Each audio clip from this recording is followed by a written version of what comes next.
The Gilded Age, A Tale of Today ******** The Gilded Age, A Tale of Today by Mark Twain and Charles Dudley Warner 1873 Part 1. Frontpiece.jpg, 96K.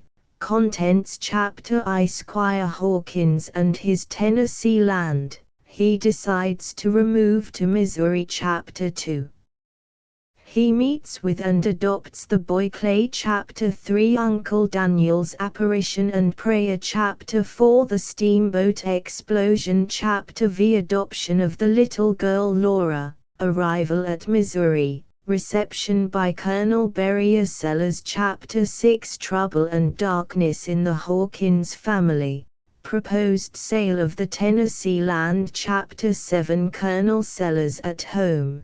His wonderful clock and cure for rheumatism. Chapter 8. Colonel Sellers makes known his magnificent speculation schemes and astonishes Washington. Hawkins. Chapter 9. Death of Judge Hawkins. Chapter X. Laura Hawkins discovers a mystery in her parentage and grows morbid under the village gossip. Chapter 11. A dinner with Col Sellers. Wonderful effects of raw turnips. Chapter 12. Philip Sterling and Henry Brierly. Arrangements to go west as engineers. Chapter 13. Road contractors and party traveling. Philip and Harry form the acquaintance of Col Sellers. Chapter 14. Ruth Bolton and her parents. Chapter 15. Visitors of the Boltons. Mr. Bigler sees the legislature. Ruth Bolton commences medical studies. Chapter 16. The engineers detained at St. Louis, off for camp. Reception by Jeff. Chapter 17. The engineer corps arrive at Stone's Landing. Chapter 18. Laura and her marriage to Colonel Selby. Deserted and returns to Hawkeye. Chapter 19. Harry Brierly infatuated with Laura and proposes she visit Washington. Chapter XX. Senator Abner Dilwortley visits Hawkeye, addresses the people and makes the acquaintance of Laura. 186. Chapter XXI. Ruth Bolton at Fallkill Seminary. The Montagues. Ruth becomes quite gay. Alice Montague. Chapter XXII. Philip and Harry visit Fallkill. Harry does the agreeable to Ruth. Chapter 23. Harry at Washington lobbying for an appropriation for Stone's Landing. Philip in New York studying engineering. Chapter XV. Washington and its sites. The appropriation bill reported from the committee and passed. Chapter XXV. Energetic movements at Stone's Landing. Everything booming. A grand smash-up. Chapter XXVI. The Boltons. Ruth at home. Visitors and speculations. Chapter XXVIII. Col Sellers comforts his wife with his views on the prospects. Chapter XXVIII. Visit to headquarters in Wall Street. How appropriations are obtained and their cost. Chapter XXVI. Philip's experience with the railroad conductor. Surveys his mining property. Chapter XXX. Laura and Col Sellers go to Washington on invitation of Senator Dilworthy. Chapter XXXI. Philip and Harry at the Boltons. Philip seriously injured. Ruth's first case of surgery. Chapter XXI. Laura becomes a famous belle at Washington. Chapter XXXII. Society in Washington. The antiques, the parvenus, and the middle aristocracy. Chapter XXV. Grand scheme for disposing of the Tennessee land. Laura and Washington Hawkins enjoying the reputation of being millionaires. Chapter XXXV. About senators, their privileges and habits. Chapter XXV. An hour in a bookstore. Chapter XXVIII. Representative Buckstone and Laura's strategic coquetry. Chapter XXVIII. Reception day in Washington. Laura again meets Colonel Selby and the effect upon her. Chapter 6 Colonel Selby visits Laura and effects a reconciliation. Chapter XL Colonel Sellers' career in Washington. Laura's intimacy with Colonel Selby is talked about. Chapter XLI Harry Brierly becomes entirely infatuated with Laura, declares his love and gets laughed at. Chapter XLII How the Honorable Mr. Trollope was induced to vote for Laura's bill. Chapter XLII Progress of the bill in the House. Chapter XLIV Philip in Washington visits Laura. Chapter XLV The passage of the bill in the House of Representatives. Chapter XLVI Disappearance of Laura and murder of Colonel Selby in New York. Chapter XLAE Laura in the tombs and her visitors. Chapter XLATE Mr. Bolton says yes again. Philip returns to the mines. Chapter XLIX The coal vein found and lost again. Philip and the Boltons, elated and then cruelly disappointed. 443 Chapter L Philip visits Fallkill and proposes studying law with Mr. Montague. The squire invests in the mine. Ruth declares her love for Philip. Chapter Lee Coal Sellers enlightens Washington Hawkins on the customs of Congress. Chapter LII How Senator Dilworthy advanced Washington's interests. Chapter LII Senator Dilworthy goes west to see about his re-election. He becomes a shining light. Chapter LIV The trial of Laura for murder. Chapter LV The trial continued. Evidence of Harry Brierly. Chapter LVI The trial continued. Coal Sellers on the stand and takes advantage of the situation. Chapter LVII The momentous day. Startling news. Dilworthy denounced as a briber and defeated. The bill lost in the Senate. Chapter Late verdict. Not guilty. Laura free and receives propositions to lecture. Philip back at the mines. Chapter LIX The investigation of the Dilworthy bribery case and its results. Chapter LX Laura decides on her course, attempts to lecture and fails, found dead in her chair. Chapter LXI Coal Sellers and Washington Hawkins review the situation and leave Washington. Chapter LXII Philip discouraged, one more effort, finds coal at last. Chapter LXIT Philip leaves Ilium to see Ruth, Ruth convalescent, Alice appendix illustrations front piece Coal Sellers feeding his family on expectations 1. Contemplation 2.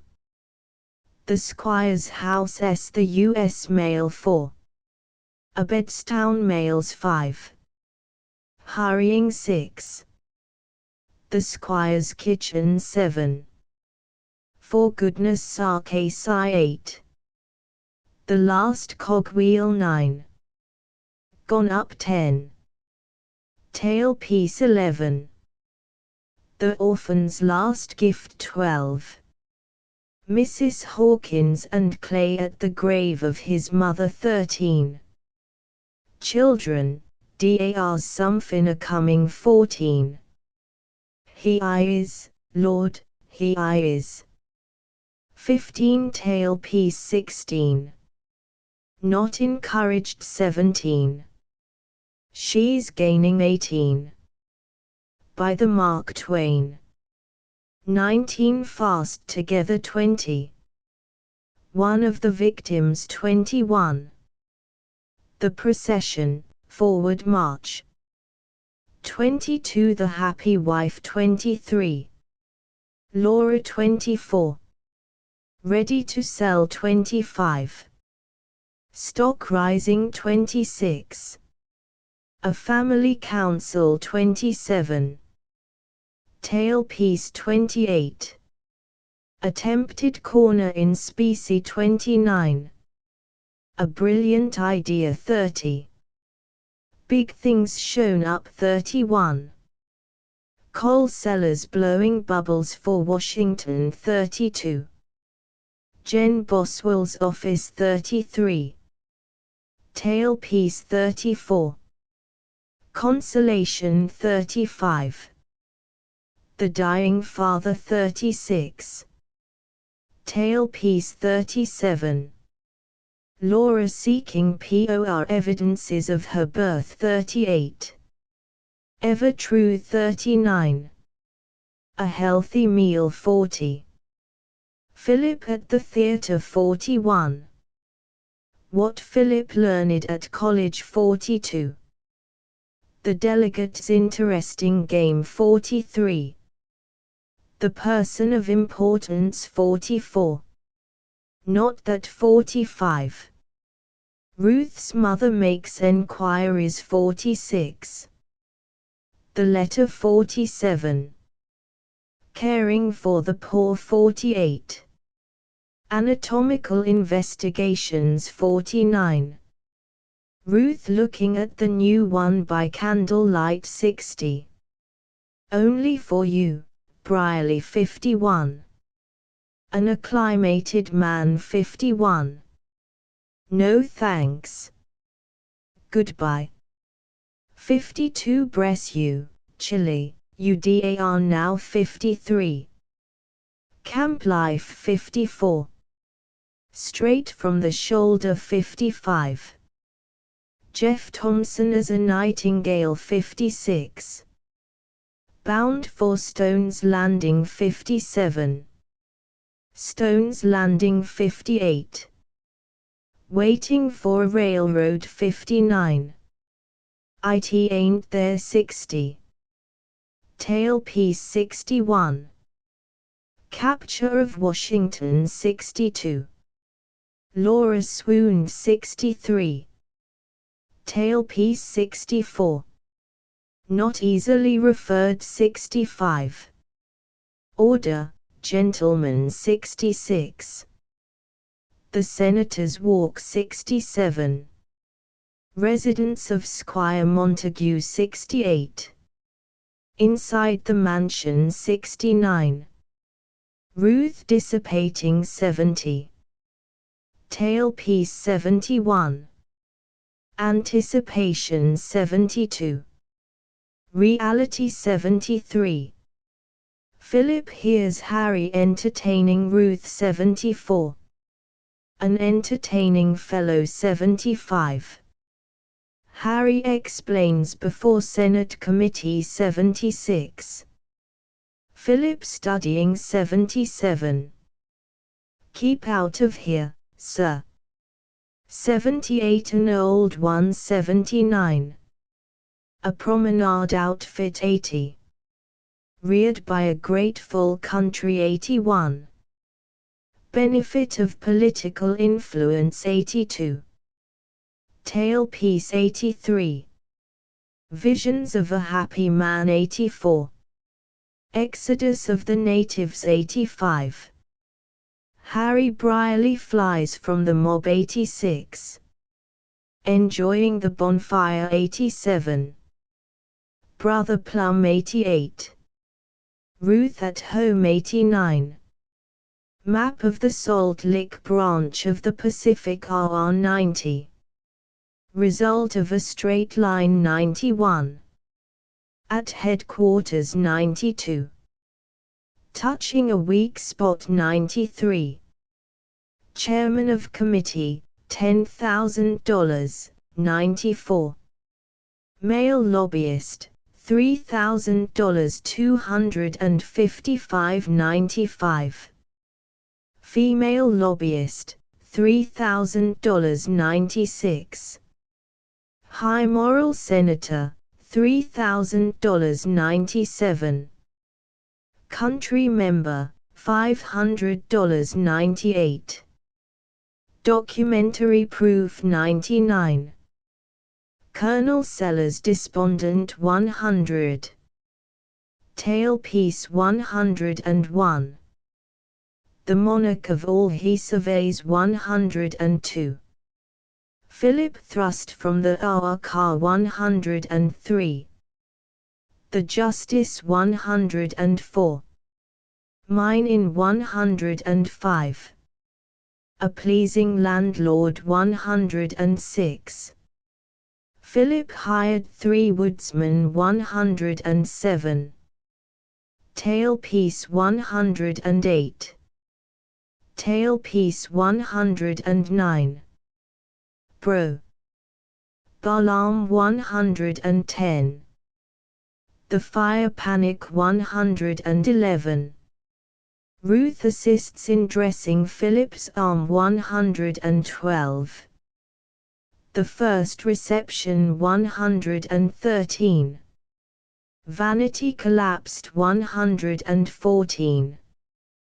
The attaches of the antiques 115. Hun Oliver Higgins 116. Pater Riley and the OULD Women 117. Hun P. O'Reilly and Lady 118. An Unmistakable Potato Mouth 119. The 3 Patients 120. Tailpiece 121. Deliberate Persecution 122. It is only me 123. All congressmen do that 124. A trick worth knowing 125. Coal sellers enlightening the Bohemians 126. Laura in the bookstore 127. Very agreeable 128. Playing to win 129. She said pardon 130. It's he. It's he. 131 Reflection 132. Once more face to face 133. Cole Selby kneels and kisses her hand 134. Jolly Good Company 135. Supper or breakfast 136. Tailpiece 137. A Ladykiller Tamed 138. Consuming Love 139. A Convert to Women's Rights 140. Opening Negotiations 141. Not Just Yet 142. Well Posted 143. Mr. Trollope thinks it over 144. Dilworthy gives Laura his blessing 145. Unnecessary precaution 146. Where the protection is needed 147. An object of sympathy 148. Children of Hope 149. The Editor 150. Philip leaving Laura 151. Chairman of the Committee 152. The House 153. Coal sellers asleep in House of Representatives 154. A hearty shake 155. Senator Dilworthy tranquil 156. She ain't DAH, SAR 157. As the witnesses described IT 158. The Learned Doctors 159. Important Business 160.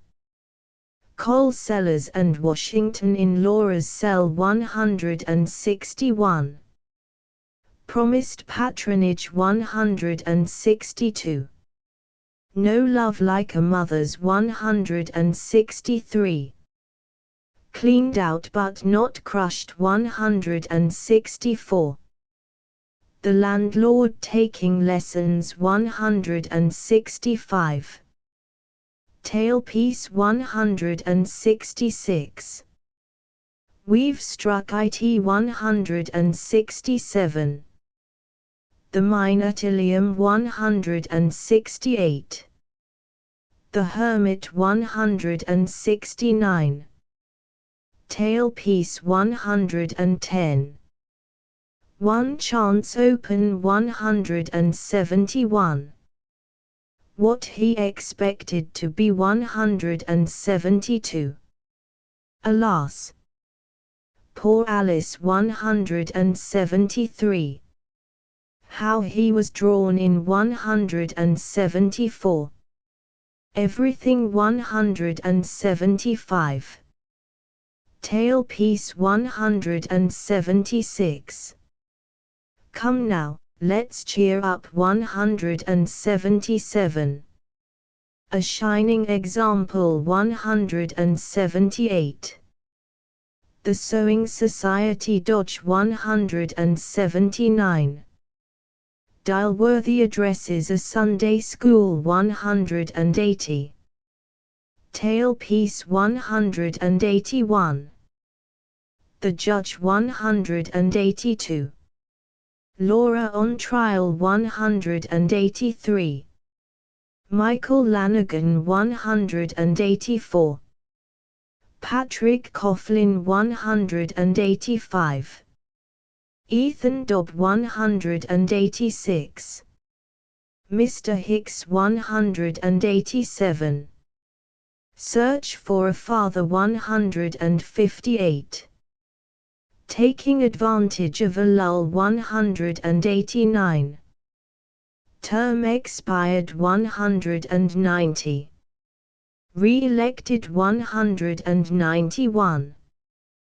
The Faithful Old Hand 192. A Firebrand 193. Tailpiece 194. Coal Sellers and Washington return home after the vote 195. A Court in Scene 196. Popular Endorsement 197.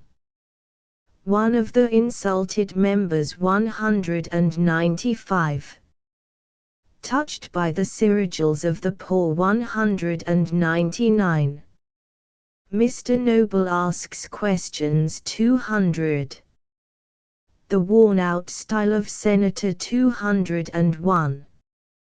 The Past, Present, and Future 202. The Last Link Broken 203. The Terrible Ordeal 204. Retrospection 205. Goodbye to Washington 206. Tailpiece 207. The Parting Blast Offered 208. The Last Blast 209. Struck it at last 210. The Rich Proprietor 211. The Sick Chamber 212. Alice P017.jpg, 58K, Chapter I June 18. Squire Hawkins sat upon the pyramid of large blocks, called the stile in front of his house, contemplating the morning. The locality was Abedstown, East Tennessee. You would not know that Abedstown stood on the top of a mountain, for there was nothing about the landscape to indicate it, but it did, a mountain that stretched abroad over whole counties, and rose very gradually. The district was called the Knobs of East Tennessee and had a reputation like Nazareth, as far as turning out any good thing was concerned. The squire's house was a double log cabin, in a state of decay. 2 or 3 gaunt hounds lay asleep about the threshold, and lifted their heads sadly whenever Mrs. Hawkins or the children stepped in and out over their bodies. Rubbish was scattered about the grassless yard. A bench stood near the door with a tin wash basin on it and a pail of water and a gourd. A cat had begun to drink from the pail, but the exertion was overtaxing her energies, and she had stopped to rest. There was an ash hopper by the fence, and an iron pot, for soft soap boiling, near it. P018.jpg, 48K. This dwelling constituted 1/15 of Abedstown. The other 14 houses were scattered about among the tall pine trees and among the cornfields in such a way that a man might stand in the midst of the city and not know but that he was in the country if he only depended on his eyes for information. Squire Hawkins got his title from being postmaster of Abedstown. Not that the title properly belonged to the office, but because in those regions the chief citizens always must have titles of some sort, and so the usual courtesy had been extended to Hawkins.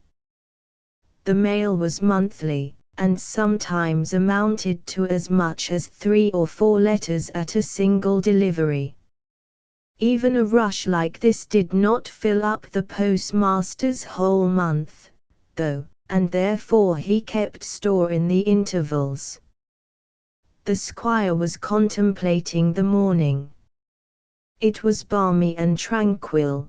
The vagrant breezes were laden with the odor of flowers. The murmur of bees was in the air.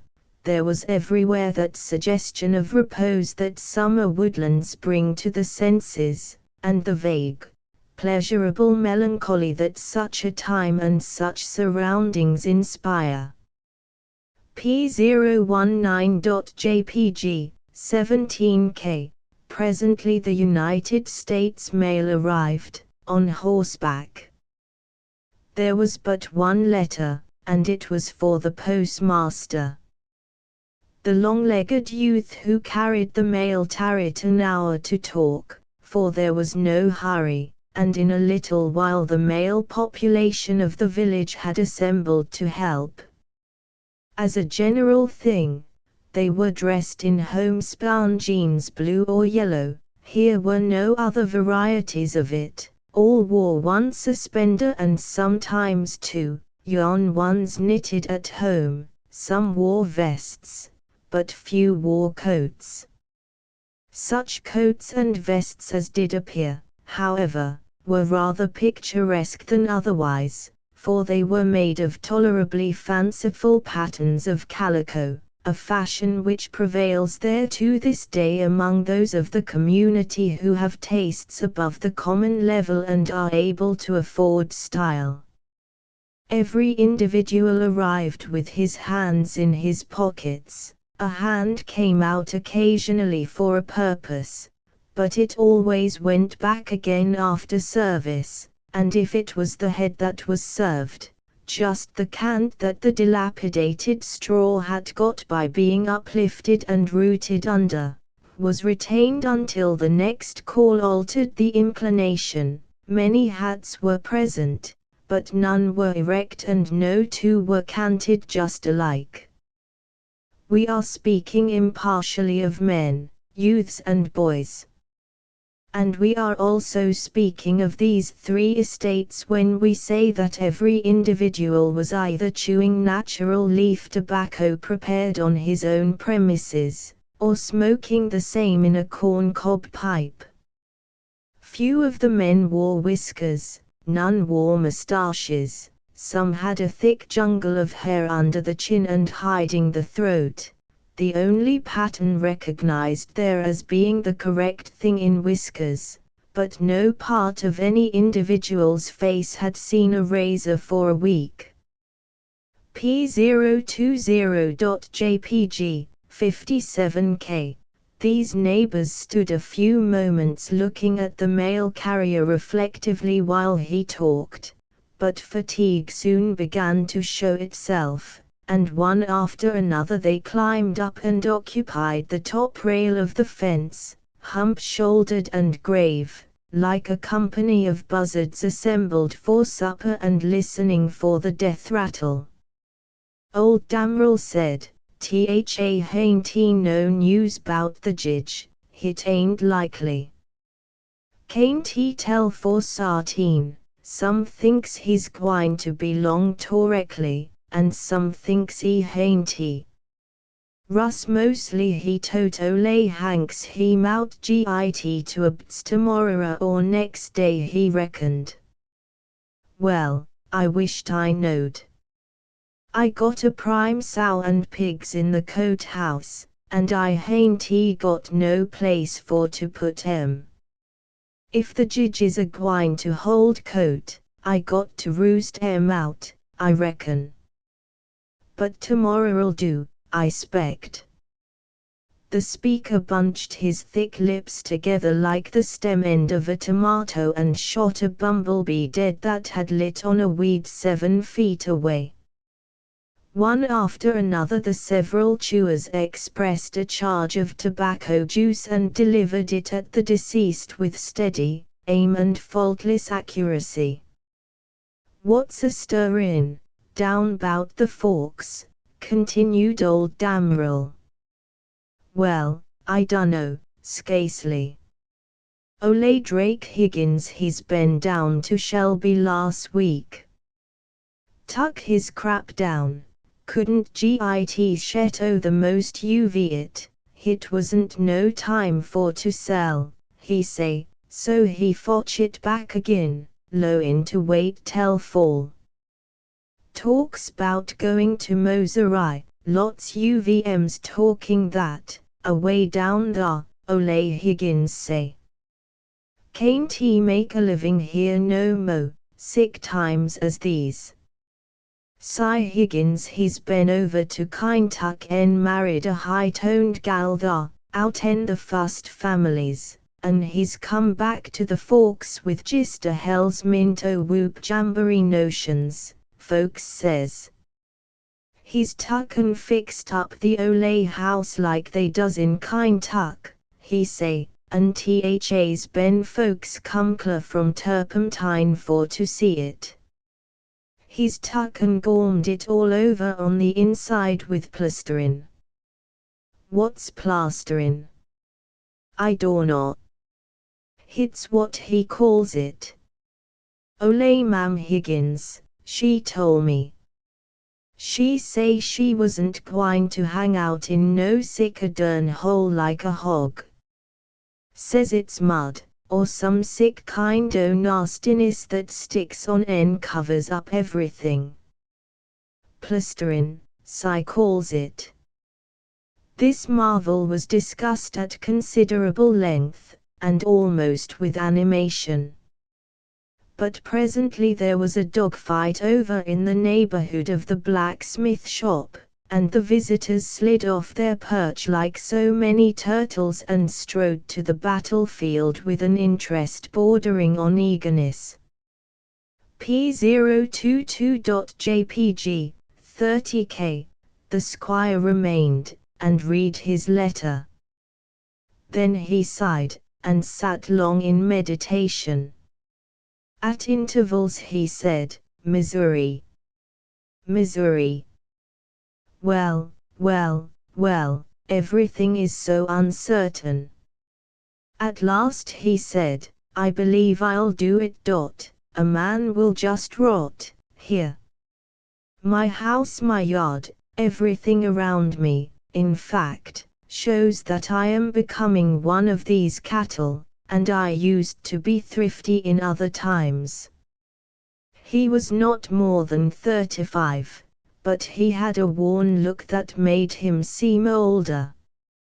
He left the stile, entered that part of his house which was the store, traded a quart of thick molasses for a coonskin and a cake of beeswax, to an old dame in linsey woolsey, put his letter away, and went into the kitchen.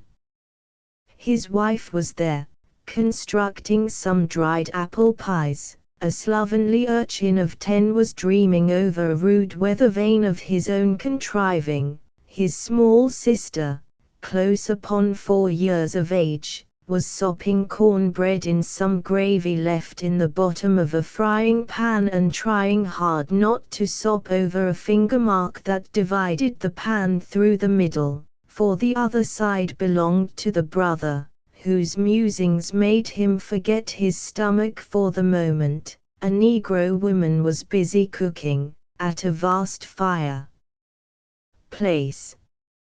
Shiftlessness and poverty reigned in the place.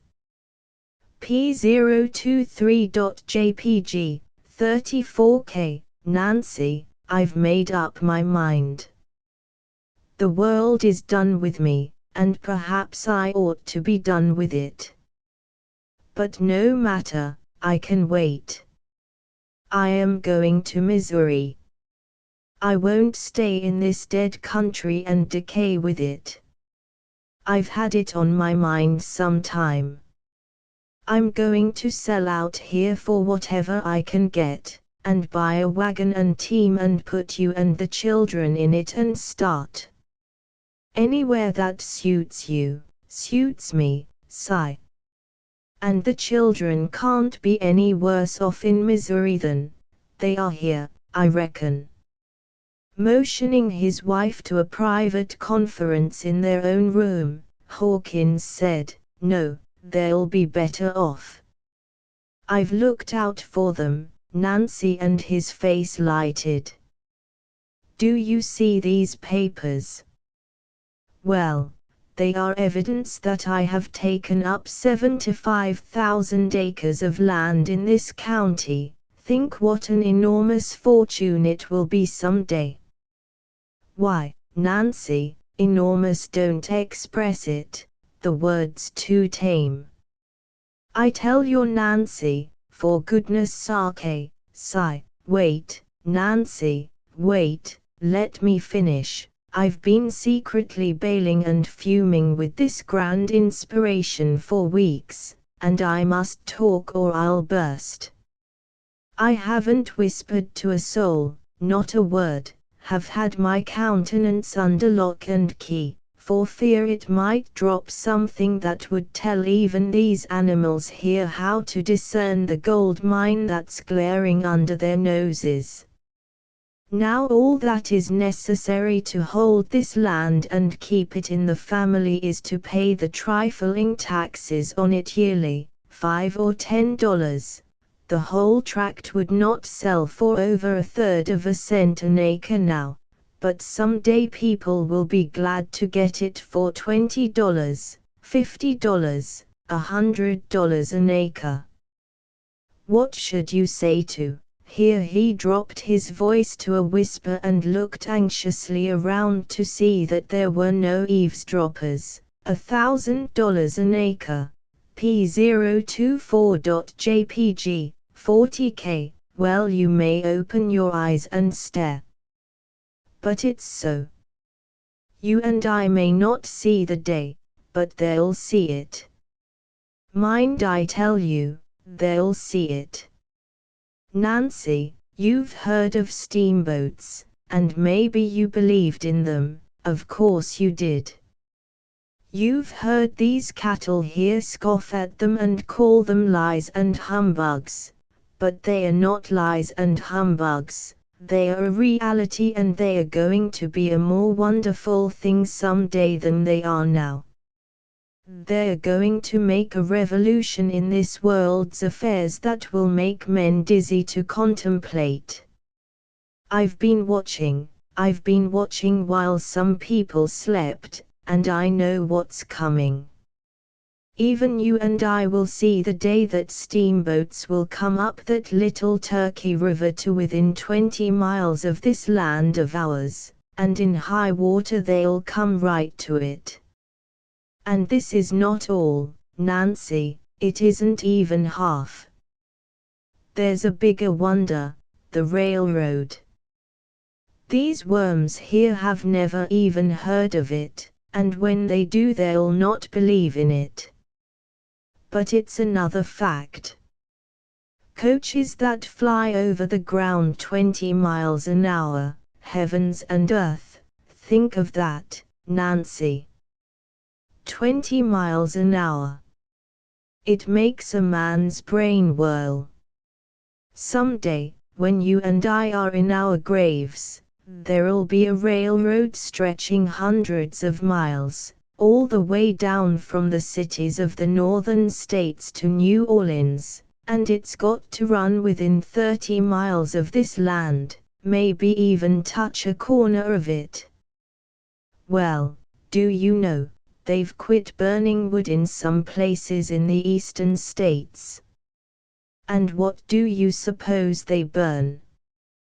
Coal.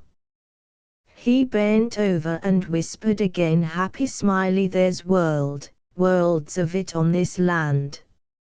You know that black stuff that crops out of the bank of the branch, well, that's it. You've taken it for rocks, so has everybody here, and they've built little dams and such things with it. One man was going to build a chimney out of it. Nancy, I expect I turned as white as a sheet. Why, it might have caught fire and told everything. I showed him it was too crumbly. Then he was going to build it of copper ore, splendid yellow 40%. Ore. There's fortunes upon fortunes of copper ore on our land. It scared me to death, the idea of this fool starting a smelting furnace in his house without knowing it, and getting his dull eyes opened. And then he was going to build it of iron ore. There's mountains of iron ore here, Nancy, whole mountains of it. I wouldn't take any chances. I just stuck by him, I haunted him, I never let him alone till he built it of mud and sticks like all the rest of the chimneys in this dismal country. Pine forests, wheat land, corn land, iron, copper, coal. Wait till the railroads come, and the steamboats. We'll never see the day, Nancy, never in the world, never, never, never, child. We've got to drag along, and eat crusts in toil and poverty, all hopeless and forlorn, but they'll ride in coaches, Nancy. They'll live like the princes of the earth, they'll be courted and worshipped, their names will be known from ocean to ocean. Ah, well a day. Will they ever come back here, on the railroad and the steamboat, and say, this one little spot shall not be touched, this hovel shall be sacred, for here our father and our mother suffered for us, thought for us, laid the foundations of our future as solid as the hills.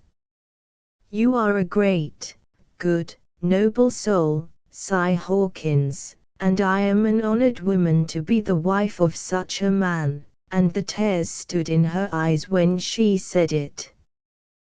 We will go to Missouri. You are out of your place, here, among these groping dumb creatures.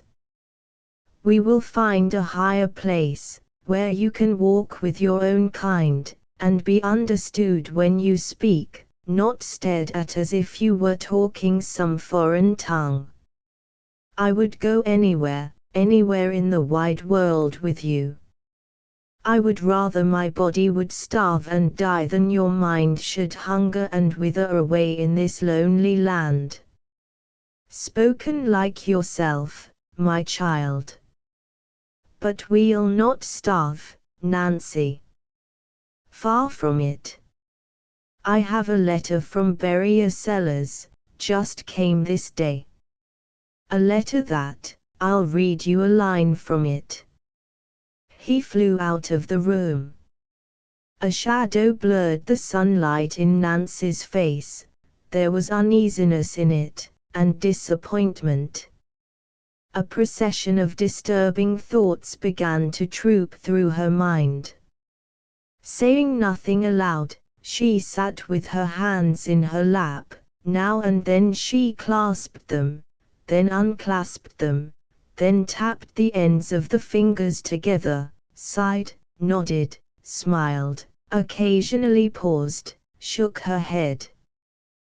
This pantomime was the elocutionary expression of an unspoken soliloquy which had something of this shape: I was afraid of it, was afraid of it.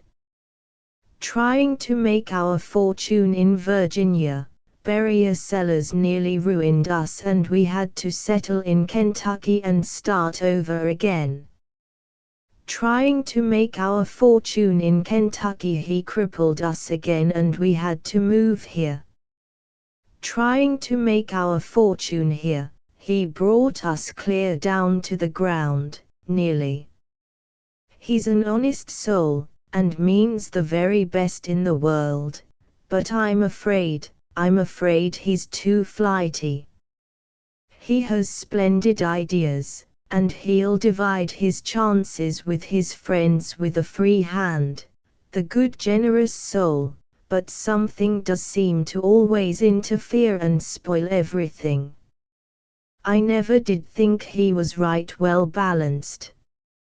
But I don't blame my husband, for I do think that when that man gets his head full of a new notion, he can out-talk a machine.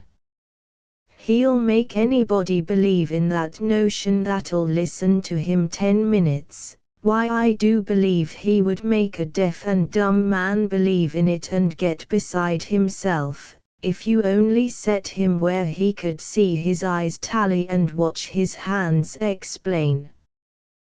What a head he has got! When he got up that idea there in Virginia of buying up whole loads of Negroes in Delaware and Virginia and Tennessee, very quiet, having papers drawn to have them delivered at a place in Alabama and take them and pay for them, away yonder at a certain time, and then in the meantime get a law made stopping everybody from selling Negroes to the South after a certain day. It was somehow that way. Mercy, how the man would have made money. Negroes would have gone up to 4 prices. But after he'd spent money and worked hard, and traveled hard, and had heaps of Negroes all contracted for, and everything going along just right, he couldn't get the laws passed and down the whole thing tumbled. And there in Kentucky, when he raked up that old numbskull that had been inventing away at a perpetual motion machine for 22 years, and barrier sellers saw at a glance where just one more little cogwheel would settle the business, why, I could see it as plain as day when he came in wild at midnight and hammered us out of bed and told the whole thing in a whisper with the doors bolted and the candle in an empty barrel. P028.jpg, 24K, oceans of money in it, anybody could see that. But it did cost a deal to buy the old numbskull out, and then when they put the new cogwheel in they'd overlooked something somewhere and it wasn't any use, the troublesome thing wouldn't go. That notion he got up here did look as handy as anything in the world, and how him and Cy did sit up nights working at it with the curtains down and me watching to see if any neighbors were about. The man did honestly believe there was a fortune in that black gummy oil that stews out of the bank Cy says is coal, and he refined it himself till it was like water, nearly. And it did burn, there's no 2 ways about that, and I reckon he'd have been all right in Cincinnati with his lamp that he got made, that time he got a house full of rich speculators to see him exhibit. Only in the middle of his speech it let go and almost blew the heads off the whole crowd. P029.jpg, 20k, I haven't got over grieving for the money that cost yet. I am sorry enough Barry Sellers is in Missouri, now, but I was glad when he went. I wonder what his letter says. But of course it's cheerful, he's never downhearted, never had any trouble in his life, didn't know it if he had. It's always sunrise with that man, and fine and blazing, at that, never gets noon, though, leaves off and rises again. Nobody can help liking the creature, he means so well, but I do dread to come across him again, he's bound to set us all crazy, of course. Well, there goes old Widow Hopkins. It always takes her a week to buy a spool of thread and trade a hank of yarn. Maybe Si can come with the letter, now. And he did. Widow Hopkins kept me. I haven't any patience with such tedious people. Now listen, Nancy, just listen at this. Come right along to Missouri. Don't wait and worry about a good price but sell out for whatever you can get, and come along, or you might be too late. Throw away your traps, if necessary, and come empty-handed. You'll never regret it. It's the grandest country, the loveliest land, the purest atmosphere, I can't describe it. No pen can do it justice.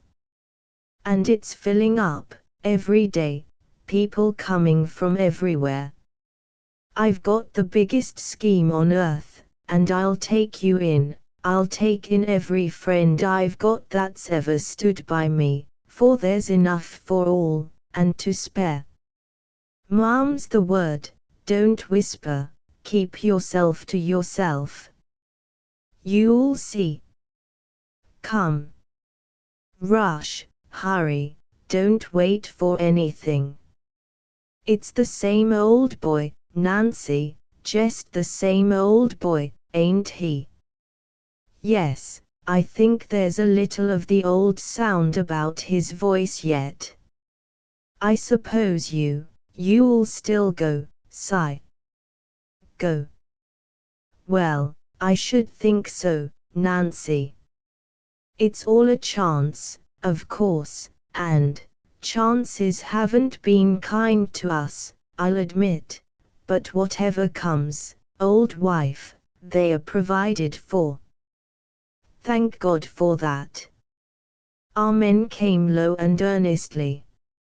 And with an activity and a suddenness that bewildered Abedstown and almost took its breath away, the Hawkinses hurried through with their arrangements in 4 short months and flitted out into the great mysterious blank that lay beyond the knobs of Tennessee.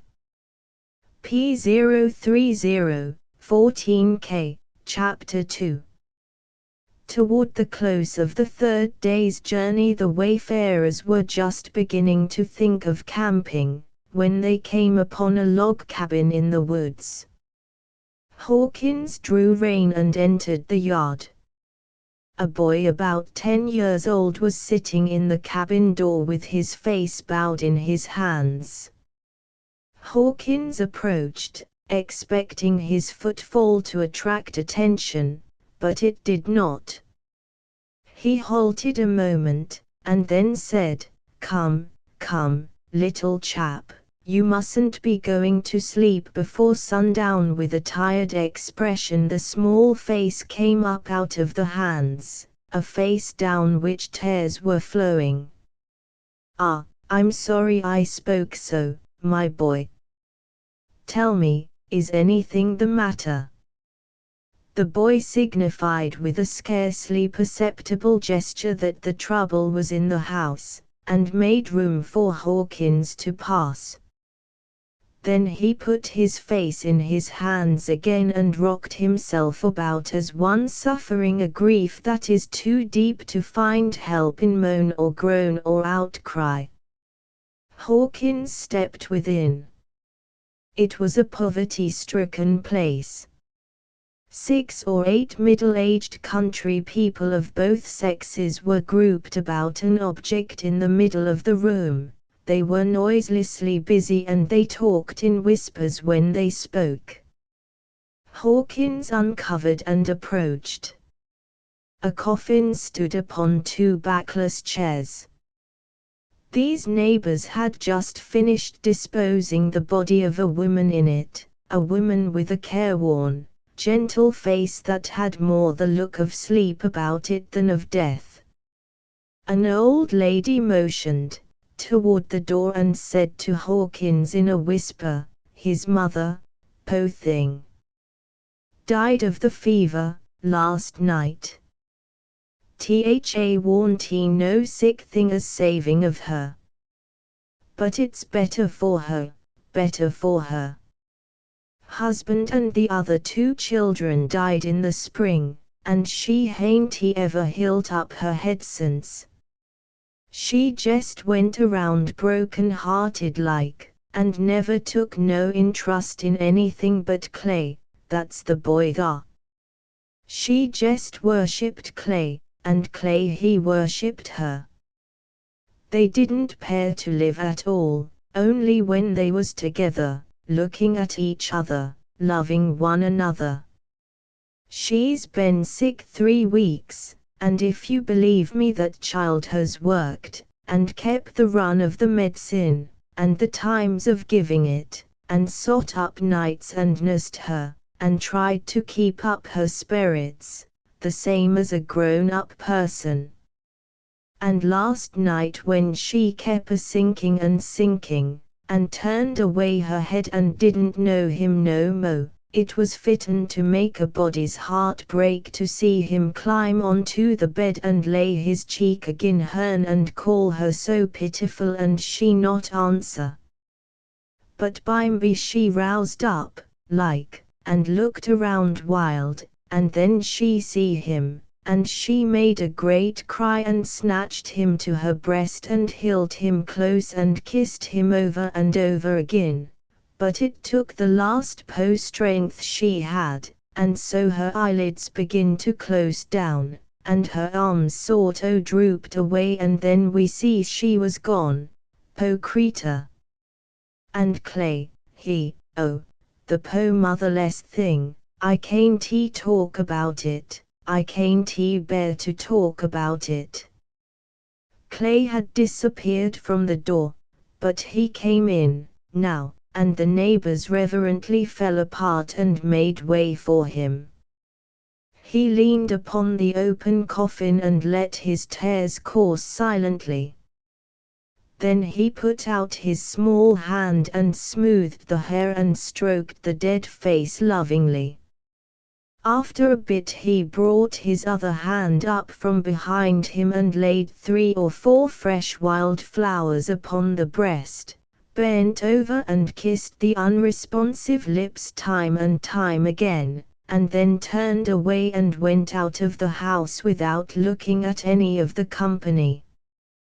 The old lady said to Hawkins, P033.jpg, 33K, she always loved that kind o' flowers. He fetched 'em for her every morning, and she always kissed him. They was from away north summers, she kept school when she fust come.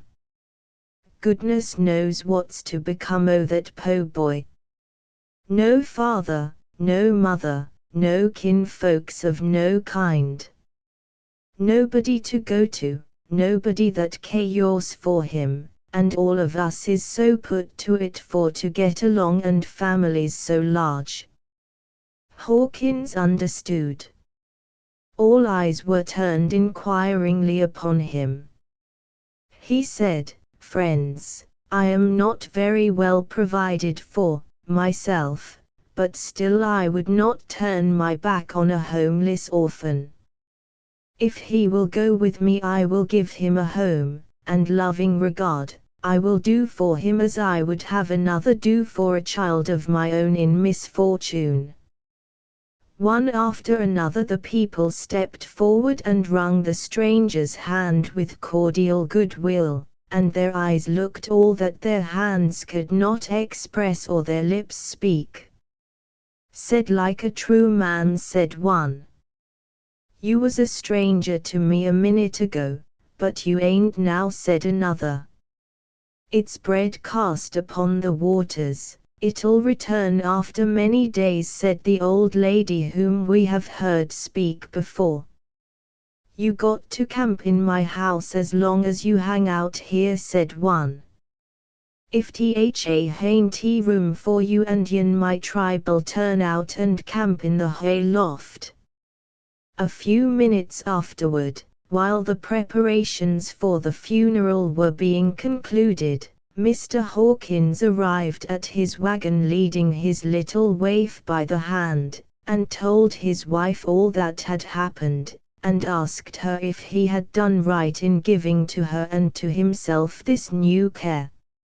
She said, "If you've done wrong, Cy Hawkins, it's a wrong that will shine brighter at the judgment day than the rights that many a man has done before you.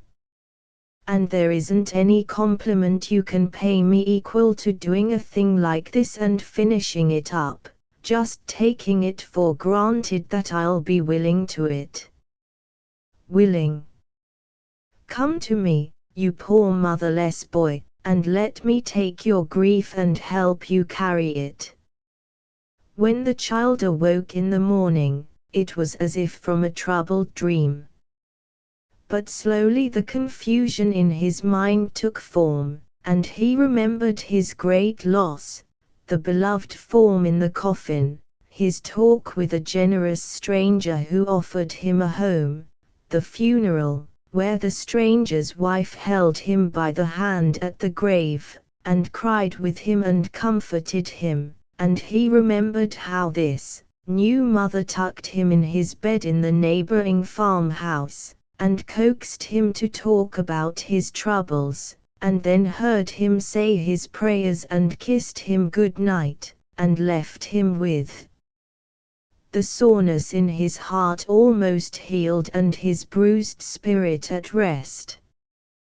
P035.jpg, 79K, and now the new mother came again, and helped him to dress, and combed his hair, and drew his mind away by degrees from the dismal yesterday, by telling him about the wonderful journey he was going to take and the strange things he was going to see.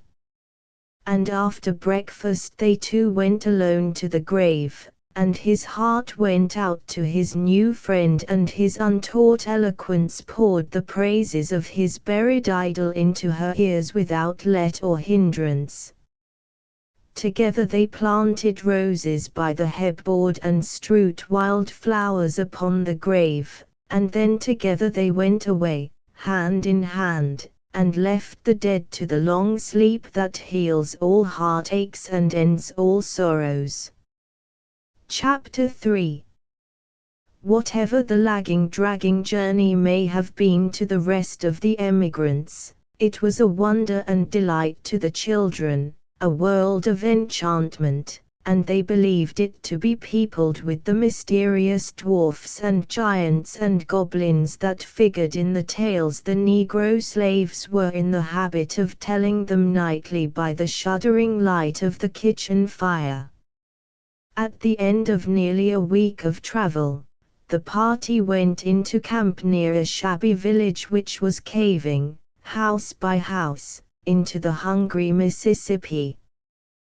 The river astonished the children beyond measure. Its mile breadth of water seemed an ocean to them, in the shadowy twilight, and the vague riband of trees on the further shore, the verge of a continent which surely none but they had ever seen before. Uncle Dan L. Cullett, aged 40, his wife, Aunt Ginny aged 30, young Miss Emily Hawkins, young Mars Washington Hawkins and young Mars Clay, the new member of the family, ranged themselves on a log, after supper, and contemplated the marvelous river and discussed it. The moon rose and sailed aloft through a maze of shredded cloud wreaths. The somber river just perceptibly brightened under the veiled light. A deep silence pervaded the air and was emphasized, at intervals, rather than broken, by the hooting of an owl, the baying of a dog, or the muffled crash of a carving bank in the distance. The little company assembled on the log were all children, at least in simplicity and broad and comprehensive ignorance, and the remarks they made about the river were in keeping with the character, and so awed were they by the grandeur and the solemnity of the scene before them, and by their belief that the air was filled with invisible spirits and that the faint zephyrs were caused by their passing wings, that all their talk took to itself a tinge of the supernatural, and their voices were subdued to a low and reverent tone. Suddenly Uncle Dan'l exclaimed, "Chilien, dar is some finna coming, P036.jpg, 42K, all crowded close together and every heart beat faster." Uncle Dan'l pointed down the river with his bony finger. A deep coughing sound troubled the stillness, way toward a wooded cape that jetted into the stream a mile distant. All in an instant a fierce eye of fire shot out from behind the cape and sent a long brilliant pathway quivering athwart the dusky water. The coughing grew louder and louder, the glaring eye grew larger and still larger, glared wilder and still wilder.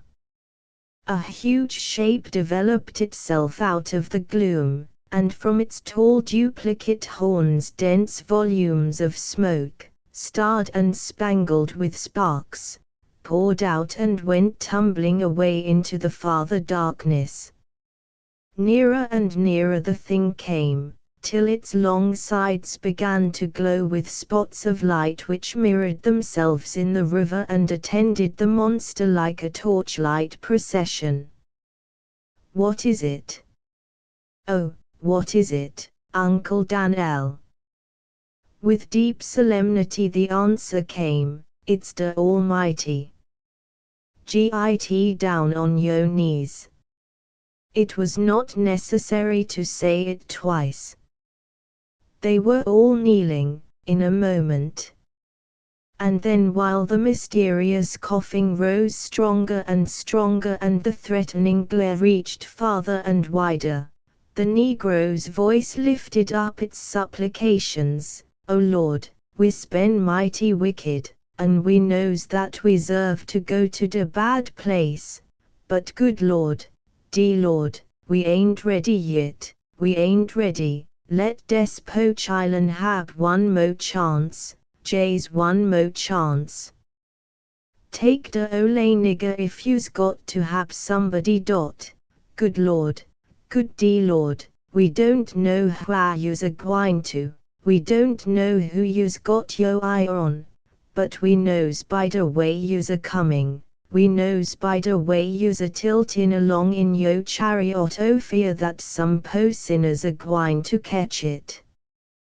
But good Lord, dose chillen don't belong he, days fm a bedstown wha dey don't know nothing, and you knows, yo own sef, that dey ain't sponsible. And de Lord, good Lord, it ain't like yo mercy. It ain't like yo pity, it ain't like yo long-suffering loving kindness for to take dis kind o' vantage o' sick little chillen as doses when dey's so many ornery grown folks chuck full o' cussedness that wants roastin' down da. Oh, Lord, spare da little chillen, don't tar da little chillen away fm day friends. J's let em off J's dis once, and take it out ender ole nigger. He is, Lord, he is.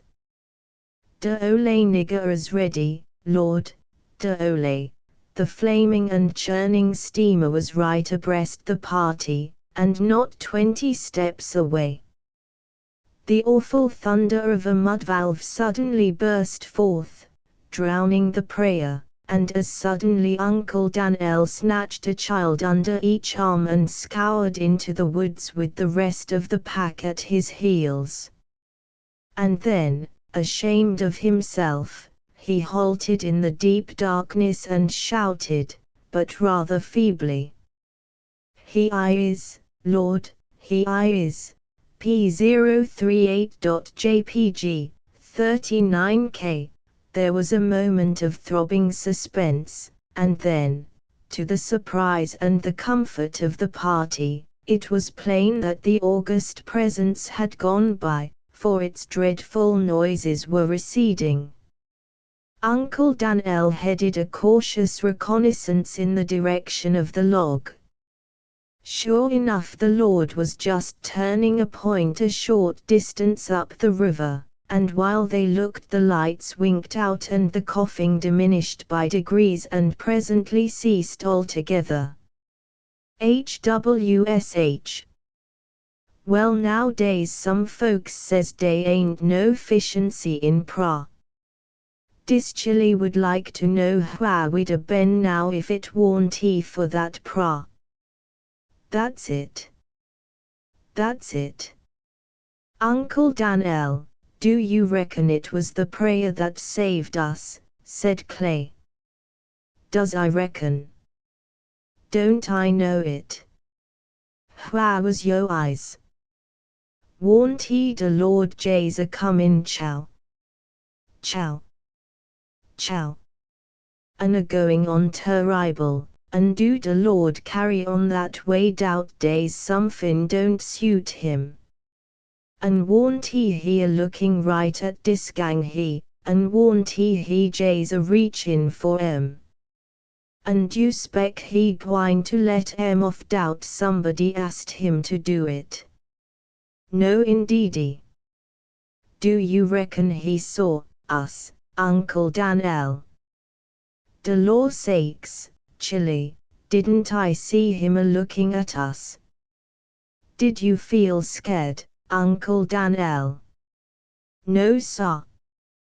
When a man is gauged in pra, he ain't 'fraid o' nothing, dey can't nothing tetch him. Well, what did you run for?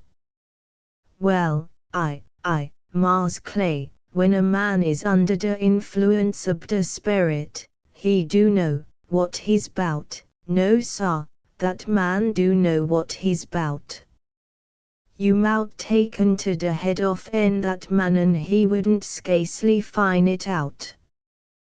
Dates the Hebrew en that went frafter fear, dey was burnt conceedable, abcause dey was, but dey didn't know nothing 'bout it. He'll right up agin, if dey de Bengals dey de missed dey long hair, maybe, but dey wouldn't felt de burn. I don't know but what they were girls. I think they were. Now Mars Clay, you knows better'n that. Sometimes a body can't tell whether you's a saying what you means or whether you's a saying what you don't mean, case you says both the same way. But how should I know whether they were boys or girls? Goodness sakes, Mars Clay, don't the good book say? Sides, don't it call the Hebrew en? If dey was gals wouldn't dey be de Hebrew en? Some people that kin read don't pair to take no notice when dey do read. Well, Uncle Dan'l, I think that, here comes another one up the river. There can't be two. We gone dis time, we done gone dis time, show. Dey ain't two, Mars Clay, dey's the same one. De Lord kin pair in a second. Goodness, how do fear and de smoke do belch up. That mean business, honey. He coming now like he forgot somefin'. Come long, chillin', time you's gwine to ruse. Go long wid you, ole Uncle Daniel gwine out in de woods to wrastle in pra, de ole nigger gwine to do what he kin to save you agin. He did go to the woods and pray, but he went so far that he doubted, himself, if the Lord heard him when he went by. P040.jpg, 28k, Chapter 4.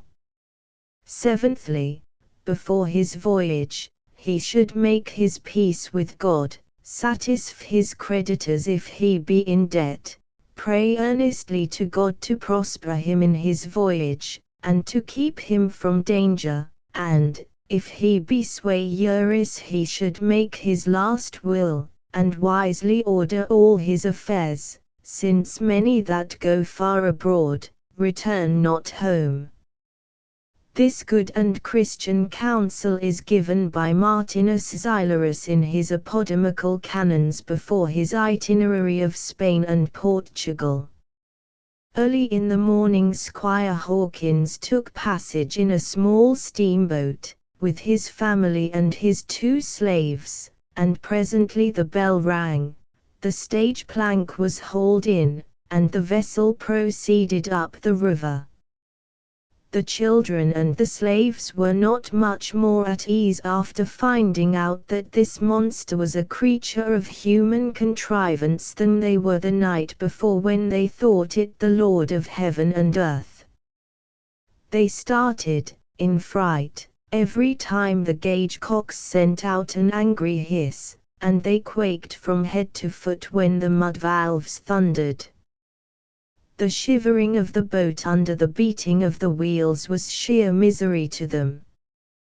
But of course familiarity with these things soon took away their terrors, and then the voyage at once became a glorious adventure, a royal progress through the very heart and home of romance, a realization of their rosiest wonder dreams.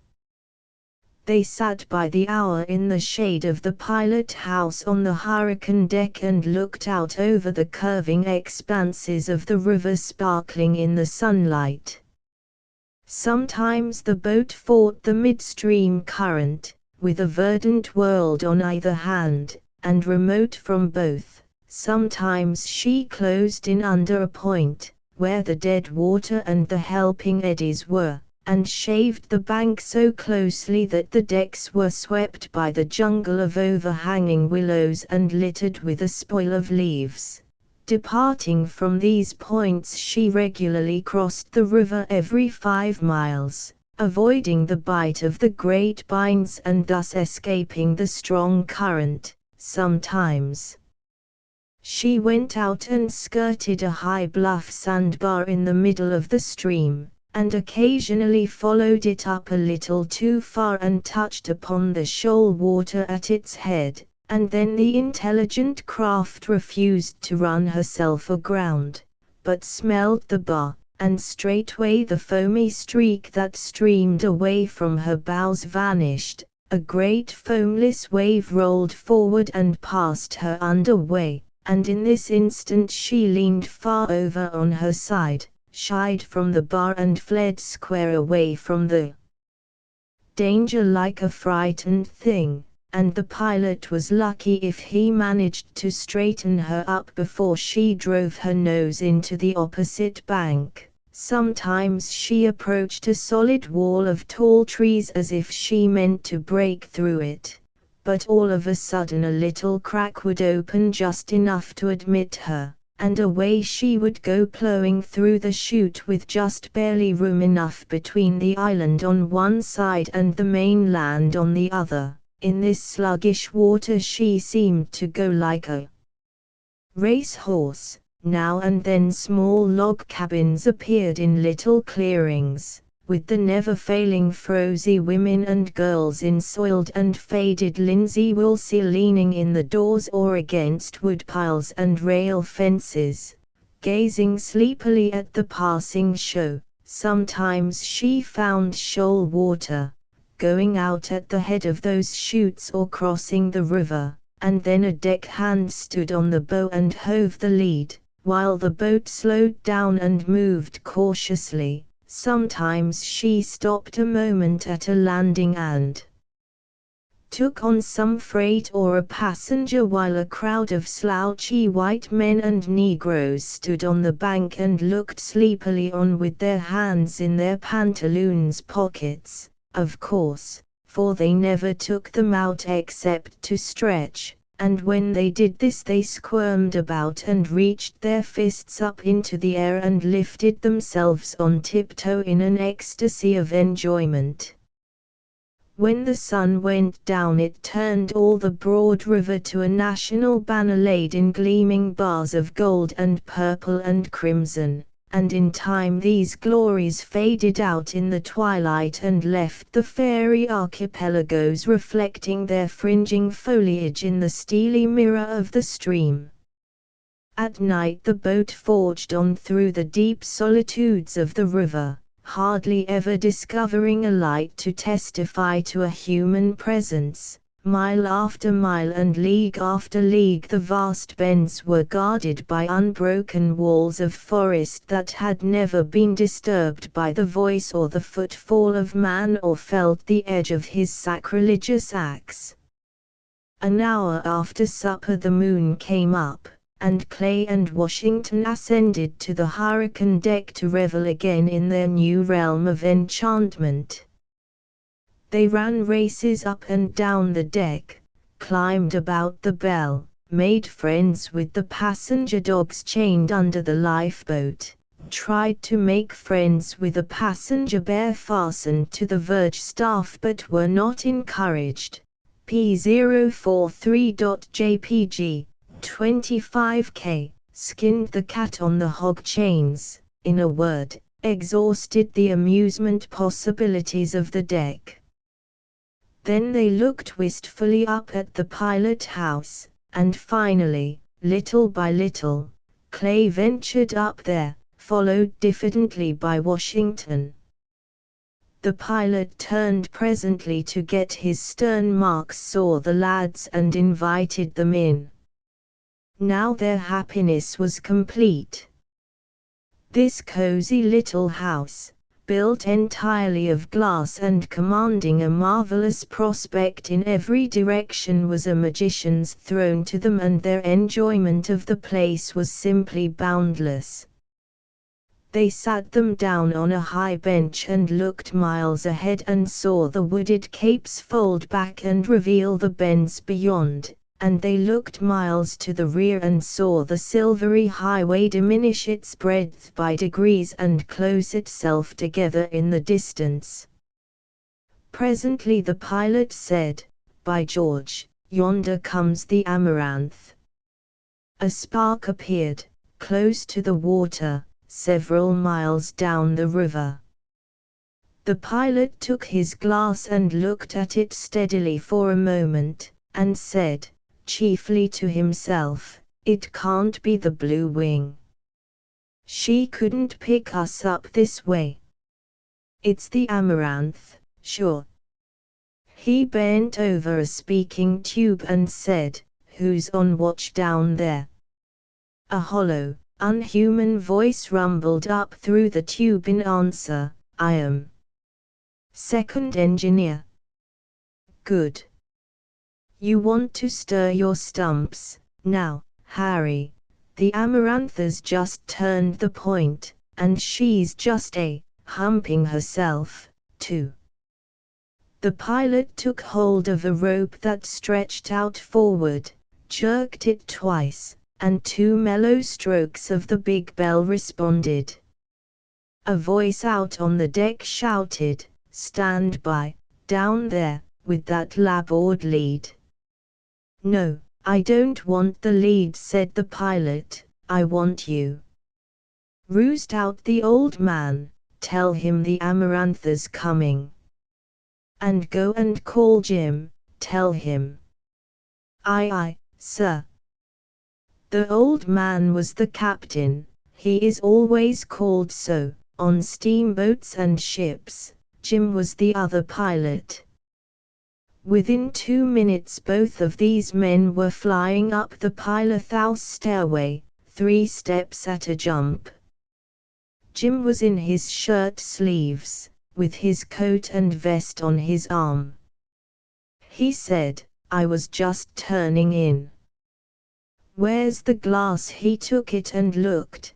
"Don't appear to be any night hawk on the jackstaff, it's the Amaranth, dead sure." The captain took a good long look, and only said, "Damnation." George Davis, the pilot on watch, shouted to the night watchman on deck, "How's she loaded?" 2 inches by the head, sir." "'T ain't enough." The captain shouted, "Now, call the mate.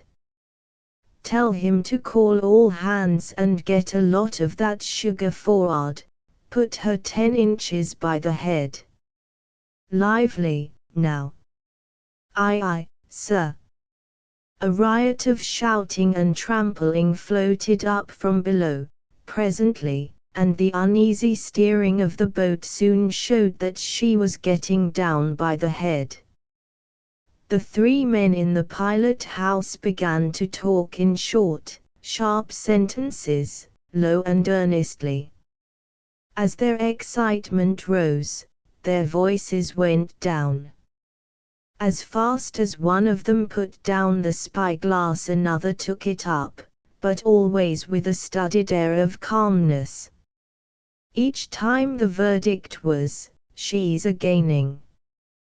P045.jpg, 22K, the captain spoke through the tube, "What steam are you carrying?"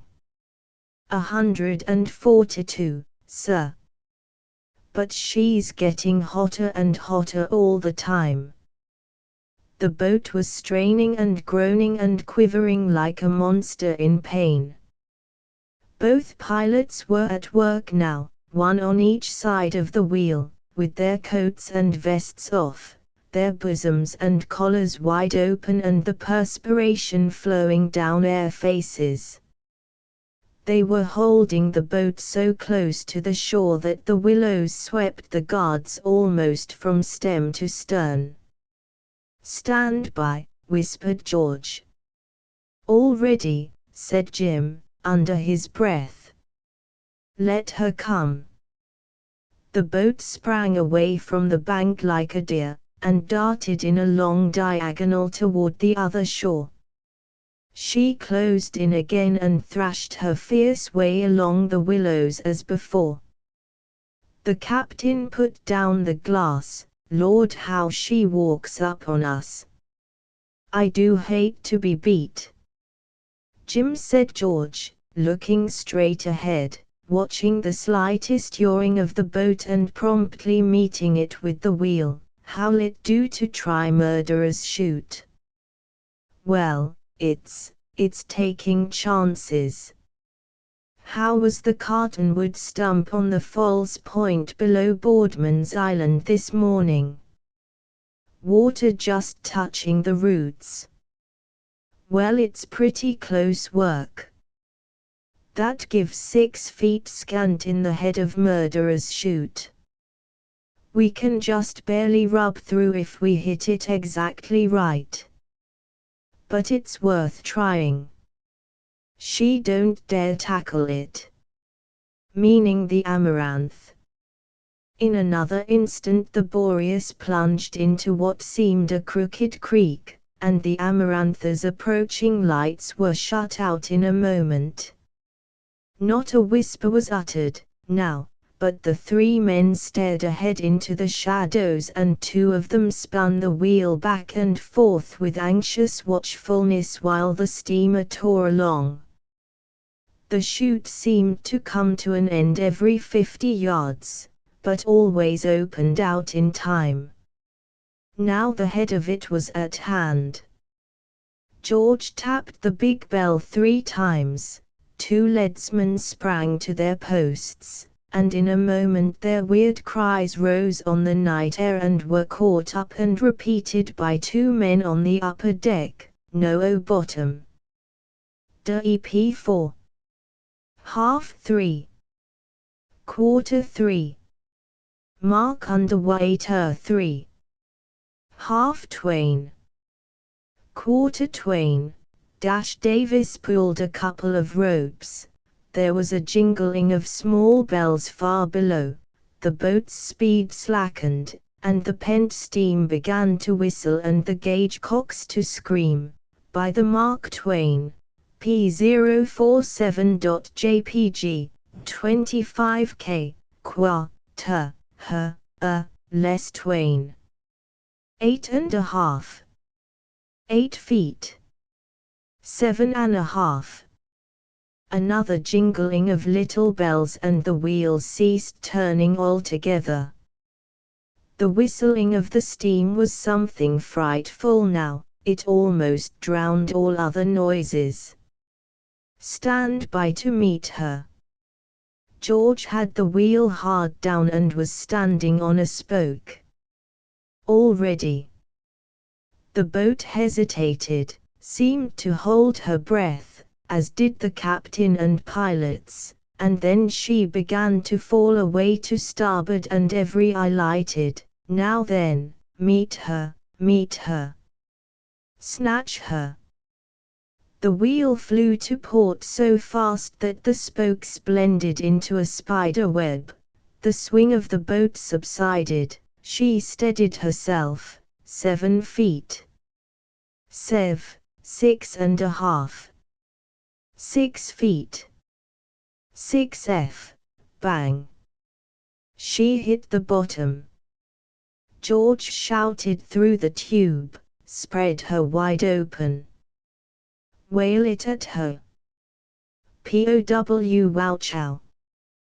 The escape pipes belched snowy pillars of steam aloft. The boat ground and surged and trembled, and slid over into Mark Twain. Quarter her, tap, tap, tap. To signify lay in the leads, and away she went, flying up the willow shore, with the whole silver sea of the Mississippi stretching abroad on every hand. No amaranth in sight. Ha ha, boys, we took a couple of tricks that time, said the captain. And just at that moment a red glare appeared in the head of the chute and the amaranth came springing after them. Well, I swear. Jim, what is the meaning of that? I'll tell you what's the meaning of it. That hail we had at Napoleon was Wash Hastings, wanting to come to Cairo, and we didn't stop.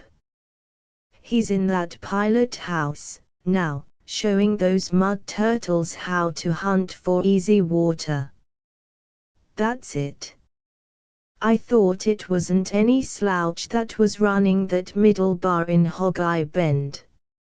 If it's Wash Hastings, well, what he don't know about the river ain't worth knowing. A regular gold leaf, kid glove, diamond breastpin pilot Wash Hastings is.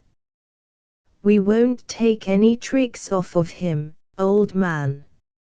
I wish I'd a stopped for him, that's all. The Amaranth was within 300 yards of the Boreas, and still gaining. The old man spoke through the tube. What is she carrying now? 165, sir. How's your wood? Pine all out, cypress half gone, eating up cottonwood like pie.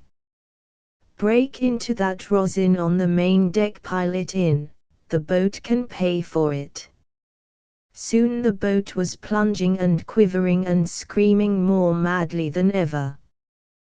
But the Amarantha's head was almost abreast the Boreas's stern. How's your steam, now, Harry? 182, sir. Break up the casks of bacon in the forward hold. Pile it in. Leave eye on that turpentine in the fantail, drench every stick of wood with it. The boat was a moving earthquake by this time. How is she now? 196 and still a swelling, water, below the middle gauge cocks, carrying every pound she can stand, nigger roosting on the safety valve. Good. How's your draft? Bully. Every time a nigger heaves a stick of wood into the furnace he goes out the chimney, with it. The Amaranth drew steadily up till her jackstaff breasted the Boreas's wheelhouse, climbed along inch by inch till her chimneys breasted it, crept along, further and further, till the boats were wheel to wheel, and then they closed up with a heavy jolt and locked together tight and fast in the middle of the big river under the flooding moonlight. A roar and a hurrah went up from the crowded decks of both steamers. All hands rushed to the guards to look and shout and gesticulate.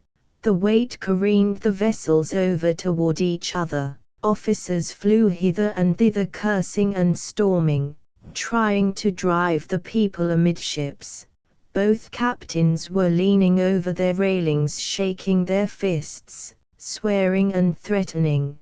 Black volumes of smoke rolled up and canopied the scene, delivering a rain of sparks upon the vessels. 2 pistol shots rang out, and both captains dodged unhurt and the packed masses of passengers surged back and fell apart while the shrieks of women and children soared above the intolerable din.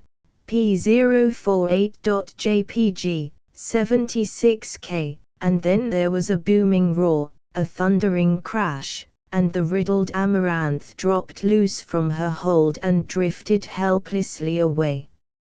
Instantly the fire doors of the Boreas were thrown open and the men began dashing buckets of water into the furnaces, for it would have been death and destruction to stop the engines with such a head of steam on.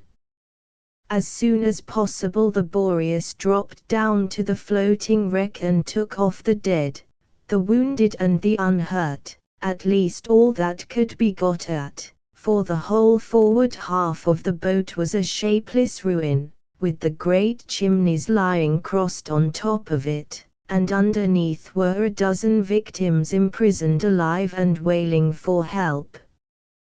While men with axes worked with might and main to free these poor fellows, the Boreas's boats went about, picking up stragglers from the river. And now a new horror presented itself. The wreck took fire from the dismantled furnaces. Never did men work with a heartier will than did those stalwart braves with the axes. But it was of no use. The fire ate its way steadily, despising the bucket brigade that fought it. It scorched the clothes, it singed the hair of the axemen, it drove them back, foot by foot, inch by inch. They wavered, struck a final blow in the teeth of the enemy, and surrendered. And as they fell back they heard prisoned voices saying, "Don't leave us. Don't desert us. Don't do it." And one poor fellow said, "I am Henry Woolley, striker of the Amaranth. My mother lives in St. Louis. Tell her a lie for a poor devil's sake, please. Say I was killed in an instant and never knew what hurt me, though God knows I've neither scratch nor bruise this moment. It's hard to burn up in a coop like this with the whole wide world so near. Goodbye boys, we've all got to come to it at last, anyway." The Boreas stood away out of danger, and the ruined steamer went drifting down the stream, an island of wreathing and climbing flame that vomited clouds of smoke from time to time, and glared more fiercely and sent its luminous tongues higher and higher after each emission, A shriek at intervals told of a captive that had met his doom. The wreck lodged upon a sandbar, and when the Boreas turned the next point on her upward journey it was still burning with scarcely abated fury. When the boys came down into the main saloon of the Boreas, they saw a pitiful sight and heard a world of pitiful sounds. 11 poor creatures lay dead and 40 more lay moaning, or pleading or screaming, while a score of good Samaritans moved among them doing what they could to relieve their sufferings, bathing their chinless faces and bodies with linseed oil and lime water and covering the places with bulging masses of raw cotton that gave to every face and form a dreadful and unhuman aspect. P051.jpg, 28K, a little wee French midshipman of 14 lay fearfully injured, but never uttered a sound till a physician of Memphis was about to dress his hurts. Then he said, "Can I get well? You need not be afraid to tell me." "No, I am afraid you cannot." "Then do not waste your time with me, help those that can get well." "But, help those that can get well. It is not for me to be a girl. I carry the blood of 11 generations of soldiers in my veins." The physician, himself a man who had seen service in the navy in his time, touched his hat to this little hero, and passed on. The head engineer of the Amaranth, a grand specimen of physical manhood, struggled to his feet, a ghastly spectacle, and strode toward his brother, the second engineer, who was unhurt. He said, "You were on watch. You were boss. You would not listen to me when I begged you to reduce your steam. Take that, take it to my wife and tell her it comes from me by the hand of my murderer. Take it, and take my curse with it to blister your heart 100 years, and may you live so long." And he tore a ring from his finger, stripping flesh and skin with it, threw it down and fell dead. But these things must not be dwelt upon. The Boreas landed her dreadful cargo at the next large town and delivered it over to a multitude of eager hands and warm southern hearts, a cargo amounting by this time to 39 wounded persons and 22 dead bodies. And with these she delivered a list of 96 missing persons that had drowned or otherwise perished at the scene of the disaster. A jury of inquest was impaneled, and after due deliberation and inquiry they returned the inevitable American verdict which has been so familiar to our ears all the days of our lives: nobody to blame. **** The incidents of the explosion are not invented. They happened just as they are told. The authors. Chapter Il vieux faire sécher de la neige or for it la vendre pour du sail blanc. When the Boreas backed away from the land to continue her voyage up the river, the Hawkinses were richer by 24 hours of experience in the contemplation of human suffering and in learning through honest hard work how to relieve it. And they were richer in another way also. In the early turmoil an hour after the explosion, a little black-eyed girl of 5 years, frightened and crying bitterly, was struggling through the throng in the Boreas saloon calling her mother and father, but no one answered. Something in the face of Mr. Hawkins attracted her and she came and looked up at him, was satisfied, and took refuge with him. He petted her, listened to her troubles, and said he would find her friends for her. Then he put her in a stateroom with his children and told them to be kind to her. The adults of his party were all busy with the wounded, and straightway began his search. It was fruitless. But all day he and his wife made inquiries, and hoped against hope. All that they could learn was that the child and her parents came on board at New Orleans, where they had just arrived in a vessel from Cuba, that they looked like people from the Atlantic states, that the family name was Van Brunt and the child's name Laura. This was all. The parents had not been seen since the explosion. The child's manners were those of a little lady, and her clothes were daintier and finer than any Mrs. Hawkins had ever seen before. As the hours dragged on, the child lost heart, and cried so piteously for her mother that it seemed to the Hawkinses that the moanings and the wailings of the mutilated men and women in the saloon did not so strain at their heartstrings as the sufferings of this little desolate creature. They tried hard to comfort her, and in trying, learned to love her. They could not help it, seeing how she clung to them and put her arms about their necks and found no solace but in their kind eyes and comforting words. There was a question in both their hearts, a question that rose up and asserted itself with more and more pertinacity as the hours wore on, but both hesitated to give it voice, both kept silence, and waited. But a time came at last when the matter would bear delay no longer. The boat had landed, and the dead and the wounded were being conveyed to the shore. The tired child was asleep in the arms of Mrs. Hawkins. Mr. Hawkins came into their presence and stood without speaking.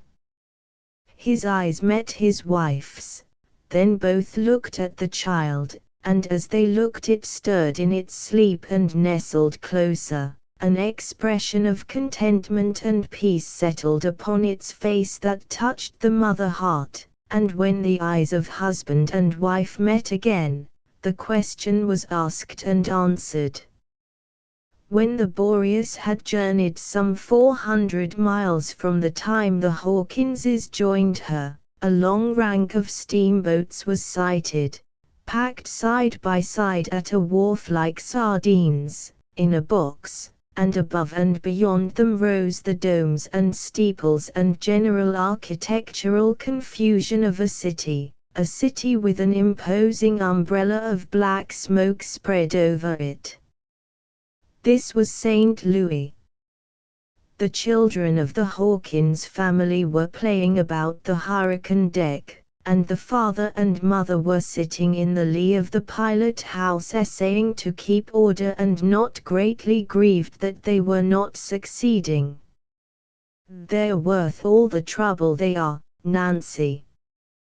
"Yes, and more, Si. I believe you. You wouldn't sell one of them at a good round figure." "Not for all the money in the bank, Si.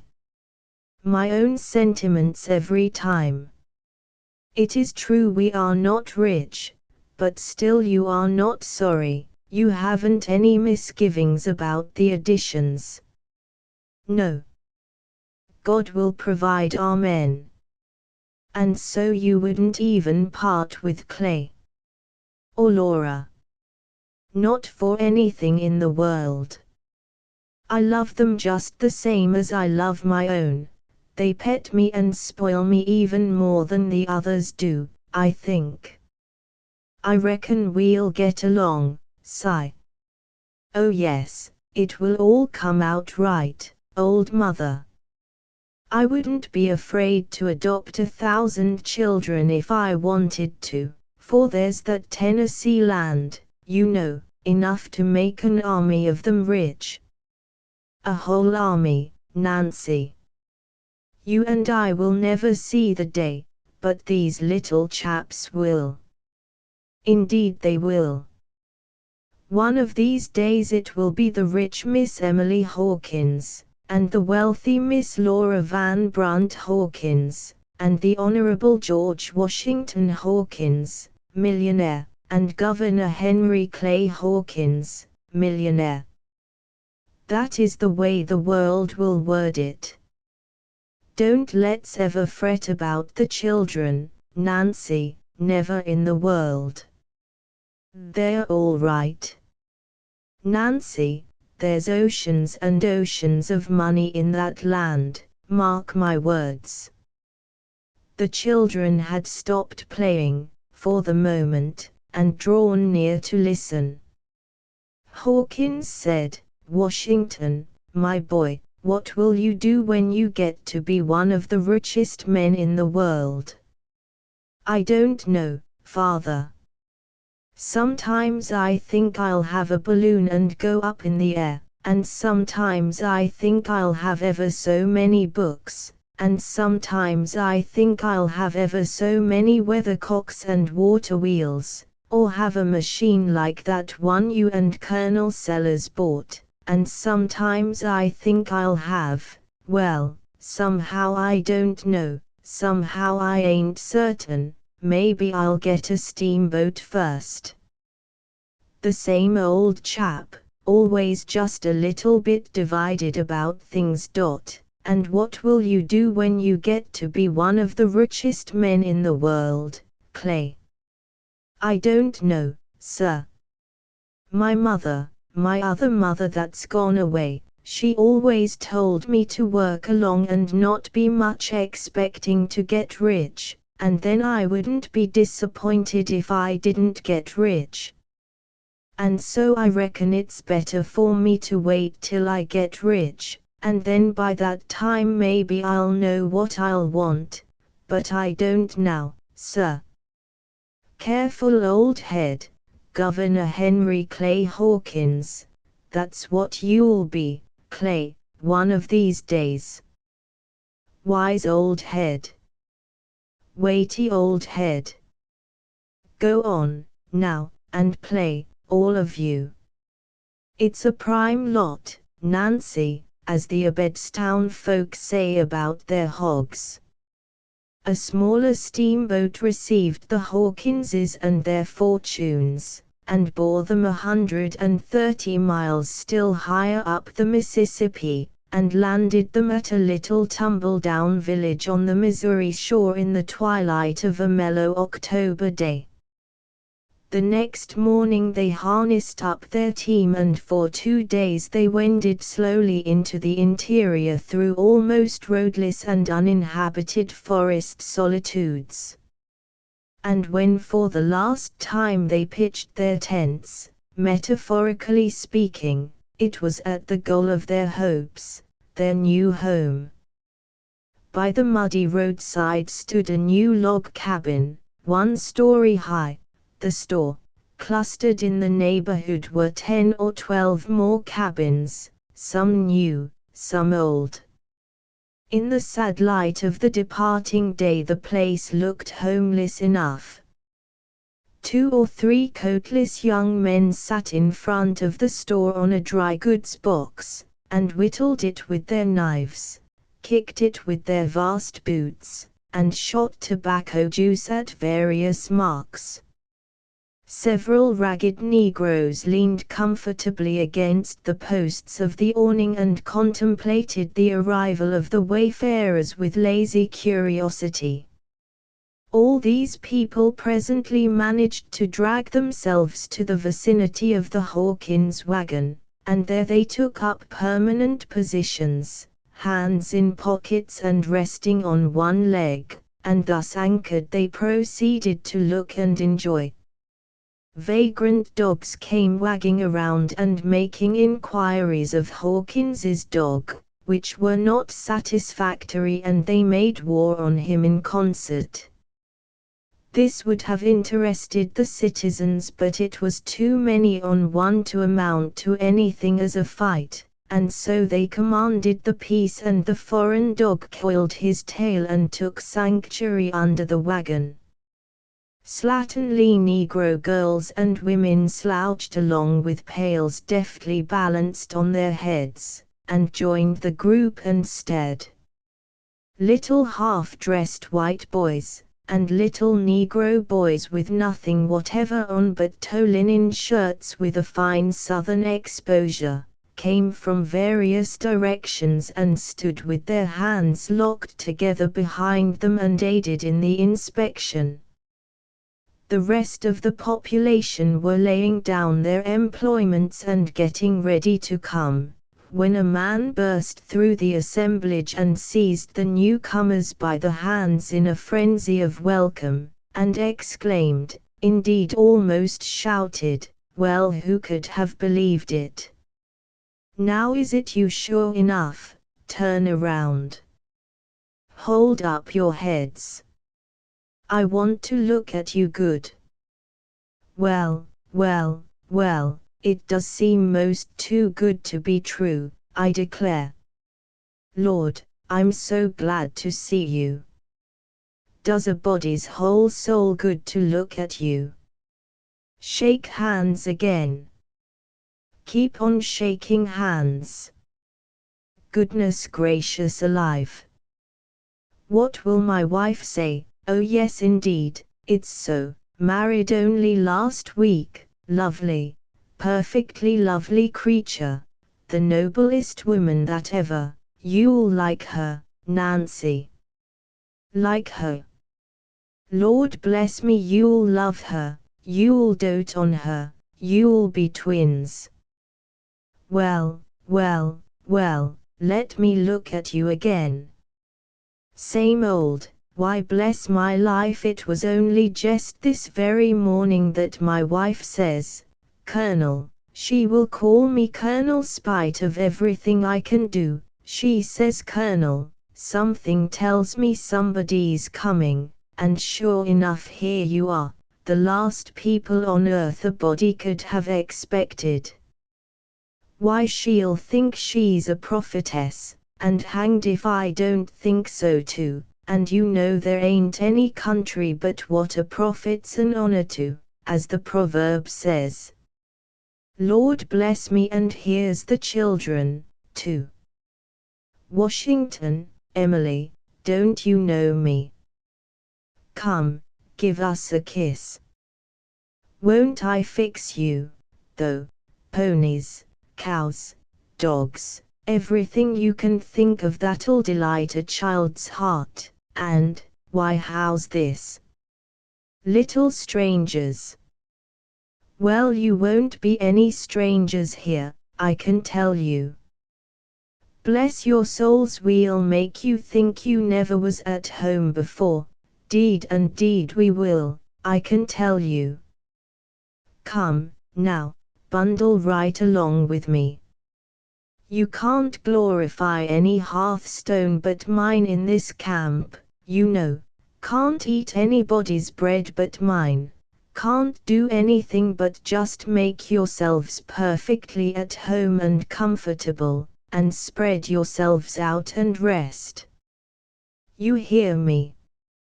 Here, Jim, Tom, Pete, Jake, fly around.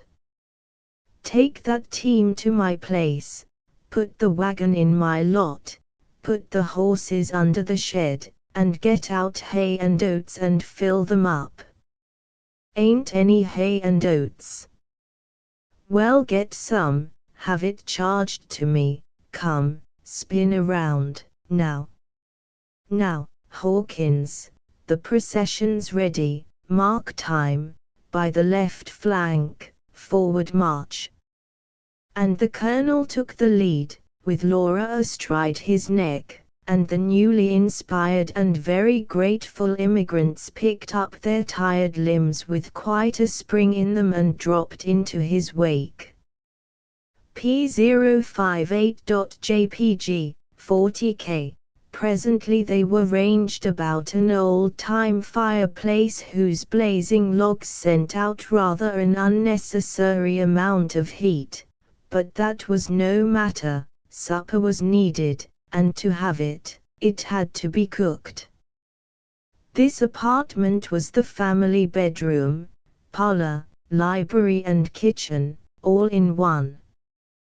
The matronly little wife of the colonel moved hither and thither and in and out with her pots and pans in her hands, happiness in her heart and a world of admiration of her husband in her eyes.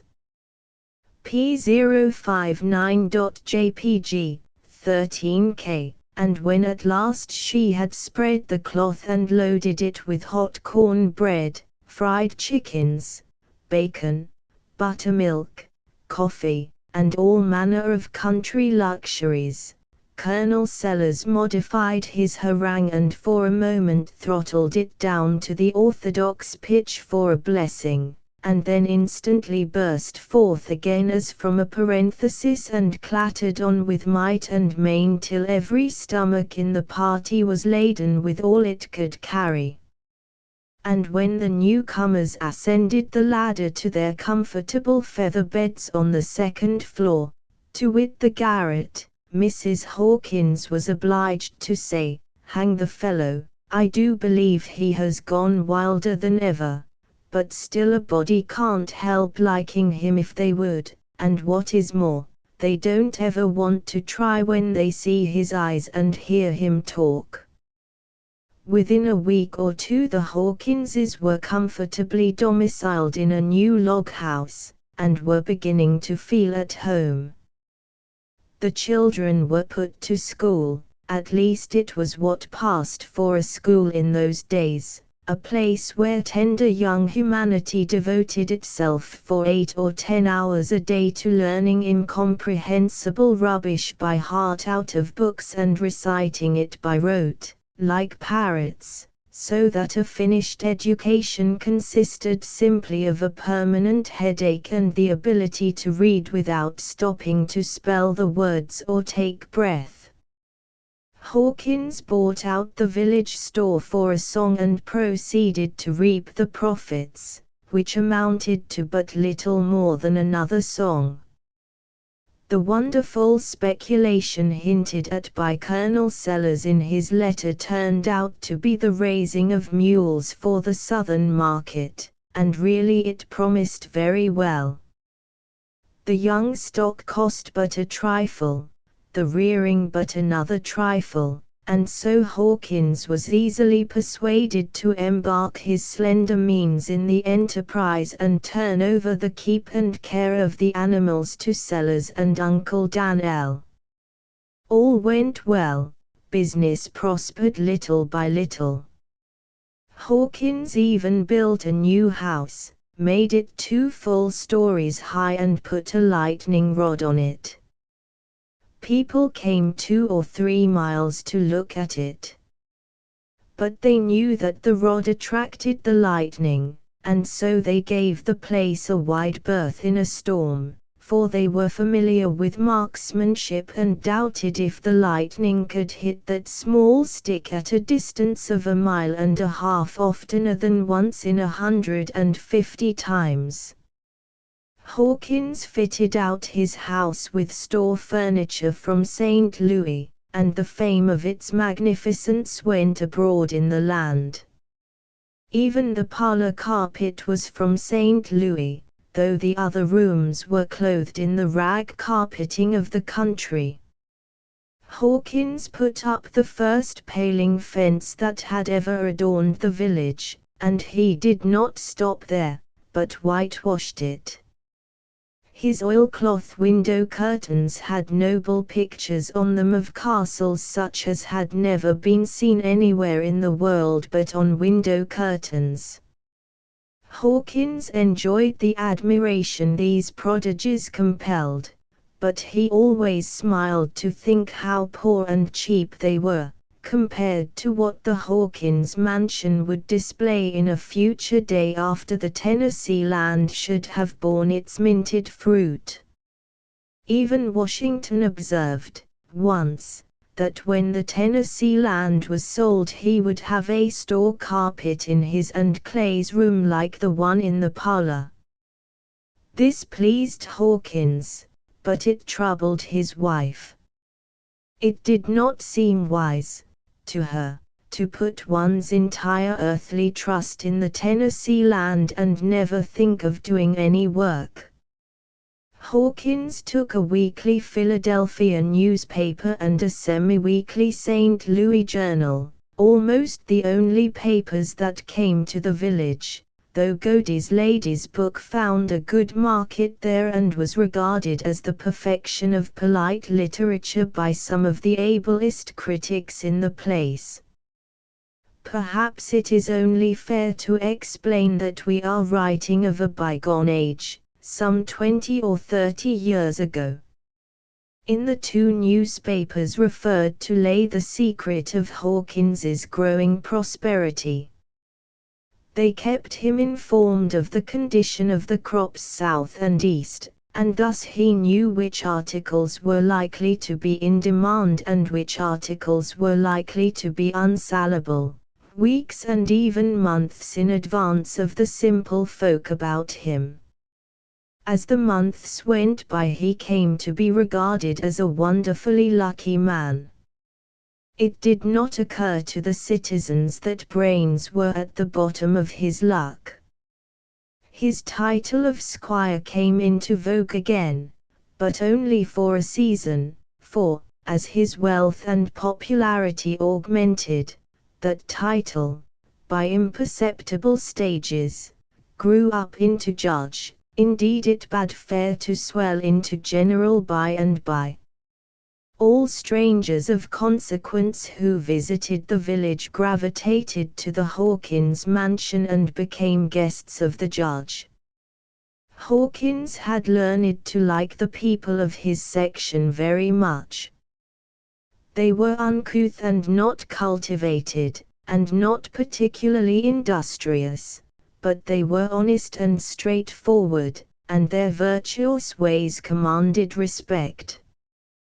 Their patriotism was strong, their pride in the flag was of the old-fashioned pattern, their love of country amounted to idolatry. Whoever dragged the national honor in the dirt won their deathless hatred. They still cursed Benedict Arnold as if he were a personal friend who had broken faith, but a week gone by. Chapter 6. We skip 10 years and this history finds certain changes to record. Judge Hawkins and Colonel Sellers have made and lost 2 or 3 moderate fortunes in the meantime and are now pinched by poverty.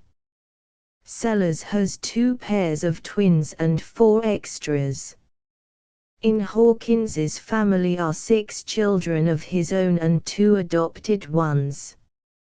From time to time, as fortune smiled, the elder children got the benefit of it, spending the lucky seasons at excellent schools in St. Louis and the unlucky ones at home in the chafing discomfort of straitened circumstances. Neither the Hawkins children nor the world that knew them ever supposed that one of the girls was of alien blood and parentage. Such difference as existed between Laura and Emily is not uncommon in a family. The girls had grown up as sisters, and they were both too young at the time of the fearful accident on the Mississippi to know that it was that which had thrown their lives together. And yet anyone who had known the secret of Laura's birth and had seen her during these passing years, say at the happy age of 12 or 13, would have fancied that he knew the reason why she was more winsome than her school companion. P063.jpg, 19K. Philosophers dispute whether it is the promise of what she will be in the careless schoolgirl that makes her attractive, the undeveloped maidenhood, or the mere natural, careless sweetness of childhood. If Laura at 12 was beginning to be a beauty, the thought of it had never entered her head. No, indeed. Her mind was filled with more important thoughts. To her simple schoolgirl dress she was beginning to add those mysterious little adornments of ribbon knots and earrings, which were the subject of earnest consultations with her grown friends. When she tripped down the street on a summer's day with her dainty hands propped into the ribbon-broidered pockets of her apron, and elbows consequently more or less akimbo with her wide leghorn hat flapping down and hiding her face one moment and blowing straight up against her forehead the next and making its revealment of fresh young beauty, with all her pretty girlish airs and graces in full play, and that sweet ignorance of care and that atmosphere of innocence and purity all about her, that belonged to her gracious time of life. Indeed, she was a vision to warm the coldest heart and bless and cheer the saddest. Willful, generous, forgiving, imperious, affectionate, improvident, bewitching, in short, was Laura at this period. Could she have remained there, this history would not need to be written. But Laura had grown to be almost a woman in these few years, to the end of which we have now come, years which had seen Judge Hawkins pass through so many trials. When the judge's first bankruptcy came upon him, a homely human angel intruded upon him with an offer of $1,500 for the Tennessee land. Mrs. Hawkins said, "Take it." It was a grievous temptation, but the judge withstood it. He said the land was for the children, he could not rob them of their future millions for so paltry a sum. When the second blight fell upon him, another angel appeared and offered $3,000 for the land. He was in such deep distress that he allowed his wife to persuade him to let the papers be drawn, but when his children came into his presence in their poor apparel, he felt like a traitor and refused to sign. But now he was down again, and deeper in the mire than ever. He paced the floor all day, he scarcely slept at night. He blushed even to acknowledge it to himself, but treason was in his mind. He was meditating, at last, the sale of the land. Mrs. Hawkins stepped into the room. He had not spoken a word, but he felt as guilty as if she had caught him in some shameful act. She said, "Sigh, I do not know what we are going to do. The children are not fit to be seen, their clothes are in such a state. But there's something more serious still.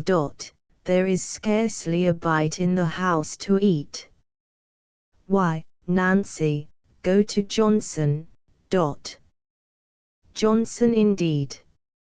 You took that man's part when he hadn't a friend in the world, and you built him up and made him rich. And here's the result of it, he lives in our fine house, and we live in his miserable log cabin. He has hinted to our children that he would rather they wouldn't come about his yard to play with his children, which I can bear, and bear easy enough, for they are not a sort we want to associate with much. But what I can't bear with any quietness at all, is his telling Frankie our bill was running pretty high this morning when I sent him for some meal, and that was all he said, too. Didn't give him the meal, turned off and went to talking with the Hargrave girls about some stuff they wanted to cheapen. Nancy, this is astounding. And so it is, I warrant you. I've kept still, as long as ever I could. Things have been getting worse and worse, and worse and worse, Every single day, I don't go out of the house, I feel so down. But you had trouble enough, and I wouldn't say a word, and I wouldn't say a word now, only things have got so bad that I don't know what to do, nor where to turn. And she gave way and put her face in her hands and cried. Poor child, don't grieve so. I never thought that of Johnson. I am clear at my wits' end. I don't know what in the world to do. Now if somebody would come along and offer $3,000, if somebody only would come along and offer $3,000 for that Tennessee land. You'd sell it, Si, said Mrs. Hawkins excitedly. Try me, P065.jpg, 27K. Mrs. Hawkins was out of the room in a moment. Within a minute she was back again with a business-looking stranger, whom she seated, and then she took her leave again. Hawkins said to himself, how can a man ever lose faith? When the blackest hour comes, Providence always comes with it. This is the very timeliest help that ever poor harried devil had. If this blessed man offers but 1,000, I'll embrace him like a brother. The stranger said, I am aware that you own 75,000 acres of land in East Tennessee, and without sacrificing your time, I will come to the point at once. I am agent of an iron manufacturing company, and they empower me to offer you $10,000 for that land. Hawkins's heart bounded within him. His whole frame was racked and wrenched with fettered hurrahs. His first impulse was to shout done, and God bless the iron company, too. But a something flitted through his mind, and his opened lips uttered nothing. The enthusiasm faded away from his eyes, and the look of a man who is thinking took its place. Presently, in a hesitating, undecided way, he said, well, it don't seem quite enough. That is a very valuable property. Very valuable. It's brimful of iron ore, sir, brimful of it. And copper, coal, everything you can think of. Now, I'll tell you what I'll do. I'll reserve everything except the iron, and I'll sell them the iron property for $15,000 cash. I to go in with them and own an undivided interest of 1/2 the concern, or the stock, as you may say. I'm out of business, and I'd just as soon help run the thing as not. Now how does that strike you? Well, I am only an agent of these people, who are friends of mine, and I am not even paid for my services. To tell you the truth, I have tried to persuade them not to go into the thing, and I have come square out with their offer, without throwing out any feelers, and I did it in the hope that you would refuse. A man pretty much always refuses another man's first offer, no matter what it is. But I have performed my duty, and will take pleasure in telling them what you say. He was about to rise. Hawkins said, wait a bit. Hawkins thought again. And the substance of his thought was, this is a deep man. This is a very deep man. I don't like his candor. Your ostentatiously candid businessman's a deep fox, always a deep fox. This man's that iron company himself. That's what he is. He wants that property, too. I am not so blind but I can see that. He don't want the company to go into this thing. Oh, that's very good, yes, that's very good indeed, stuff. He'll be back here tomorrow, sure, and take my offer, take it. I'll risk anything he is suffering to take it now. Here, I must mind what I'm about. What has started this sudden excitement about iron? I wonder what is in the wind. Just as sure as I'm alive this moment, there's something tremendous stirring in iron speculation. Here Hawkins got up and began to pace the floor with excited eyes and with gesturing hands. Something enormous going on in iron, without the shadow of a doubt, and here I sit mousing in the dark and never knowing anything about it. Great heaven, what an escape I've made! This underhand mercenary creature might have taken me up, and ruined me. But I have escaped, and I warrant me I'll not put my foot into.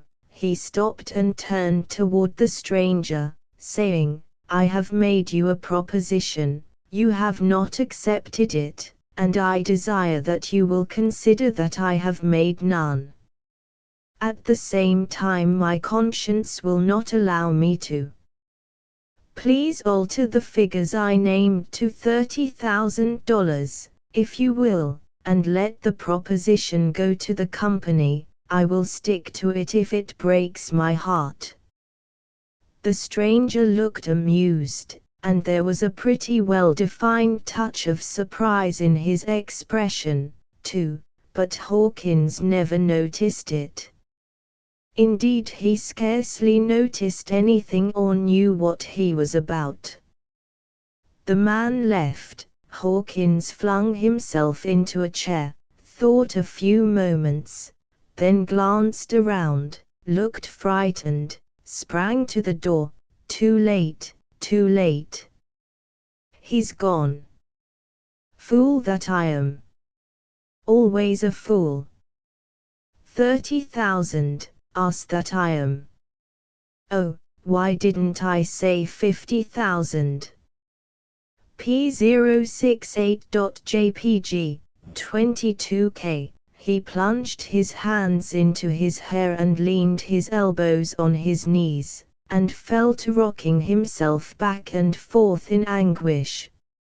Mrs. Hawkins sprang in, beaming, well, sigh. Oh, confound the confounded, confound it, Nancy. I've gone and done it. Now. Done what, sigh, for mercy's sake?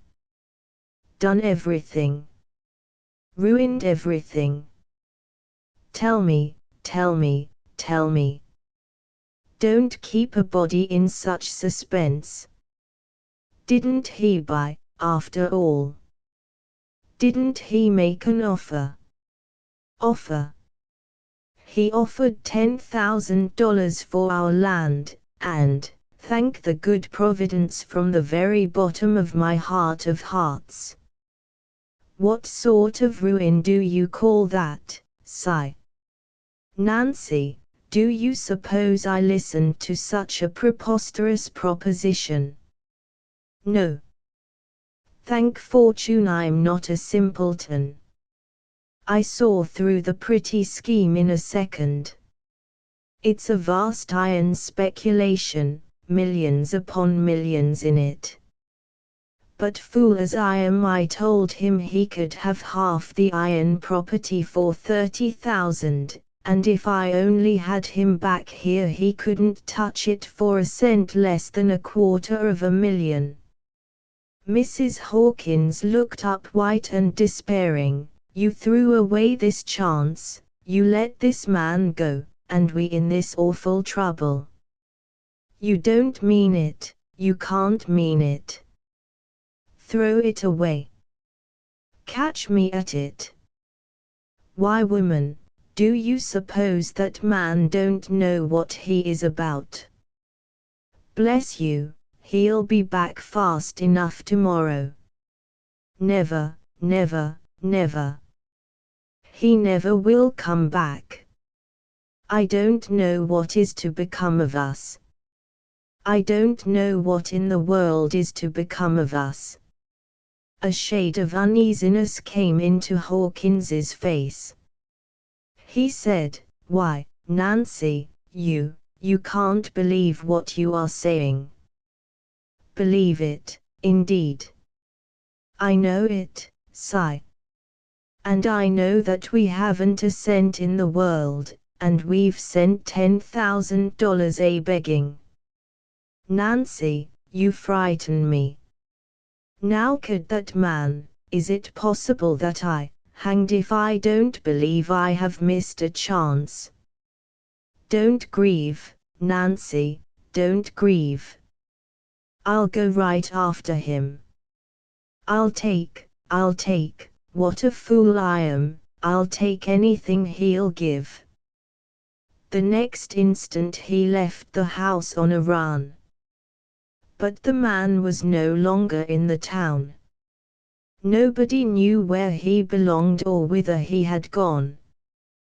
Hawkins came slowly back, watching wistfully but hopelessly for the stranger, and lowering his price steadily with his sinking heart. And when his foot finally pressed his own threshold, the value he held the entire Tennessee property at was $500, $200 down and the rest in 3 equal annual payments, without interest. There was a sad gathering at the Hawkins fireside the next night. All the children were present but Clay. Mr. Hawkins said, "Washington, we seem to be hopelessly fallen, hopelessly involved. I am ready to give up. I do not know where to turn, I never have been down so low before, I never have seen things so dismal. There are many mouths to feed, Clay is at work, we must lose you, also, for a little while, my boy. But it will not be long, the Tennessee land." He stopped, and was conscious of a blush. There was silence for a moment, and then Washington, now a lank, dreamy-eyed stripling between 22 and 23 years of age, said, "If Colonel Sellers would come for me, I would go and stay with him a while, till the Tennessee land is sold. He has often wanted me to come, ever since he moved to Hawkeye. I'm afraid he can't well come for you, Washington. From what I can hear, not from him of course, but from others, he is not far from as bad off as we are, and his family is as large, too. He might find something for you to do, maybe, but you'd better try to get to him yourself, Washington, it's only 30 miles. But how can I, Father? There's no stage or anything. And if there were, stages require money. A stage goes from Swansea, 5 miles from here. But it would be cheaper to walk. Father, they must know you there, and no doubt they would credit you in a moment, for a little stage ride like that. Couldn't you write and ask them? Couldn't you, Washington, seeing it's you that wants the ride? And what do you think you'll do, Washington, when you get to Hawkeye? Finish your invention for making window glass opaque? No, sir, I have given that up. I almost knew I could do it, but it was so tedious and troublesome I quit it. I was afraid of it, my boy. Then I suppose you'll finish your plan of coloring hen's eggs by feeding a peculiar diet to the hen. No, sir.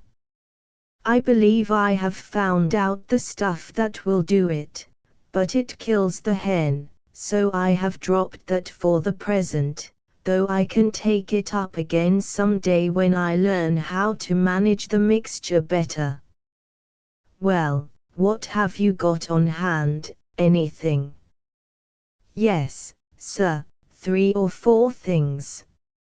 I think they are all good and can all be done, but they are tiresome, and besides they require money. But as soon as the land is sold, Emily, were you about to say something? Said Hawkins. Yes, sir. If you are willing, I will go to St. Louis. That will make another mouth less to feed.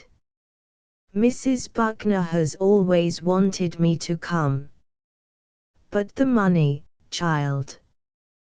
Why, I think she would send it, if you would write her, and I know she would wait for her pay till. Come, Laura, let's hear from you, my girl. P072.jpg, 48K. Emily and Laura were about the same age, between 17 and 18. Emily was fair and pretty, girlish and diffident, blue eyes and light hair.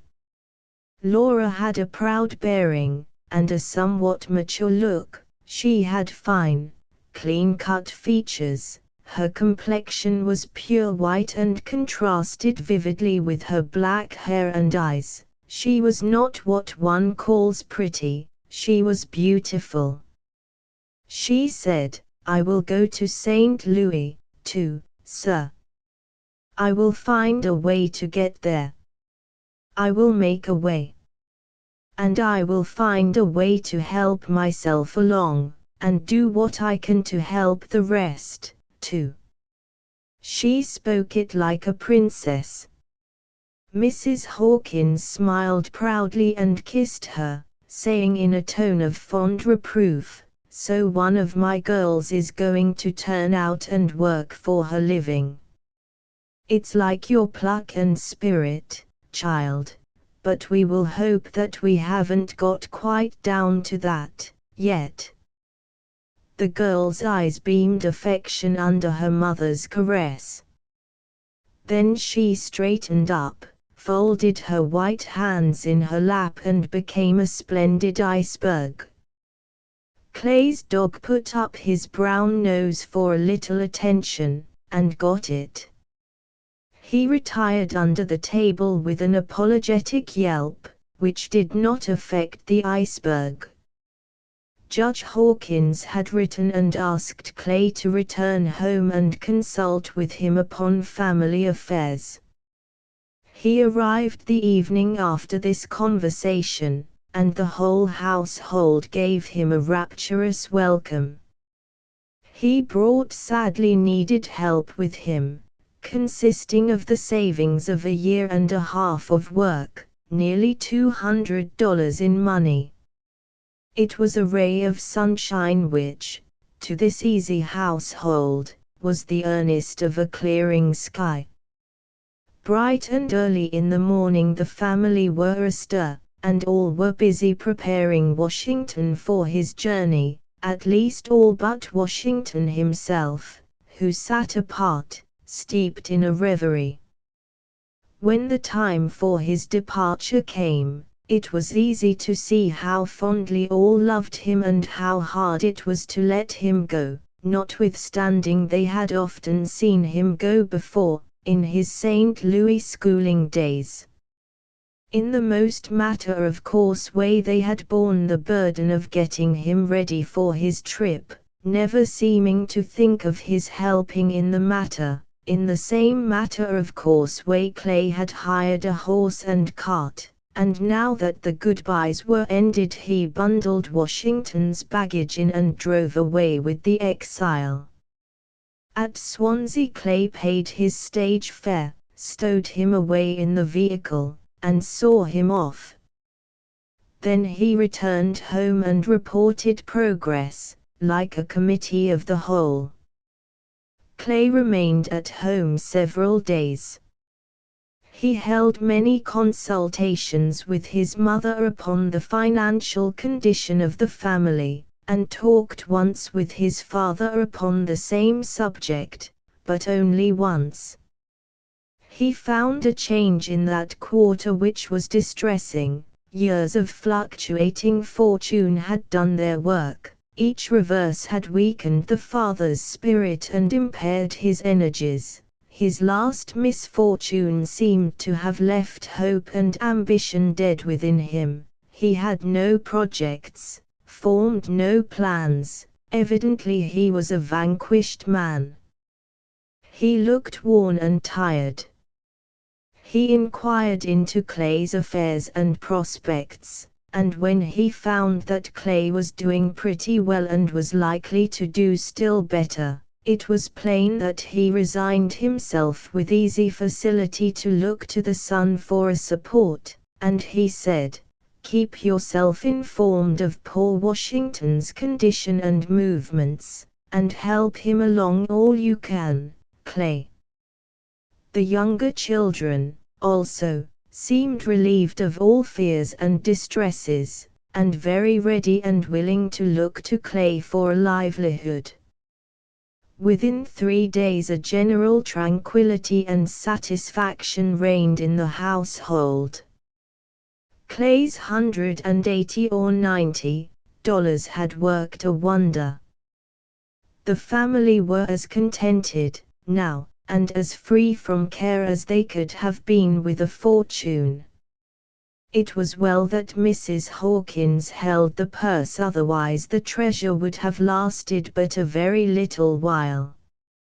It took but a trifle to pay Hawkins's outstanding obligations, for he had always had a horror of debt. When Clay bade his home goodbye and set out to return to the field of his labors, he was conscious that henceforth he was to have his father's family on his hands as pensioners, but he did not allow himself to chafe at the thought, for he reasoned that his father had dealt by him with a free hand and a loving one all his life. And now that hard fortune had broken his spirit, it ought to be a pleasure, not a pain, to work for him. The younger children were born and educated dependents.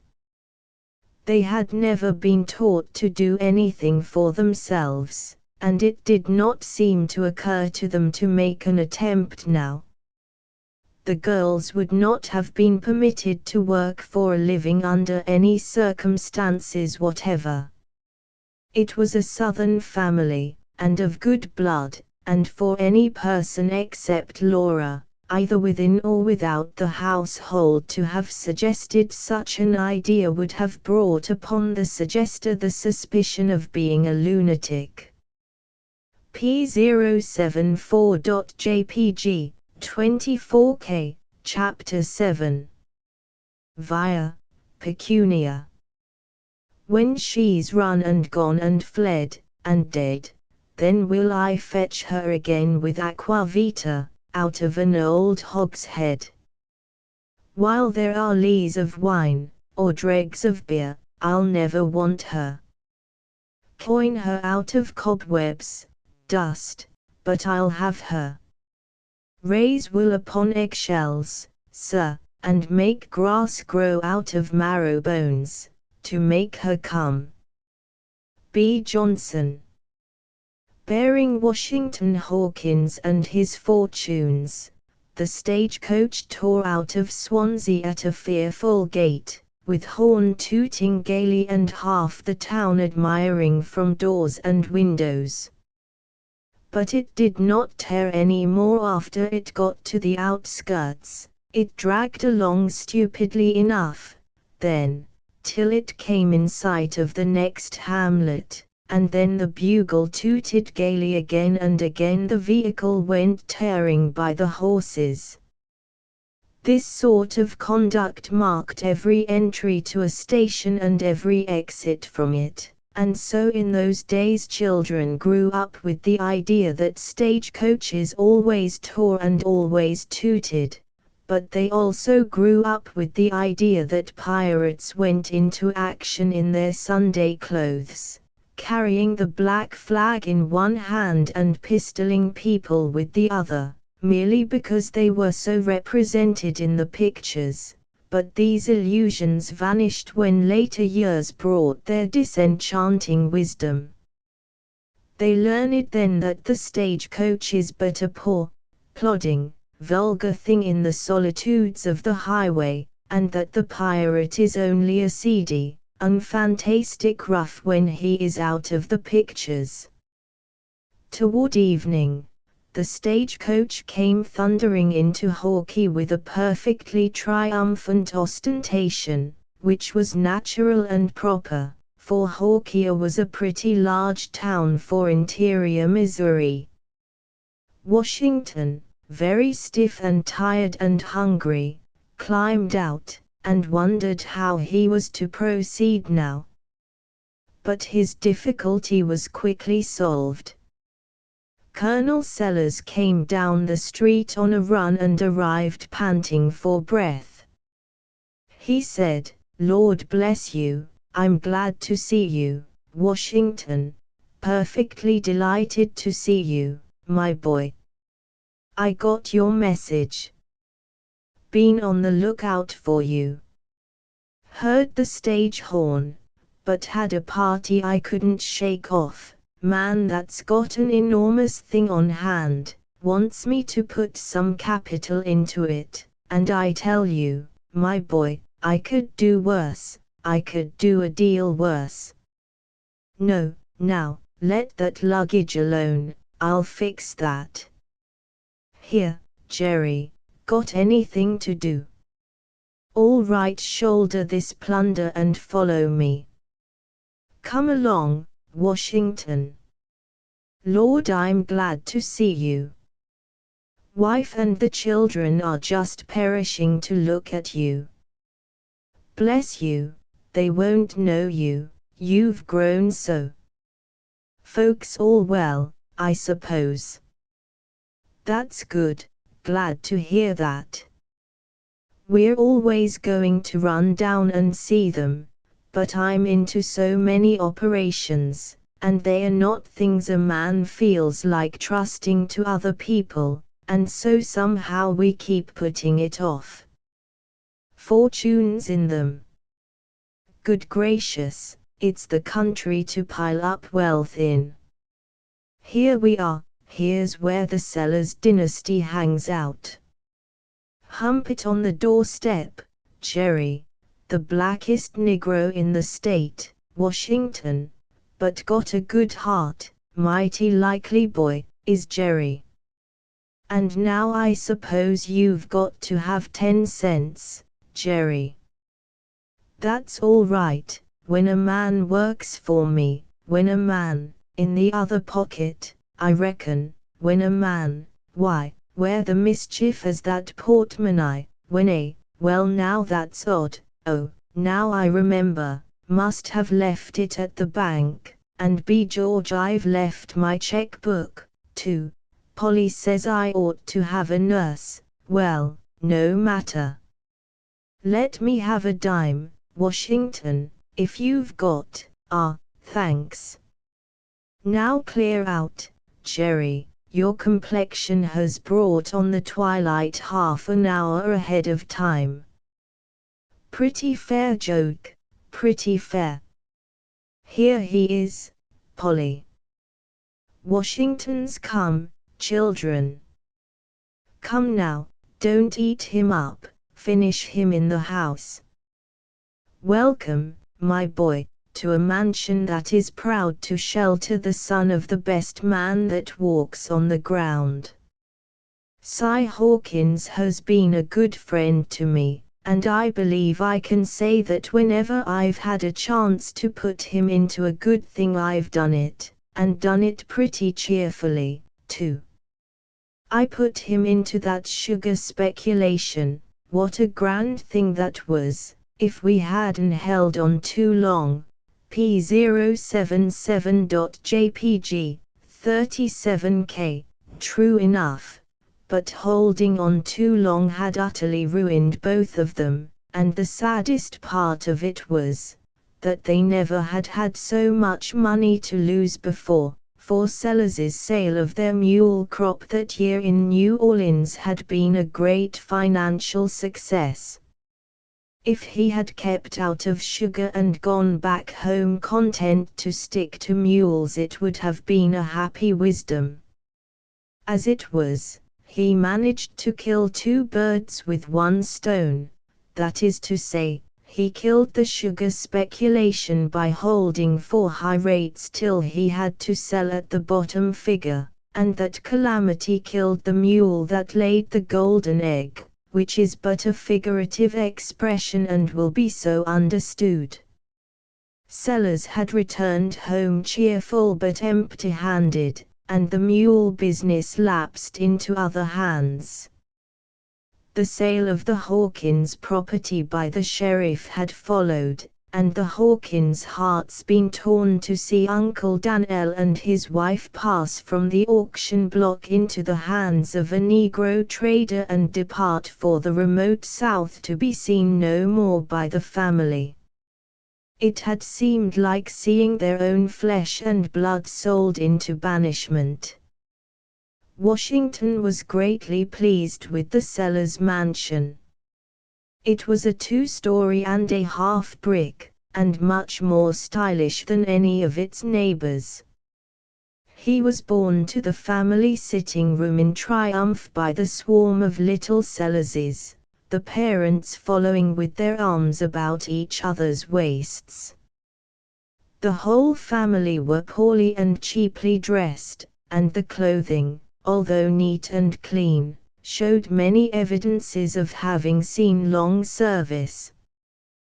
The Colonel's stovepipe hat was napless and shiny with much polishing, but nevertheless it had an almost convincing expression about it of having been just purchased new. The rest of his clothing was napless and shiny, too, but it had the air of being entirely satisfied with itself and blandly sorry for other people's clothes.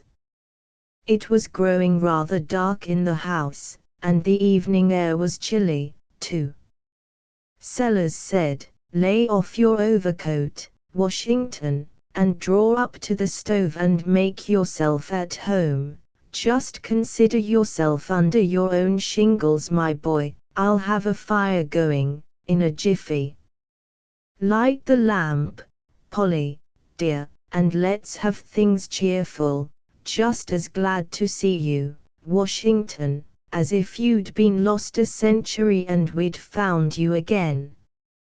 By this time the Colonel was conveying a lighted match into a poor little stove. Then he propped the stove door to its place by leaning the poker against it, for the hinges had retired from business. This door framed a small square of isinglass, which now warmed up with a faint glow. Mrs. Sellers lit a cheap, showy lamp, which dissipated a good deal of the gloom, and then everybody gathered into the light and took the stove into close companionship. The children climbed all over Sellers, fondled him, petted him, and were lavishly petted in return. Out from this tugging, laughing, chattering disguise of legs and arms and little faces, the Colonel's voice worked its way and his tireless tongue ran blithely on without interruption, and the purring little wife, diligent with her knitting, sat near at hand and looked happy and proud and grateful, and she listened as one who listens to oracles and Gospels and whose grateful soul is being refreshed with the bread of life. By and by the children quieted down to listen, clustered about their father, and resting their elbows on his legs, they hung upon his words as if he were uttering the music of the spheres. A dreary old haircloth sofa against the wall, a few damaged chairs, the small table the lamp stood on, the crippled stove, these things constituted the furniture of the room. There was no carpet on the floor. On the wall were occasional square-shaped interruptions of the general tint of the plaster which betrayed that there used to be pictures in the house, but there were none now. There were no mantel ornaments, unless one might bring himself to regard as an ornament a clock which never came within 15 strokes of striking the right time, and whose hands always hitched together at 22 minutes past anything and travelled in company the rest of the way home. "Remarkable clock," said Sellers, and got up and wound it. "I've been offered, well, I wouldn't expect you to believe what I've been offered for that clock. Old Governor Hager never sees me but he says, 'Come, now, Colonel, name your price, I must have that clock.' But my goodness, I'd as soon think of selling my wife. As I was saying to, silence in the court, now, she's begun to strike. You can't talk against her, you have to just be patient and hold up till she's said her say. Ah well, as I was saying, when she's beginning again. 19, 20, 21, 22, Twain. Ah, that's all. Yes, as I was saying to old Judge, go it, old girl, don't mind me. Now how is that? Isn't that a good, spirited tone? She can wake the dead. Sleep. Why, you might as well try to sleep in a thunder factory. Now just listen at that. She'll strike 150, now, without stopping, you'll see. There ain't another clock like that in Christendom." Washington hoped that this might be true, for the din was distracting, though the family, one and all, seemed filled with joy, and the more the clock buckled down to her work, as the Colonel expressed it, and the more insupportable the clatter became, the more enchanted they all appeared to be. When there was silence, Mrs. Sellers lifted upon Washington a face that beamed with a childlike pride, and said, "It belonged to his grandmother." The look and the tone were a plain call for admiring surprise, and therefore Washington said, it was the only thing that offered itself at the moment. "Indeed." "Yes, it did, didn't it, father?" exclaimed one of the twins. "She was my great-grandmother, and George's too, wasn't she, father? You never saw her, but Sis has seen her, when Sis was a baby, didn't he, you, Sis? Sis has seen her most 100 times. She was awful deef, she's dead now. Ain't she, father?" All the children chimed in, now, with one general babble of information about deceased, nobody offering to read the riot act or seeming to discountenance the insurrection or disapprove of it in any way, but the head twin drowned all the turmoil and held his own against the field. "It's our clock, now, and it's got wheels inside of it, and a thing that flutters every time she strikes, don't it, father?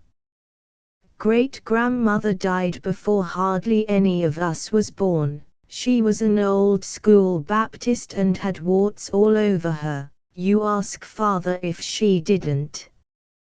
She had an uncle once that was bald-headed and used to have fits. He wasn't our uncle. I don't know what he was to us, some kin or another, I reckon. Father's seen him 1,000 times, hain't he, you, father?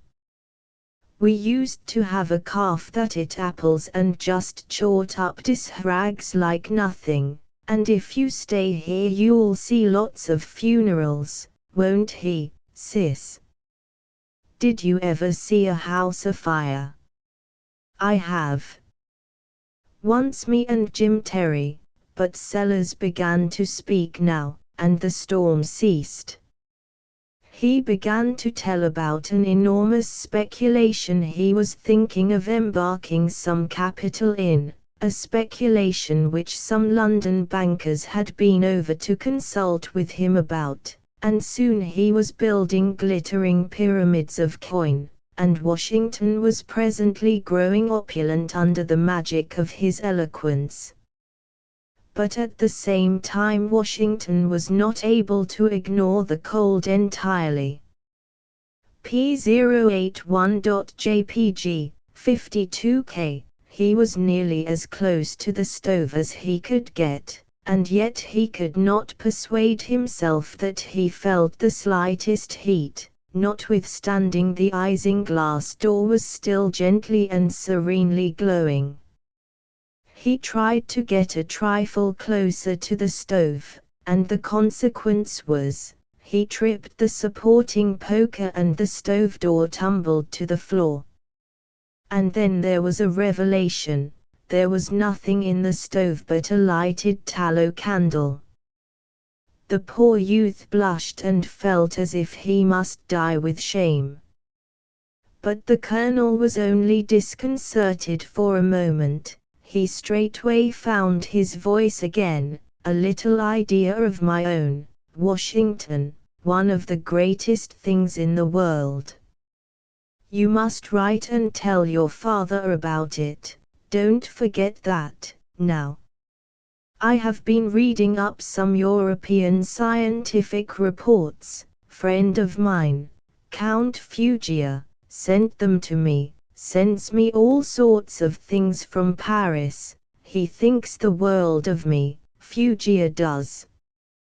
Well, I saw that the Academy of France had been testing the properties of heat, and they came to the conclusion that it was a non-conductor or something like that, and of course its influence must necessarily be deadly in nervous organizations with excitable temperaments, especially where there is any tendency toward rheumatic affections. Bless you, I saw in a moment what was the matter with us, and says I, out goes your fires, no more slow torture and certain death for me, sir. What you want is the appearance of heat, not the heat itself, that's the idea. Well, how to do it was the next thing. I just put my head to work, pegged away a couple of days, and here you are. Rheumatism. Why, a man can't any more start a case of rheumatism in this house than he can shake an opinion out of a mummy. Stove with a candle in it and a transparent door, that's it. It has been the salvation of this family. Don't you fail to write your father about it, Washington. And tell him the idea is mine. I'm no more conceited than most people, I reckon, but you know it is human nature for a man to want credit for a thing like that. Washington said with his blue lips that he would, but he said in his secret heart that he would promote no such iniquity. He tried to believe in the healthfulness of the invention, and succeeded tolerably well, but after all he could not feel that good health in a frozen body was any real improvement on the rheumatism. Chapter 8. One pay hoard is thin, as of ceruis, naught replenished with gret diursite of meat and drink. Good chere may then suffice with honest talking, the book of courtesy. Mammon. Come on, sir. Now, you set your foot on shore in Novo Orb, here's the rich Peru, and there within, sir, are the golden mines, great Solomon's offer. B. Johnson. The supper at Colonel Sellers's was not sumptuous, in the beginning, but it improved on acquaintance. That is to say, that what Washington regarded at first sight as mere lowly potatoes, presently became more inspiring agricultural productions that had been reared in some ducal garden beyond the sea, under the sacred eye of the Duke himself, who had sent them to cellars. The bread was from corn which could be grown in only one favored locality in the earth, and only a favored few could get it. The Rio coffee, which at first seemed execrable to the taste, took to itself an improved flavor when Washington was told to drink it slowly and not hurry what should be a lingering luxury in order to be fully appreciated. It was from the private stores of a Brazilian nobleman with an unrememberable name. The colonel's tongue was a magician's wand that turned dried apples into figs and water into wine as easily as it could change a hovel into a palace and present poverty into imminent future riches. Washington slept in a cold bed in a carpetless room and woke up in a palace in the morning. At least the palace lingered during the moment that he was rubbing his eyes and getting his bearings, and then it disappeared, and he recognized that the colonel's inspiring talk had been influencing his dreams. Fatigue had made him sleep late. When he entered the sitting room he noticed that the old haircloth sofa was absent. When he sat down to breakfast the colonel tossed $6 or $7 in bills on the table, counted them over, said he was a little short and must call upon his banker, then returned the bills to his wallet with the indifferent air of a man who is used to money. The breakfast was not an improvement upon the supper, but the colonel talked it up and transformed it into an oriental feast. "By and by," he said, "I intend to look out for you, Washington, my boy. I hunted up a place for you yesterday, but I am not referring to that now. That is a mere livelihood, mere bread and butter. But when I say I mean to look out for you, I mean something very different. I mean to put things in your way that will make a mere livelihood a trifling thing. I'll put you in a way to make more money that you'll ever know what to do with. You'll be right here where I can put my hand on you when anything turns up.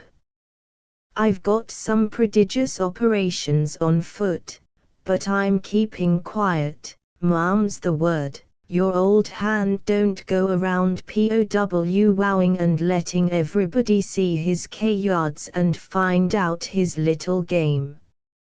But all in good time, Washington, all in good time. You'll see. Now there's an operation in corn that looks well.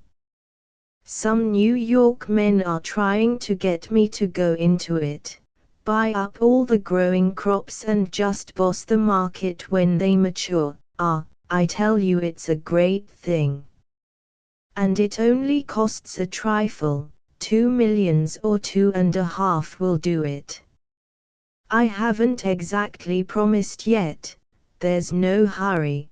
The more indifferent I seem, you know, the more anxious those fellows will get. And then there is the hog speculation, that's bigger still. We've got quiet men at work. He was very impressive here, mousing around, to get propositions out of all the farmers in the whole West and Northwest for the hog crop, and other agents quietly getting propositions and terms out of all the manufactories. And don't you see, if we can get all the hogs and all the slaughterhouses into our hands on the dead quiet, phew, it would take 3 ships to carry the money.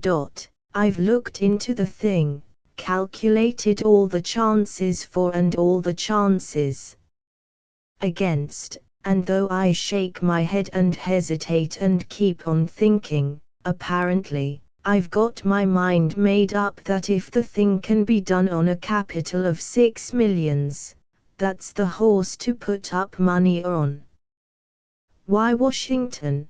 But what's the use of talking about it? Any man can see that there's whole Atlantic oceans of cash in it, gulfs and bays thrown in. But there's a bigger thing than that, yes bigger. P085.jpg, 46K. Why Colonel, you can't want anything bigger, said Washington, his eyes blazing. Oh, I wish I could go into either of those speculations. I only wish I had money. I wish I wasn't cramped and kept down and fettered with poverty, and such prodigious chances lying right here in sight. Oh, it is a fearful thing to be poor. But don't throw away those things. They are so splendid and I can see how sure they are. Don't throw them away for something still better and maybe fail in it. I wouldn't, Colonel. I would stick to these. I wish Father were here and were his old self again. Oh, he never in his life had such chances as these are. Colonel, you can't improve on these. No man can improve on them.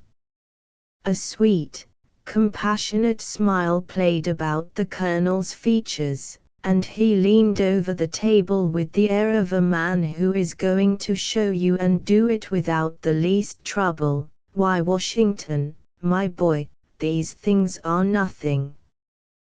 They look large of course, they look large to a novice, but to a man who has been all his life accustomed to large operations, sure.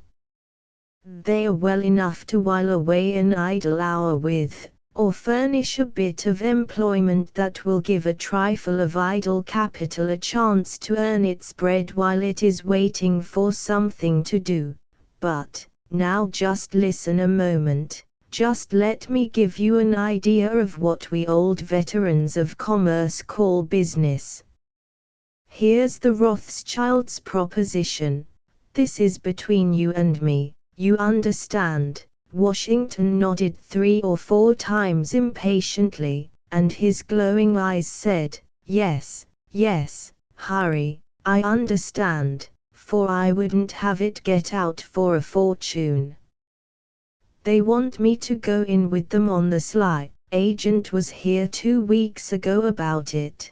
Go in on the sly, voice down to an impressive whisper, now, and buy up 113 wildcat banks in Ohio, Indiana, Kentucky, Illinois and Missouri. Notes of these banks are at all sorts of discount now. Average discount of the 113 is 44%. Buy them all up, you see, and then all of a sudden let the cat out of the bag. Whiz. The stock of every one of those wildcats would spin up to a tremendous premium before you could turn a handspring. Profit on the speculation not $1 less than 40 millions. An eloquent pause, while the marvelous vision settled into W.S. focus. Where's your hogs now?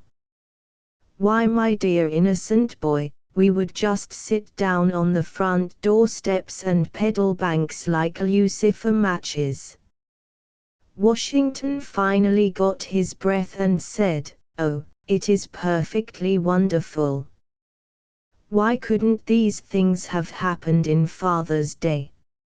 And it's of no use, they simply lie before my face and mock me. There is nothing for me but to stand helpless and see other people reap the astonishing harvest. Never mind, Washington, don't you worry. I'll fix you. There's plenty of chances. How much money have you got? In the presence of so many millions, Washington could not keep from blushing when he had to confess that he had but $18 in the world. Well, all right, don't despair. Other people have been obliged to begin with less. I have a small idea that may develop into something for us both, all in good time. Keep your money close and add to it. I'll make it breed. I've been experimenting, to pass away the time, on a little preparation for curing sore eyes, a kind of decoction 9/10 water and the other 10th drugs that don't cost more than $1 a barrel. I'm still experimenting. There's one ingredient wanted yet to perfect the thing, and somehow I can't just manage to hit upon the thing that's necessary, and I don't dare talk with a chemist, of course. But I'm progressing, and before many weeks I wager the country will ring with the fame of Berrier Sellers' infallible Imperial Oriental Optic Liniment and Salvation for Sore Eyes, the medical wonder of the age. Small bottles 50 cents, large ones $1.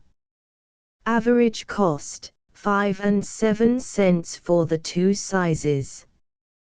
The first year sell, say, 10,000 bottles in Missouri, 7,000 in Iowa, 3,000 in Arkansas, 4,000 in Kentucky, 6,000 in Illinois, and say 25,000 in the rest of the country. Total, 55,000 bottles, profit clear of all expenses, $20,000 at the very lowest calculation. All the capital needed is to manufacture the first 2,000 bottles, say $150, then the money would begin to flow in. The second year, sales would reach 200,000 bottles, clear profit, say, $75,000, and in the meantime the great factory would be building in St. Louis, to cost, say, $100,000. The third year we could easily sell 1 million bottles in the United States and, oh, splendid, said Washington. Let's commence right away, let's. 1,000,000 bottles in the United States. Profit at least $350,000, and then it would begin to be time to turn our attention toward the real idea of the business. The real idea of it. Ain't $350,000 a year a pretty real stuff? Why, what an infant you are, Washington, what a guileless, short-sighted, easily contented innocent you are, my poor little country-bred know-nothing. Would I go to all that trouble and bother for the poor crumbs a body might pick up in this country? Now do I look like a man who, does my history suggest that I am a man who deals in trifles, contents himself with the narrow horizon that hems in the common herd, sees no further than the end of his nose? Now you know that that is not me, couldn't be me. You ought to know that if I throw my time and abilities into a patent medicine, it's a patent medicine whose field of operations is the solid earth. Its clients the swarming nations that inhabit it. Why, what is the Republic of America for an eye-water country? Lord bless you, it is nothing but a barren highway that you've got to cross to get to the true eye-water market.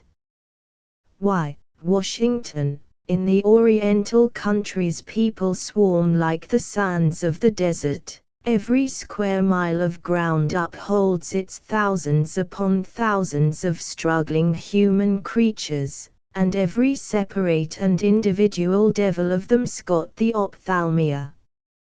It's as natural to them as noses are, and sin. It's born with them, it stays with them, it's all that some of them have left when they die. 3 years of introductory trade in the Orient, and what will be the result? Why, our headquarters would be in Constantinople and our hindquarters in further India. Factories and warehouses in Cairo, Isfahan, Baghdad, Damascus, Jerusalem, Yedo, Peking, Bangkok, Delhi, Bombay, and Calcutta. Annual income, well, God only knows how many millions and millions apiece. P089.jpg, 33K. Washington was so dazed, so bewildered, his heart and his eyes had wandered so far away among the strange lands beyond the seas, and such avalanches of coin and currency had fluttered and jingled confusedly down before him, that he was now as one who has been whirling round and round for a time, and, stopping all at once, finds his surroundings still whirling and all objects a dancing chaos. However, little by little the Sellers family cooled down and crystallized into shape, and the poor room lost its glitter and resumed its poverty. Then the youth found his voice and begged Sellers to drop everything and hurry up the eye water, and he got his $18 and tried to force it upon the Colonel, pleaded with him to take it, implored him to do it. But the Colonel would not, said he would not need the capital. In his native magnificent way he called that $18 capital, till the eye water was an accomplished fact. He made Washington easy in his mind, though, by promising that he would call for it just as soon as the invention was finished, and he added the glad tidings that nobody but just they two should be admitted to a share in the speculation. When Washington left the breakfast table he could have worshipped that man. Washington was one of that kind of people whose hopes are in the very clouds one day and in the gutter the next. He walked on air now. The Colonel was ready to take him around and introduce him to the employment he had found for him, but Washington begged for a few moments in which to write home, with his kind of people. To ride today's new interest to death and put off yesterday's till another time, is nature itself. He ran upstairs and wrote glowingly, enthusiastically, to his mother about the hogs and the corn, the banks and the eye water, and added a few inconsequential millions to each project. And he said that people little dreamed what a man Colonel Sellers was, and that the world would open its eyes when it found out. And he closed his letter thus: so make yourself perfectly easy, mother, in a little while you shall have everything you want, and more. I am not likely to stint you in anything, I fancy. This money will not be for me alone, but for all of us. I want all to share alike, and there is going to be far more for each than one person can spend. Break it to father cautiously, you understand the need of that. Break it to him cautiously, for he has had such cruel hard fortune, and is so stricken by it that great good news might prostrate him more surely than even bad, for he is used to the bad but is grown sadly unaccustomed to the other. Tell Laura, tell all the children. And write to Clay about it if he is not with you yet. You may tell Clay that whatever I get he can freely share in freely. He knows that that is true. There will be no need that I should swear to that to make him believe it. Goodbye, and mind what I say, rest perfectly easy, one and all of you, for our troubles are nearly at an end. Poor lad, he could not know that his mother would cry some loving, compassionate tears over his letter and put off the family with a synopsis of its contents which conveyed a deal of love to them but not much idea of his prospects or projects. And he never dreamed that such a joyful letter could sadden her and fill her night with sighs, and troubled thoughts, and bodings of the future, instead of filling it with peace and blessing it with restful sleep. When the letter was done, Washington and the Colonel sallied forth, and as they walked along Washington learned what he was to be. He was to be a clerk in a real estate office. Instantly the fickle youth's dreams forsook the magic eye water and flew back to the Tennessee land. And the gorgeous possibilities of that great domain straightway began to occupy his imagination to such a degree that he could scarcely manage to keep even enough of his attention upon the Colonel's talk to retain the general run of what he was saying. He was glad it was a real estate office. He was a made man now, sure. The Colonel said that General Boswell was a rich man and had a good and growing business, and that Washington's work would be light and he would get $40 a month and be boarded and lodged in the General's family, which was as good as $10 more, and even better, for he could not live as well even at the city hotel as he would there. And yet the hotel charged $15 a month where a man had a good room. P091.jpg, 39K, General Boswell was in his office, a comfortable-looking place, with plenty of outline maps hanging about the walls and in the windows, and a spectacled man was marking out another one on a long table. The office was in the principal street. The general received Washington with a kindly but reserved politeness. Washington rather liked his looks. He was about 50 years old, dignified, well-preserved and well-dressed. After the colonel took his leave, the general talked a while with Washington, his talk consisting chiefly of instructions about the clerical duties of the place. He seemed satisfied as to Washington's ability to take care of the books. He was evidently a pretty fair theoretical bookkeeper, and experience would soon harden theory into practice. By and by dinner time came, and the two walked to the general's house. And now Washington noticed an instinct in himself that moved him to keep not in the general's rear, exactly, but yet not at his side. Somehow the old gentleman's dignity and reserve did not inspire familiarity. P092.jpg, 20K, Chapter 9.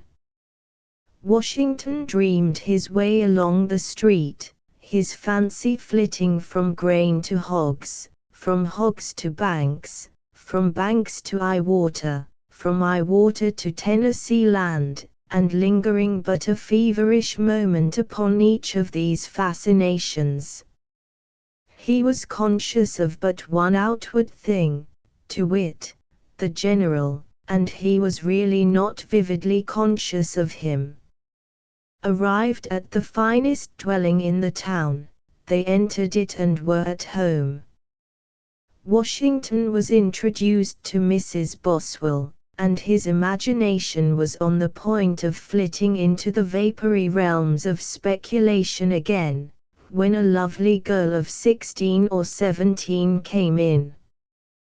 This vision swept Washington's mind clear of its chaos of glittering rubbish in an instant.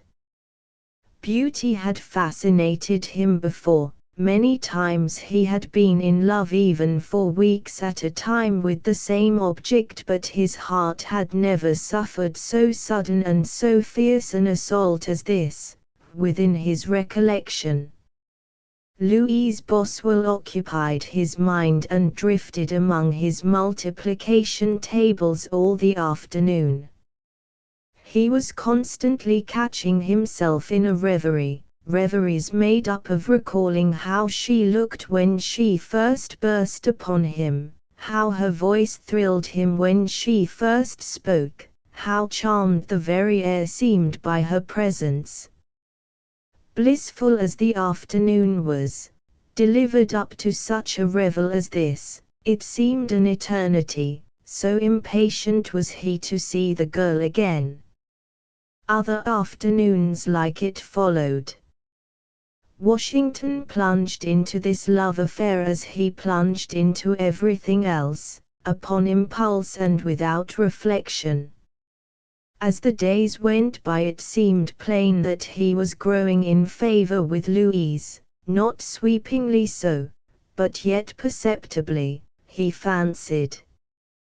His attentions to her troubled her father and mother a little, and they warned Louise, without stating particulars or making allusions to any special person, that a girl was sure to make a mistake who allowed herself to marry anybody but a man who could support her well.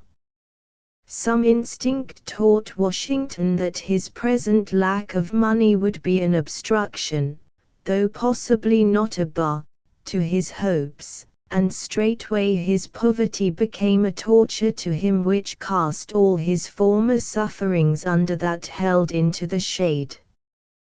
He longed for riches now as he had never longed for them before. He had been once or twice to dine with Colonel Sellers, and had been discouraged to note that the Colonel's bill of fare was falling off both in quantity and quality, a sign, he feared, that the lacking ingredient in the eye water still remained undiscovered, though Sellers always explained that these changes in the family diet had been ordered by the doctor, or suggested by some new scientific work the Colonel had stumbled upon. But it always turned out that the lacking ingredient was still lacking, though it always appeared, at the same time, that the Colonel was right on its heels. Every time the Colonel came into the real estate office, Washington's heart bounded and his eyes lighted with hope, but it always turned out that the Colonel was merely on the scent of some vast, undefined landed speculation, although he was customarily able to say that he was nearer to the all-necessary ingredient than ever, and could almost name the hour when success would dawn. And then Washington's heart would sink again and a sigh would tell when it touched bottom. About this time a letter came, saying that Judge Hawkins had been ailing for a fortnight, and was now considered to be seriously ill. It was thought best that Washington should come home. The news filled him with grief, for he loved and honored his father. The Boswells were touched by the youth's sorrow, and even the General unbent and said encouraging things to him. There was balm in this, but when Louise bade him goodbye, and shook his hand and said, "Don't be cast down, it will all come out right, I know it will all come out right," it seemed a blessed thing to be in misfortune, and the tears that welled up to his eyes were the messengers of an adoring and a grateful heart. And when the girl saw them and answering tears came into her own eyes, Washington could hardly contain the excess of happiness that poured into the cavities of his breast that were so lately stored to the roof with grief. P095.jpg, 20k. All the way home he nursed his woe and exalted it. He pictured himself as she must be picturing him, a noble, struggling young spirit persecuted by misfortune, but bravely and patiently waiting in the shadow of a dread calamity and preparing to meet the blow as became one who was all too used to hard fortune and the pitiless buffetings of fate. These thoughts made him weep, and weep more broken-heartedly than ever, and he wished that she could see his sufferings now. There was nothing significant in the fact that Louise, dreamy and distraught, stood at her bedroom bureau that night, scribbling Washington here and there over a sheet of paper. But there was something significant in the fact that she scratched the word out every time she wrote it, examined the erasure critically to see if anybody could guess at what the word had been, then buried it under a maze of obliterating lines, and finally, as if still unsatisfied, burned the paper. When Washington reached home, he recognized at once how serious his father's case was. The darkened room, the labored breathing and occasional moanings of the patient, the tiptoeing of the attendants and their whispered consultations, were full of sad meaning. For 3 or 4 nights Mrs. Hawkins and Laura had been watching by the bedside. Clay had arrived, preceding Washington by 1 day, and he was now added to the corps of watchers. Mr. Hawkins would have none but these 3, though neighborly assistance was offered by old friends. From this time forth 3-hour watches were instituted, and day and night the watchers kept their vigils. By degrees Laura and her mother began to show wear, but neither of them would yield a minute of their tasks to Clay. He ventured once to let the midnight hour pass without calling Laura, but he ventured no more. There was that about her rebuke when he tried to explain, that taught him that to let her sleep when she might be ministering to her father's needs, was to rob her of moments that were priceless in her eyes. He perceived that she regarded it as a privilege to watch, not a burden. And, he had noticed, also, that when midnight struck, the patient turned his eyes toward the door, with an expectancy in them which presently grew into a longing but brightened into contentment as soon as the door opened and Laura appeared. And he did not need Laura's rebuke when he heard his father say, "Clay is good, and you are tired, poor child, but I wanted you so." "Clay is not good, father, he did not call me. I would not have treated him so." "How could you do it, Clay?" Clay begged forgiveness and promised not to break faith again. And as he betook him to his bed, he said to himself, "It's a steadfast little soul, whoever thinks he is doing the Duchess a kindness by intimating that she is not sufficient for any undertaking she puts her hand to, makes a mistake, and if I did not know it before, I know now that there are surer ways of pleasing her than by trying to lighten her labor when that labor consists in wearing herself out for the sake of a person she loves." A week drifted by, and all the while the patient sank lower and lower. The night drew on that was to end all suspense. It was a wintry one. The darkness gathered, the snow was falling, the wind wailed plaintively about the house or shook it with fitful gusts. The doctor had paid his last visit and gone away with that dismal remark to the nearest friend of the family that he believed there was nothing more that he could do, a remark which is always overheard by someone it is not meant for and strikes a lingering half-conscious hope dead with a withering shock. The medicine phials had been removed from the bedside and put out of sight, and all things made orderly and meet for the solemn event that was impending. The patient, with closed eyes, lay scarcely breathing. The watchers sat by and wiped the gathering damps from his forehead while the silent tears flowed down their faces. The deep hush was only interrupted by sobs from the children, grouped about the bed. After a time, it was toward midnight now, Mr. Hawkins roused out of a doze, looked about him and was evidently trying to speak. Instantly Laura lifted his head and in a failing voice he said, while something of the old light shone in his eyes, "Wife, children, come nearer, nearer. The darkness grows. Let me see you all." Once more P098.jpg, 54K. The group closed together at the bedside, and their tears and sobs came now without restraint.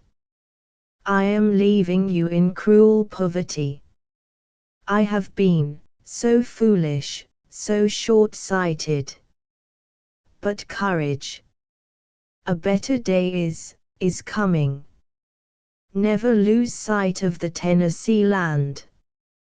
Be wary. There is wealth stored up for you there, wealth that is boundless. The children shall hold up their heads with the best in the land, yet. Where are the papers? Have you got the papers safe? Show them to me."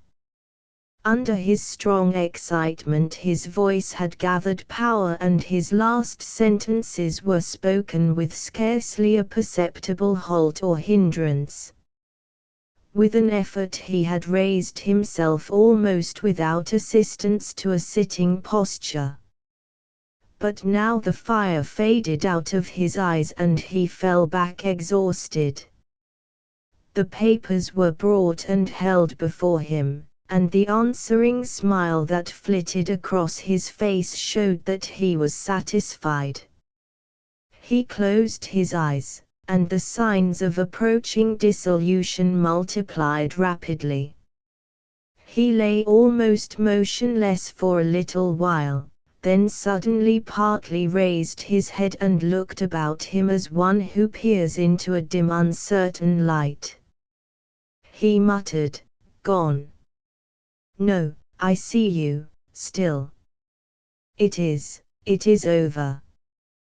But you are safe. Safe." The voice died out in a whisper, the sentence was never finished. The emaciated fingers began to pick at the coverlet, a fatal sign. After a time there were no sounds but the cries of the mourners within and the gusty turmoil of the wind without. Laura had bent down and kissed her father's lips as the spirit left the body, but she did not sob, or utter any ejaculation, her tears flowed silently. Then she closed the dead eyes, and crossed the hands upon the breast. After a season, she kissed the forehead reverently, drew the sheet up over the face, and then walked apart and sat down with the look of one who is done with life and has no further interest in its joys and sorrows, its hopes or its ambitions. Clay buried his face in the coverlet of the bed. When the other children and the mother realized that death was indeed come at last, they threw themselves into each other's arms and gave way to a frenzy of grief. P099.jpg, 13K, Chapter X. Only 2 or 3 days had elapsed since the funeral, when something happened which was to change the drift of Laura's life somewhat, and influence in a greater or lesser degree the formation of her character. Major Lackland had once been a man of note in the state, a man of extraordinary natural ability and as extraordinary learning. He had been universally trusted and honored in his day, but had finally fallen into misfortune, while serving his third term in Congress, and while upon the point of being elevated to the Senate, which was considered the summit of earthly aggrandizement in those days. He had yielded to temptation, when in distress for money wherewith to save his estate, and sold his vote. His crime was discovered, and his fall followed instantly. Nothing could reinstate him in the confidence of the people. His ruin was irretrievable, his disgrace complete. All doors were closed against him, all men avoided him. After years of skulking retirement and dissipation, death had relieved him of his troubles at last, and his funeral followed close upon that of Mr. Hawkins. He died as he had latterly lived, wholly alone and friendless. He had no relatives, or if he had they did not acknowledge him. The coroner's jury found certain memoranda upon his body and about the premises which revealed a fact not suspected by the villagers before, viz., that Laura was not the child of Mr. and Mrs. Hawkins. The gossips were soon at work. They were but little hampered by the fact that the memoranda referred to betrayed nothing but the bare circumstance that Laura's real parents were unknown, and stopped there. So far from being hampered by this, the gossips seemed to gain all the more freedom from it. They supplied all the missing information themselves. They filled up all the blanks. The town soon teemed with histories of Laura's origin and secret history, no two versions precisely alike, but all elaborate, exhaustive, mysterious and interesting, and all agreeing in one vital particular, to wit, that there was a suspicious cloud about her birth, not to say a disreputable one. Laura began to encounter cold looks, averted eyes and peculiar nods and gestures which perplexed her beyond measure, but presently the pervading gossip found its way to her, and she understood them. Then her pride was stung. She was astonished, and at first incredulous. She was about to ask her mother if there was any truth in these reports, but upon second thought held her peace. She soon gathered that Major Lackland's memoranda seemed to refer to letters which had passed between himself and Judge Hawkins. She shaped her course without difficulty the day that hint reached her. That night she sat in her room till all was still, and then she stole into the garret and began a search. She rummaged long among boxes of musty papers relating to business matters of no interest to her, but at last she found several bundles of letters. One bundle was marked private, and in that she found what she wanted. She selected 6 or 8 letters from the package and began to devour their contents, heedless of the cold. P100.jpg, 79K. By the dates, these letters were from 5 to 7 years old. They were all from Major Lackland to Mr. Hawkins. The substance of them was that someone in the East had been inquiring of Major Lackland about a lost child and its parents, and that it was conjectured that the child might be Laura. Evidently some of the letters were missing, for the name of the inquirer was not mentioned. There was a casual reference to this handsome-featured aristocratic gentleman, as if the reader and the writer were accustomed to speak of him and knew who was meant. In one letter the Major said he agreed with Mr. Hawkins that the inquirer seemed not altogether on the wrong track, but he also agreed that it would be best to keep quiet until more convincing developments were forthcoming. Another letter said that the poor soul broke completely down when he saw Laura's picture, and declared it must be she. Still another said, "He seems entirely alone in the world, and his heart is so wrapped up in this thing that I believe that if it proved a false hope, it would kill him. I have persuaded him to wait a little while and go west when I go." Another letter had this paragraph in it: "He is better one day and worse the next, and is out of his mind a good deal of the time. Lately his case has developed as something which is a wonder to the hired nurses, but which will not be much of a marvel to you if you have read medical philosophy much.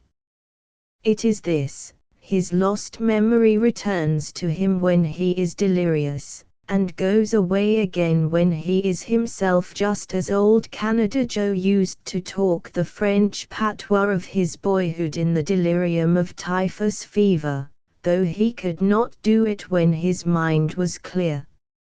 Now this poor gentleman's memory has always broken down before he reached the explosion of the steamer. He could only remember starting up the river with his wife and child, and he had an idea that there was a race, but he was not certain. He could not name the boat he was on. There was a dead blank of a month or more that supplied not an item to his recollection. It was not for me to assist him, of course. But now in his delirium it all comes out: the names of the boats, every incident of the explosion, and likewise the details of his astonishing escape, that is, up to where, just as a yawl boat was approaching him, he was clinging to the starboard wheel of the burning wreck at the time, a falling timber struck him on the head. But I will write out his wonderful escape in full tomorrow or next day. Of course the physicians will not let me tell him now that our Laura is indeed his child. That must come later, when his health is thoroughly restored. His case is not considered dangerous at all. He will recover presently, the doctors say. But they insist that he must travel a little when he gets well. They recommend a short sea voyage, and they say he can be persuaded to try it if we continue to keep him in ignorance and promise to let him see Elle as soon as he returns." The letter that bore the latest date of all contained this clause: "It is the most unaccountable thing in the world.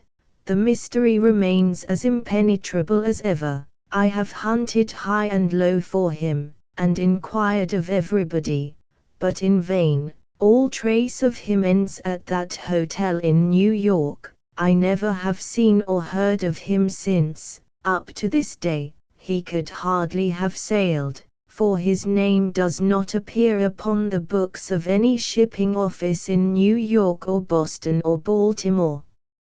How fortunate it seems, now, that we kept this thing to ourselves. Laura still has a father in you, and it is better for her that we drop this subject here forever." That was all.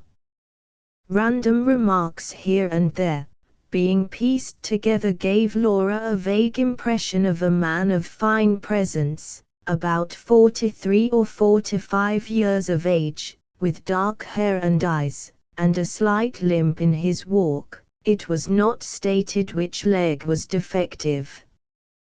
And this indistinct shadow represented her father. She made an exhaustive search for the missing letters, but found none. They had probably been burned, and she doubted not that the ones she had ferreted out would have shared the same fate if Mr. Hawkins had not been a dreamer, void of method, whose mind was perhaps in a state of conflagration over some bright new speculation when he received them. She sat long, with the letters in her lap, thinking, and unconsciously freezing. She felt like a lost person who has traveled down a long lane in good hope of escape, and, just as the night descends, finds his progress barred by a bridgeless river whose further shore, if it has one, is lost in the darkness. If she could only have found these letters a month sooner. That was her thought. But now the dead had carried their secrets with them. A dreary melancholy settled down upon her. An undefined sense of injury crept into her heart. She grew very miserable. She had just reached the romantic age, the age when there is a sad sweetness, a dismal comfort to a girl to find out that there is a mystery connected with her birth, which no other piece of good luck can afford. She had more than her rightful share of practical good sense, but still she was human, and to be human is to have one's little modicum of romance secreted away in one's composition. One never ceases to make a hero of one's self, in private, during life, but only alters the style of his heroism from time to time as the drifting years belittle certain gods of his admiration and raise up others in their stead that seem greater. The recent wearing days and nights of watching, and the wasting grief that had possessed her, combined with the profound depression that naturally came with the reaction of idleness, made Laura peculiarly susceptible at this time to romantic impressions. She was a heroine, now, with a mysterious father somewhere. She could not really tell whether she wanted to find him and spoil it all or not. But still all the traditions of romance pointed to the making the attempt as the usual and necessary course to follow, therefore she would someday begin the search when opportunity should offer. Now a former thought struck her, she would speak to Mrs. Hawkins. And naturally enough Mrs. Hawkins appeared on the stage at that moment. She said she knew all. She knew that Laura had discovered the secret that Mr. Hawkins, the elder children, Colonel Sellers and herself had kept so long and so faithfully, and she cried and said that now that troubles had begun they would never end. Her daughter's love would wean itself away from her and her heart would break. Her grief so wrought upon Laura that the girl almost forgot her own troubles for the moment in her compassion for her mother's distress. Finally Mrs. Hawkins said, "Speak to me, child, do not forsake me. Forget all this miserable talk. Say I am your mother, I have loved you so long, and there is no other. I am your mother, in the sight of God, and nothing shall ever take you from me." All barriers fell before this appeal. Laura put her arms about her mother's neck and said, "You are my mother, and always shall be. We will be as we have always been, and neither this foolish talk nor any other thing shall part us or make us less to each other than we are this hour." P105.jpg, 31K. There was no longer any sense of separation or estrangement between them. Indeed, their love seemed more perfect now than it had ever been before. By and by they went downstairs and sat by the fire and talked long and earnestly about Laura's history and the letters. But it transpired that Mrs. Hawkins had never known of this correspondence between her husband and Major Lackland.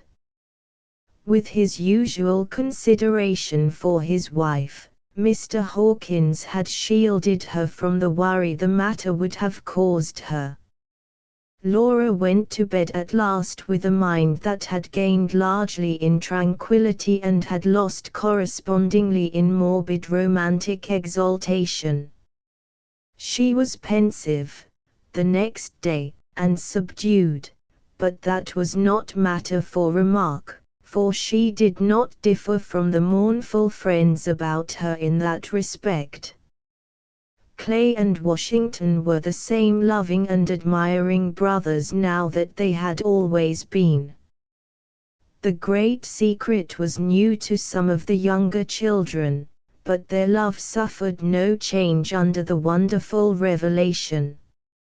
It is barely possible that things might have presently settled down into their old rut and the mystery have lost the bulk of its romantic sublimity in Laura's eyes, if the village gossips could have quieted down. But they could not quiet down, and they did not. Day after day they called at the house, ostensibly upon visits of condolence, and they pumped away at the mother and the children without seeming to know that their questionings were in bad taste. They meant no harm, they only wanted to know. Villagers always want to know. The family fought shy of the questionings, and of course that was high testimony if the Duchess was respectably born. Why didn't they come out and prove it? Why did they stick to that poor thin story about picking her up out of a steamboat explosion? Under this ceaseless persecution, Laura's morbid self-communing was renewed. At night the day's contribution of detraction, innuendo and malicious conjecture would be canvassed in her mind, and then she would drift into a course of thinking. As her thoughts ran on, the indignant tears would spring to her eyes, and she would spit out fierce little ejaculations at intervals. But finally she would grow calmer and say some comforting disdainful thing, something like this: "But who are they, animals? What are their opinions to me? Let them talk, I will not stoop to be affected by it. I could hate. Nonsense, nobody I care for or in any way respect is changed toward me, I fancy." She may have supposed she was thinking of many individuals, but it was not so, she was thinking of only one.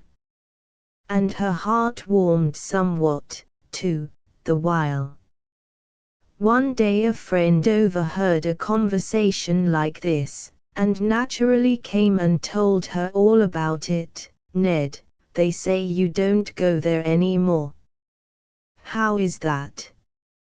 "Well, I don't, but I tell you it's not because I don't want to, and it's not because I think it is any matter who her father was or who he wasn't, either. It's only on account of this talk. I think she is a fine girl every way, and so would you if you knew her as well as I do, but you know how it is when a girl once gets talked about. It's all up with her. The world won't ever let her alone, after that." The only comment Laura made upon this revelation was, "Then it appears that if this trouble had not occurred I could have had the happiness of Mr. Ned Thurston's serious attentions. He is well favored in person, and well liked, too, I believe, and comes of one of the first families of the village. He is prosperous, too, I hear, has been a doctor a year, now, and has had 2 patients, no, 3, I think, yes, it was 3. I attended their funerals. Well, other people have hoped and been disappointed, I am not alone in that. I wish you could stay to dinner, Maria, we are going to have sausages, and besides, I wanted to talk to you about hockey and make you promise to come and see us when we are settled there. But Maria could not stay. She had come to mingle romantic tears with Laura's over the lover's defection and had found herself dealing with a heart that could not rise to an appreciation of affliction because its interest was all centered in sausages. But as soon as Maria was gone, Laura stamped her expressive foot and said, "The coward! Are all books lies? I thought he would fly to the front, and be brave and noble, and stand up for me against all the world, and defy my enemies, and wither these gossips with his scorn. Poor crawling thing, let him go. I do begin to despise this world." She lapsed into thought. Presently she said, "If the time ever comes, and I get a chance, oh, I'll," she could not find a word that was strong enough, "perhaps. By and by," she said, "well, I am glad of it, I'm glad of it. I never cared anything for him anyway." And then, with small consistency, she cried a little, and patted her foot more indignantly than ever. Chapter 11. 2 months had gone by and the Hawkins family were domiciled in Hawkeye. Washington was at work in the real estate office again, and was alternately in Paradise or the other place, just as it happened that Louise was gracious to him or seemingly indifferent, because indifference or preoccupation could mean nothing else than that she was thinking of some other young person. Colonel Sellers had asked him several times to dine with him when he first returned to Hawkeye, but Washington, for no particular reason, had not accepted. No particular reason except one which he preferred to keep to himself, viz. that he could not bear to be away from Louise. It occurred to him, now, that the Colonel had not invited him lately, could he be offended? He resolved to go that very day, and give the Colonel a pleasant surprise. It was a good idea, especially as Louise had absented herself from breakfast that morning, and torn his heart. He would tear hers, now, and let her see how it felt. The Sellers family were just starting to dinner when Washington burst upon them with his surprise. For an instant the Colonel looked nonplussed, and just a bit uncomfortable, and Mrs. Sellers looked actually distressed, but the next moment the head of the house was himself again, and exclaimed, "All right, my boy, all right, always glad to see you, always glad to hear your voice and take you by the hand. Don't wait for special invitations, that's all nonsense among friends. Just come whenever you can, and come as often as you can, the oftener the better. You can't please us any better than that, Washington, the little woman will tell you so herself. We don't pretend to style. Plain folks, you know, plain folks. Just a plain family dinner, but such as it is, our friends are always welcome, I reckon you know that yourself, Washington. Run along, children, run along, Lafayette." In those old days the average man called his children after his most revered literary and historical idols. Consequently there was hardly a family, at least in the West, but had a Washington in it, and also a Lafayette, a Franklin, and 6 or 8 sounding names from Byron, Scott, and the Bible, if the offspring held out. To visit such a family was to find oneself confronted by a Congress made up of representatives of the imperial myths and the majestic dead of all the ages. There was something thrilling about it, to a stranger, not to say awe-inspiring.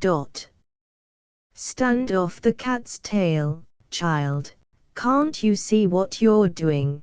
Come, come, come, Roderick Dhu. It isn't nice for little boys to hang on to young gentlemen's coat-tails. But never mind him, Washington, he's full of spirits and don't mean any harm. Children will be children, you know. Take the chair next to Mrs. Sellers, Washington. Tut, tut, Marie Antoinette, let your brother have the fork if he wants it, you are bigger than he is. Washington contemplated the banquet, and wondered if he were in his right mind. Was this the plain family dinner? And was it all present? It was soon apparent that this was indeed the dinner. It was all on the table. It consisted of abundance of clear, fresh water, and a basin of raw turnips, nothing more. P110.jpg, 51K. Washington stole a glance at Mrs. Sellers's face, and would have given the world, the next moment, if he could have spared her that. The poor woman's face was crimson, and the tears stood in her eyes. Washington did not know what to do. He wished he had never come there and spied out this cruel poverty and brought pain to that poor little lady's heart and shame to her cheek, but he was there, and there was no escape.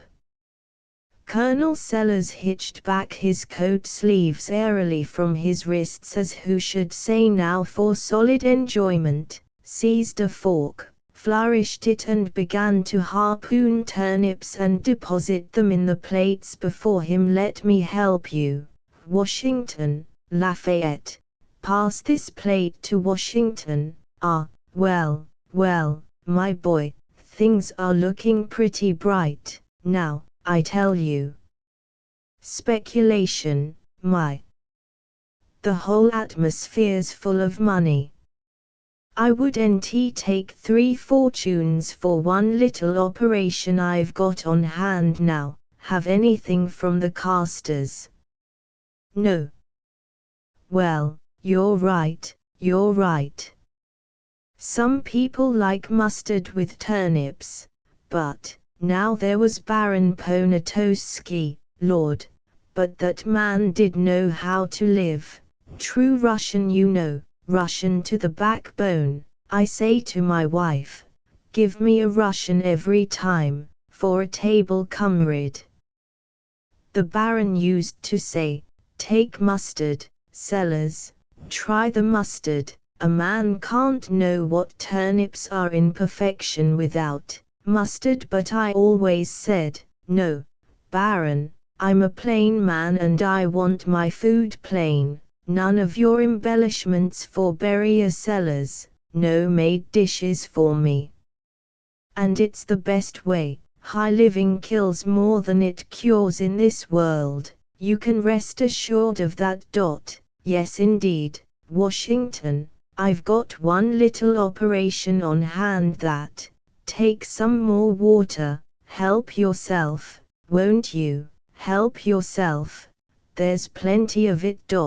You'll find it pretty good, I guess. How does that fruit strike you? Washington said he did not know that he had ever tasted better. He did not add that he detested turnips even when they were cooked, loathed them in their natural state. No, he kept this to himself, and praised the turnips to the peril of his soul. I thought you'd like them. Examine them, they'll bear it. See how perfectly firm and juicy they are. They can't start any like them in this part of the country, I can tell you. These are from New Jersey, I imported them myself. They cost like sin, too, but Lord bless me, I go in for having the best of a thing, even if it does cost a little more, it's the best economy, in the long run. These are the early Malcolm. It's a turnip that can't be produced except in just one orchard, and the supply never is up to the demand. Take some more water, Washington. You can't drink too much water with fruit, all the doctors say that. The plague can't come where this article is, my boy. Plague. What plague? What plague, indeed? Why, the Asiatic plague that nearly depopulated London a couple of centuries ago. But how does that concern us? There is no plague here, I reckon. Sure. I've let it out. Well, never mind, just keep it to yourself. Perhaps I oughtn't he said anything, but it's bound to come out sooner or later, so what is the odds? Old McDowells wouldn't like me to bother it all. I'll just tell the whole thing and let it go. You see, I've been down to St. Louis, and I happened to run across old Dr. McDowells. Thinks the world of me, does the doctor. He's a man that keeps himself to himself, and well he may, for he knows that he's got a reputation that covers the whole earth. He won't condescend to open himself out to many people, but Lord bless you, he and I are just like brothers. He won't let me go to a hotel when I'm in the city, says I'm the only man that's company to him, and I don't know but there's some truth in it, too, because although I never like to glorify myself and make a great to-do over what I am or what I can do or what I know, I don't mind saying here among friends that I am better read up in most sciences, maybe, than the general run of professional men in these days. Well, the other day he let me into a little secret, strictly on the quiet, about this matter of the plague. You see, it's booming right along in our direction, follows the Gulf Stream, you know, just as all those epidemics do, and within 3 months it will be just waltzing through this land like a whirlwind. And whoever it touches can make his will and contract for the funeral. Well, you can't cure it, you know, but you can prevent it.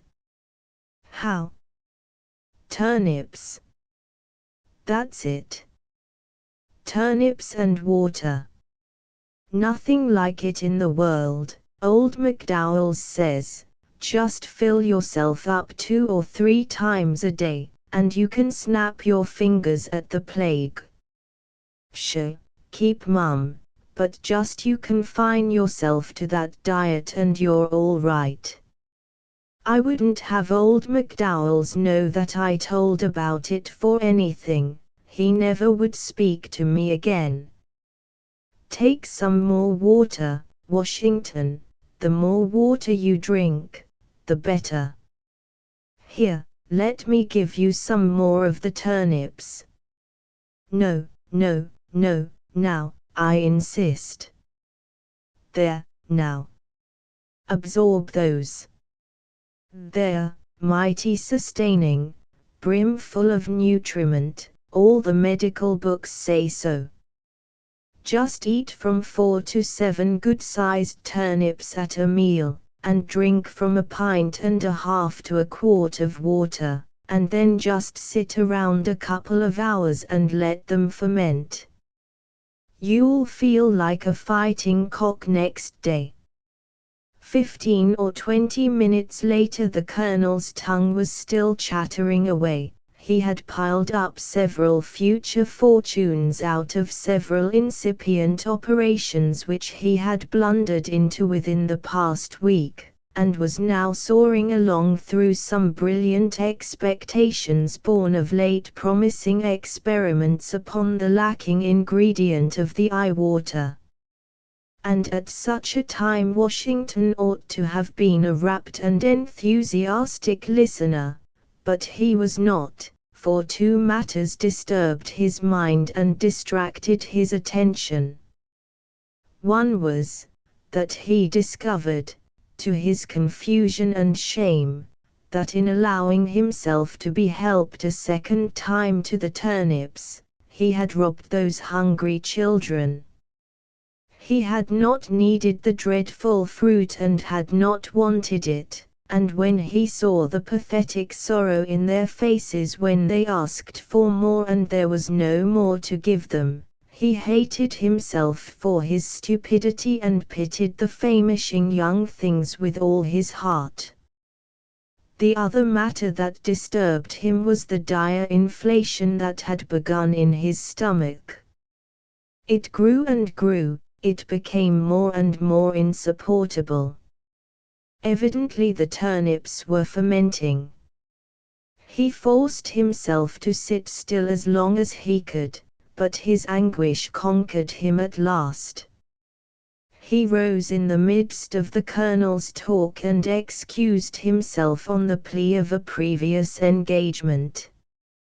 The Colonel followed him to the door, promising over and over again that he would use his influence to get some of the early Malcolms for him, and insisting that he should not be such a stranger but come and take potluck with him every chance he got. Washington was glad enough to get away and feel free again. He immediately bent his steps toward home. In bed he passed an hour that threatened to turn his hair gray, and then a blessed calm settled down upon him that filled his heart with gratitude.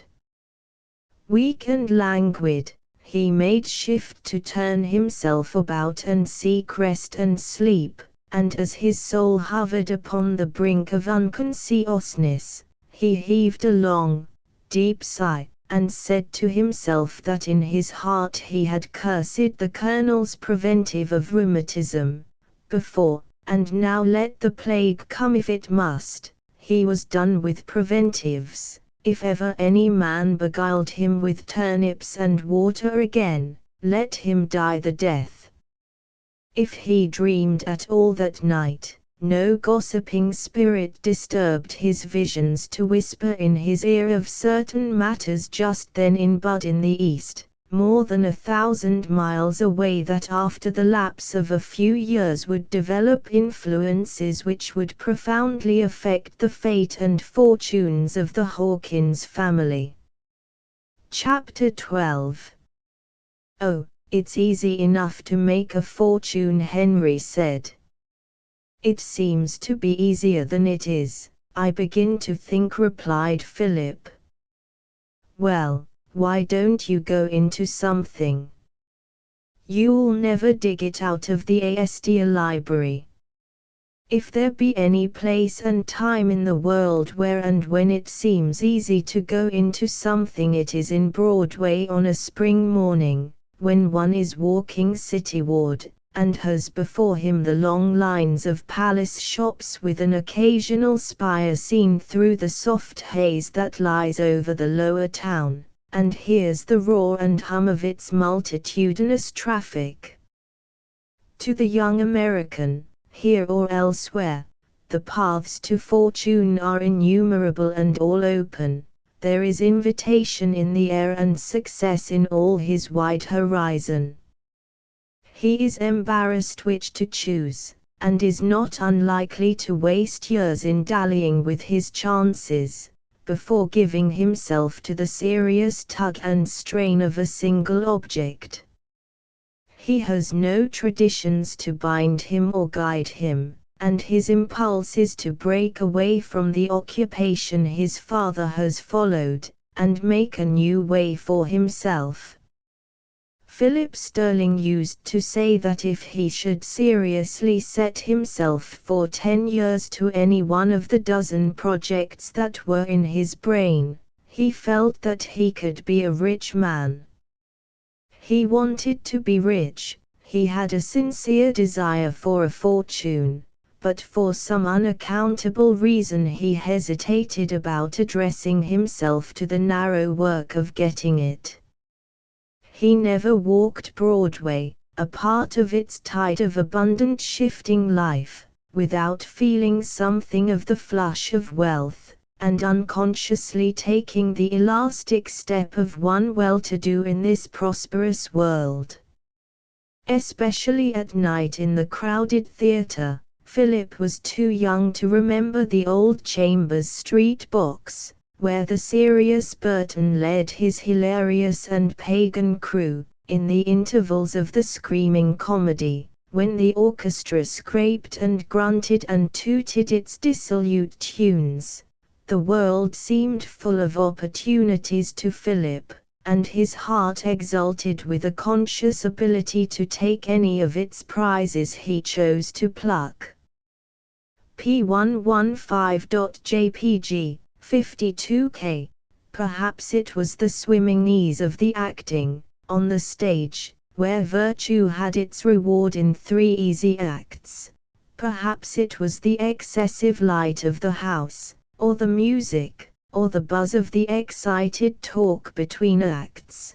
Perhaps it was youth which believed everything.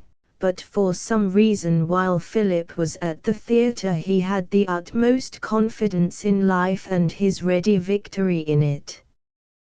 Delightful illusion of paint and tinsel and silk attire, of cheap sentiment and high and mighty dialogue. Will there not always be rosin enough for the squeaking fiddlebow? Do we not all like the maudlin hero, who is sneaking round the right entrance, in wait to steal the pretty wife of his rich and tyrannical neighbor from the pasteboard cottage at the left entrance? And when he advances down to the footlights and defiantly informs the audience that he who lays his hand on a woman except in the way of kindness, do we not all applaud so as to drown the rest of the sentence? Philip never was fortunate enough to hear what would become of a man who should lay his hand on a woman with the exception named, but he learned afterwards that the woman who lays her hand on a man, without any exception whatsoever, is always acquitted by the jury.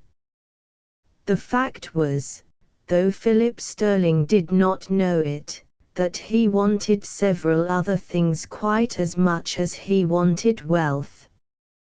The modest fellow would have liked fame thrust upon him for some worthy achievement, it might be for a book, or for the skillful management of some great newspaper, or for some daring expedition like that of Lieutenant Strain or Dr. Kane. He was unable to decide exactly what it should be. Sometimes he thought he would like to stand in a conspicuous pulpit and humbly preach the gospel of repentance, and it even crossed his mind that it would be noble to give himself to a missionary life to some benighted region, where the date palm grows, and the nightingale's voice is in tune, and the bulbul sings on the off nights. If he were good enough he would attach himself to that company of young men in the theological seminary, who were seeing New York life in preparation for the ministry. Philip was a New England boy and had graduated at Yale. He had not carried off with him all the learning of that venerable institution, but he knew some things that were not in the regular course of study. A very good use of the English language and considerable knowledge of its literature was one of them. He could sing a song very well, not in time to be sure, but with enthusiasm. He could make a magnetic speech at a moment's notice in the classroom, the debating society, or upon any fence or dry goods box that was convenient. He could lift himself by one arm, and do the giant swing in the gymnasium. He could strike out from his left shoulder. He could handle an oar like a professional and pull stroke in a winning race.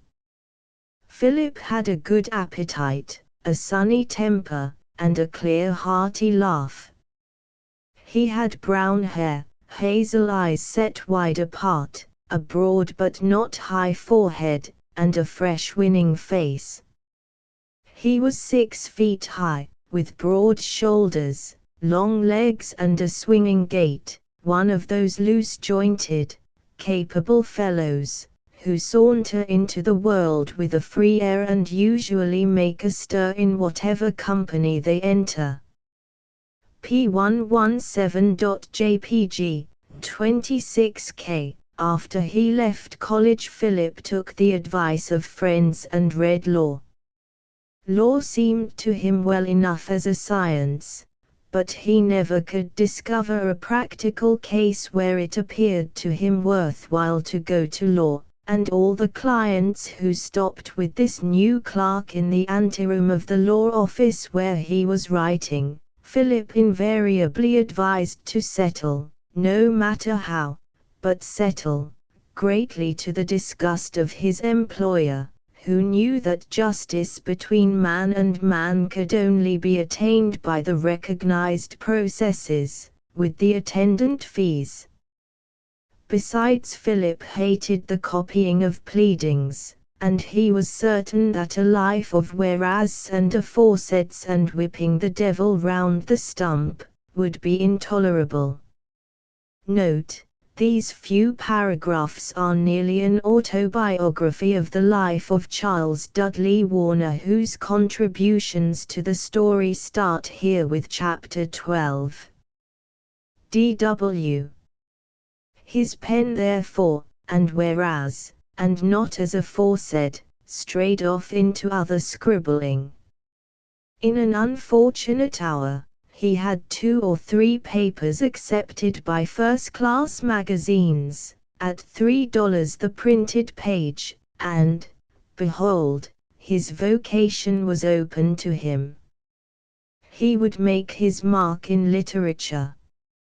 Life has no moment so sweet as that in which a young man believes himself called into the immortal ranks of the masters of literature.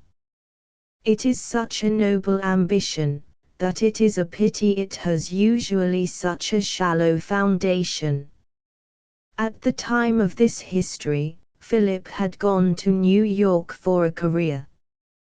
With his talent he thought he should have little difficulty in getting an editorial position upon a metropolitan newspaper, not that he knew anything about newspaper work, or had the least idea of journalism. He knew he was not fitted for the technicalities of the subordinate departments, but he could write leaders with perfect ease, he was sure.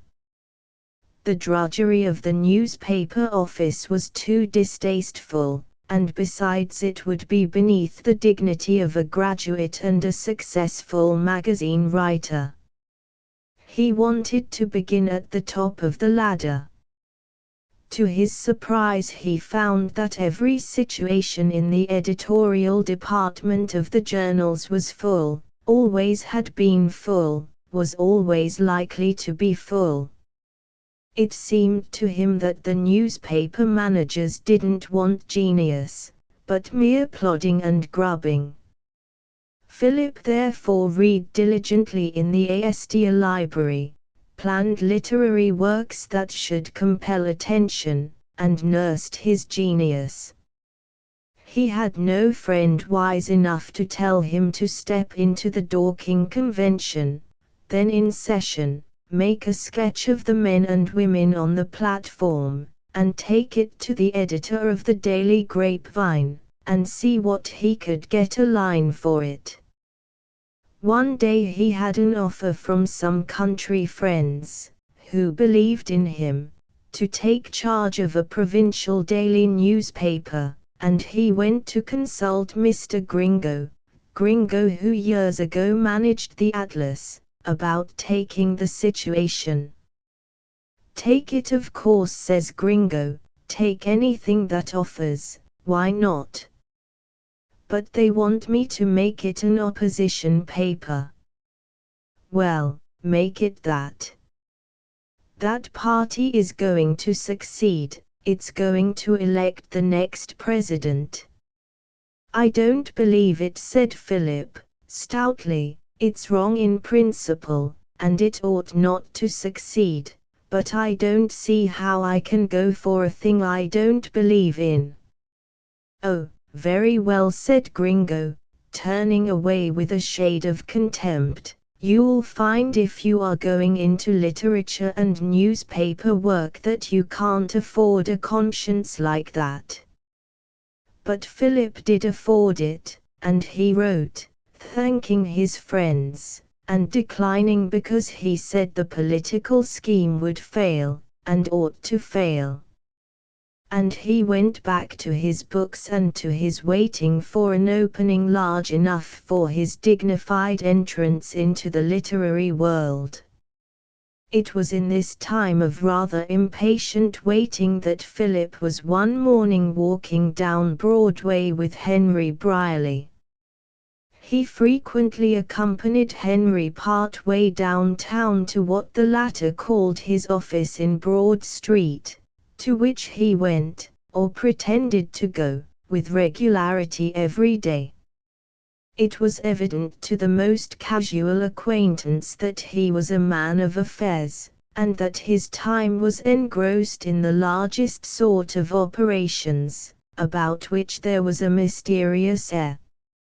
His liability to be suddenly summoned to Washington, or Boston or Montreal or even to Liverpool was always imminent.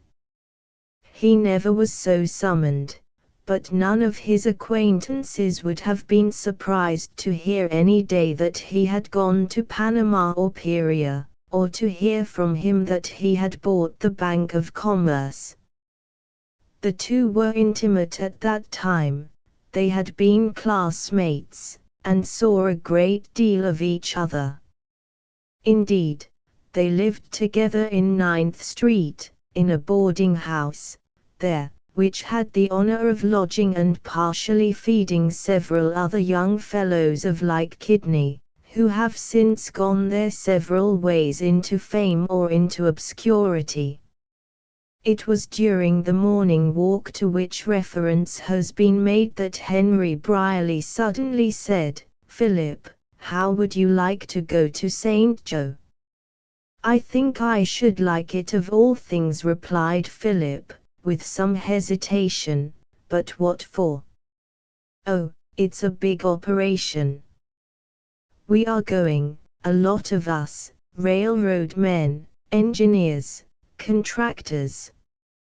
You know my uncle is a great railroad man. I've no doubt I can get you a chance to go if you'll go." "But in what capacity would I go?" "Well, I'm going as an engineer." "You can go as one." "I don't know an engine from a coal cart." "Field engineer, civil engineer." "You can begin by carrying a rod, and putting down the figures. It's easy enough. I'll show you about that. We'll get Twain and some of those books." "Yes, but what is it for, what is it all about?" "Why don't you see? We lay out a line, spot the good land, Enter it up, know where the stations are to be, spot them, buy lots, there's heaps of money in it. We wouldn't engineer long. When do you go? Was Philip's next question, after some moments of silence. Tomorrow. Is that too soon? No, it's not too soon. I've been ready to go anywhere for 6 months. The fact is, Henry, that I'm about tired of trying to force myself into things, and am quite willing to try floating with the stream for a while, and see where I will land. This seems like a providential call, it's sudden enough. The two young men, who were by this time full of the adventure, went down to the Wall Street office of Henry's uncle and had a talk with that wily operator. The uncle knew Philip very well, and was pleased with his frank enthusiasm, and willing enough to give him a trial in the Western venture. It was settled therefore, in the prompt way in which things are settled in New York, that they would start with the rest of the company next morning for the West. On the way uptown, these adventurers bought books on engineering, and suits of India rubber, which they supposed they would need in a new and probably damp country, and many other things which nobody ever needed anywhere. The night was spent in packing up and writing letters, for Philip would not take such an important step without informing his friends. If they disapprove, thought he, I've done my duty by letting them know. Happy youth, that is ready to pack its valise, and start for Cathay on an hour's notice. By the way, calls out Philip from his bedroom, to Henry, where is St. Joe? Why, it's in Missouri somewhere, on the frontier I think. We'll get a map. Never mind the map. We will find the place itself. I was afraid it was nearer home. Philip wrote a long letter, first of all, to his mother, full of love and glowing anticipations of his new opening. He wouldn't bother her with business details, but he hoped that the day was not far off when she would see him return, with a moderate fortune, and something to add to the comfort of her advancing years. To his uncle he said that he had made an arrangement with some New York capitalists to go to Missouri, in a land and railroad operation, which would at least give him a knowledge of the world and not unlikely offer him a business opening. He knew his uncle would be glad to hear that he had at last turned his thoughts to a practical matter. It was to Ruth Bolton that Philip wrote last. He might never see her again, he went to seek his fortune. He well knew the perils of the frontier, the savage state of society, the lurking Indians and the dangers of fever. But there was no real danger to a person who took care of himself. Might he write to her often and tell her of his life? If he returned with a fortune, perhaps and perhaps. If he was unsuccessful, or if he never returned, perhaps it would be as well. No time or distance, however, would ever lessen his interest in her. He would say good night, but not goodbye. In the soft beginning of a spring morning, long before New York had breakfasted, while yet the air of expectation hung about the wharves of the metropolis, our young adventurers made their way to the Jersey City railway station of the Erie Road, to begin the long, swinging, crooked journey, over what a writer of a former day called a causeway of cracked rails and cows, to the west. Chapter 13. Whatever to say betoken his entente, his language was so fair and pertinent, white he seemeth unto menace hearing not only the word, but verily the Thyng. Caxton's Book of Courtesy. In the party of which our travellers found themselves members, was Duff Brown, the great railroad contractor, and subsequently a well-known member of Congress, a bluff, jovial Boston man, thick-set, close-shaven, with a heavy jaw and a low forehead, a very pleasant man if you were not in his way. He had government contracts also, custom houses and dry docks, from Portland to New Orleans, and managed to get out of Congress, in appropriations, about weight for weight of gold for the stone furnished. Associated with him, and also of this party, was Rodney Scahick, a sleek New York broker, a man as prominent in the church as in the stock exchange, dainty in his dress, smooth of speech, the necessary complement of Duff Brown in any enterprise that needed assurance and adroitness. It would be difficult to find a pleasanter traveling party, one that shook off more readily the artificial restraints of puritanic strictness, and took the world with good-natured allowance. Money was plenty for every attainable luxury, and there seemed to be no doubt that its supply would continue, and that fortunes were about to be made without a great deal of toil. Even Philip soon caught the prevailing spirit. Barry did not need any inoculation, he always talked in six figures. It was as natural for the dear boy to be rich as it is for most people to be poor. The elders of the party were not long in discovering the fact, which almost all travelers to the west soon find out, that the water was poor. It must have been by a lucky premonition of this that they all had brandy flasks with which to qualify the water of the country, and it was no doubt from an uneasy feeling of the danger of being poisoned that they kept experimenting, mixing a little of the dangerous and changing fluid, as they passed along, with the contents of the flasks, thus saving their lives hour by hour. Philip learned afterwards that temperance and the strict observance of Sunday and a certain gravity of deportment are geographical habits, which people do not usually carry with them away from home. Our travelers stopped in Chicago long enough to see that they could make their fortunes there in 2 weeks' time, but it did not seem worthwhile. The West was more attractive. The further one went, the wider the opportunities opened. They took railroad to Alton and the steamboat from there to St. Louis, for the change and to have a glimpse of the river. "Isn't this jolly?"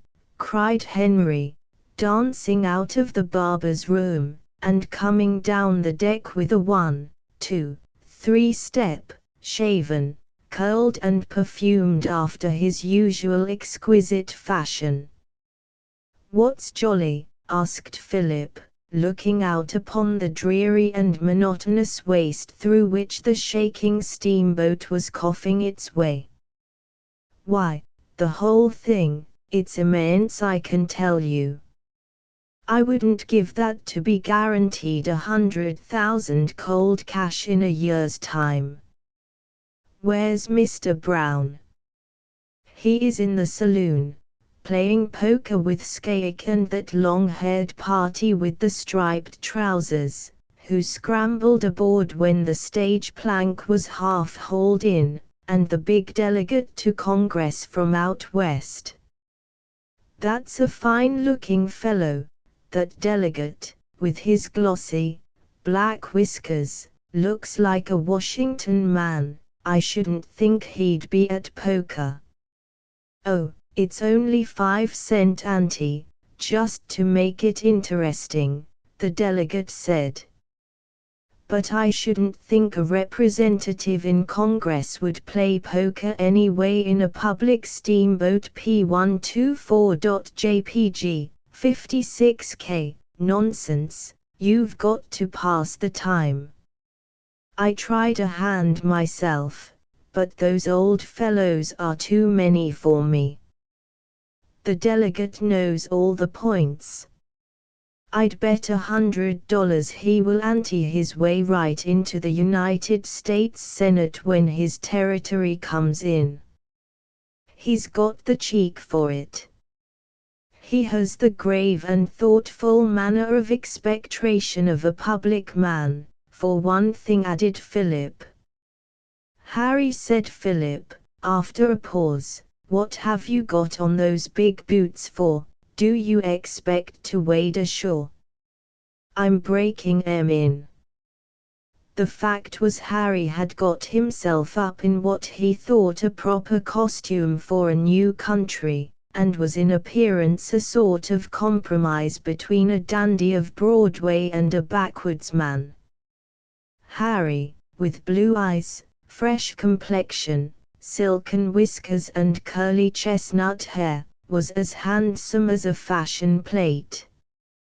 He wore this morning a soft hat, a short cutaway coat, an open vest displaying immaculate linen, a leathern belt round his waist, and top boots of soft leather, well polished, that came above his knees and required a string attached to his belt to keep them up. The light-hearted fellow gloried in these shining encasements of his well-shaped legs, and told Philip that they were a perfect protection against prairie rattlesnakes, which never strike above the knee. The landscape still wore an almost wintry appearance when our travelers left Chicago. It was a genial spring day when they landed at St. Louis. The birds were singing, the blossoms of peach trees in city garden plots made the air sweet, and in the roar and tumult on the long river levee they found an excitement that accorded with their own hopeful anticipations. The party went to the Southern Hotel, where the great Duff Brown was very well known, and indeed was a man of so much importance that even the office clerk was respectful to him. He might have respected in him also a certain vulgar swagger and insolence of money, which the clerk greatly admired. The young fellows liked the house and liked the city. It seemed to them a mighty free and hospitable town. Coming from the east, they were struck with many peculiarities. Everybody smoked in the streets, for one thing, they noticed. Everybody took a drink in an open manner whenever he wished to do so or was asked, as if the habit needed no concealment or apology. In the evening when they walked about, they found people sitting on the doorsteps of their dwellings, in a manner not usual in a northern city. In front of some of the hotels and saloons the sidewalks were filled with chairs and benches, Paris fashion, said Harry, upon which people lounged in these warm spring evenings, smoking, always smoking, and the clink of glasses and of billiard balls was in the air. It was delightful. Harry at once found on landing that his backwoods custom would not be needed in St. Louis, and that, in fact, he had need of all the resources of his wardrobe to keep even with the young swells of the town. But this did not much matter, for Harry was always superior to his clothes. As they were likely to be detained some time in the city, Harry told Philip that he was going to improve his time, And he did.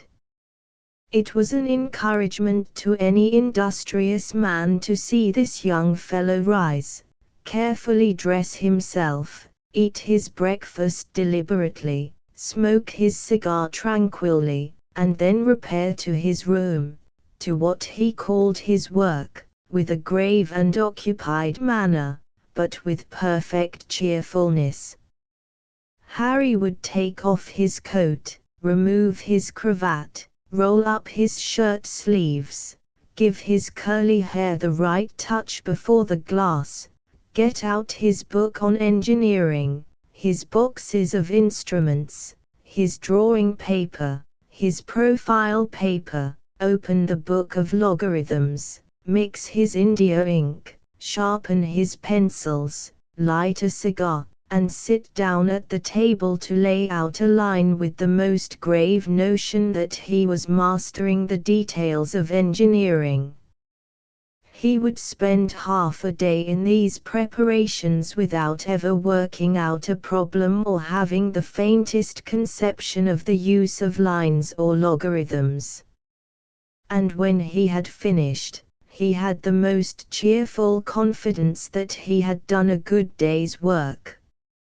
It made no difference, however, whether Harry was in his room in a hotel or in a tent. Philip soon found he was just the same. In camp he would get himself up in the most elaborate toilet at his command, polish his long boots to the top, lay out his work before him, and spend an hour or longer, if anybody was looking at him, humming airs, knitting his brows, and working at engineering, and if a crowd of gaping rustics were looking on all the while, it was perfectly satisfactory to him.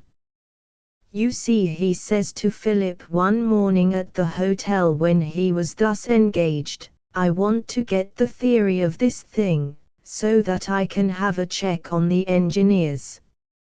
"I thought you were going to be an engineer yourself?" queried Philip. "Not many times, if the court knows herself. There's better game. Brown and Scahick have, or will have, the control for the whole line of the Salt Lick Pacific extension, $40,000 a mile over the prairie, with extra for hard pan. And it'll be pretty much all hard pan, I can tell you, besides every alternate section of land on this line. There's millions in the job. I'm to have the subcontract for the first 50 miles, and you can bet it's a soft thing. I'll tell you what you do," Philip continued Larry, in a burst of generosity. "If I don't get you into my contract, you'll be with the engineers, and you just stick a stake at the first ground marked for a depot. Buy the land of the farmer before he knows where the depot will be, and we'll turn 100 or so on that. I'll advance the money for the payments, and you can sell the lots. Scahick is going to let me have 10,000 just for a flyer in such operations. But that's a good deal of money. Wait till you are used to handling money. I didn't come out here for a bagatelle.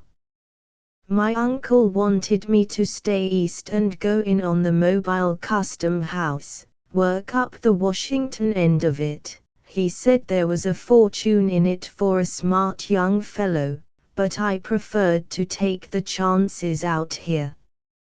Did I tell you I had an offer from Bobbitt and Fanshawe to go into their office as confidential clerk on a salary of 10,000? Why didn't you take it? Asked Philip, to whom a salary of 2,000 would have seemed wealth, before he started on this journey. Take it.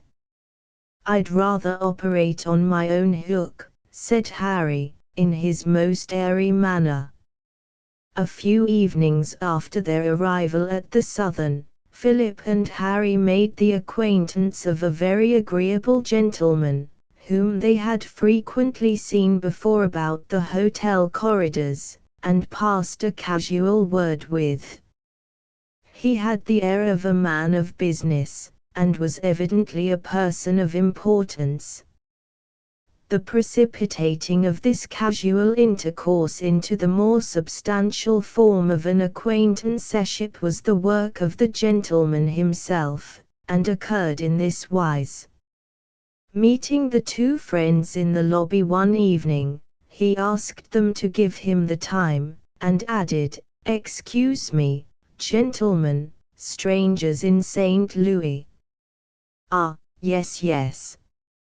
From the East, perhaps." "Ah, just so, just so. Eastern born myself, Virginia. Sellers is my name, Berryer Sellers." "Ah, by the way, New York, did you say? That reminds me, just met some gentlemen from your state, a week or two ago, very prominent gentlemen. In public life they are, you must know them, without doubt. Let me see, let me see. Curious those names have escaped me. I know they were from your state, because I remember afterward my old friend Governor Shackleby said to me, 'Fine man, is the governor, one of the finest men our country has produced,' said he. 'Colonel, how did you like those New York gentlemen? Not many such men in the world.' 'Colonel Sellers,' said the governor. 'Yes, it was New York,' he said. 'I remember it distinctly. I can't recall those names, somehow. But no matter. Stopping here, gentlemen, stopping at the Southern, P128.jpg, 31K, in shaping their reply in their minds. The title Mr. had a place in it, but when their turn had arrived to speak, the title Colonel came from their lips instead. They said yes, they were abiding at the Southern, and thought it a very good house. Yes, yes, the Southern is fair. I myself go to the Planters, old, aristocratic house. We Southern gentlemen don't change our ways, you know. I always make it my home there when I run down from Hawkeye. My plantation is in Hawkeye, a little up in the country. You should know the Planters." Philip and Harry both said they should like to see a hotel that had been so famous in its day, a cheerful hostelry. Philip said it must have been where duels were fought there across the dining room table. "You may believe it, sir, an uncommonly pleasant lodging. Shall we walk?" And the three strolled along the streets, the Colonel talking all the way in the most liberal and friendly manner, and with a frank open-heartedness that inspired confidence. "Yes, born East myself, raised all along, know the West, a great country, gentlemen. The place for a young fellow of spirit to pick up a fortune, simply pick it up, it's lying round loose here. Not a day that I don't put aside an opportunity, too busy to look into it. Management of my own property takes my time. First visit. Looking for an opening." "Yes, looking around," replied Harry. "Ah, here we are. You'd rather sit here in front than go to my apartments." "So had I. An opening, eh?" The Colonel's eyes twinkled. "Ah, just so. The country is opening up, all we want is capital to develop it. Slap down the rails and bring the land into market. The richest land on God Almighty's footstool is lying right out there. If I had my capital free, I could plant it for millions. I suppose your capital is largely in your plantation? Asked Philip. Well, partly, sir, partly. I'm down here now with reference to a little operation, a little side thing merely. By the way, gentlemen, excuse the liberty, but it's about my usual time. The colonel paused, but as no movement of his acquaintances followed this plain remark, he added, in an explanatory manner, I'm rather particular about the exact time, have to be in this climate. Even this open declaration of his hospitable intention not being understood, the colonel politely said, Gentlemen, will you take something? Colonel Sellers led the way to a saloon on 4th Street under the hotel, and the young gentleman fell into the custom of the country. Not that, said the colonel to the barkeeper, who shoved along the counter a bottle of apparently corn whiskey, as if he had done it before on the same order, not that with a wave of the hand. That otard, if you please. Yes. Never take an inferior liquor, gentlemen, not in the evening, in this climate. There. That's the stuff. My respects. P131.jpg, 40K. The hospitable gentleman, having disposed of his liquor, remarking that it was not quite the thing, when a man has his own cellar to go to, he is apt to get a little fastidious about his liquors, called for cigars. But the brand offered did not suit him. He motioned the box away, and asked for some particular Havanas, those in separate wrappers. I always smoke this sort, gentlemen. They are a little more expensive, but you'll learn, in this climate, that you'd better not economize on poor cigars. Having imparted this valuable piece of information, the colonel lighted the fragrant cigar with satisfaction, and then carelessly put his fingers into his right vest pocket. That movement being without result, with a shade of disappointment on his face, he felt in his left vest pocket. Not finding anything there, he looked up with a serious and annoyed air, anxiously slapped his right pantaloons pocket, and then his left, and exclaimed, By George, that's annoying. By George, that's mortifying. Never had anything of that kind happen to me before. I've left my pocketbook. Hold. Here's a bill, after all. No, thunder, it's a receipt.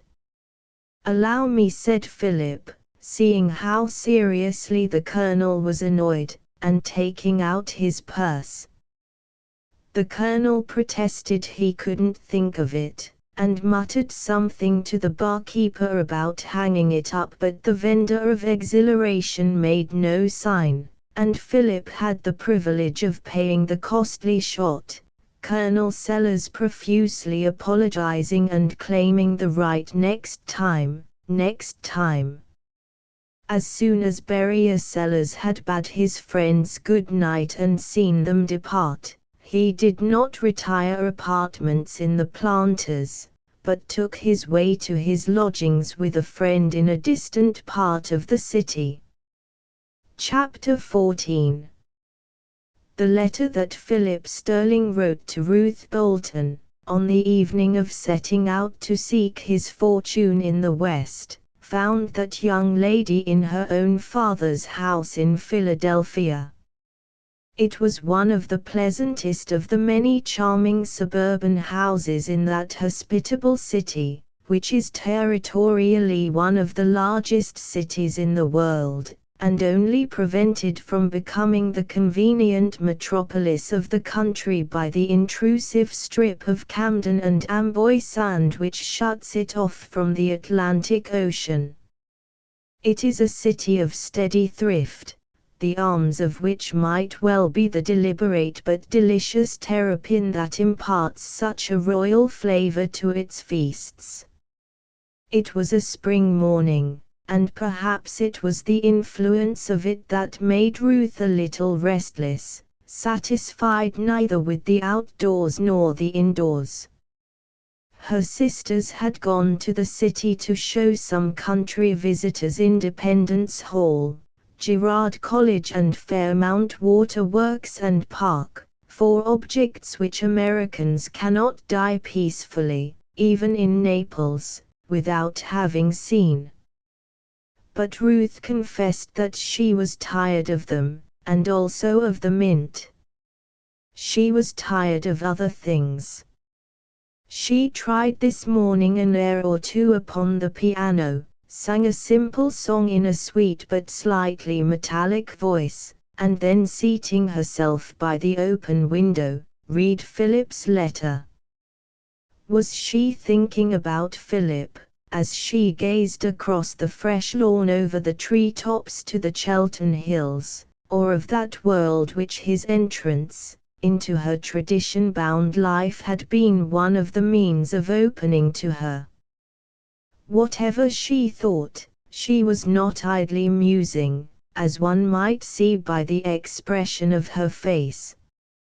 After a time she took up a book. It was a medical work, and to all appearance about as interesting to a girl of 18 as the statutes at large, but her face was soon aglow over its pages, and she was so absorbed in it that she did not notice the entrance of her mother at the open door. "Ruth." "Well, mother," said the young student, looking up, with a shade of impatience. "I wanted to talk with thee a little about thy plans P134.jpg, 35K, mother. Thee knows I couldn't stand it at Westfield. The school stifled me. It's a place to turn young people into dried fruit." "I know," said Margaret Bolton, with a half-anxious smile.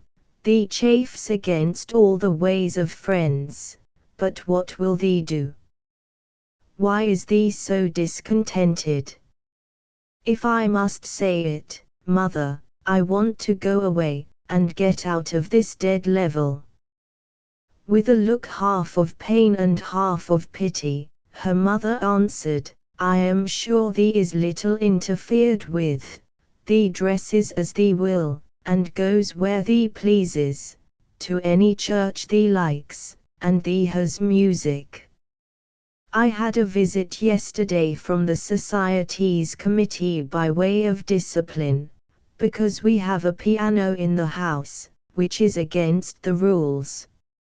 I hope thee told the elders that father and I are responsible for the piano, and that, much as thee loves music, thee is never in the room when it is played.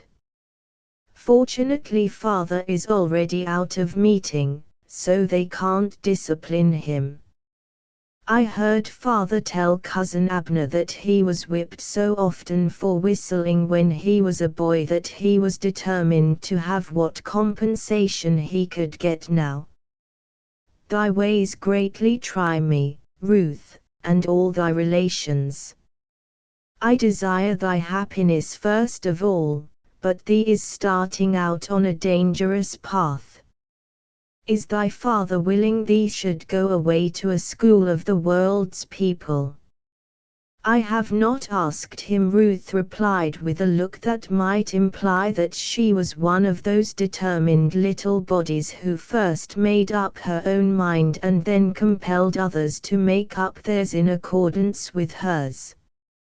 "And when thee has got the education thee wants, and lost all relish for the society of thy friends and the ways of thy ancestors, what then?" Ruth turned square round to her mother, and with an impassive face and not the slightest change of tone, said, "Mother, I'm going to study medicine." Margaret Bolton almost lost for a moment her habitual placidity. Study medicine. A slight frail girl like thee, study medicine. Does thee think thee could stand it 6 months? And the lectures, and the dissecting rooms, has thee thought of the dissecting rooms? Mother, said Ruth calmly, I have thought it all over. I know I can go through the whole, clinics, dissecting room and all. Does thee think I lack nerve? What is there to fear in a person dead more than in a person living? But thy health and strength, child, thee can never stand the severe application. And, besides, suppose thee does learn medicine. I will practice it. Here. Where thee and thy family are known. If I can get patients. I hope at least, Ruth, thee will let us know when thee opens an office, said her mother, with an approach to sarcasm that she rarely indulged in, as she rose and left the room. Ruth sat quite still for a time, with face intent and flushed. It was out now. She had begun her open battle. The sightseers returned in high spirits from the city. Was there any building in Greece to compare with Girard College? Was there ever such a magnificent pile of stone devised for the shelter of poor orphans? Think of the stone shingles of the roof 8 inches thick. Ruth asked the enthusiasts if they would like to live in such a sounding mausoleum, with its great halls and echoing rooms, and no comfortable place in it for the accommodation of anybody. If they were orphans, would they like to be brought up in a Grecian temple? And then there was Broad Street. Wasn't it the broadest and the longest street in the world? There certainly was no end to it, and even Ruth was Philadelphian enough to believe that a street ought not to have any end, or architectural point upon which the weary eye could rest. But neither St. Gerard, nor Broad Street, neither wonders of the Mint nor the glories of the hall where the ghosts of our fathers sit always signing the Declaration, impressed the visitors so much as the splendors of the Chestnut Street windows, and the bargains on 8th Street. The truth is that the country cousins had come to town to attend the yearly meeting, and the amount of shopping that preceded that religious event was scarcely exceeded by the preparations for the opera in more worldly circles. Is thee going to the yearly meeting, Ruth? Asked one of the girls. I have nothing to wear, replied that demure person. If thee wants to see new bonnets, orthodox to a shade and conformed to the letter of the true form, thee must go to the Arch Street meeting. Any departure from either color or shape would be instantly taken note of. It has occupied Mother a long time, to find at the shops the exact shade for her new bonnet. Oh, thee must go by all means. But thee won't see there a sweeter woman than Mother. And thee won't go. Why should I? I've been again and again. If I go to meeting at all, I like best to sit in the quiet old house in Germantown, where the windows are all open and I can see the trees, and hear the stir of the leaves. It's such a crush at the yearly meeting at Arch Street. And then there's the row of sleek-looking young men who line the curbstone and stare at us as we come out. No, I don't feel at home there. That evening Ruth and her father sat late by the drawing-room fire, as they were quite apt to do at night. It was always a time of confidences. "There's another letter from young Sterling," said Eli Bolton. "Yes. Philip has gone to the far west." "How far?"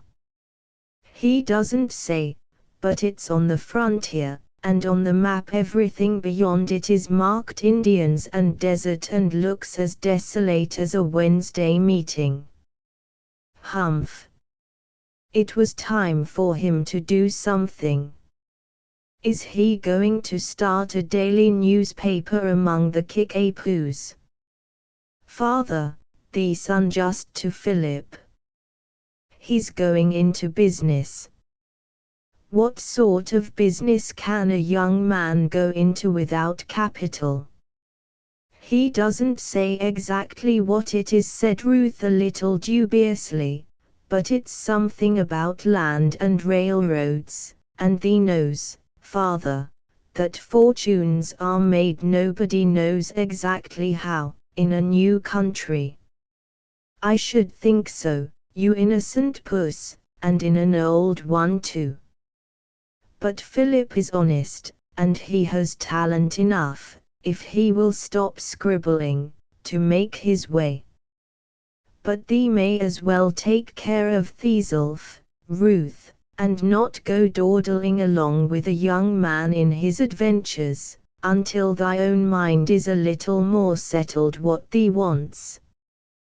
This excellent advice did not seem to impress Ruth greatly, for she was looking away with that abstraction of vision which often came into her grey eyes, and at length she exclaimed, with a sort of impatience, "I wish I could go west, or south, or somewhere.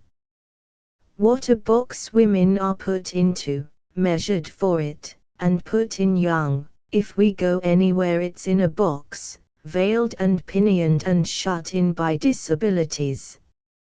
Father, I should like to break things and get loose." What a sweet-voiced little innocent, it was to be sure. "Thee will no doubt break things enough when thy time comes, child, women always have, but what does thee want now that thee hasn't?" "I want to be something, to make myself something, to do something. Why should I rust, and be stupid, and sit in inaction because I am a girl? What would happen to me if thee should lose thy property and die? What one useful thing could I do for a living, for the support of mother and the children? And if I had a fortune, would thee want me to lead a useless life? Has thy mother led a useless life?" "Somewhat that depends upon whether her children amount to anything," retorted the sharp little disputant. "What's the good, Father, of a series of human beings who don't advance any?" Friend Eli, who had long ago laid aside the Quaker dress, and was out of meeting, and who in fact after a youth of doubt could not yet define his belief, nevertheless looked with some wonder at this fierce young eagle of his, hatched in a friend's dovecote. But he only said, "Has thee consulted thy mother about a career? I suppose it is a career thee wants." Ruth did not reply directly. She complained that her mother didn't understand her. But that wise and placid woman understood the sweet rebel a great deal better than Ruth understood herself. She also had a history, possibly, and had sometime beaten her young wings against the cage of custom, and indulged in dreams of a new social order, and had passed through that fiery period when it seems possible for one mind, which has not yet tried its limits, to break up and rearrange the world. Ruth replied to Philip's letter in due time and in the most cordial and unsentimental manner. Philip liked the letter, as he did everything she did, but he had a dim notion that there was more about herself in the letter than about him. He took it with him from the Southern Hotel, when he went to walk, and read it over and again in an unfrequented street as he stumbled along. The rather commonplace and unformed handwriting seemed to him peculiar and characteristic, different from that of any other woman. P138.jpg, 22K. Ruth was glad to hear that Philip had made a push into the world, and she was sure that his talent and courage would make a way for him. She should pray for his success at any rate, and especially that the Indians, in St. Louis, would not take his scalp. Philip looked rather dubious at this sentence, and wished that he had written nothing about Indians. Chapter 15. Eli Bolton and his wife talked over Ruth's case, as they had often done before, with no little anxiety. Alone of all their children, she was impatient of the restraints and monotony of the Friends' Society, and wholly indisposed to accept the inner light as a guide into a life of acceptance and inaction. When Margaret told her husband of Ruth's newest project, he did not exhibit so much surprise as she hoped for. In fact, he said that he did not see why a woman should not enter the medical profession if she felt a call to it. But, said Margaret, consider her total inexperience of the world, and her frail health. Can such a slight little body endure the ordeal of the preparation for, or the strain of, the practice of the profession? Did thee ever think, Margaret, whether she can endure being thwarted in an object on which she has so set her heart, as she has on this? Thee has trained her thyself at home, in her enfeebled childhood, and thee knows how strong her will is, and what she has been able to accomplish in self-culture by the simple force of her determination. She never will be satisfied until she has tried her own strength. I wish, said Margaret, with an inconsequence that is not exclusively feminine, that she were in the way to fall in love and marry by and by. I think that would cure her of some of her notions. I am not sure, but if she went away, to some distant school, into an entirely new life, her thoughts would be diverted. Eli Bolton almost laughed as he regarded his wife, with eyes that never looked at her except fondly, and replied, Perhaps thee remembers that thee had notions also, before we were married, and before thee became a member of meeting. I think Ruth comes honestly by certain tendencies which thee has hidden under the Friend's dress. Margaret could not say no to this, and while she paused, it was evident that memory was busy with suggestions to shake her present opinions. Why not let Ruth try the study for a time, suggested Eli. There is a fair beginning of a women's medical college in the city. Quite likely she will soon find that she needs first a more general culture, and fall in with thy wish that she should see more of the world at some large school. There really seemed to be nothing else to be done, and Margaret consented at length without approving. And it was agreed that Ruth, in order to spare her fatigue, should take lodgings with friends near the college and make a trial in the pursuit of that science to which we all owe our lives, and sometimes as by a miracle of escape, That day Mr. Bolton brought home a stranger to dinner, Mr. Bigler of the great firm of Pennybacker, Bigler and Small, railroad contractors. He was always bringing home somebody who had a scheme to build a road, or open a mine, or plant a swamp with cane to grow paper stock, or found a hospital, or invest in a patent shadbone separator, or start a college somewhere on the frontier, contiguous to a land speculation. The Bolton House was a sort of hotel for this kind of people. They were always coming.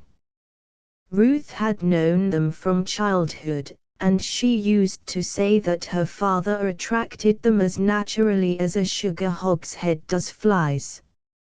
Ruth had an idea that a large portion of the world lived by getting the rest of the world into schemes. Mr. Bolton never could say no to any of them, not even, said Ruth again, to the Society for Stamping Oyster Shells with scripture texts before they were sold at retail. Mr. Bigler's plan this time, about which he talked loudly, with his mouth full, all dinner time, was the building of the Tunkhannock, Rattlesnake and Youngwoman's Town Railroad, which would not only be a great highway to the west, but would open to market inexhaustible coal fields and untold millions of lumber. The plan of operations was very simple. "We'll buy the lands," explained he, "on long time, backed by the notes of good men, and then mortgage them for money enough to get the road well on. Then get the towns on the line to issue their bonds for stock, and sell their bonds for enough to complete the road, and partly stock it, especially if we mortgage each section as we complete it. We can then sell the rest of the stock on the prospect of the business of the road through an improved country, and also sell the lands at a big advance, on the strength of the road. All we want," continued Mr. Bigler in his frank manner, "is a few $1,000 to start the surveys, and arrange things in the legislature. There is some parties will have to be seen, who might make us trouble.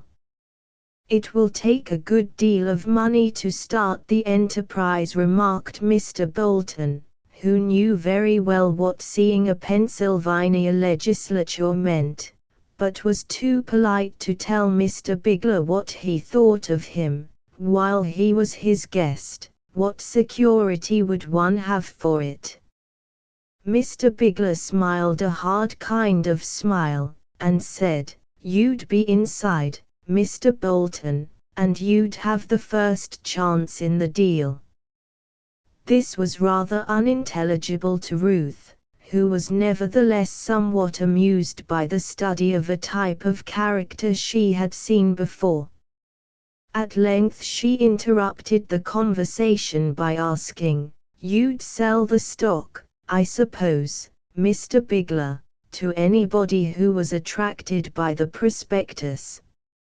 "Oh, certainly, serve all alike," said Mr. Bigler, now noticing Ruth for the first time, and a little puzzled by the serene, intelligent face that was turned towards him.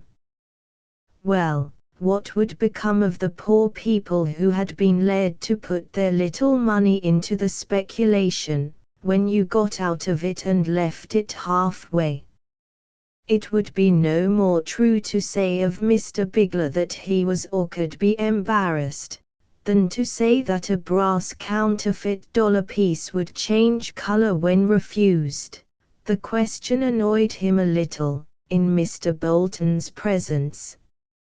P142.jpg, 35K, why, yes, miss, of course, in a great enterprise for the benefit of the community there will little things occur, which, and, of course, the poor ought to be looked to, I tell my wife that the poor must be looked to. If you can tell who are poor, there's so many impostors.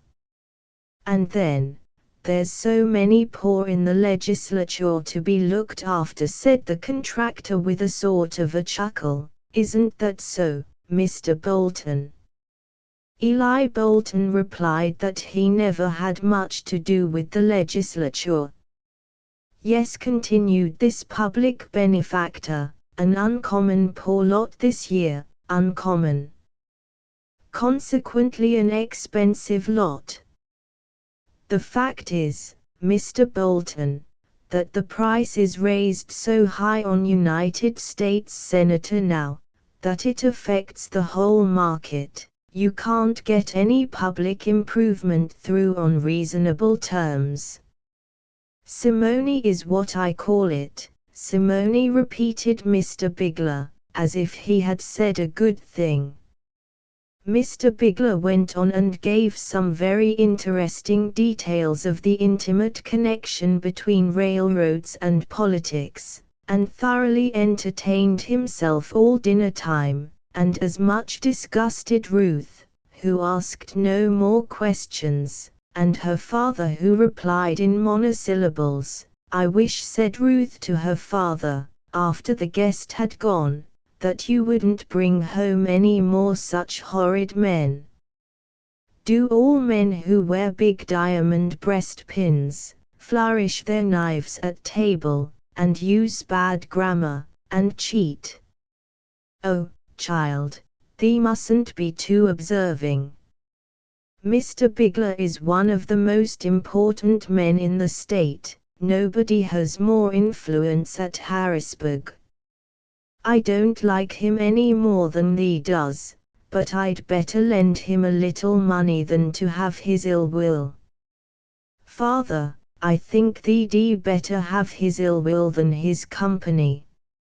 Is it true that he gave money to help build the pretty little church of St. James the Less, and that he is one of the vestrymen? Yes. He is not such a bad fellow. One of the men in 3rd Street asked him the other day whether his was a high church or a low church. Bigler said he didn't know, he'd been in it once, and he could touch the ceiling in the side aisle with his hand. I think he's just horrid, was Ruth's final summary of him, after the manner of the swift judgment of women, with no consideration of the extenuating circumstances. Mr. Bigler had no idea that he had not made a good impression on the whole family. He certainly intended to be agreeable. Margaret agreed with her daughter, and though she never said anything to such people, she was grateful to Ruth for sticking at least one pin into him. Such was the serenity of the Bolton household that a stranger in it would never have suspected there was any opposition to Ruth's going to the medical school. And she went quietly to take her residence in town, and began her attendance of the lectures, as if it were the most natural thing in the world.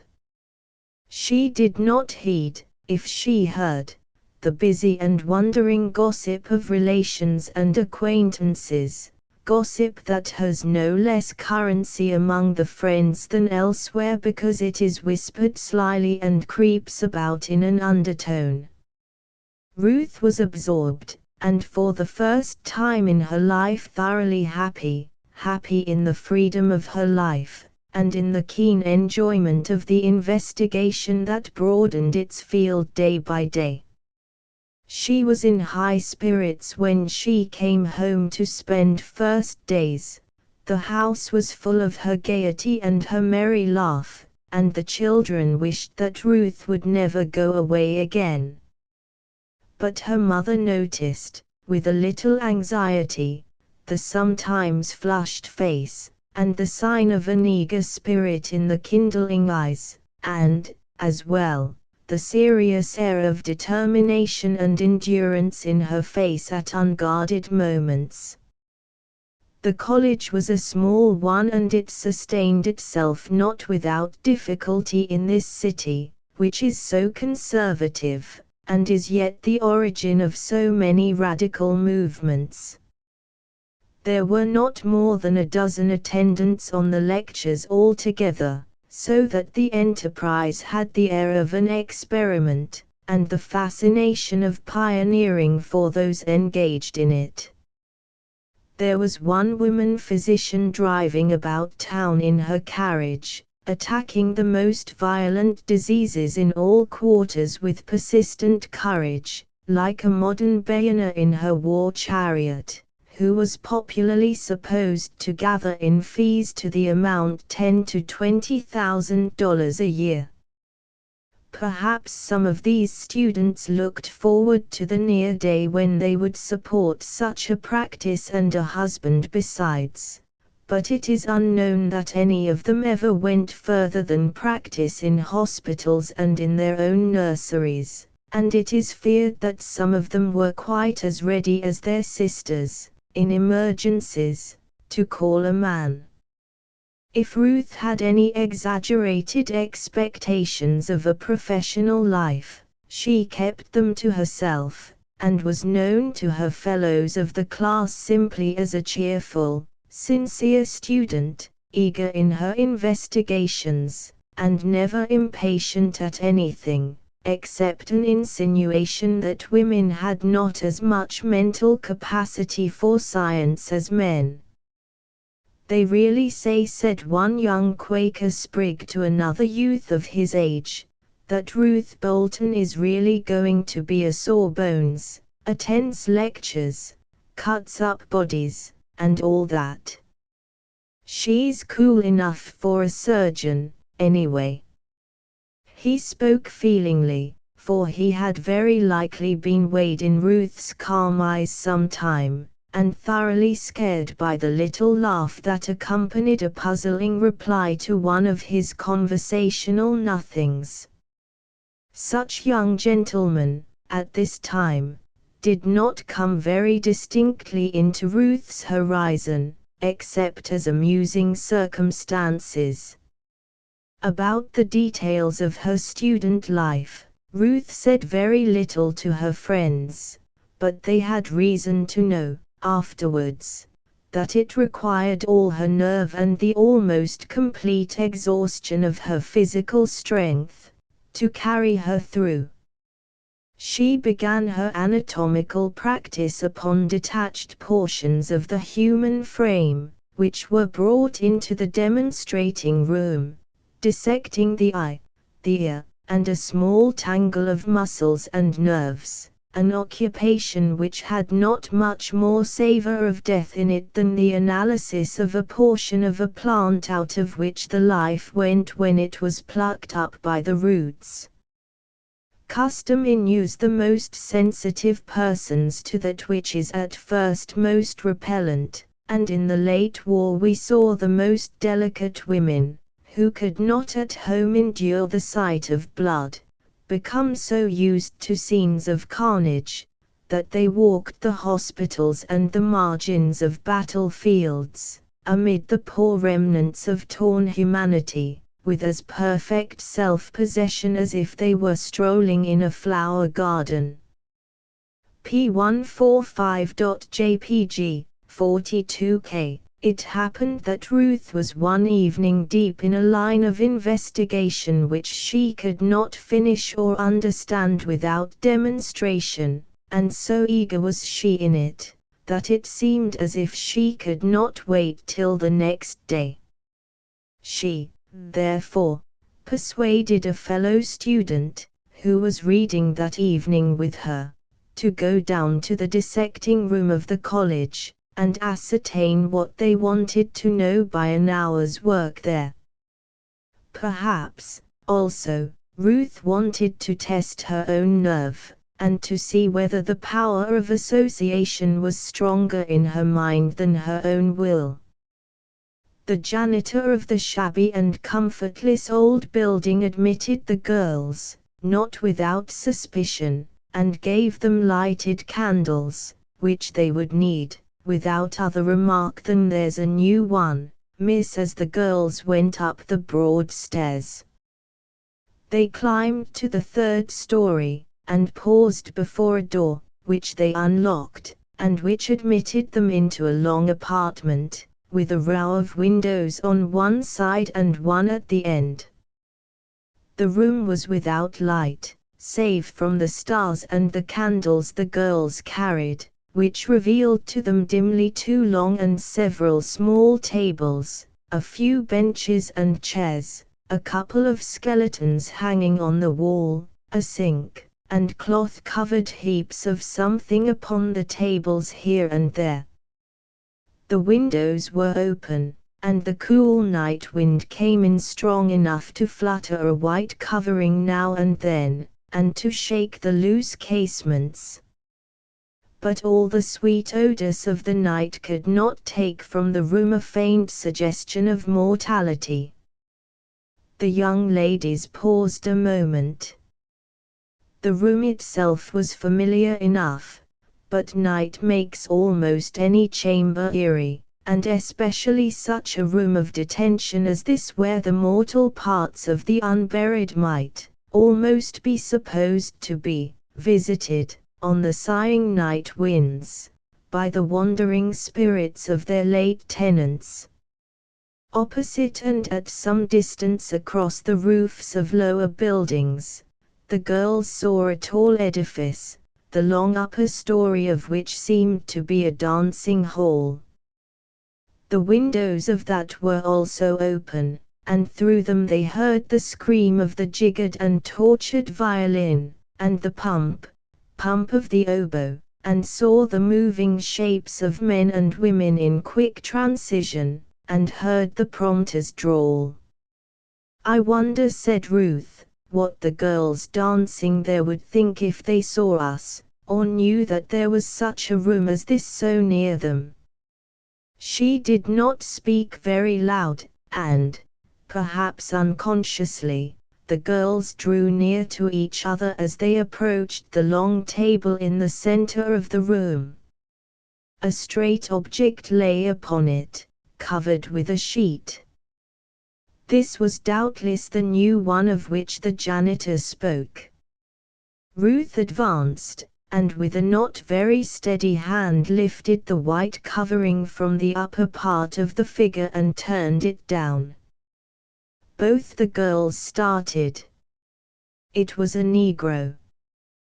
The black face seemed to defy the pallor of death, and asserted an ugly lifelikeness that was frightful. P146.jpg, 108K. Ruth was as pale as the white sheet, and her comrade whispered, "Come away, Ruth, it is awful." Perhaps it was the wavering light of the candles, perhaps it was only the agony from a death of pain, but the repulsive black face seemed to wear a scowl that said, "Haven't you yet done with the outcast, persecuted black man? But you must now haul him from his grave, and send even your women to dismember his body. Who is this dead man? One of thousands who died yesterday, and will be dust anon, to protest that science shall not turn his worthless carcass to some account." Ruth could have had no such thought, for with a pity in her sweet face, that for the moment overcame fear and disgust, she reverently replaced the covering, and went away to her own table, as her companion did to hers. And there for an hour they worked at their several problems, without speaking, but not without an awe of the presence there, the new one, and not without an awful sense of life itself, as they heard the pulsations of the music and the light laughter from the dancing hall. When, at length, they went away, and locked the dreadful room behind them, and came out into the street, where people were passing, they, for the first time, realized, in the relief they felt, what a nervous strain they had been under. Chapter 16. While Ruth was thus absorbed in her new occupation, and the spring was wearing away, Philip and his friends were still detained at the Southern Hotel. The great contractors had concluded their business with the state and railroad officials and with the lesser contractors, and departed for the east. But the serious illness of one of the engineers kept Philip and Henry in the city and occupied in alternate watchings. Philip wrote to Ruth of the new acquaintance they had made, Colonel Sellers, an enthusiastic and hospitable gentleman, very much interested in the development of the country, and in their success. They had not had an opportunity to visit at his place up in the country yet, but the colonel often dined with them, and in confidence, confided to them his projects, and seemed to take a great liking to them, especially to his friend Harry. It was true that he never seemed to have ready money, but he was engaged in very large operations. The correspondence was not very brisk between these two young persons, so differently occupied, for though Philip wrote long letters, he got brief ones in reply, full of sharp little observations however, such as one concerning Colonel Sellers, namely, that such men dined at their house every week. Ruth's proposed occupation astonished Philip immensely, but while he argued it and discussed it, he did not dare hint to her his fear that it would interfere with his most cherished plans. He too sincerely respected Ruth's judgment to make any protest, however, and he would have defended her course against the world. This enforced waiting at St. Louis was very irksome to Philip. His money was running away, for one thing, and he longed to get into the field, and see for himself what chance there was for a fortune or even an occupation. The contractors had given the young men leave to join the engineer corps as soon as they could, but otherwise had made no provision for them, and in fact had left them with only the most indefinite expectations of something large in the future. Harry was entirely happy, in his circumstances. He very soon knew everybody, from the governor of the state down to the waiters at the hotel. He had the Wall Street slang at his tongue's end, he always talked like a capitalist, and entered with enthusiasm into all the land and railway schemes with which the air was thick. Colonel Sellers and Harry talked together by the hour and by the day.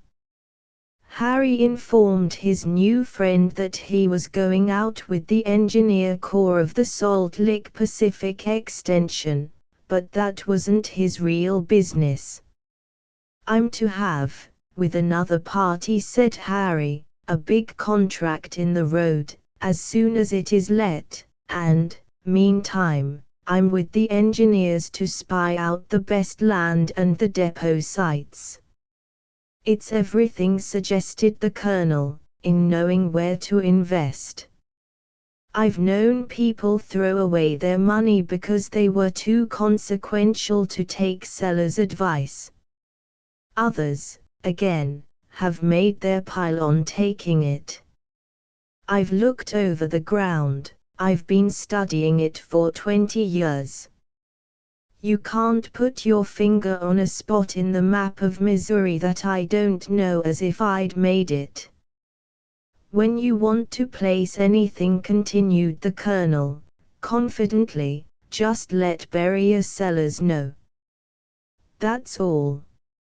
Oh, I haven't got much in ready money I can lay my hands on now, but if a fellow could do anything with $15,000 or $20,000, as a beginning, I shall draw for that when I see the right opening."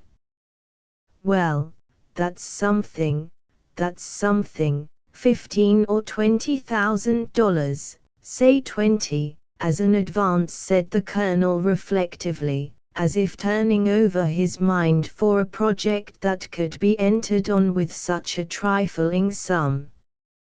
P151.jpg, 18K, I'll tell you what it is. But only to you, Mr. Brierly, only to you, mind. I've got a little project that I've been keeping. It looks small on paper, but it's got a big future. What should you say, sir, to a city, built up like the rod of Aladdin had touched it, built up in 2 years, where now you wouldn't expect it any more than you'd expect a lighthouse on the top of Pilot Knob? And you could own the land. It can be done, sir. It can be done. The colonel hitched up his chair close to Harry, laid his hand on his knee, and, first looking about him, said in a low voice, "The Salt Lick Pacific extension is going to run through Stone's Landing. The Almighty never laid out a cleaner piece of level prairie for a city, and it's the natural center of all that region of hemp and tobacco. What makes you think the road will go there? It's 20 miles, on the map, off the straight line of the road. You can't tell what is the straight line till the engineers have been over it. Between us, I have talked with Jeff Thompson, the division engineer. He understands the wants of Stone's Landing, and the claims of the inhabitants, who are to be there.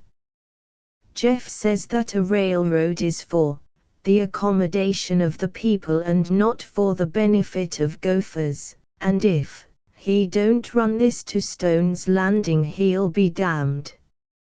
You ought to know Jeff. He's one of the most enthusiastic engineers in this western country, and one of the best fellows that ever looked through the bottom of a glass." The recommendation was not undeserved. There was nothing that Jeff wouldn't do to accommodate a friend, from sharing his last dollar with him, to winging him in a duel.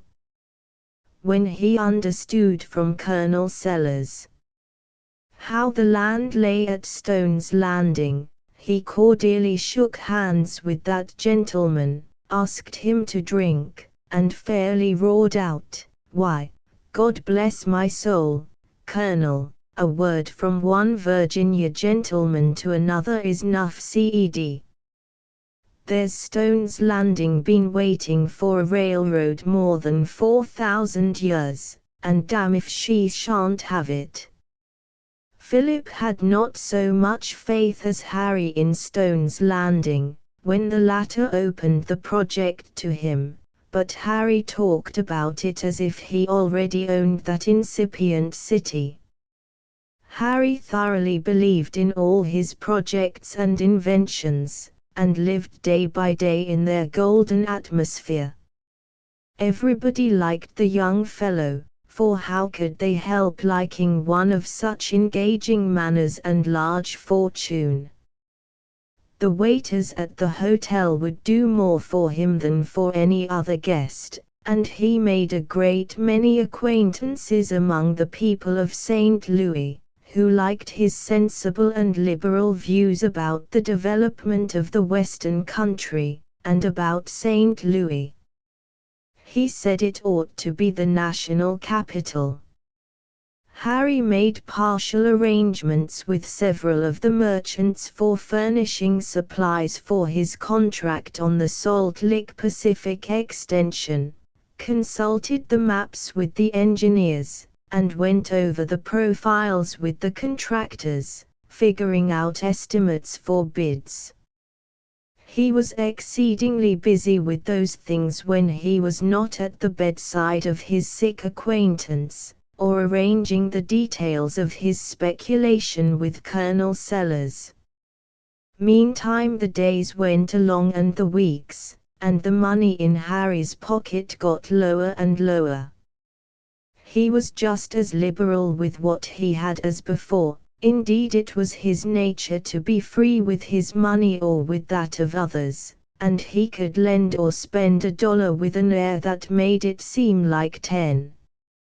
At length, at the end of 1 week, when his hotel bill was presented, Harry found not a cent in his pocket to meet it.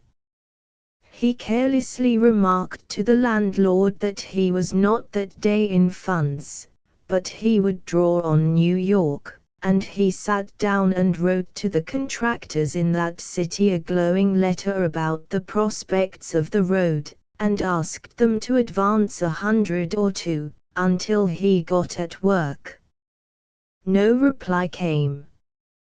He wrote again, in an unoffended business-like tone, suggesting that he had better draw at 3 days.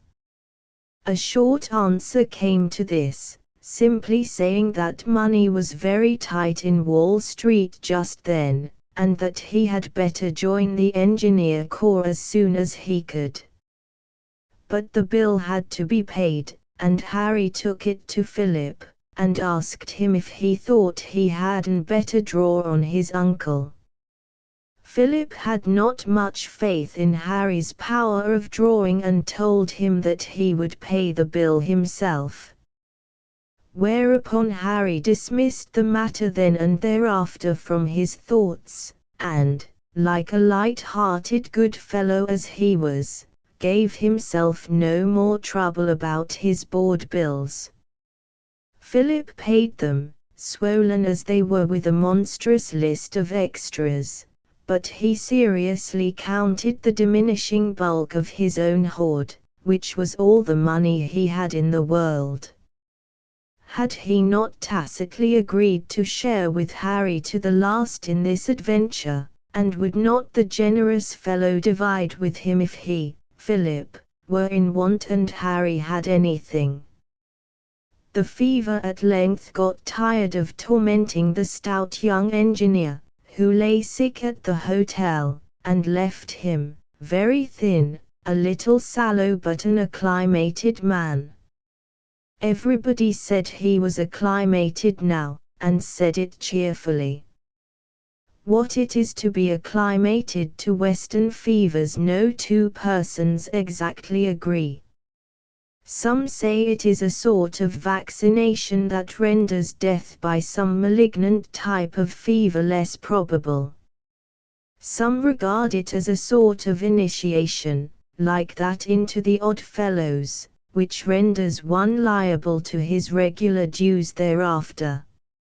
Others consider it merely the acquisition of a habit of taking every morning before breakfast a dose of bitters, composed of whiskey and asafoetida, out of the acclimation jug. Jeff Thompson afterwards told Philip that he once asked Senator Atchison, then acting Vice President of the United States, about the possibility of acclimation. He thought the opinion of the second officer of our great government would be valuable on this point. They were sitting together on a bench before a country tavern, in the free converse permitted by our democratic habits. "I suppose, Senator, that you have become acclimated to this country, P154.jpg, 20K, well," said the Vice President, crossing his legs, pulling his wide-awake down over his forehead, causing a passing chicken to hop quickly one side by the accuracy of his aim, and speaking with senatorial deliberation, "I think I have. I've been here 25 years, and dash my dash to dash, if I haven't entertained 25 separate and distinct earthquakes, one a year. The Negro is the only person who can stand the fever and ague of this region. The convalescence of the engineer was the signal for breaking up quarters at St. Louis, and the young fortune hunters started up the river in good spirits. It was only the second time either of them had been upon a Mississippi steamboat, and nearly everything they saw had the charm of novelty. Colonel Sellers was at the landing to bid them goodbye. P155.jpg, 51K, I shall send you up that basket of champagne by the next boat. No, no, no thanks, you'll find it not bad in camp, he cried out as the plank was hauled in. My respects to Thompson. Tell him to sight for stones. Let me know, Mr. Brierly, when you are ready to locate. I'll come over from Hawkeye. Goodbye. And the last the young fellows saw of the colonel, he was waving his hat, and beaming prosperity and good luck. The voyage was delightful, and was not long enough to become monotonous. The travelers scarcely had time indeed to get accustomed to the splendors of the great saloon where the tables were spread for meals, a marvel of paint and gilding, its ceiling hung with fancifully cut tissue paper of many colors, festooned and arranged in endless patterns. The whole was more beautiful than a barber's shop. The printed bill of fare at dinner was longer and more varied, the proprietors justly boasted, than that of any hotel in New York. It must have been the work of an author of talent and imagination, and it surely was not his fault if the dinner itself was to a certain extent a delusion, and if the guests got something that tasted pretty much the same whatever dish they ordered. Nor was it his fault if a general flavor of rose in all the dessert dishes suggested that they had passed through the barber's saloon on their way from the kitchen. The travelers landed at a little settlement on the left bank, and at once took horses for the camp in the interior, carrying their clothes and blankets strapped behind the saddles. Harry was dressed as we have seen him once before, and his long and shining boots attracted not a little the attention of the few persons they met on the road, and especially of the bright-faced wenches who lightly stepped along the highway, picturesque in their colored kerchiefs, carrying light baskets, or riding upon mules and balancing before them a heavier load. Harry sang fragments of operas and talked about their fortune. Philip even was excited by the sense of freedom and adventure, and the beauty of the landscape. The prairie, with its new grass and unending acres of brilliant flowers, chiefly the innumerable varieties of phlox, bore the look of years of cultivation, and the occasional open groves of white oaks gave it a park-like appearance. It was hardly unreasonable to expect to see at any moment the gables and square windows of an Elizabethan mansion in one of the well-kept groves. Towards sunset of the third day, when the young gentlemen thought they ought to be near the town of Magnolia, near which they had been directed to find the engineers' camp, they descried a log house and drew up before it to enquire the way. Half the building was store, and half was dwelling house. At the door of the latter stood a negress with a bright turban on her head, to whom Philip called, "Can you tell me, auntie, how far it is to the town of Magnolia?" "Why, bless you chilly," laughed the woman, "you's dear now P157.jpg, 84K, it was true." This log house was the compactly built town, and all creation was its suburbs. The engineers' camp was only 2 or 3 miles distant. "You's bound to find it," directed Auntie, "if you don't keen nothing 'bout de road, and go for de sundown." A brisk gallop brought the riders in sight of the twinkling light of the camp, just as the stars came out. It lay in a little hollow, where a small stream ran through a sparse grove of young white oaks. A half-dozen tents were pitched under the trees, horses and oxen were corralled at a little distance, and a group of men sat on camp stools or lay on blankets about a bright fire. The twang of a banjo became audible as they drew nearer, and they saw a couple of Negroes, from some neighboring plantation, breaking down a juba in approved style, amid the highs of the spectators. Mr. Jeff Thompson, for it was the camp of this redoubtable engineer, gave the travelers a hearty welcome, offered them ground room in his own tent, ordered supper, and set out a small jug, a drop from which he declared necessary on account of the chill of the evening. P157B.jpg, 37K. "I never saw an Eastern man," said Jeff, "who knew how to drink from a jug with one hand.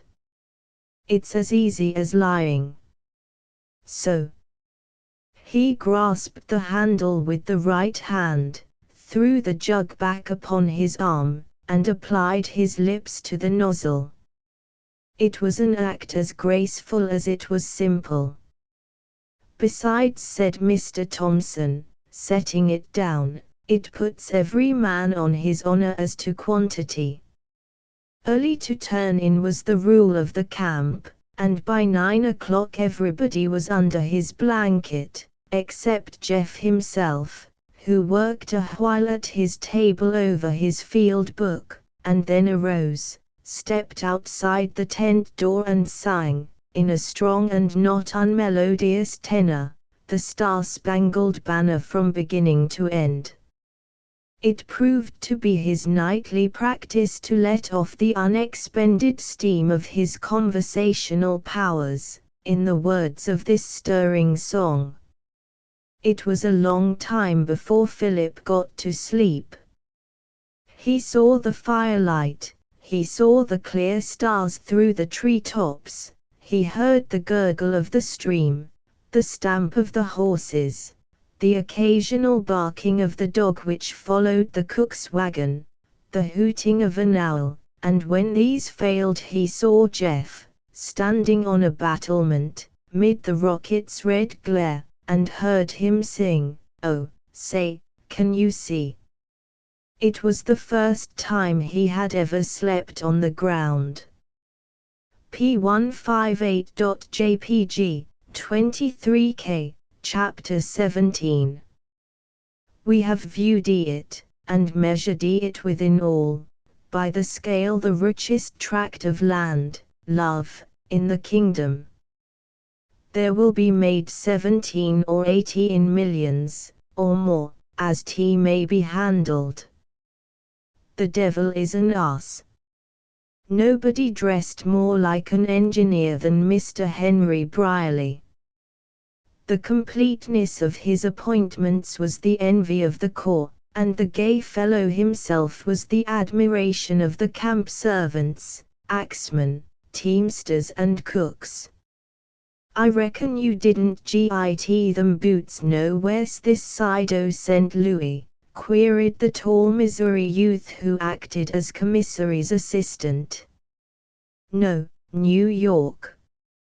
"Yas, I've hear no New York," continued the butternut lad, attentively studying each item of Harry's dress, and endeavoring to cover his design with interesting conversation.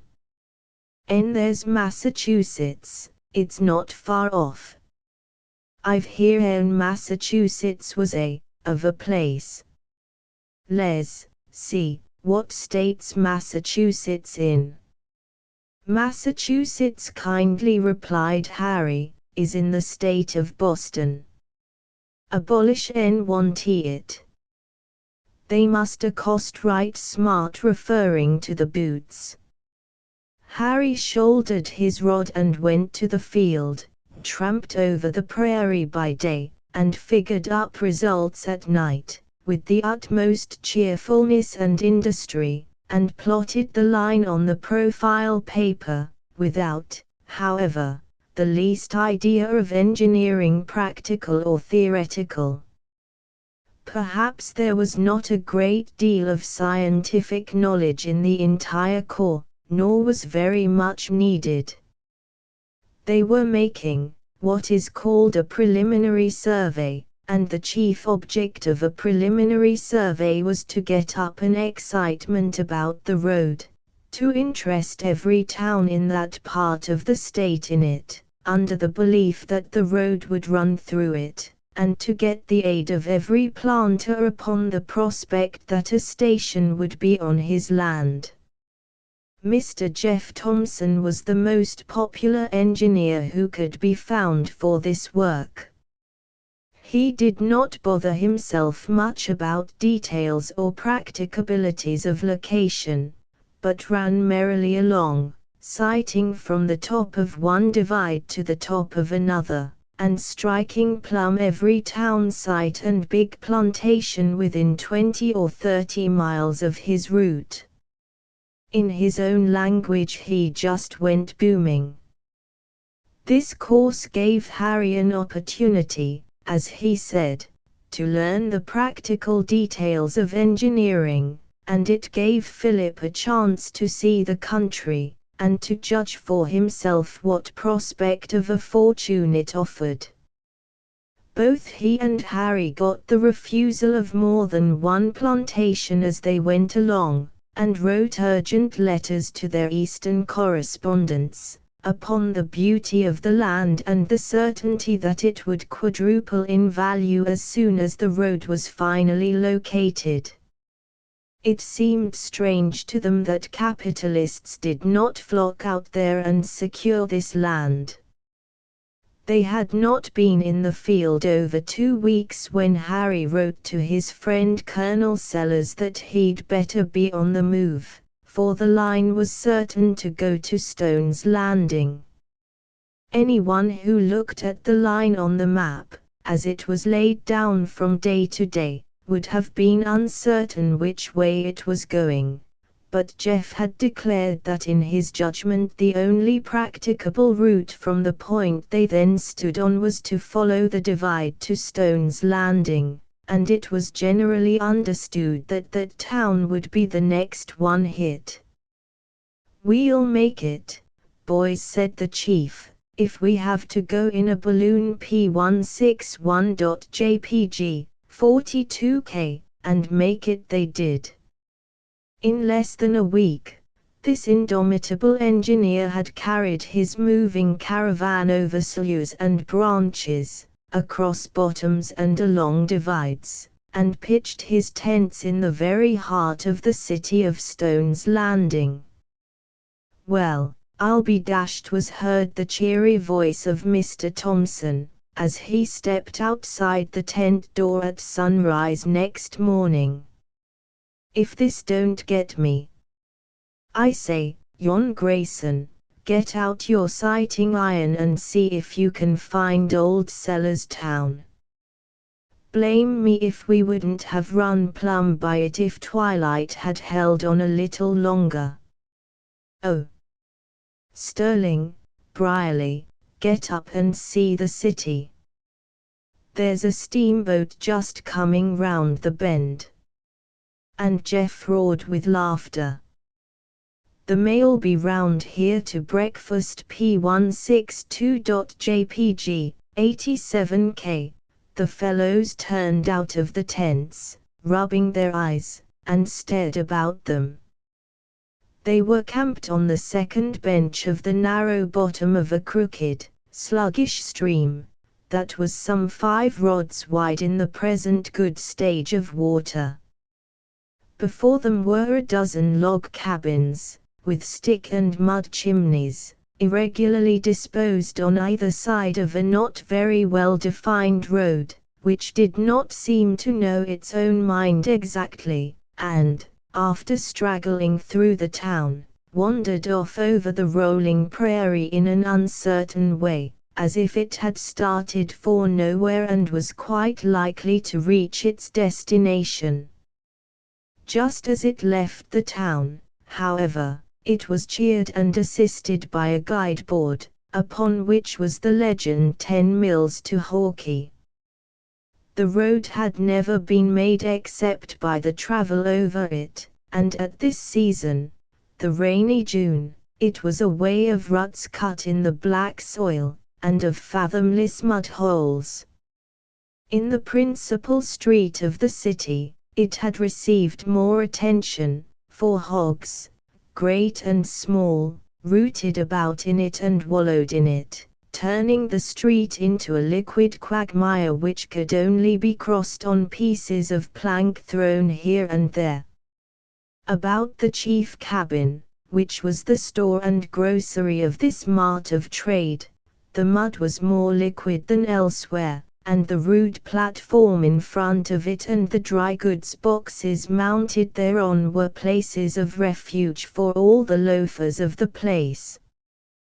Down by the stream was a dilapidated building which served for a hemp warehouse, and a shaky wharf extended out from it, into the water. In fact, a flatboat was there moored by it, its setting poles lying across the gunwales. Above the town the stream was crossed by a crazy wooden bridge, the supports of which leaned all ways in the soggy soil.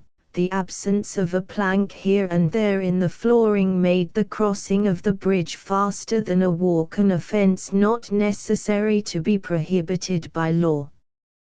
"This, gentlemen," said Jeff, "is Columbus River, alias Goose Run. If it was widened, and deepened, and straightened, and made long enough, it would be one of the finest rivers in the western country." As the sun rose and sent his level beams along the stream, the thin stratum of mist, or malaria, rose also and dispersed, but the light was not able to enliven the dull water nor give any hint of its apparently fathomless depth. Venerable mud turtles crawled up and roosted upon the old logs in the stream, their backs glistening in the sun, the first inhabitants of the metropolis to begin the active business of the day. P163.jpg, 26K. It was not long, however, before smoke began to issue from the city chimneys, and before the engineers had finished their breakfast they were the object of the curious inspection of 6 or 8 boys and men, who lounged into the camp and gazed about them with languid interest, their hands in their pockets every one. "Good morning, gentlemen," called out the chief engineer, from the table. "Good morning," drawled out the spokesman of the party. "I allow the issue's the railroad, I hear and it was a coming."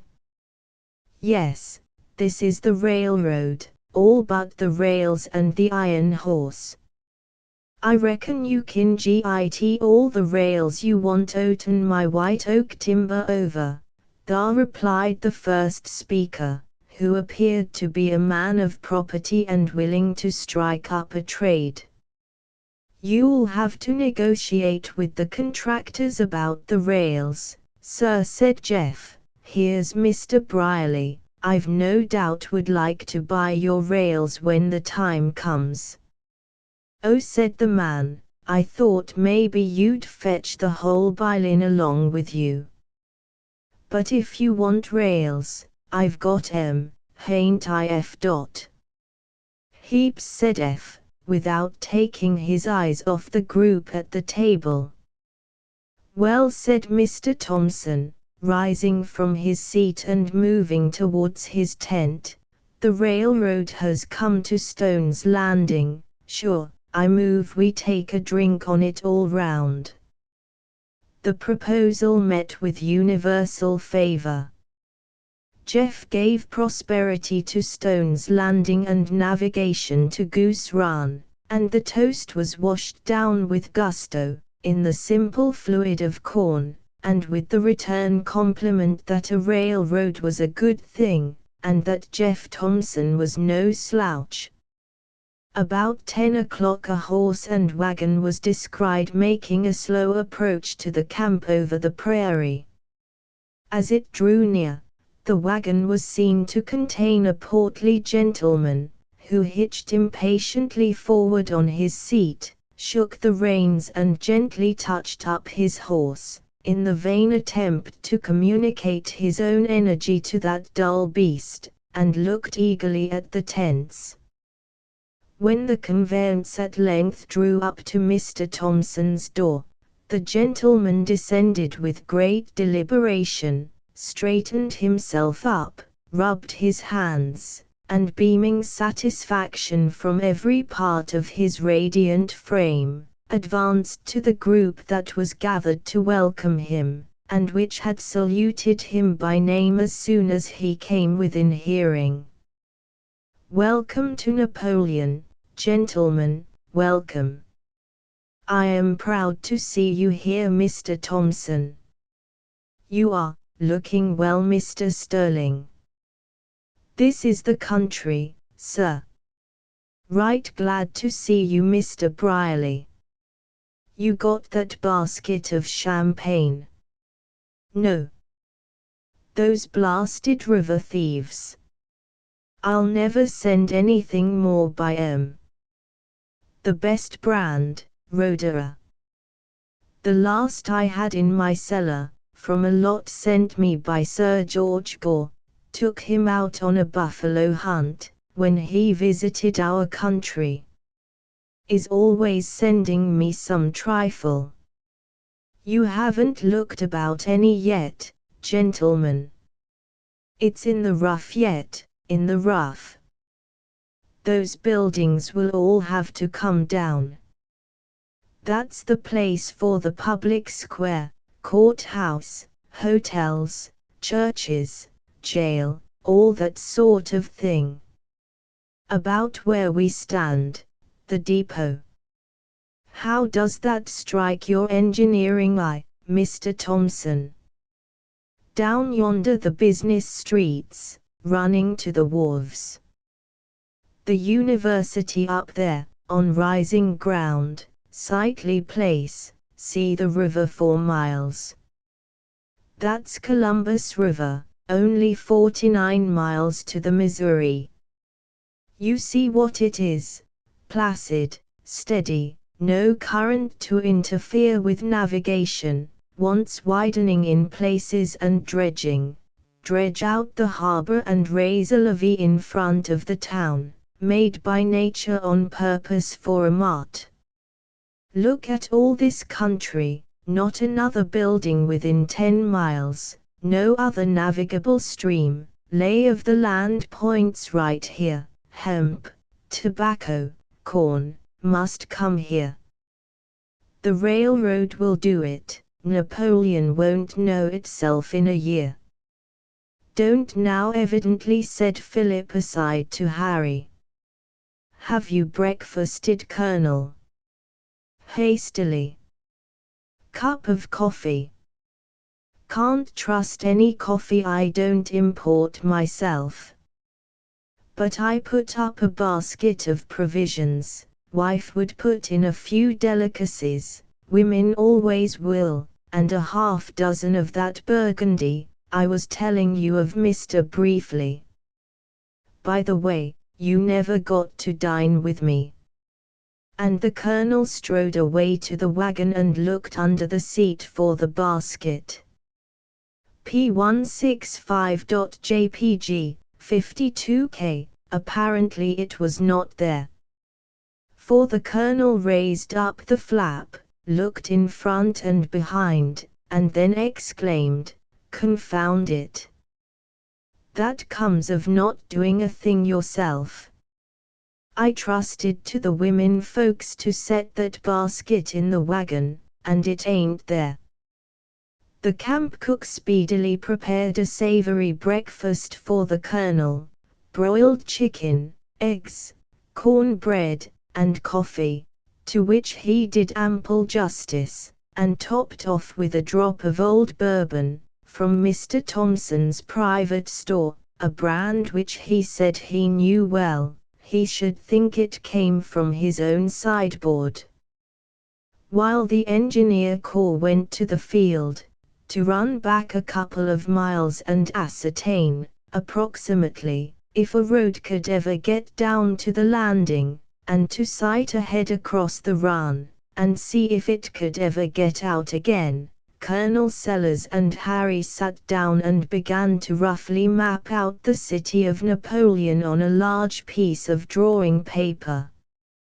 "I've got the refusal of a mile square here," said the colonel, "in our names, for a year, with a quarter interest reserved for the 4 owners." They laid out the town liberally, not lacking room, leaving space for the railroad to come in, and for the river as it was to be when improved. The engineers reported that the railroad could come in by taking a little sweep and crossing the stream on a high bridge, but the grades would be steep.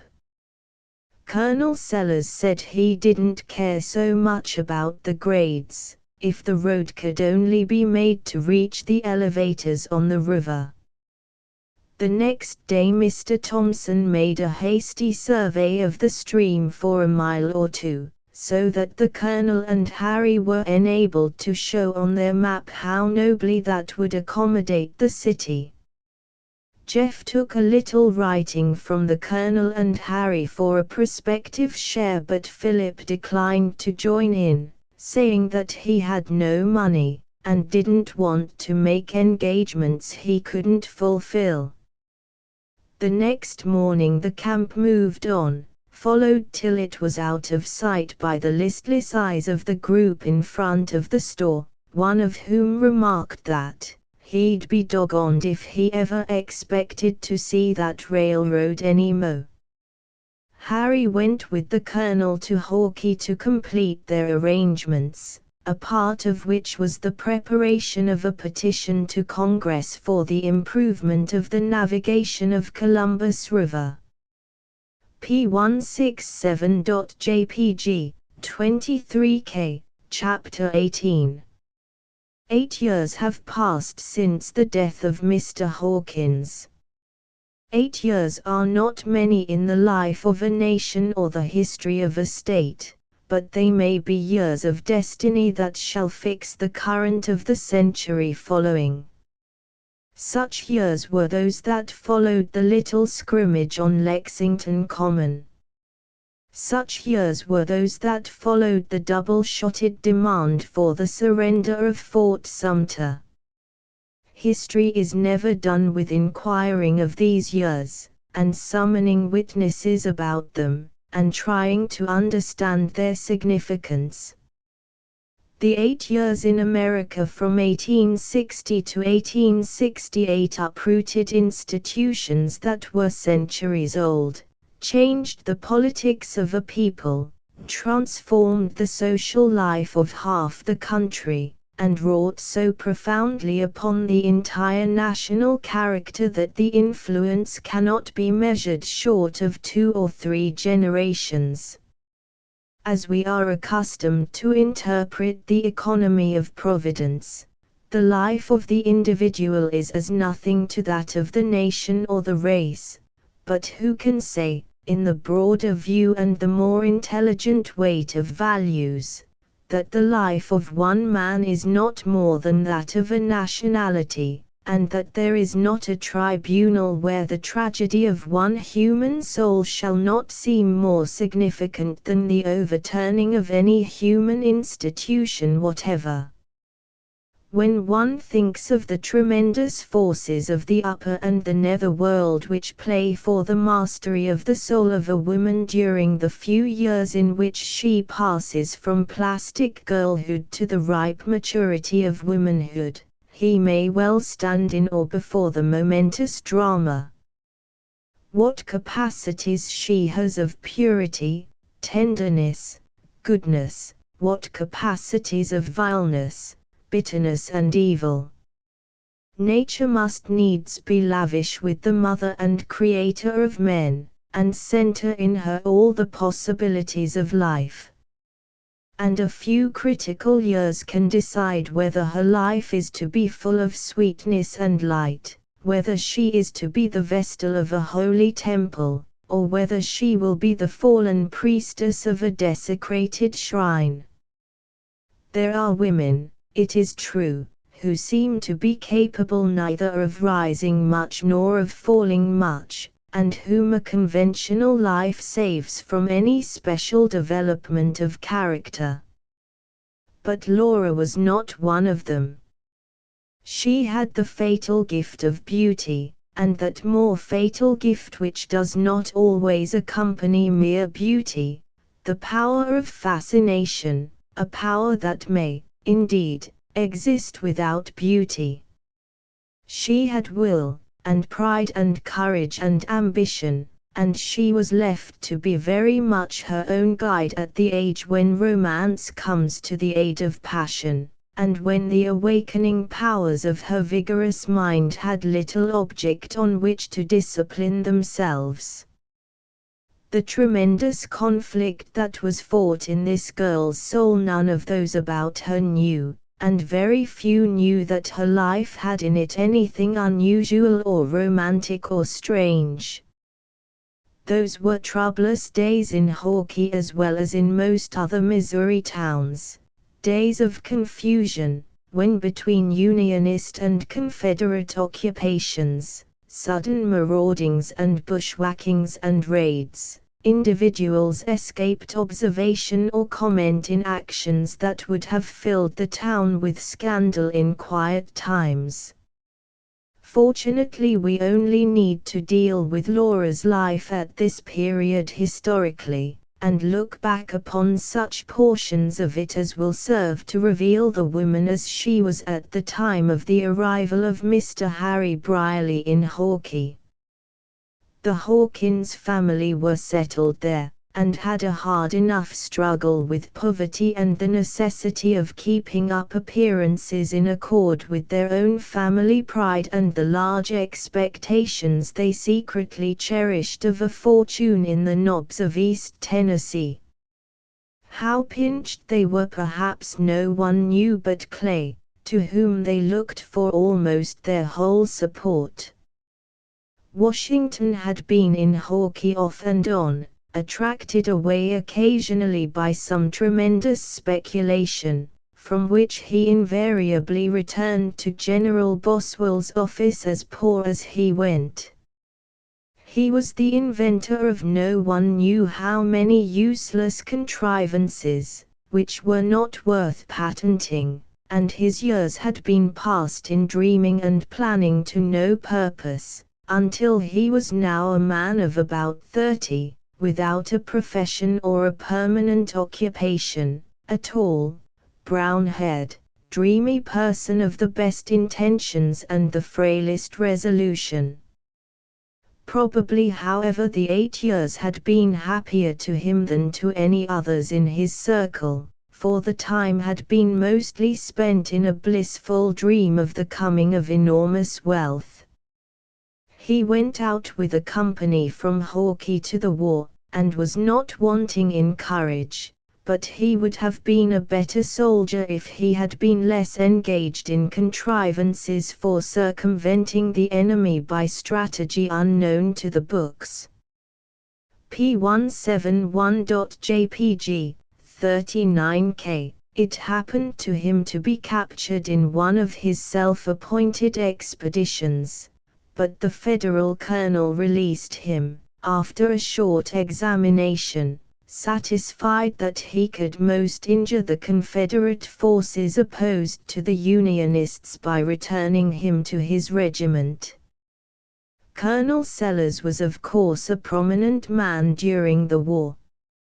He was captain of the Home Guards in Hawkey, and he never left home except upon one occasion, when on the strength of a rumor, he executed a flank movement and fortified Stone's Landing, a place which no one unacquainted with the country would be likely to find. "Gad," said the colonel afterwards, "the landing is the key to Upper Missouri, and it is the only place the enemy never captured. If other places had been defended as well as that was, the result would have been different, sir." The colonel had his own theories about war as he had in other things. If everybody had stayed at home as he did, he said, the South never would have been conquered. For what would there have been to conquer? Mr. Jeff Davis was constantly writing him to take command of a corps in the Confederate Army, but Colonel Sellers said, no, his duty was at home. And he was by no means idle. He was the inventor of the famous air torpedo, which came very near destroying the Union armies in Missouri, and the city of St. Louis itself. His plan was to fill a torpedo with Greek fire and poisonous and deadly missiles, attach it to a balloon, and then let it sail away over the hostile camp and explode at the right moment, when the time fuse burned out. He intended to use this invention in the capture of St. Louis, exploding his torpedoes over the city, and raining destruction upon it until the army of occupation would gladly capitulate.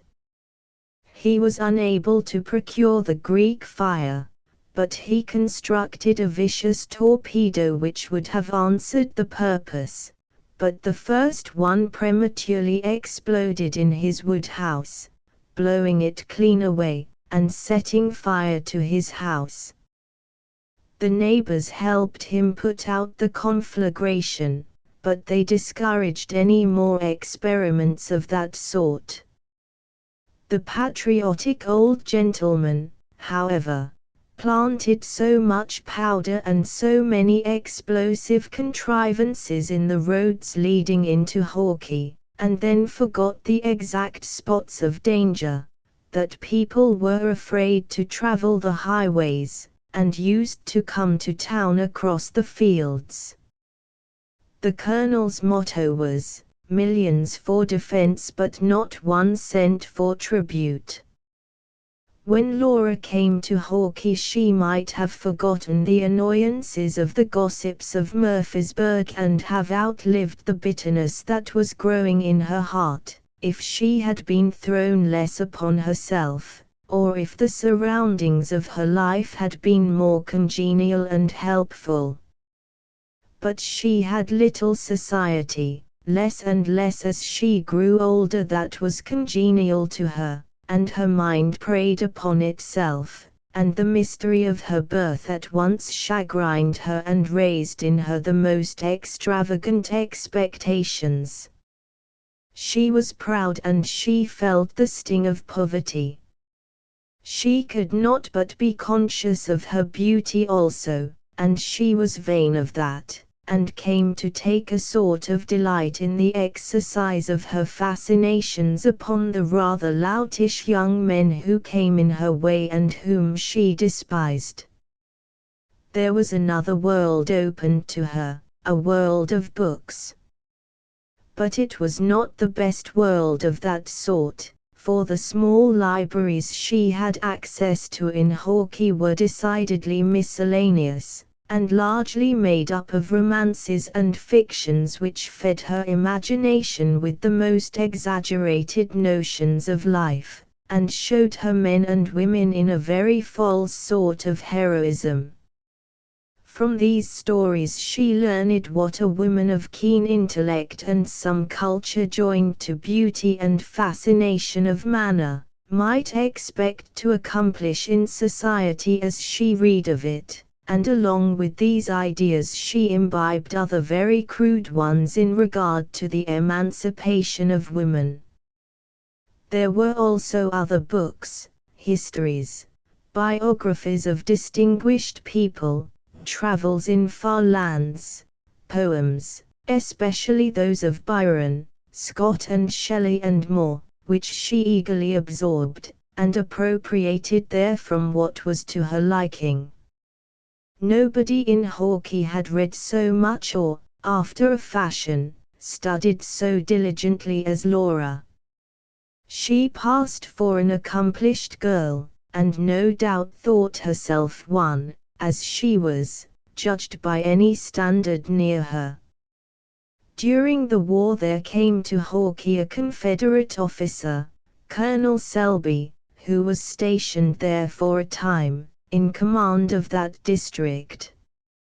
He was a handsome, soldierly man of 30 years, a graduate of the University of Virginia, and of distinguished family, if his story might be believed, and, it was evident, a man of the world and of extensive travel and adventure.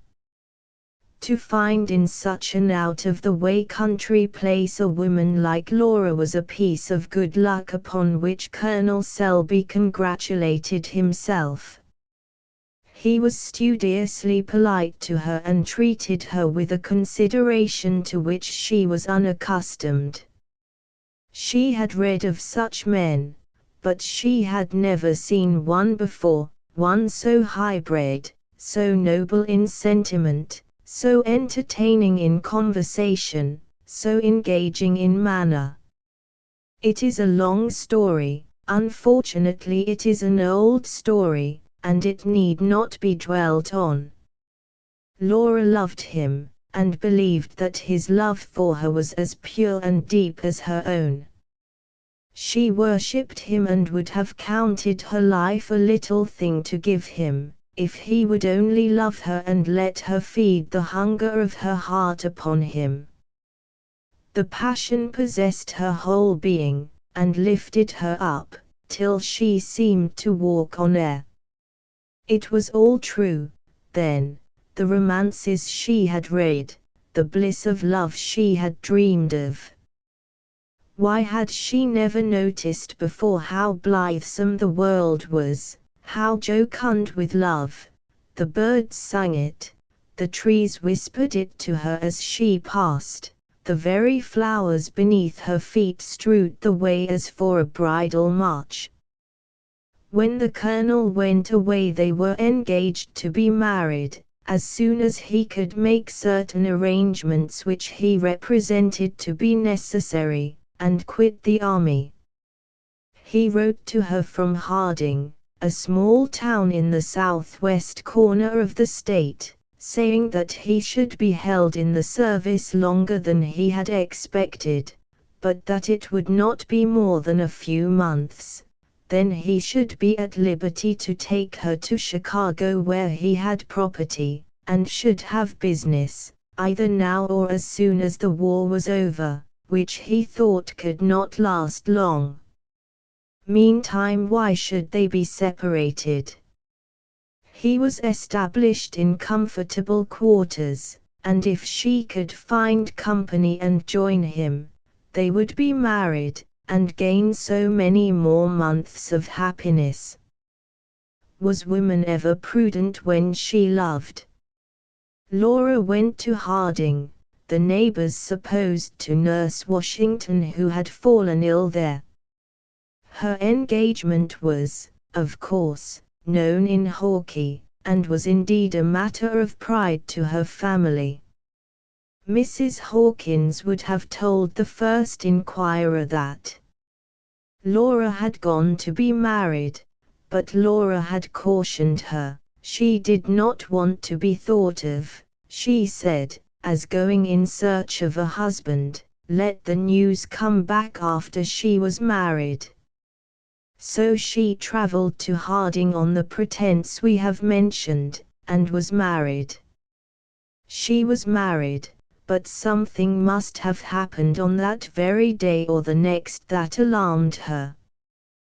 Washington did not know then or after what it was, but Laura bound him not to send news of her marriage to Hawkie yet, and to enjoin her mother not to speak of it. Whatever cruel suspicion or nameless dread this was, Laura tried bravely to put it away, and not let it cloud her happiness. Communication that summer, as may be imagined, was neither regular nor frequent between the remote Confederate camp at Harding and Hawkie, and Laura was in a measure lost sight of. Indeed, everyone had troubles enough of his own without borrowing from his neighbors. Laura had given herself utterly to her husband, and if he had faults, if he was selfish, if he was sometimes coarse, if he was dissipated, she did not or would not see it. It was the passion of her life, the time when her whole nature went to flood tide and swept away all barriers. Was her husband ever cold or indifferent? She shut her eyes to everything but her sense of possession of her idol. 3 months passed. One morning her husband informed her that he had been ordered south, and must go within 2 hours. "I can be ready," said Laura, cheerfully. "But I can't take you. You must go back to Hawkie." "Can't he take me?" Laura asked, with wonder in her eyes. "I can't live without you. You said, oh bother what I said," and the colonel took up his sword to buckle it on, and then continued coolly, "The fact is, Laura, our romance is played out." Laura heard, but she did not comprehend. She caught his arm and cried, "George, how can you joke so cruelly? I will go anywhere with you. I will wait anywhere. I can't go back to Hawkie." "Well, go where you like. Perhaps," continued he with a sneer, "you would do as well to wait here, for another colonel." Laura's brain whirled. She did not yet comprehend. "What does this mean? Where are you going?" "It means," said the officer, in measured words, "that you haven't anything to show for a legal marriage, and that I am going to New Orleans." "It's a lie, George, it's a lie. I am your wife. I shall go. I shall follow you to New Orleans. Perhaps my wife might not like it." Laura raised her head, her eyes flamed with fire, she tried to utter a cry, and fell senseless on the floor. P174.jpg, 89K. When she came to herself, the colonel was gone. Washington Hawkins stood at her bedside. Did she come to herself? Was there anything left in her heart but hate and bitterness, a sense of an infamous wrong at the hands of the only man she had ever loved? She returned to Hawkie. With the exception of Washington and his mother, no one knew what had happened. The neighbors supposed that the engagement with Colonel Selby had fallen through. Laura was ill for a long time, but she recovered. She had that resolution in her that could conquer death almost. And with her health came back her beauty, and an added fascination, a something that might be mistaken for sadness. Is there a beauty in the knowledge of evil, a beauty that shines out in the face of a person whose inward life is transformed by some terrible experience. Is the pathos in the eyes of the Beatrice and sigh from her guilt or her innocence? Laura was not much changed. The lovely woman had a devil in her heart. That was all. P176.jpg, 8K, Chapter 19. Mr. Harry Brierly drew his pay as an engineer while he was living at the City Hotel in Hawkey. Mr. Thompson had been kind enough to say that it didn't make any difference whether he was with the Corps or not, and although Harry protested to the Colonel Daly and to Washington Hawkins that he must go back at once to the line and superintend the layout with reference to his contract, yet he did not go, but wrote instead long letters to Philip, instructing him to keep his eye out, and to let him know when any difficulty occurred that required his presence. Meantime Harry blossomed out in the society of Hawkey, as he did in any society where fortune cast him and he had the slightest opportunity to expand. Indeed, the talents of a rich and accomplished young fellow like Harry were not likely to go unappreciated in such a place.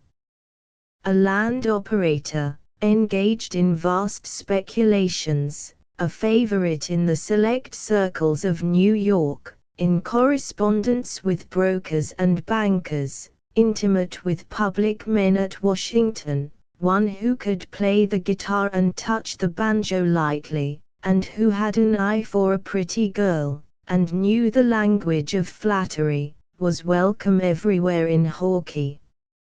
Even Miss Laura Hawkins thought it worthwhile to use her fascinations upon him, and to endeavor to entangle the volatile fellow in the meshes of her attractions. "Gad," says Harry to the Colonel, "she's a superb creature, she'd make a stir in New York, money or no money. There are men I know would give her a railroad or an opera house, or whatever she wanted, at least they'd promise." Harry had a way of looking at women as he looked at anything else in the world he wanted, and he half resolved to appropriate Miss Laura, during his stay in Hawkey. Perhaps the Colonel divined his thoughts, or was offended at Harry's talk, for he replied, "No nonsense, Mr. Brierly. Nonsense won't do in Hawkey, not with my friends. The Hawkins blood is good blood, all the way from Tennessee. The Hawkinses are under the weather now, but their Tennessee property is millions when it comes into market. Of course, Colonel. Not the least offense intended.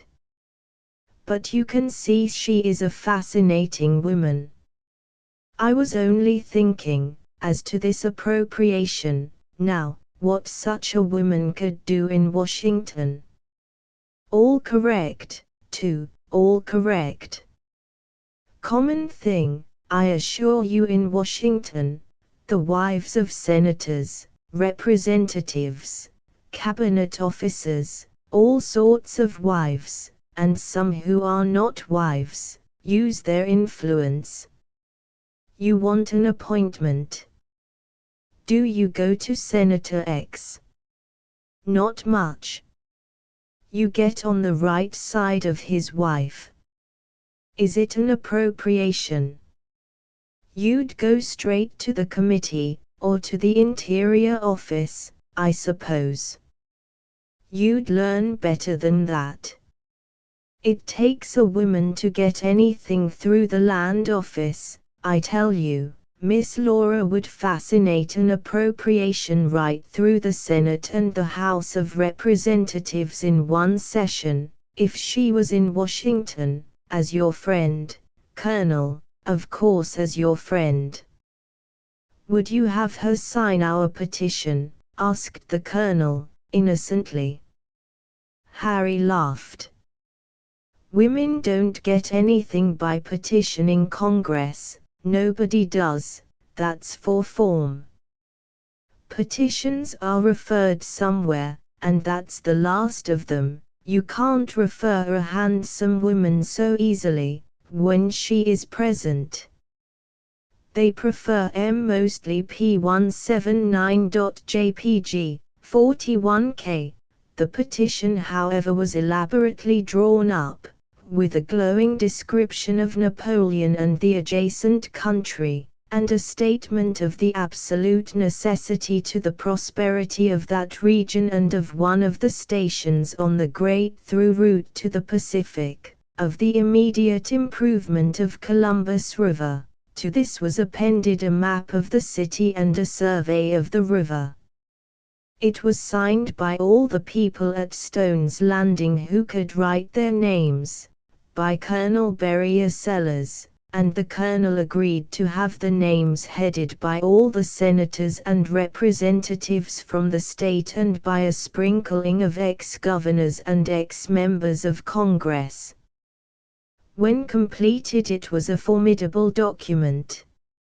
Its preparation and that of more minute plots of the new city consumed the valuable time of Sellers and Harry for many weeks, and served to keep them both in the highest spirits. In the eyes of Washington Hawkins, Harry was a superior being, a man who was able to bring things to pass in a way that excited his enthusiasm. He never tired of listening to his stories of what he had done and of what he was going to do. As for Washington, Harry thought he was a man of ability and comprehension, but too visionary, he told the Colonel. The Colonel said he might be right, but he had never noticed anything visionary about him. "He's got his plans, sir." God bless my soul, at his age, I was full of plans. But experience sobers a man. I never touch anything now that hasn't been weighed in my judgment, and when Berryer Sellers puts his judgment on a thing, there it is. Whatever might have been Harry's intentions with regard to Laura, he saw more and more of her every day, until he got to be restless and nervous when he was not with her. That consummate artist in passion allowed him to believe that the fascination was mainly on his side, and so worked upon his vanity, while inflaming his ardor, that he scarcely knew what he was about. Her coolness and coyness were even made to appear the simple precautions of a modest timidity, and attracted him even more than the little tendernesses into which she was occasionally surprised. He could never be away from her long, day or evening, and in a short time their intimacy was the town talk. She played with him so adroitly that Harry thought she was absorbed in love for him, and yet he was amazed that he did not get on faster in his conquest. And when he thought of it, he was piqued as well. A country girl, poor enough, that was evident, living with her family in a cheap and most unattractive frame house, such as carpenters build in America, scantily furnished and unadorned, without the adventitious aids of dress or jewels or the fine manners of society. Harry couldn't understand it. But she fascinated him, and held him just beyond the line of absolute familiarity at the same time. While he was with her she made him forget that the Hawkins house was nothing but a wooden tenement, with 4 small square rooms on the ground floor and a half-story. It might have been a palace for aught he knew. Perhaps Laura was older than Harry. She was, at any rate, at that ripe age when beauty in woman seems more solid than in the budding period of girlhood, and she had come to understand her powers perfectly, and to know exactly how much of the susceptibility and archness of the girl it was profitable to retain. She saw that many women, with the best intentions, make a mistake of carrying too much girlishness into womanhood. Such a woman would have attracted Harry at any time, but only a woman with a cool brain and exquisite art could have made him lose his head in this way, for Harry thought himself a man of the world. The young fellow never dreamed that he was merely being experimented on. He was to her a man of another society and another culture, different from that she had any knowledge of except in books, and she was not unwilling to try on him the fascinations of her mind and person. For Laura had her dreams. She detested the narrow limits in which her lot was cast. She hated poverty. Much of her reading had been of modern works of fiction, written by her own sex, which had revealed to her something of her own powers and given her indeed, an exaggerated notion of the influence, the wealth, the position a woman may attain who has beauty and talent and ambition and a little culture, and is not too scrupulous in the use of them. She wanted to be rich, she wanted luxury, she wanted men at her feet, her slaves, and she had not, thanks to some of the novels she had read, the nicest discrimination between notoriety and reputation.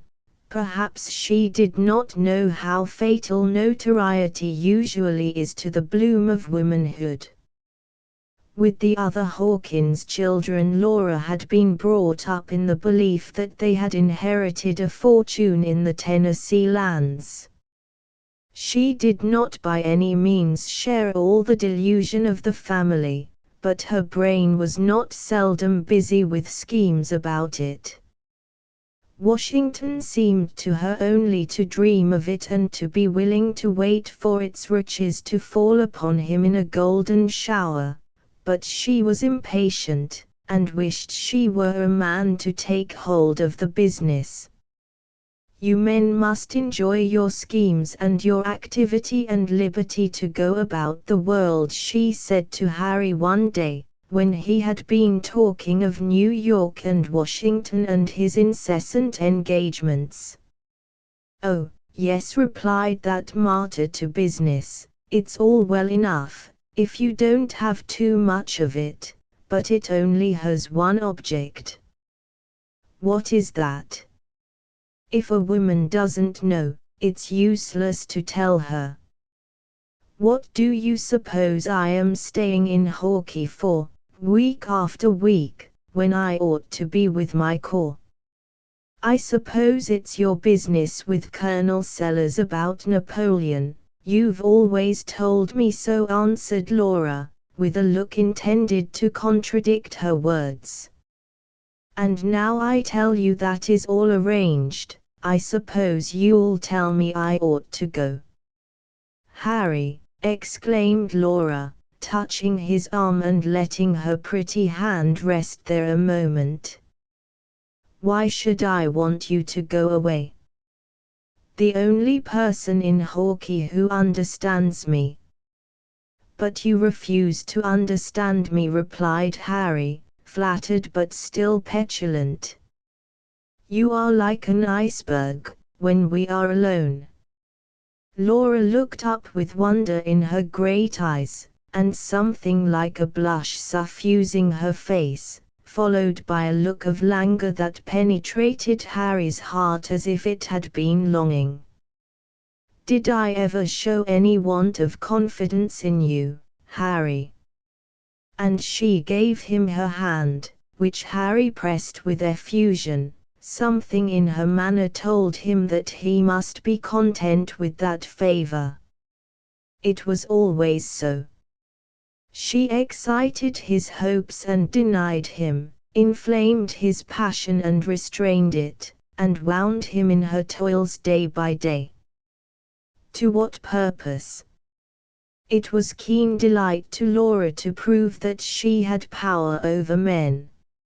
Laura liked to hear about life at the East, and especially about the luxurious society in which Mr. Brierly moved when he was at home. It pleased her imagination to fancy herself a queen in it. "You should be a winter in Washington," Harry said. "But I have no acquaintances there. Don't know any of the families of the congressmen. They like to have a pretty woman staying with them." "Not one. Suppose Colonel Sellers should have business there, say, about this Columbus River appropriation." Sellers, and Laura laughed. "You needn't laugh. Queerer things have happened. Sellers knows everybody from Missouri, and from the West, too, for that matter. He'd introduce you to Washington life quick enough. It doesn't need a crowbar to break your way into society there as it does in Philadelphia. It's democratic, Washington is. Money or beauty will open any door. If I were a handsome woman, I shouldn't want any better place than the capital to pick up a prince or a fortune." "Thank you," replied Laura. "But I prefer the quiet of home, and the love of those I know," and her face wore a look of sweet contentment and unworldliness that finished Mr. Harry Brierly for the day. Nevertheless, the hint that Harry had dropped fell upon good ground, and bore fruit 100-fold. It worked in her mind until she had built up a plan on it, and almost a career for herself. "Why not?" she said. "Why shouldn't I do as other women have done?" She took the first opportunity to see Colonel Sellers, and to sound him about the Washington visit. How was he getting on with his navigation scheme? Would it be likely to take him from home to Jefferson City, or to Washington, perhaps? Well, maybe. If the people of Napoleon want me to go to Washington, and look after that matter, I might tear myself from my home. It's been suggested to me, but not a word of it to Mrs. Sellers and the children. Maybe they wouldn't like to think of their father in Washington. But Dilworthy, Senator Dilworthy, says to me, 'Colonel, you are the man, you could influence more votes than anyone else on such a measure, an old settler, a man of the people, you know the wants of Missouri, you've a respect for religion too,' says he, 'and know how the cause of the gospel goes with improvements,' which is true enough, Miss Laura, and hasn't been enough thought of in connection with Napoleon. He's an able man, Dilworthy, and a good man. A man has got to be good to succeed as he has. He's only been in Congress a few years, and he must be worth $1 million. First thing in the morning when he stayed with me he asked about family prayers, whether we had 'em before or after breakfast. I hated to disappoint the senator, but I had to out with it, tell him we didn't have 'em, not steady. He said he understood. Business interruptions and all that, some men were well enough without, but as for him he never neglected the ordinances of religion. He doubted if the Columbus River appropriation would succeed if we did not invoke the divine blessing on it. Perhaps it is unnecessary to say to the reader that Senator Dilworthy had not stayed with Colonel Sellers while he was in Hawkey, this visit to his house being only one of the Colonel's hallucinations, one of those instant creations of his fertile fancy, which were always flashing into his brain and out of his mouth in the course of any conversation and without interrupting the flow of it.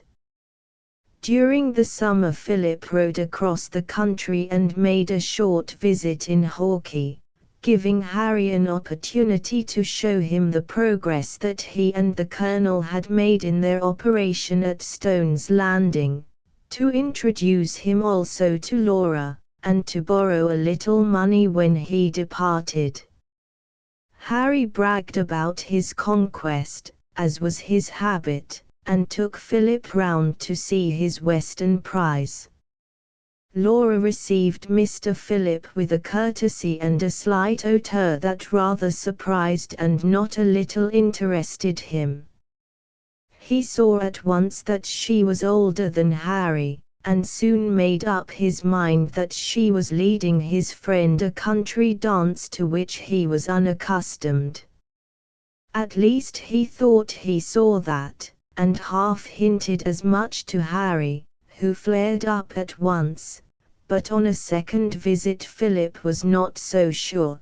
The young lady was certainly kind and friendly and almost confiding with Harry, and treated Philip with the greatest consideration. She deferred to his opinions, and listened attentively when he talked, and in time met his frank manner with an equal frankness, so that he was quite convinced that whatever she might feel towards Harry, she was sincere with him. Perhaps his manly way did win her liking. Perhaps in her mind, she compared him with Harry, and recognized in him a man to whom a woman might give her whole soul, recklessly and with little care if she lost it. Philip was not invincible to her beauty nor to the intellectual charm of her presence. The week seemed very short that he passed in Hawkey, and when he bade Laura goodbye, he seemed to have known her a year. "We shall see you again, Mr. Sterling," she said as she gave him her hand, with just a shade of sadness in her handsome eyes. And when he turned away she followed him with a look that might have disturbed his serenity, if he had not at the moment had a little square letter in his breast pocket, dated at Philadelphia, and signed Ruth. Chapter XX. The visit of Senator Abner Dilworthy was an event in Hawkey. When a senator, whose place is in Washington moving among the great and guiding the destinies of the nation, condescends to mingle among the people and accept the hospitalities of such a place as Hawkey, the honor is not considered a light one. All parties are flattered by it and politics are forgotten in the presence of one so distinguished among his fellows. Senator Dilworthy, who was from a neighboring state, had been a Unionist in the darkest days of his country, and had thriven by it, but was that any reason why Colonel Sellers, who had been a Confederate and had not thriven by it, should give him the cold shoulder? The senator was the guest of his old friend General Boswell, but it almost appeared that he was indebted to Colonel Sellers for the unreserved hospitalities of the town. It was the large-hearted colonel who, in a manner, gave him the freedom of the city. "You are known here, sir," said the colonel, "and Hawkey is proud of you. You will find every door open, and a welcome at every hearthstone. I should insist upon your going to my house, if you were not claimed by your older friend General Boswell. But you will mingle with our people, and you will see here developments that will surprise you. The colonel was so profuse in his hospitality that he must have made the impression upon himself that he had entertained the senator at his own mansion during his stay. At any rate, he afterwards always spoke of him as his guest, and not seldom referred to the senator's relish of certain viands on his table. He did, in fact, press him to dine upon the morning of the day the senator was going away. Senator Dilworthy was large and portly, though not tall, a pleasant-spoken man, a popular man with the people. He took a lively interest in the town and all the surrounding country, and made many inquiries as to the progress of agriculture, of education, and of religion, and especially as to the condition of the emancipated race. Providence, he said, has placed them in our hands, and although you and I, General, might have chosen a different destiny for them, under the Constitution, yet Providence knows best. You can't do much with them, interrupted Colonel Sellers. They are a speculating race, sir, disinclined to work for white folks without security, planning how to live by only working for themselves. Idle, sir, there's my garden just a ruin of weeds. Nothing practical in 'em. There is some truth in your observation, Colonel, but you must educate them. You educate the Negro and you make him more speculating than he was before. If he won't stick to any industry except for himself now, what will he do then? But, Colonel, the Negro when educated will be more able to make his speculations fruitful. Never, sir, never. He would only have a wider scope to injure himself. A Negro has no grasp, sir. Now, a white man can conceive great operations, and carry them out, a Negro can't. Still, replied the senator, granting that he might injure himself in a worldly point of view, his elevation through education would multiply his chances for the hereafter, which is the important thing after all, Colonel. And no matter what the result is, we must fulfill our duty by this being. I'd elevate his soul, promptly responded the Colonel. That's just it, you can't make his soul too immortal, but I wouldn't touch him, himself. Yes, sir. Make his soul immortal, but don't disturb the Negro as he is. Of course, one of the entertainments offered the senator was a public reception, held in the courthouse, at which he made a speech to his fellow citizens. Colonel Sellers was master of ceremonies. He escorted the band from the City Hotel to General Boswell's. He marshaled the procession of Masons, of Odd Fellows, and of firemen, the Good Templars, the Sons of Temperance, the Cadets of Temperance, the Daughters of Rebecca, the Sunday School children, and citizens generally, which followed the senator to the courthouse. He bustled about the room long after everyone else was seated, and loudly cried order, in the dead silence which preceded the introduction of the senator by General Boswell. The occasion was one to call out his finest powers of personal appearance, and one he long dwelt on with pleasure. P188.jpg, 36K. This not being an edition of the Congressional Globe, it is impossible to give Senator Dilworthy's speech in full. He began somewhat as follows: Fellow citizens, It gives me great pleasure to thus meet and mingle with you, to lay aside for a moment the heavy duties of an official and burdensome station, and confer in familiar converse with my friends in your great state. The good opinion of my fellow citizens of all sections is the sweetest solace in all my anxieties. I look forward with longing to the time when I can lay aside the cares of office. Damn sight, shouted a tipsy fellow near the door. Cries of "Put him out! My friends, do not remove him. Let the misguided man stay. I see that he is a victim of that evil which is swallowing up public virtue and sapping the foundation of society. As I was saying, when I can lay down the cares of office and retire to the sweets of private life in some such sweet, peaceful, intelligent, wide-awake and patriotic place as Hawkey, applause.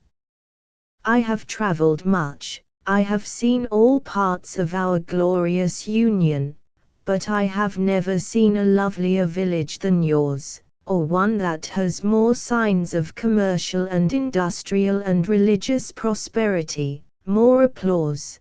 The senator then launched into a sketch of our great country, and dwelt for an hour or more upon its prosperity and the dangers which threatened it. He then touched reverently upon the institutions of religion, and upon the necessity of private purity, if we were to have any public morality. I trust, he said, that there are children within the sound of my voice, and after some remarks to them, the senator closed with an apostrophe to the genius of American liberty, walking with the Sunday school in one hand and temperance in the other up the glorified steps of the national Capitol. Colonel Sellers did not of course lose the opportunity to impress upon so influential a person as the senator the desirability of improving the navigation of Columbus River. He and Mr. Brierly took the senator over to Napoleon and opened to him their plan. It was a plan that the senator could understand without a great deal of explanation, for he seemed to be familiar with the like improvements elsewhere. When, however, they reached Stone's Landing, the senator looked about him and inquired, "Is this Napoleon?" "This is the nucleus," said the colonel, unrolling his map. "Here is the depot, the church, the city hall and so on." "Ah, I see. How far from here is Columbus River?" "Does that stream empty?" "That, why, that's Goose Run." "Thar ain't no Columbus, thou't and it's over to Hawkey," interrupted one of the citizens, who had come out to stare at the strangers. "A railroad come here last summer, but it hain't been here no mo'." "Yes, sir," the colonel hastened to explain, "in the old records Columbus River is called Goose Run. You see how it sweeps round the town, 49 miles to the Missouri. Sloop navigation all the way pretty much drains this whole country, when its improved steamboats will run right up here. It's got to be enlarged, deepened. You see by the map. Columbus River. This country must have water communication. You'll want a considerable appropriation, Colonel Sellers. I should say $1 million, is that your figure, Mr. Brierly?" "According to our surveys," said Harry, $1 million would do it. $1 million spent on the river would make Napoleon worth $2 millions at least." "I see," nodded the senator. "But you'd better begin by asking only for 200,000 or 300,000, the usual way. You can begin to sell town lots on that appropriation, you know. The senator, himself, to do him justice, was not very much interested in the country or the stream, but he favored the appropriation, and he gave the Colonel and Mr. Brierly to understand that he would endeavor to get it through. Harry, who thought he was shrewd and understood Washington, suggested an interest. But he saw that the senator was wounded by the suggestion. "You will offend me by repeating such an observation," he said. "Whatever I do will be for the public interest. It will require a portion of the appropriation for necessary expenses, and I am sorry to say that there are members who will have to be seen. But you can reckon upon my humble services." This aspect of the subject was not again alluded to. The senator possessed himself of the facts, not from his observation of the ground, but from the lips of Colonel Sellers, and laid the appropriation scheme away among his other plans for benefiting the public. It was on this visit also that the senator made the acquaintance of Mr. Washington Hawkins, and was greatly taken with his innocence, his guileless manner, and perhaps with his ready adaptability to enter upon any plan proposed. Colonel Sellers was pleased to see this interest that Washington had awakened, especially since it was likely to further his expectations with regard to the Tennessee lands, the senator having remarked to the colonel that he delighted to help any deserving young man, when the promotion of a private advantage could at the same time be made to contribute to the general good. And he did not doubt that this was an opportunity of that kind. The result of several conferences with Washington was that the senator proposed that he should go to Washington with him and become his private secretary and the secretary of his committee, a proposal which was eagerly accepted. The senator spent Sunday in Hawkey and attended church. He cheered the heart of the worthy and zealous minister by an expression of his sympathy in his labors, and by many inquiries in regard to the religious state of the region. It was not a very promising state, and the good man felt how much lighter his task would be, if he had the aid of such a man as Senator Dilworthy. "I am glad to see, my dear sir," said the senator, "that you give them the doctrines. It is owing to a neglect of the doctrines, that there is such a fearful falling away in the country. I wish that we might have you in Washington, as chaplain, now, in the Senate." The good man could not but be a little flattered, and if sometimes, thereafter, in his discouraging work, he allowed the thought that he might perhaps be called to Washington as chaplain of the Senate, to cheer him, who can wonder? The senator's commendation at least did one service for him: it elevated him in the opinion of Hawkey. P192.jpg, 20k. Laura was at church alone that day, and Mr. Brierly walked home with her. A part of their way lay with that of General Boswell and Senator Dilworthy, and introductions were made. Laura had her own reasons for wishing to know the senator, and the senator was not a man who could be called indifferent to charms such as hers. That meek young lady so commended herself to him in the short walk, that he announced his intentions of paying his respects to her the next day, an intention which Harry received glumly, and when the senator was out of hearing he called him an old fool. "Fie," said Laura, "I do believe you are jealous, Harry. He is a very pleasant man. He said you were a young man of great promise." The senator did call next day, and the result of his visit was that he was confirmed in his impression that there was something about him very attractive to ladies. He saw Laura again and again during his stay, and felt more and more the subtle influence of her feminine beauty, which every man felt who came near her. Harry was beside himself with rage while the senator remained in town. He declared that women were always ready to drop any man for higher game, and he attributed his own ill luck to the senator's appearance. The fellow was in fact crazy about her beauty and ready to beat his brains out in chagrin. Perhaps Laura enjoyed his torment, but she soothed him with blandishments that increased his ardor, and she smiled to herself to think that he had, with all his protestations of love, never spoken of marriage. Probably the vivacious fellow never had thought of it.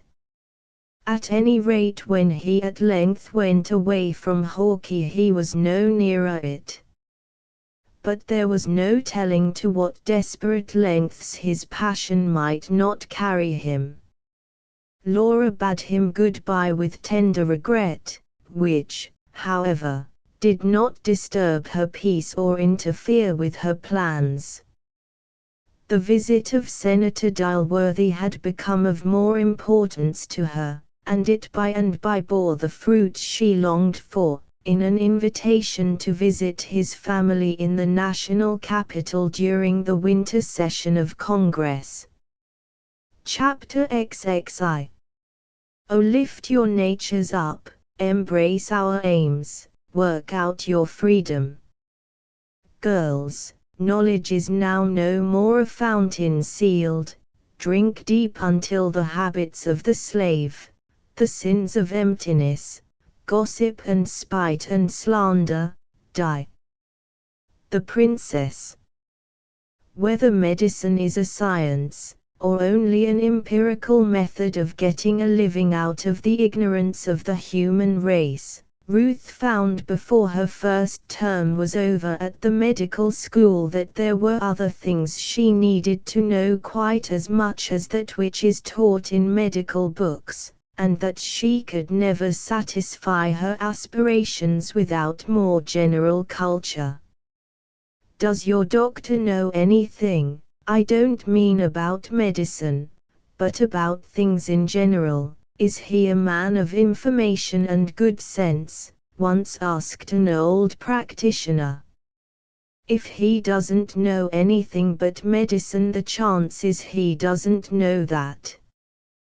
The close application to her special study was beginning to tell upon Ruth's delicate health also, and the summer brought with it only weariness and indisposition for any mental effort. In this condition of mind and body the quiet of her home and the unexciting companionship of those about her were more than ever tiresome.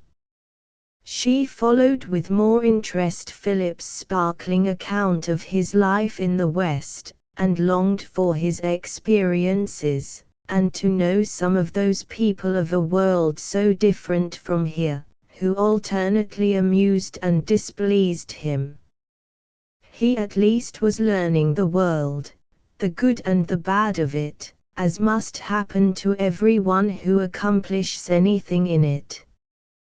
But what, Ruth wrote, could a woman do, tied up by custom, and cast into particular circumstances out of which it was almost impossible to extricate herself? Philip thought that he would go some day and extricate Ruth, but he did not write that, for he had the instinct to know that this was not the extrication she dreamed of, and that she must find out by her own experience what her heart really wanted. Philip was not a philosopher, to be sure, but he had the old-fashioned notion that whatever a woman's theories of life might be, she would come round to matrimony, only give her time. He could indeed recall to mind one woman, and he never knew a nobler, whose whole soul was devoted and who believed that her life was consecrated to a certain benevolent project in singleness of life, who yielded to the touch of matrimony, as an icicle yields to a sunbeam. Neither at home nor elsewhere did Ruth utter any complaint, or admit any weariness or doubt of her ability to pursue the path she had marked out for herself. But her mother saw clearly enough her struggle with infirmity, and was not deceived by either her gaiety or by the cheerful composure which she carried into all the ordinary duties that fell to her. She saw plainly enough that Ruth needed an entire change of scene and of occupation, and perhaps she believed that such a change, with the knowledge of the world it would bring, would divert Ruth from a course for which she felt she was physically entirely unfitted. It therefore suited the wishes of all concerned, when autumn came, that Ruth should go away to school. She selected a large New England seminary, of which she had often heard Philip speak, which was attended by both sexes and offered almost collegiate advantages of education. Thither she went in September, and began for the second time in the year a life new to her. The seminary was the chief feature of Fallkill, a village of 2,000 to 3,000 inhabitants. It was a prosperous school, with 300 students, a large corps of teachers, men and women, and with a venerable rusty row of academic buildings on the shaded square of the town. The students lodged and boarded in private families in the place, and so it came about that while the school did a great deal to support the town gave the students society and the sweet influences of home life. It is at least respectful to say that the influences of home life are sweet. Ruth's home, by the intervention of Philip, was in a family, one of the rare exceptions in life or in fiction, that had never known better days. The Montagues, it is perhaps well to say, had intended to come over in the Mayflower, but were detained at Delft Haven by the illness of a child.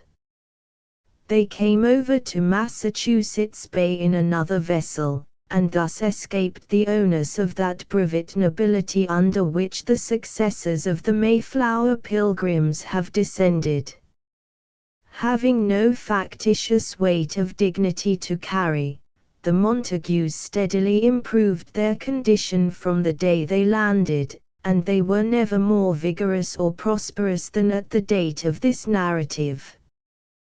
With character compacted by the rigid Puritan discipline of more than 2 centuries, they had retained its strength and purity and thrown off its narrowness, and were now blossoming under the generous modern influences. Squire Oliver Montague, a lawyer who had retired from the practice of his profession except in rare cases, dwelt in a square old-fashioned New England mansion a quarter of a mile away from the Green. P196.jpg, 15K. It was called a mansion because it stood alone with ample fields about it, and had an avenue of trees leading to it from the road, and on the west commanded a view of a pretty little lake with gentle slopes and nodding were now blossoming under the generous modern influences. But it was just a plain, roomy house, capable of extending to many guests an unpretending hospitality. The family consisted of the squire and his wife, a son and a daughter married and not at home, a son in college at Cambridge, another son at the seminary, and a daughter Alice, who was a year or more older than Ruth. Having only riches enough to be able to gratify reasonable desires, and yet make their gratifications always a novelty and a pleasure, the family occupied that just mean in life which is so rarely attained, and still more rarely enjoyed without discontent. If Ruth did not find so much luxury in the house as in her own home, there were evidences of culture, of intellectual activity and of a zest in the affairs of all the world, which greatly impressed her.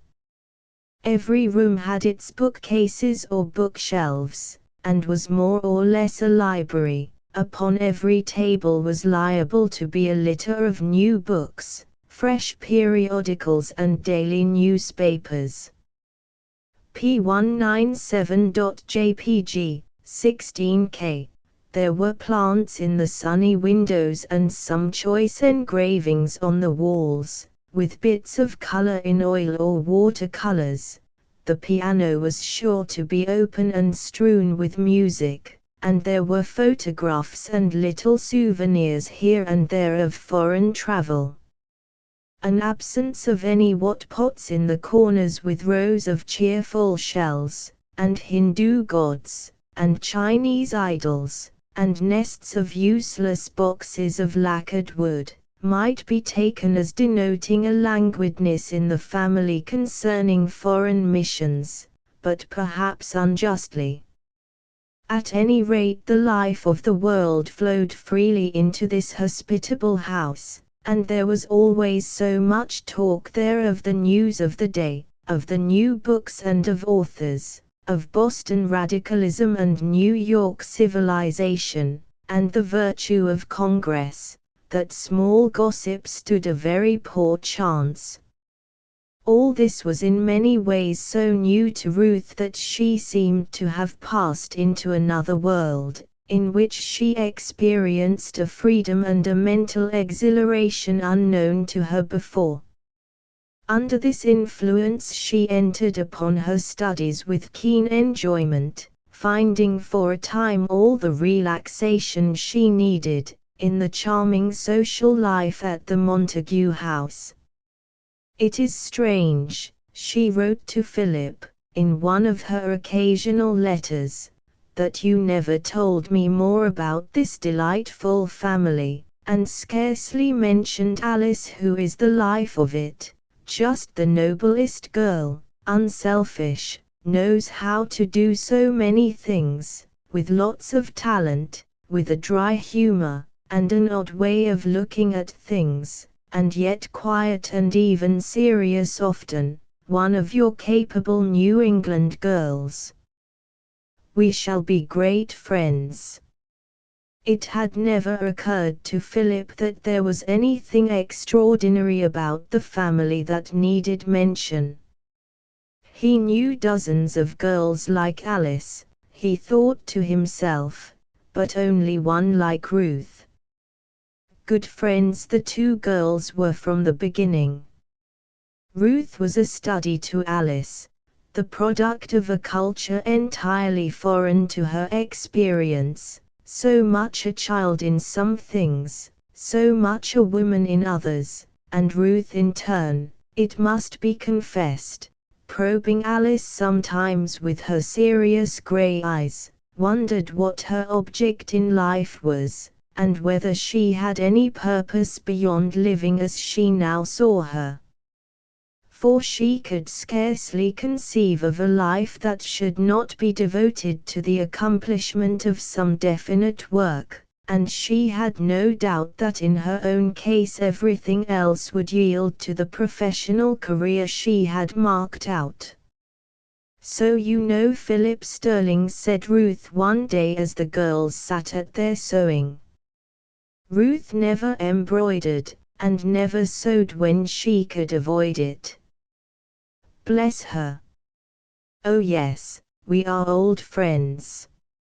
Philip used to come to Fallkill often while he was in college. He was once rusticated here for a term. Rusticated. Suspended for some college scrape. He was a great favorite here. Father and he were famous friends. Father said that Philip had no end of nonsense in him and was always blundering into something, but he was a royal good fellow and would come out all right. Did you think he was fickle? Why, I never thought whether he was or not, replied Alice, looking up. I suppose he was always in love with some girl or another, as college boys are. He used to make me his confidant now and then, and be terribly in the dumps. Why did he come to you? Pursued Ruth. You were younger than he. I'm sure I don't know. He was at our house a good deal. Once at a picnic by the lake, at the risk of his own life, he saved Sister Millie from drowning, and we all liked to have him here. Perhaps he thought as he had saved one sister, the other ought to help him when he was in trouble. I don't know. The fact was that Alice was a person who invited confidences, because she never betrayed them, and gave abundant sympathy in return. There are persons, whom we all know, to whom human confidences, troubles and heartaches flow as naturally as streams to a placid lake. This is not a history of Fallkill, nor of the Montague family, worthy as both are of that honor, and this narrative cannot be diverted into long loitering with them. If the reader visits the village today, he will doubtless be pointed out the Montague dwelling, where Ruth lived, the cross lots path she traversed to the seminary, and the venerable chapel with its cracked bell. In the little society of the place, the Quaker girl was a favorite, and no considerable social gathering or pleasure party was thought complete without her. There was something in this seemingly transparent and yet deep character, in her childlike gaiety and enjoyment of the society about her, and in her not seldom absorption in herself, that would have made her long remembered there if no events had subsequently occurred to recall her to mind. To the surprise of Alice, Ruth took to the small gaieties of the village with a zest of enjoyment that seemed foreign to one who had devoted her life to a serious profession from the highest motives. Alice liked society well enough, she thought, but there was nothing exciting in that of Fallkill, nor anything novel in the attentions of the well-bred young gentlemen one met in it. It must have worn a different aspect to Ruth, for she entered into its pleasures at first with curiosity, and then with interest, and finally with a kind of staid abandon that no one would have deemed possible for her. Parties, picnics, rowing matches, moonlight strolls, nutting expeditions in the October woods, Alice declared that it was a whirl of dissipation. The fondness of Ruth, which was scarcely disguised, for the company of agreeable young fellows, who talked nothings, gave Alice opportunity for no end of banter. P200.jpg, 50k, do you look upon them as eye subjects, dear, she would ask. And Ruth laughed her merriest laugh, and then looked sober again. Perhaps she was thinking, after all, whether she knew herself. If you should rear a duck in the heart of the Sahara, no doubt it would swim if you brought it to the Nile. Surely no one would have predicted when Ruth left Philadelphia that she would become absorbed to this extent, and so happy, in a life so unlike that she thought she desired. But no one can tell how a woman will act under any circumstances. The reason novelists nearly always fail in depicting women when they make them act, is that they let them do what they have observed some woman has done at some time or another. And that is where they make a mistake, for a woman will never do again what has been done before. It is this uncertainty that causes women, considered as materials for fiction, to be so interesting to themselves and to others. As the fall went on and the winter, Ruth did not distinguish herself greatly at the Fallkill Seminary as a student, a fact that apparently gave her no anxiety, and did not diminish her enjoyment of a new sort of power which had awakened within her. P201.jpg, 25K, Chapter XXII. In midwinter, an event occurred of unusual interest to the inhabitants of the Montague house, and to the friends of the young ladies who sought their society. This was the arrival at the Sasakua Hotel of two young gentlemen from the West. It is the fashion in New England to give Indian names to the public houses. Not that the late lamented Savage knew how to keep a hotel, but that his warlike name may impress the traveler who humbly craves shelter there, and make him grateful to the noble and gentlemanly clerk if he is allowed to depart with his scalp safe.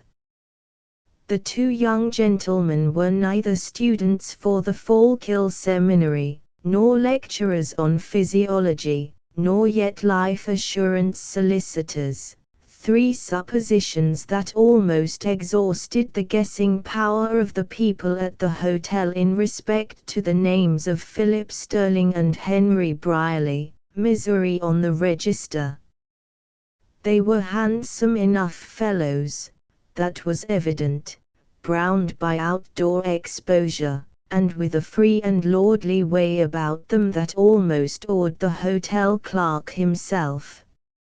Indeed, he very soon set down Mr. Brierly as a gentleman of large fortune, with enormous interests on his shoulders.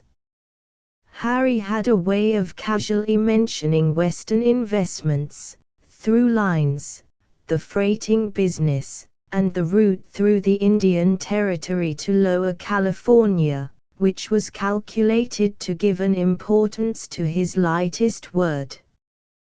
"You've a pleasant town here, sir, and the most comfortable-looking hotel I've seen out of New York," said Harry to the clerk. "We shall stay here a few days if you can give us a roomy suite of apartments."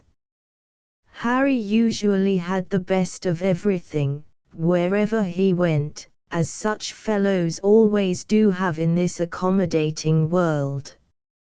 Philip would have been quite content with less expensive quarters, but there was no resisting Harry's generosity in such matters. Railroad surveying and real estate operations were at a standstill during the winter in Missouri, and the young men had taken advantage of the lull to come east, Philip to see if there was any disposition in his friends, the railway contractors, to give him a share in the Salt Lick Union Pacific extension, and Harry to open out to his uncle the prospects of the new city at Stone's Landing, and to procure congressional appropriations for the harbor and for making Goose Run navigable. Harry had with him a map of that noble stream and of the harbor, with a perfect network of railroads centering in it, pictures of wharves, crowded with steamboats, and of huge grain elevators on the bank, all of which grew out of the combined imaginations of Colonel Sellers and Mr. Brierly.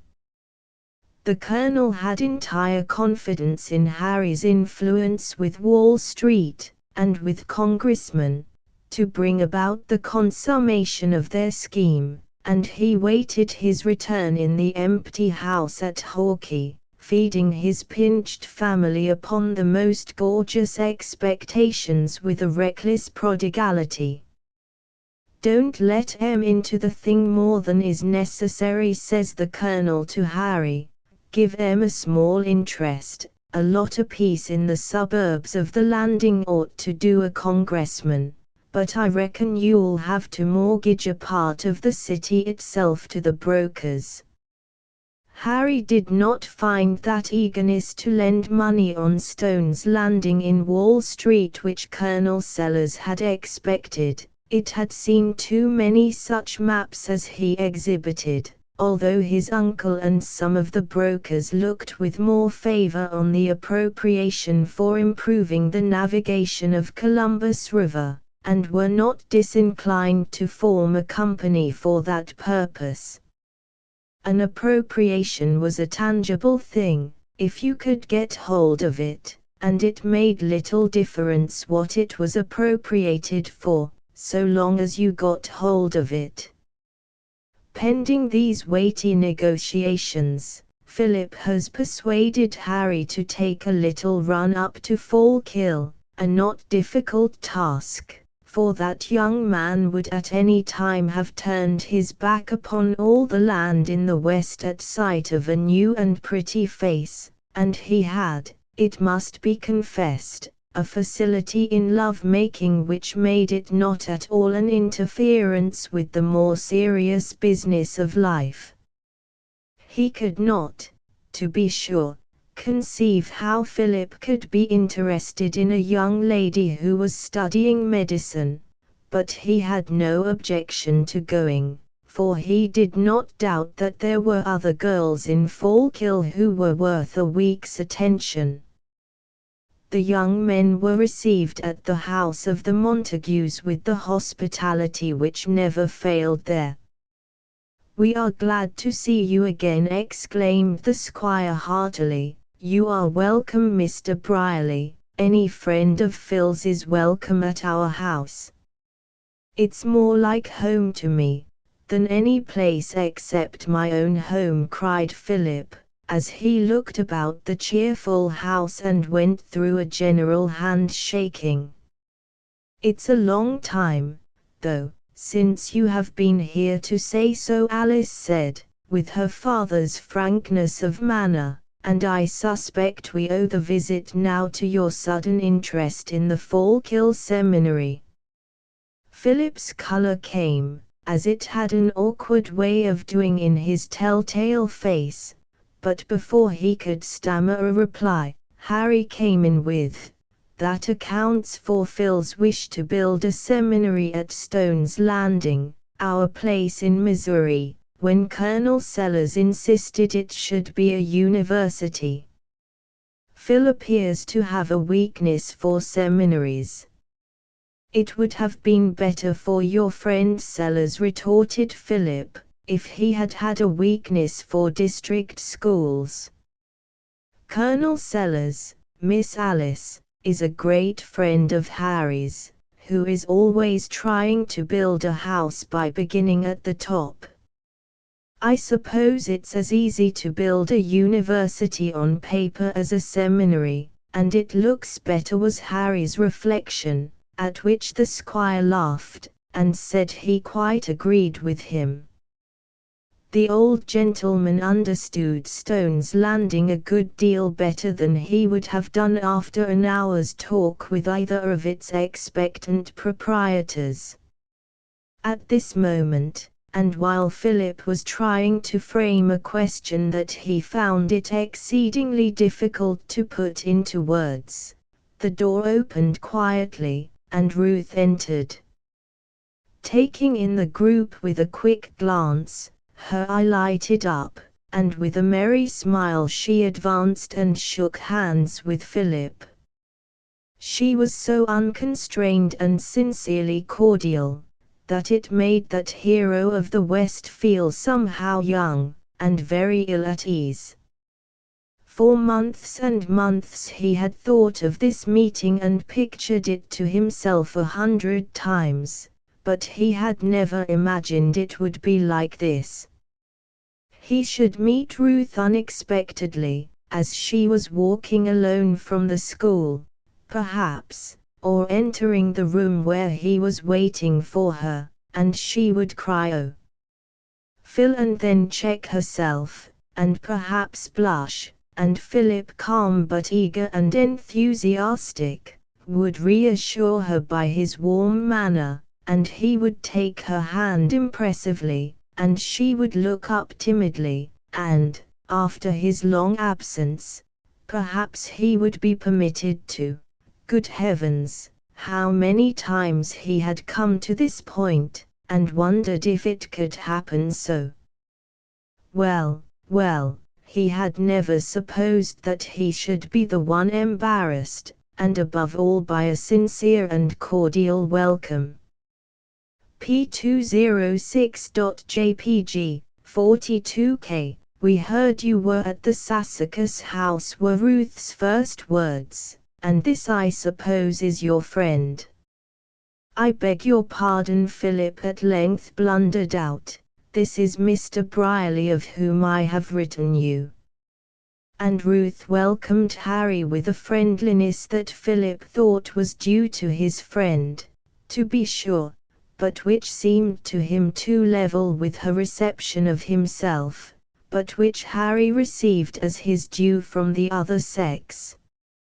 Questions were asked about the journey and about the West, and the conversation became a general one, until Philip at length found himself talking with the squire in relation to land and railroads and things he couldn't keep his mind on, especially as he heard Ruth and Harry in an animated discourse, and caught the words New York and opera and reception, and knew that Harry was giving his imagination full range in the world of fashion. P207.jpg, 24K, Harry knew all about the opera, green room and all, at least he said so, and knew a good many of the operas and could make very entertaining stories of their plots, telling how the soprano came in here, and the basso here, humming the beginning of their airs, tum-tee, suggesting the profound dissatisfaction of the basso recitative, down among the dead men, and touching off the whole with an airy grace quite captivating, though he couldn't have sung a single air through to save himself, and he hadn't an ear to know whether it was sung correctly. All the same he doted on the opera, and kept a box there, into which he lounged occasionally to hear a favorite scene and meet his society friends. If Ruth was ever in the city he should be happy to place his box at the disposal of Ruth and her friends. Needless to say that she was delighted with the offer. When she told Philip of it, that discreet young fellow only smiled, and said that he hoped she would be fortunate enough to be in New York some evening when Harry had not already given the use of his private box to some other friend. The squire pressed the visitors to let him send for their trunks and urged them to stay at his house, and Alice joined in the invitation, but Philip had reasons for declining. They stayed to supper, however, and in the evening Philip had a long talk apart with Ruth, a delightful hour to him, in which she spoke freely of herself as of old, of her studies at Philadelphia and of her plans, and she entered into his adventures and prospects in the West with a genuine and almost sisterly interest, an interest, however, which did not exactly satisfy Philip, It was too general and not personal enough to suit him. And with all her freedom in speaking of her own hopes, Philip could not detect any reference to himself in them, whereas he never undertook anything that he did not think of Ruth in connection with it. He never made a plan that had not reference to her, and he never thought of anything as complete if she could not share it. Fortune, reputation, these had no value to him except in Ruth's eyes, and there were times when it seemed to him that if Ruth was not on this earth, he should plunge off into some remote wilderness and live in a purposeless seclusion. "I hoped," said Philip, "to get a little start in connection with this new railroad, and make a little money, so that I could come east and engage in something more suited to my tastes. I shouldn't like to live in the West." "Would you?" "It never occurred to me whether I would or not," was the unembarrassed reply. "One of our graduates went to Chicago, and has a nice practice there. I don't know where I shall go.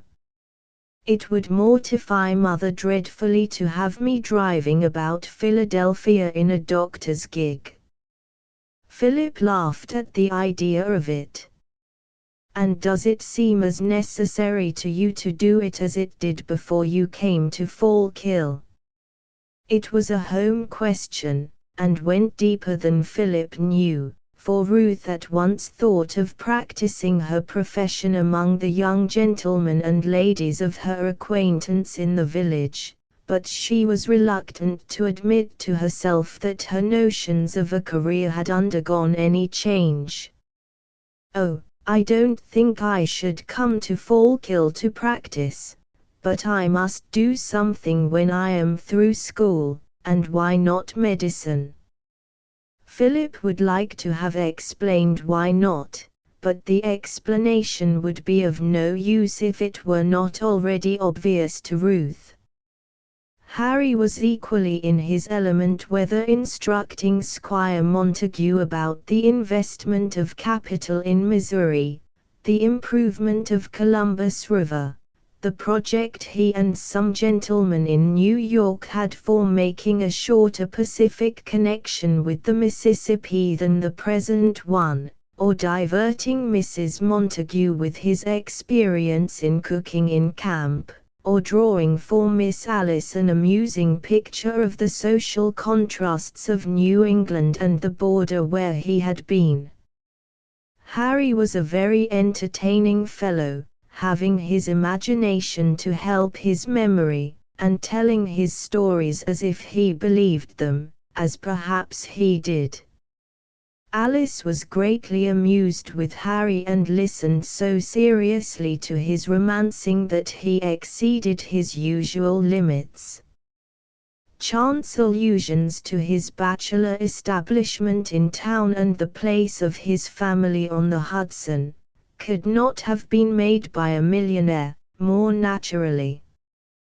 P209.jpg, 20K. "I should think," queried Alice, "you would rather stay in New York than to try the rough life at the West you have been speaking of." "Oh, adventure," says Harry, "I get tired of New York.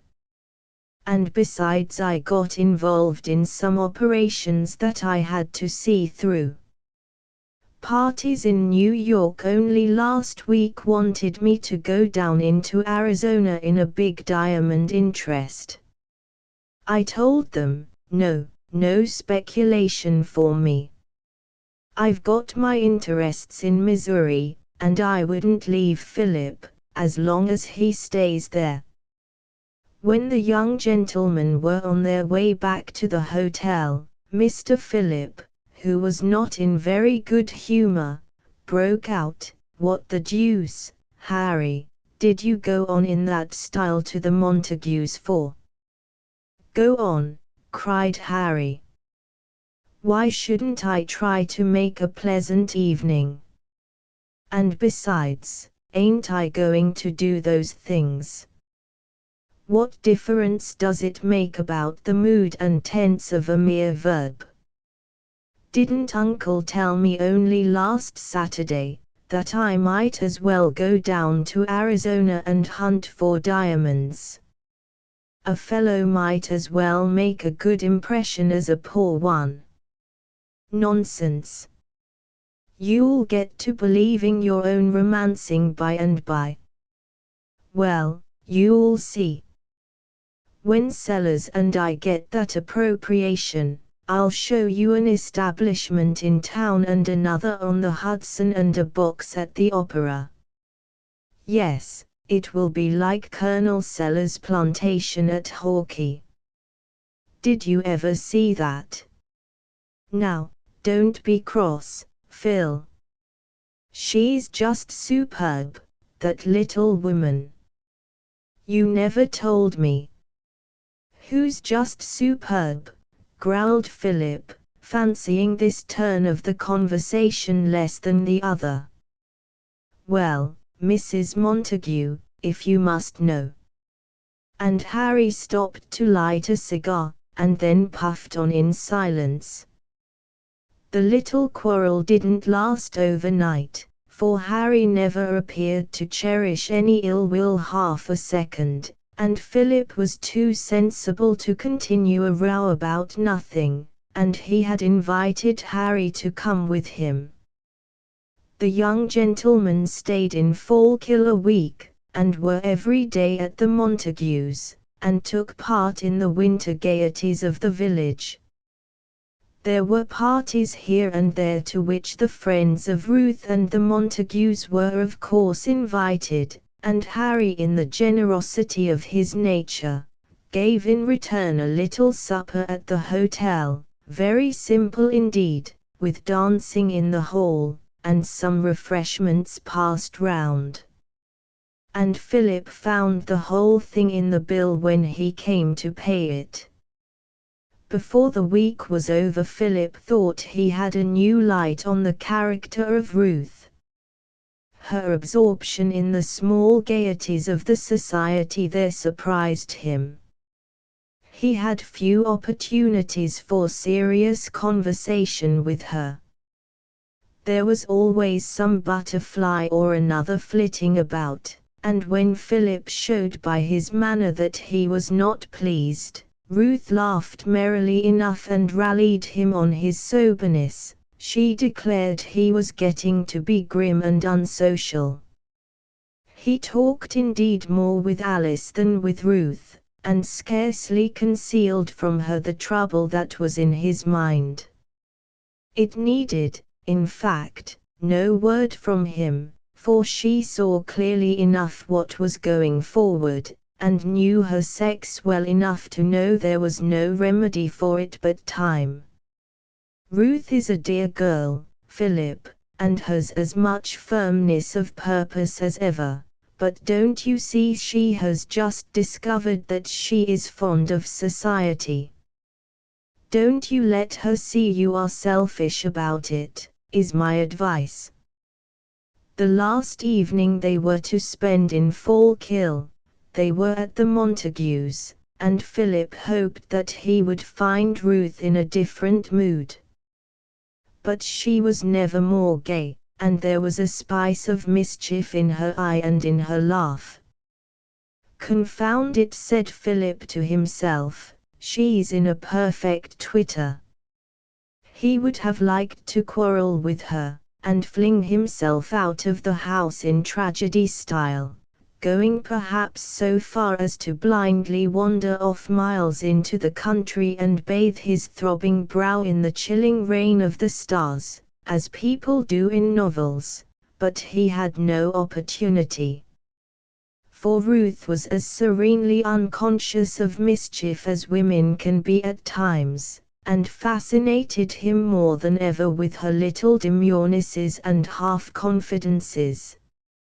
She even said thee to him once in reproach for a cutting speech he began. And the sweet little word made his heart beat like a trip hammer, for never in all her life had she said thee to him before. Was she fascinated with Harry's careless bonhomie and gay assurance? Both chatted away in high spirits, and made the evening whirl along in the most mirthful manner.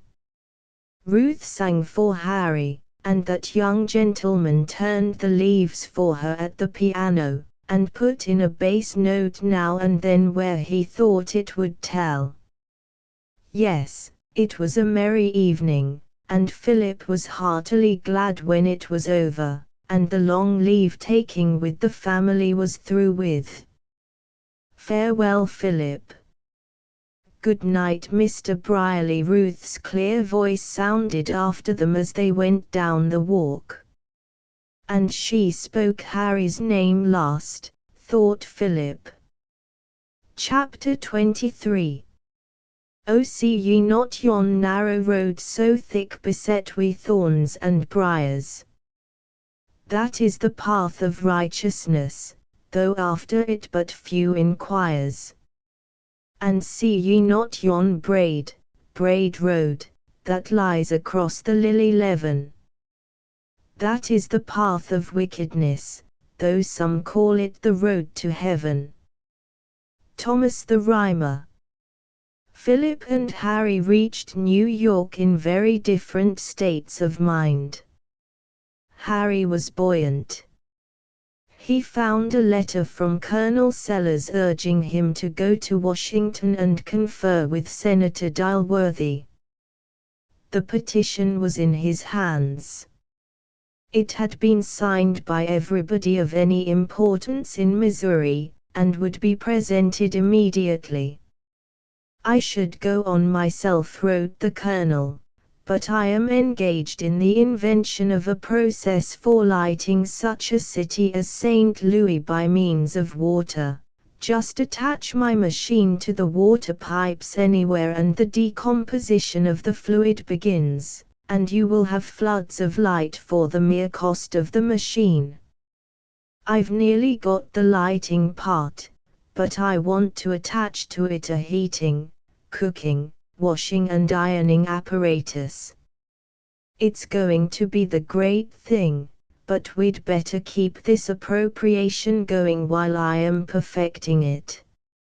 Harry took letters to several congressmen from his uncle and from Mr. Duff Brown, each of whom had an extensive acquaintance in both houses where they were well known as men engaged in large private operations for the public good and men, besides, who, in the slang of the day, understood the virtues of addition, division and silence.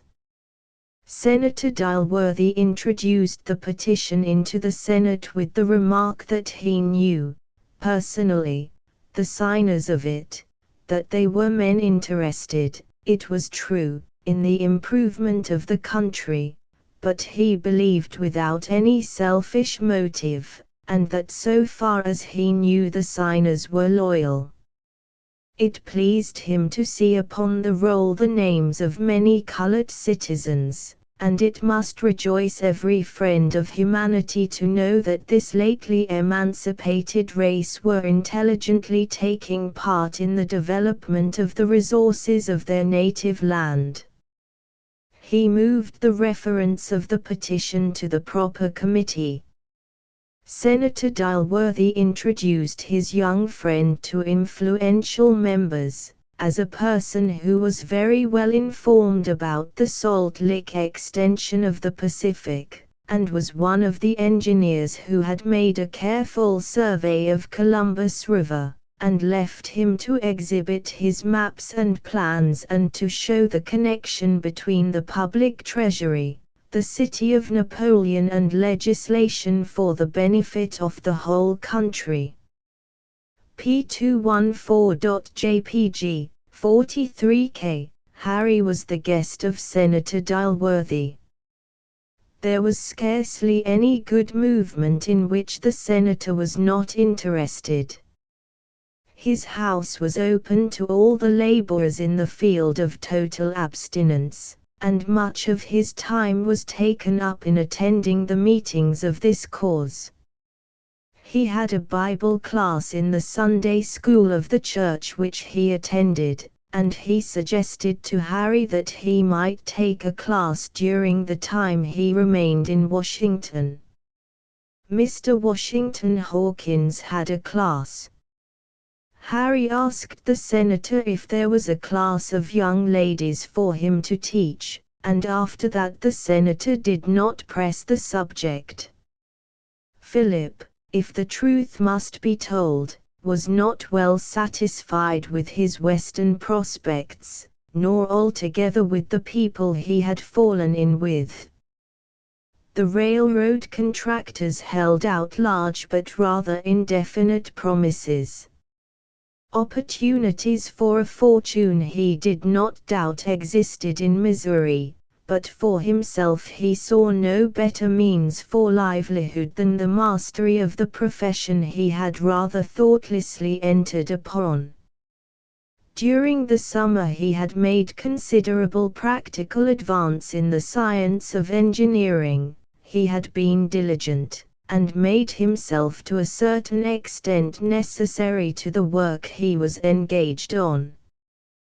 The contractors called him into their consultations frequently, as to the character of the country he had been over, and the cost of constructing the road, the nature of the work, etc. P215.jpg, 35K. Still Philip felt that if he was going to make either reputation or money as an engineer, he had a great deal of hard study before him, and it is to his credit that he did not shrink from it.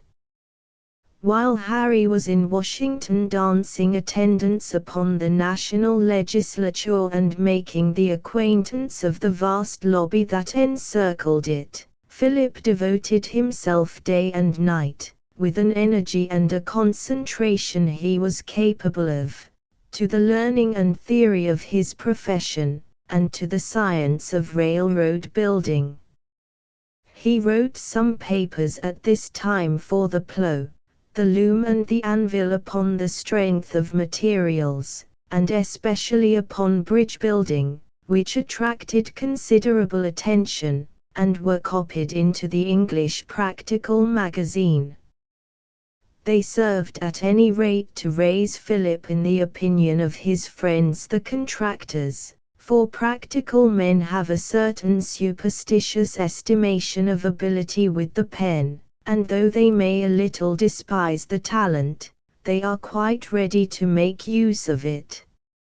Philip sent copies of his performances to Ruth's father and to other gentlemen whose good opinion he coveted, but he did not rest upon his laurels. Indeed, so diligently had he applied himself, that when it came time for him to return to the West, he felt himself, at least in theory, competent to take charge of a division in the field. Chapter XIV. The capital of the great republic was a new world to country-bred Washington Hawkins.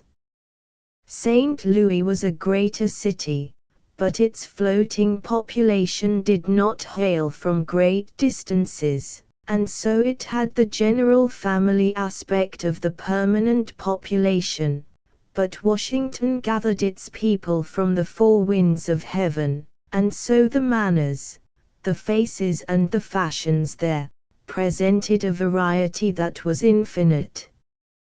Washington had never been in society in St. Louis, and he knew nothing of the ways of its wealthier citizens and had never inspected one of their dwellings. Consequently, everything in the nature of modern fashion and grandeur was a new and wonderful revelation to him. Washington is an interesting city to any of us. It seems to become more and more interesting the oftener we visit it.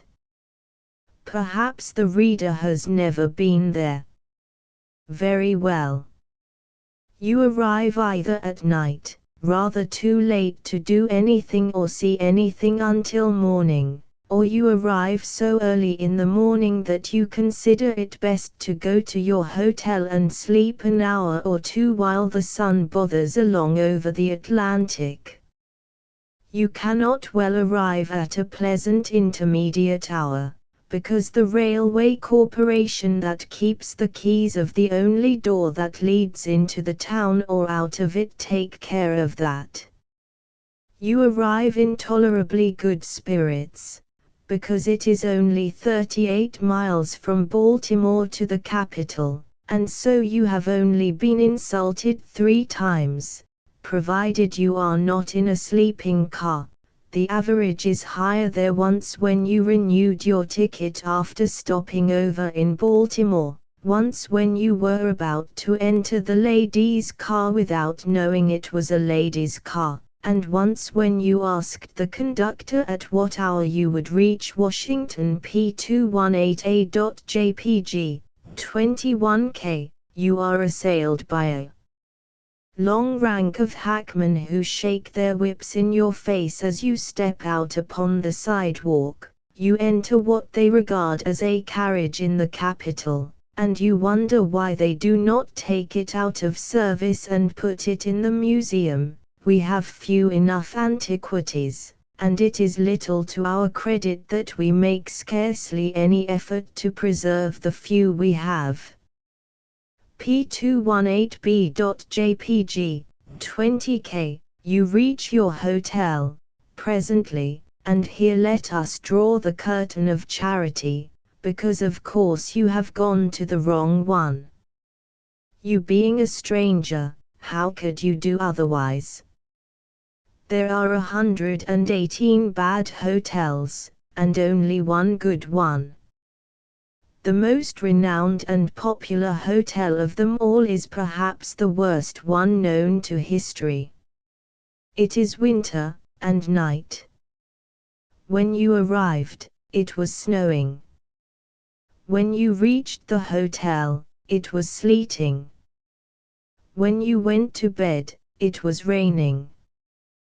During the night it froze hard, and the wind blew some chimneys down. When you got up in the morning, it was foggy. When you finished your breakfast at 10 o'clock and went out, the sunshine was brilliant, the weather balmy and delicious, and the mud and slush deep and all-pervading. You will like the climate when you get used to it. P219.jpg, 17K. You naturally wish to view the city, so you take an umbrella, an overcoat, and a fan, and go forth. The prominent features you soon locate and get familiar with. First you glimpse the ornamental upper works of a long, snowy palace projecting above a grove of trees, and a tall, graceful white dome with a statue on it surmounting the palace and pleasantly contrasting with the background of blue sky. That building is the Capitol. Gossips will tell you that by the original estimates it was to cost $12 million, and that the government did come within $21,200,000 of building it for that sum. You stand at the back of the Capitol to treat yourself to a view, and it is a very noble one. You understand, the Capitol stands upon the verge of a high piece of tableland, a fine commanding position, and its front looks out over this noble situation for a city, but it don't see it, for the reason that when the Capitol extension was decided upon, the property owners at once advanced their prices to such inhuman figures that the people went down and built the city in the muddy low marsh behind the Temple of Liberty. So now the lordly front of the building, with its imposing colonnades, its projecting graceful wings, its picturesque groups of statuary, and its long terraced ranges of steps, flowing down in white marble waves to the ground, merely looks out upon a sorrowful little desert of cheap boarding houses. So you observe that you take your view from the back of the Capitol, and yet not from the airy outlooks of the dome, by the way, because to get there you must pass through the great rotunda, and to do that, you would have to see the marvelous historical paintings that hang there, and the bas-reliefs, and what have you done that you should suffer thus? And besides, you might have to pass through the old part of the building, and you could not help seeing Mr. Lincoln, as petrified by a young lady artist for $10,000, and you might take his marble Emancipation Proclamation, which he holds out in his hand and contemplates, for a folded napkin, and you might conceive from his expression and his attitude, that he is finding fault with the washing. Which is not the case. Nobody knows what is the matter with him, but everybody feels for him. Well, you ought not to go into the dome anyhow, because it would be utterly impossible to go up there without seeing the frescoes in it, and why should you be interested in the delirium tremens of art? The Capitol is a very noble and a very beautiful building, both within and without, but you need not examine it now. Still, if you greatly prefer going into the dome, go.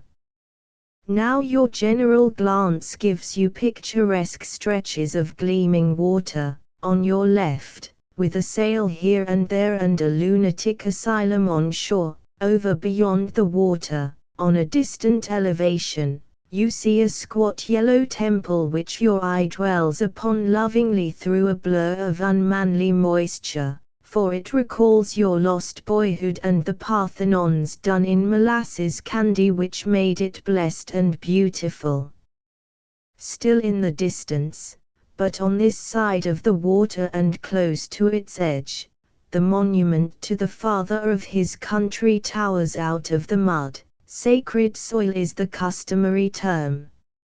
It has the aspect of a factory chimney with the top broken off. The skeleton of a decaying scaffolding lingers about its summit, and tradition says that the spirit of Washington often comes down and sits on those rafters to enjoy this tribute of respect which the nation has reared as the symbol of its unappeasable gratitude. P221.jpg, 25K. The monument is to be finished, some-day, and at that time our Washington will have risen still higher in the nation's veneration, and will be known as the great-great-grandfather of his country. The memorial chimney stands in a quiet pastoral locality that is full of reposeful expression. With a glass you can see the cow sheds about its base, and the contented sheep nibbling pebbles in the desert solitudes that surround it, and the tired pigs dozing in the holy calm of its protecting shadow.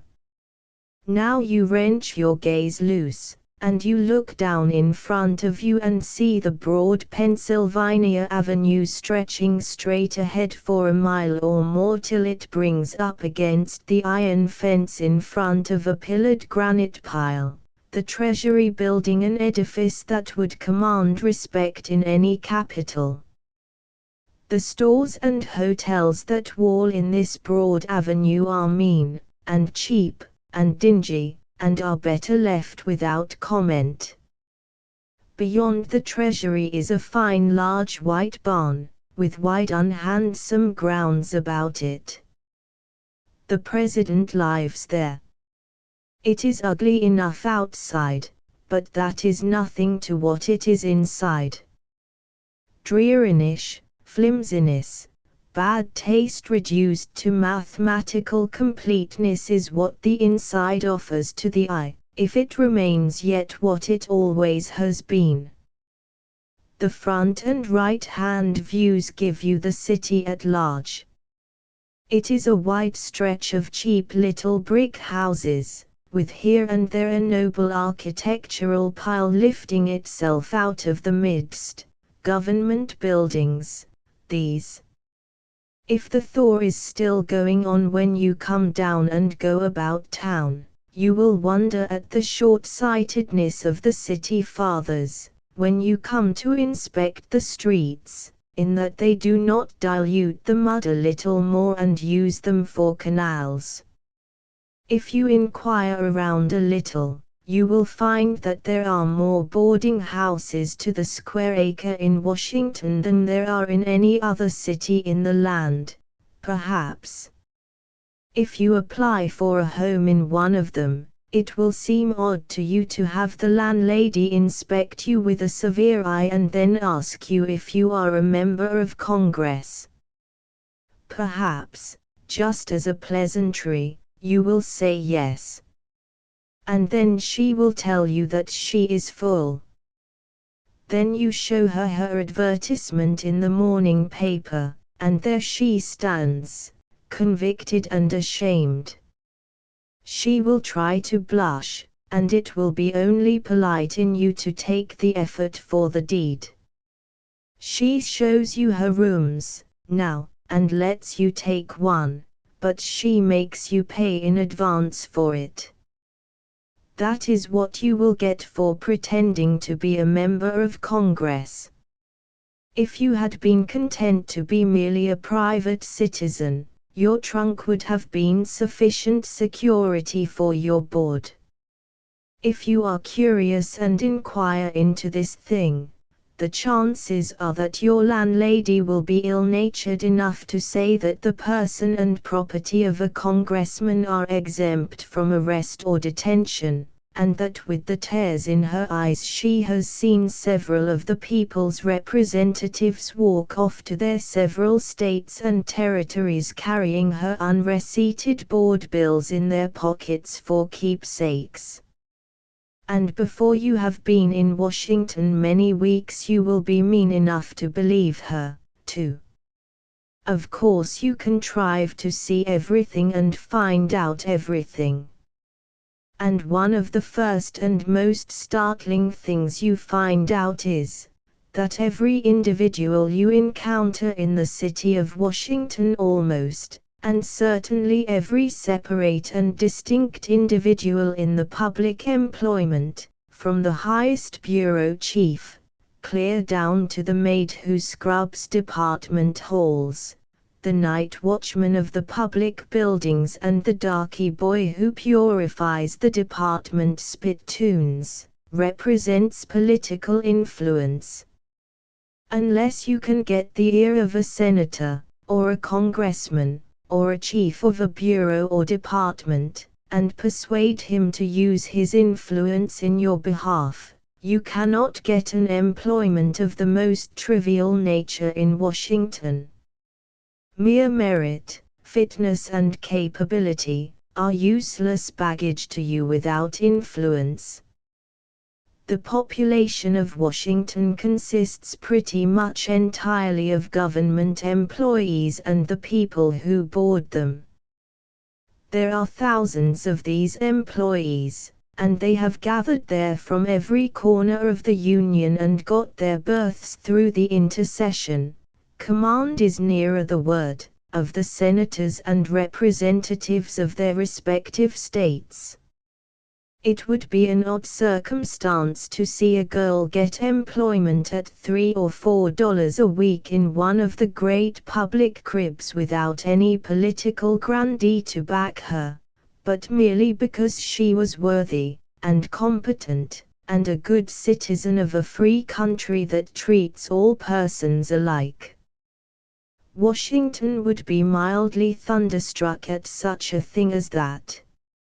If you are a member of Congress, no offense, and one of your constituents who doesn't know anything, and does not want to go into the bother of learning something, and has no money, and no employment, and can't earn a living, comes besieging you for help, do you say, "Come, my friend, if your services were valuable you could get employment elsewhere, don't want you here"? Oh, no, you take him to a department and say, "Here, give this person something to pass away the time at, and a salary, and the thing is done." You throw him on his country. He is his country's child, let his country support him. There is something good and motherly about Washington, the grand old benevolent national asylum for the helpless. P224.jpg, 18K. The wages received by this great hive of employees are placed at the liberal figure meet and just for skilled and competent labor. Such of them as are immediately employed about the two houses of Congress, are not only liberally paid also, but are remembered in the customary extra compensation bill which slides neatly through, annually, with the general grab that signalizes the last night of a session, and thus 20% is added to their wages, for fun, no doubt. Washington Hawkins' new life was an unceasing delight to him. Senator Dilworthy lived sumptuously, and Washington's quarters were charming: gas, running water, hot and cold, bathroom, coal fires, rich carpets, beautiful pictures on the walls, books on religion, temperance, public charities and financial schemes, trim-colored servants, dainty food, everything a body could wish for. And as for stationery, there was no end to it. The government furnished it. Postage stamps were not needed. The senator's frank could convey a horse through the mails, if necessary. And then he saw such dazzling company. Renowned generals and admirals who had seemed but colossal myths when he was in the far west, went in and out before him or sat at the senator's table, solidified into palpable flesh and blood. Famous statesmen crossed his path daily. That once rare and awe-inspiring being, a congressman, was become a common spectacle, a spectacle so common, indeed, that he could contemplate it without excitement, even without embarrassment. Foreign ministers were visible to the naked eye at happy intervals. He had looked upon the president himself, and lived. And more, this world of enchantment teemed with speculation. The whole atmosphere was thick with it, and that indeed was Washington Hawkins' native air. None other refreshed his lungs so gratefully. He had found paradise at last. The more he saw of his chief the senator, the more he honored him, and the more conspicuously the moral grandeur of his character appeared to stand out.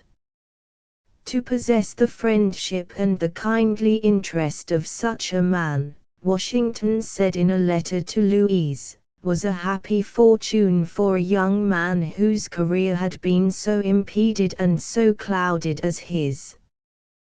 The weeks drifted by. Harry Brierly flirted, danced, added luster to the brilliant senatorial receptions, and diligently buzzed and buttonholed congressmen in the interest of the Columbus River scheme. Meantime Senator Dilworthy labored hard in the same interest, and in others of equal national importance. Harry wrote frequently to Sellers, and always encouragingly, and from these letters it was easy to see that Harry was a pet with all Washington, and was likely to carry the thing through. That the assistance rendered him by old Dilworthy was pretty fair, and every little helps, you know, said Harry. Washington wrote Sellers officially, now and then.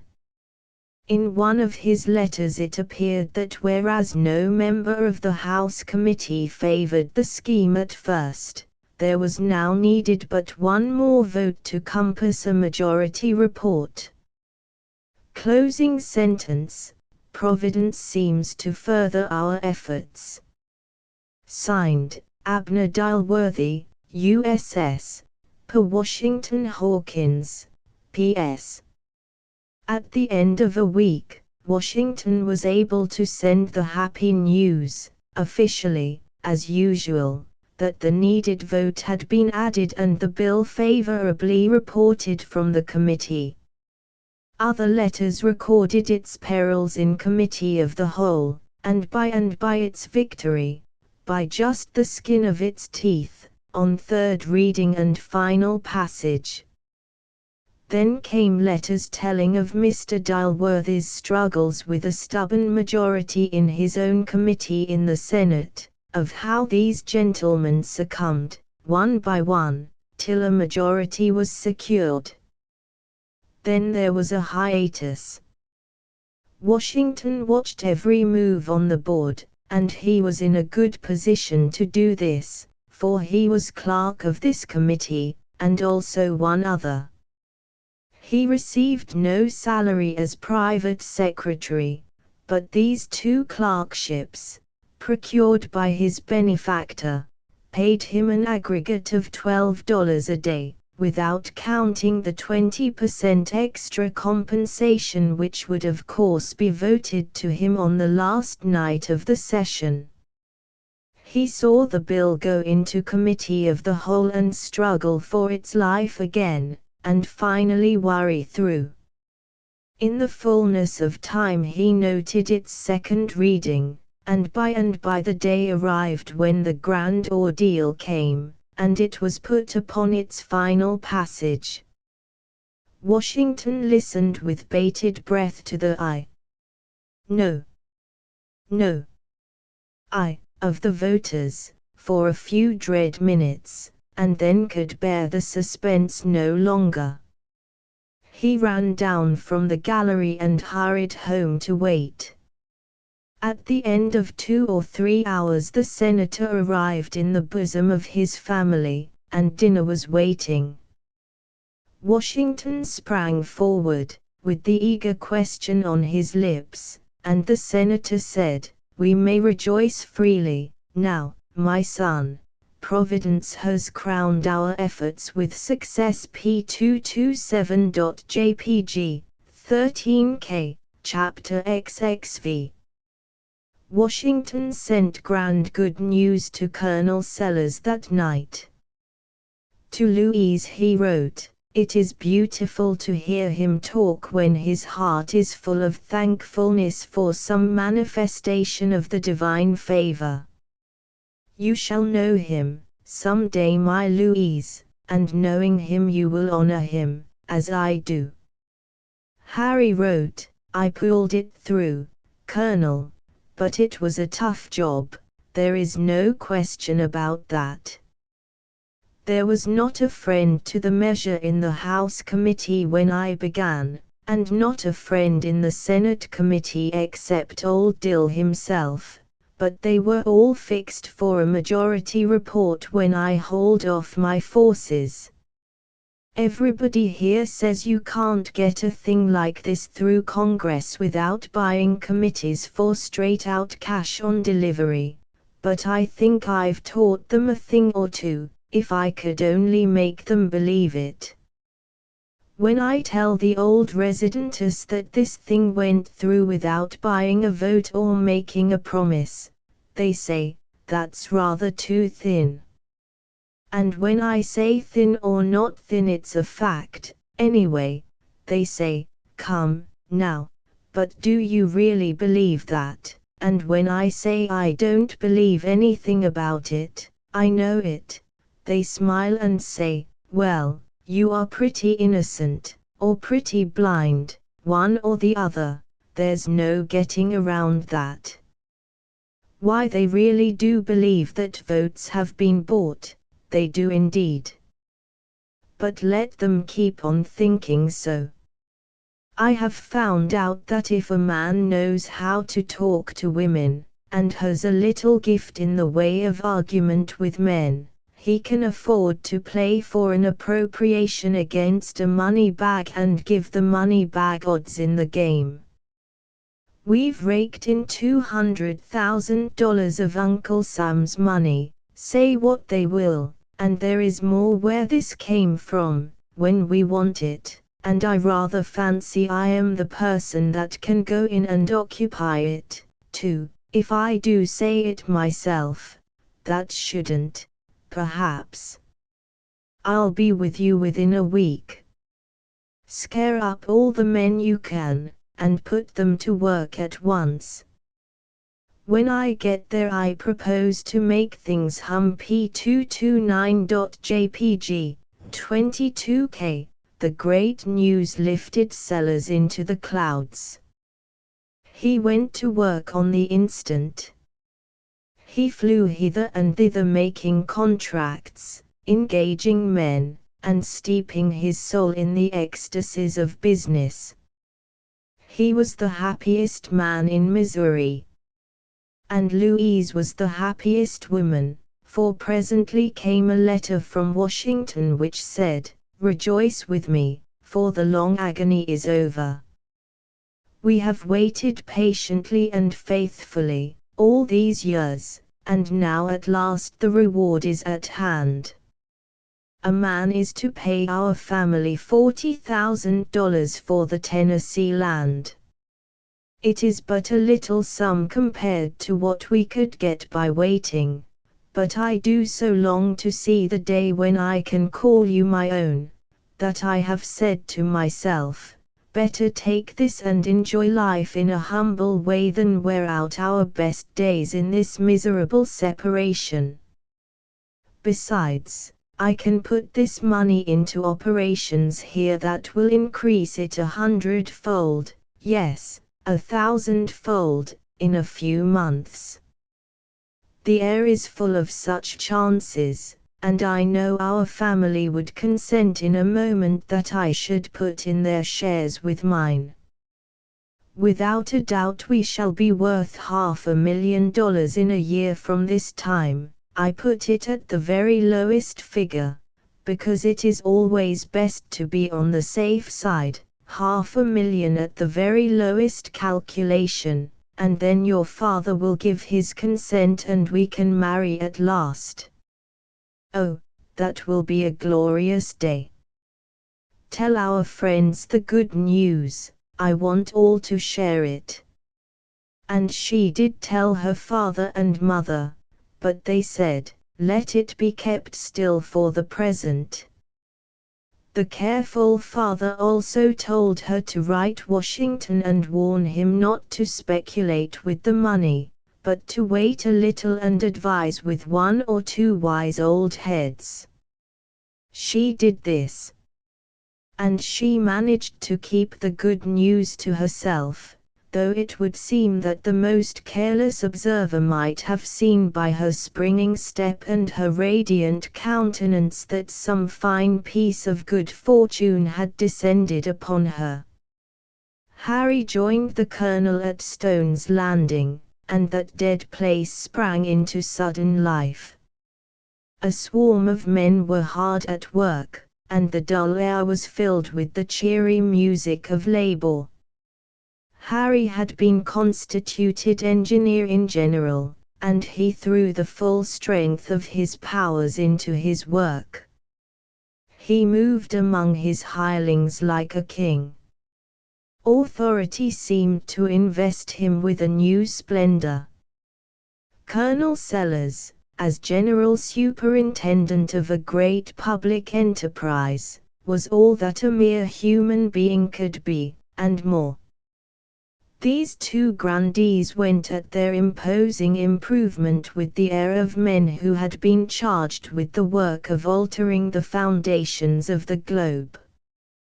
They turned their first attention to straightening the river just above the landing, where it made a deep bend, and where the maps and plans showed that the process of straightening would not only shorten distance but increase the fall. They started a cut-off canal across the peninsula formed by the bend, and such another tearing up of the earth and slopping around in the mud as followed the order to the men, had never been seen in that region before.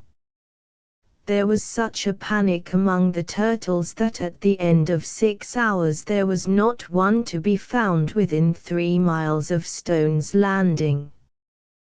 They took the young and the aged, the decrepit and the sick upon their backs and left for Tidewater in disorderly procession, the tadpoles following and the bullfrogs bringing up the rear.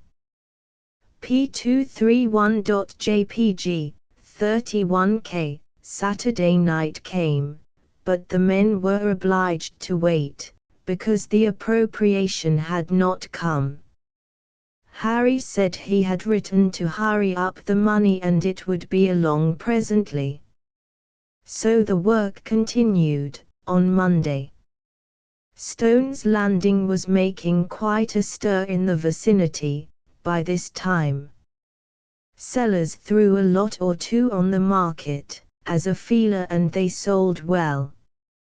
He reclothed his family, laid in a good stock of provisions, and still had money left. He started a bank account, in a small way, and mentioned the deposit casually to friends, and to strangers, to everybody, in fact, but not as a new thing. On the contrary, as a matter of lifelong standing.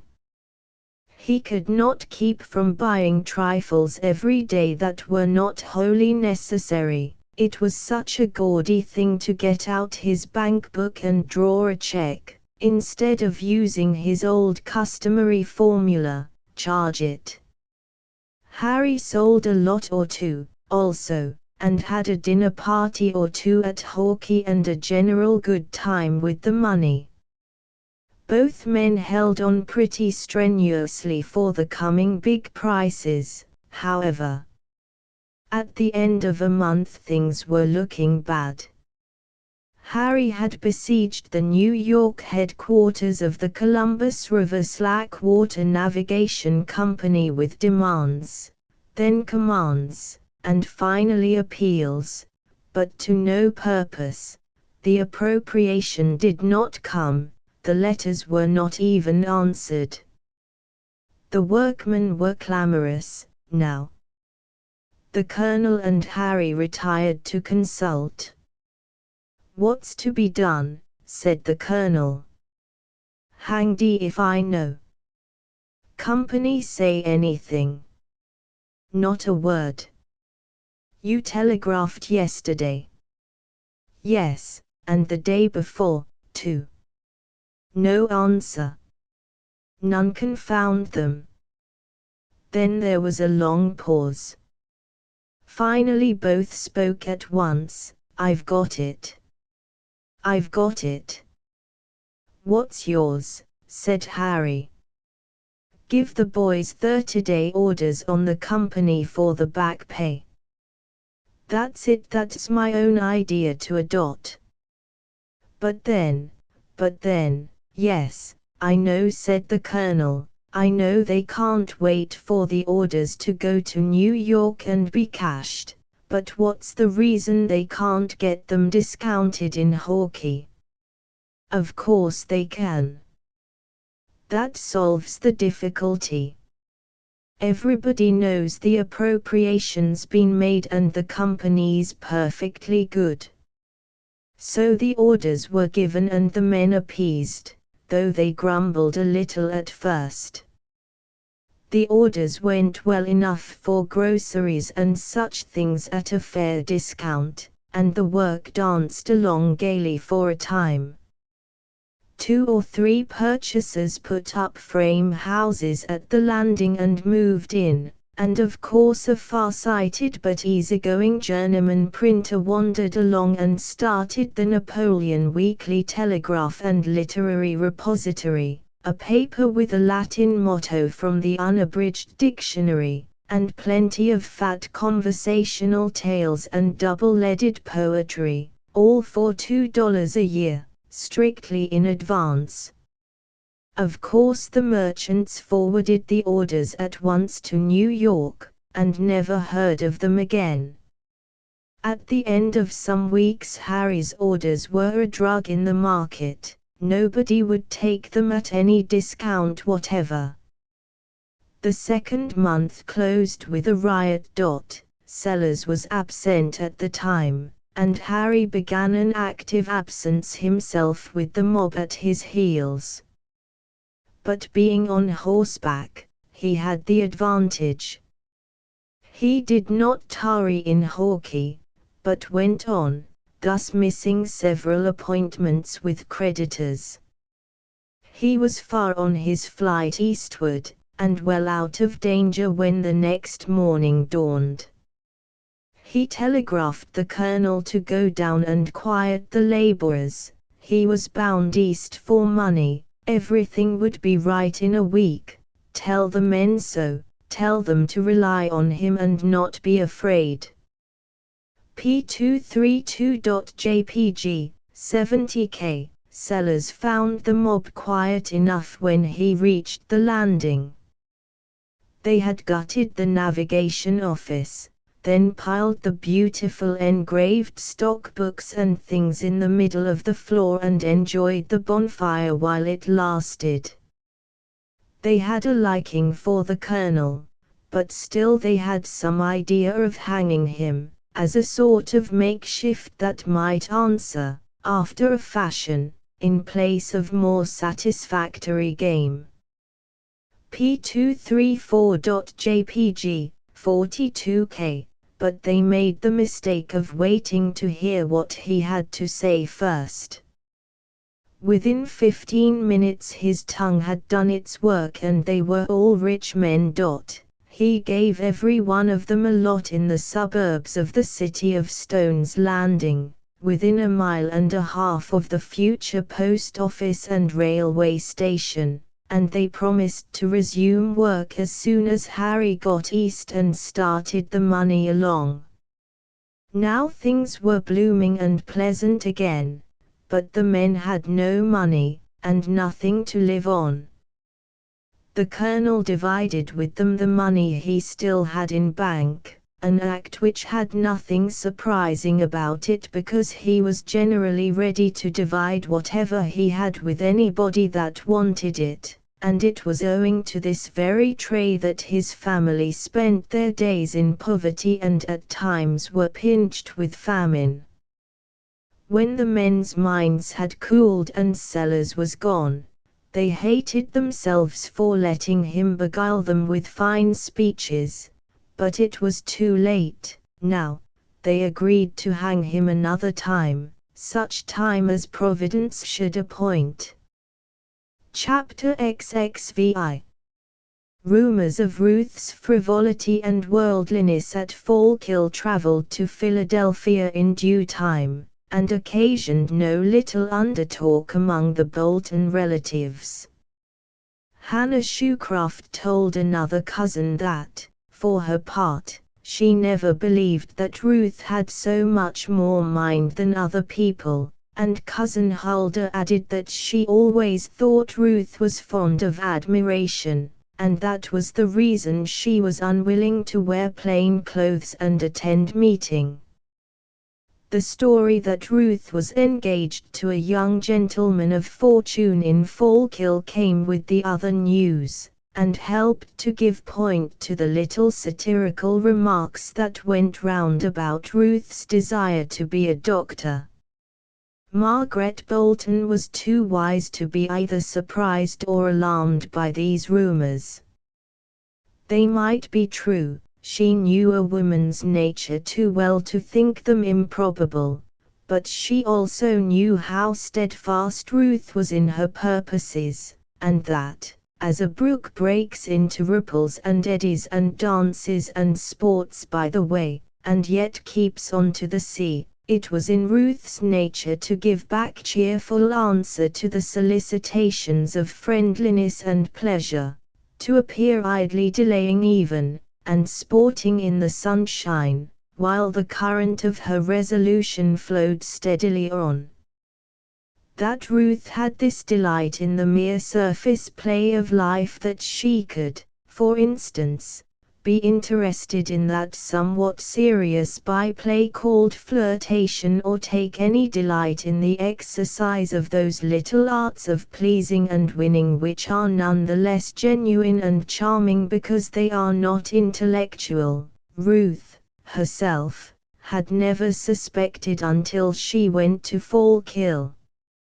She had believed it her duty to subdue her gaiety of temperament, and let nothing divert her from what are called serious pursuits. In her limited experience she brought everything to the judgment of her own conscience, and settled the affairs of all the world in her own serene judgment hall. Perhaps her mother saw this, and saw also that there was nothing in the Friends' society to prevent her from growing more and more opinionated. When Ruth returned to Philadelphia, it must be confessed, though it would not have been by her, that a medical career did seem a little less necessary for her than formerly, and coming back in a glow of triumph, as it were, and in the consciousness of the freedom and life in a lively society and in new and sympathetic friendship, she anticipated pleasure in an attempt to break up the stiffness and levelness of the society at home, and infusing into it something of the motion and sparkle which were so agreeable at Fallkill. She expected visits from her new friends. She would have company, the new books and the periodicals about which all the world was talking, and, in short, she would have life.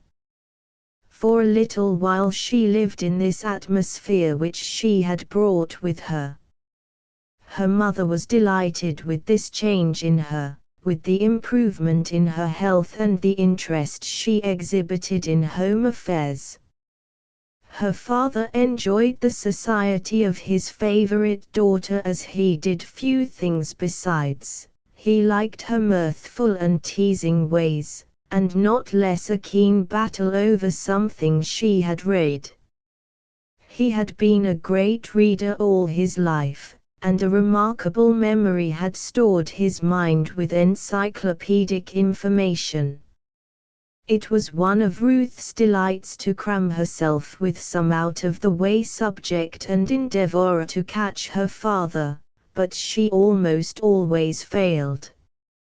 Mr. Bolton liked company, a house full of it, and the mirth of young people, and he would have willingly entered into any revolutionary plans Ruth might have suggested in relation to Friends' society. But custom and the fixed order are stronger than the most enthusiastic and rebellious young lady, as Ruth very soon found. In spite of all her brave efforts, her frequent correspondence, and her determined animation, her books and her music, she found herself settling into the clutches of the old monotony. And as she realized the hopelessness of her endeavors, the medical scheme took new hold of her, and seemed to her the only method of escape. "Mother, thee does not know how different it is in Fallkill, how much more interesting the people are one meets, how much more life there is. But thee will find the world, child, pretty much all the same, when thee knows it better. I thought once as thee does now, and had as little thought of being a friend as thee has.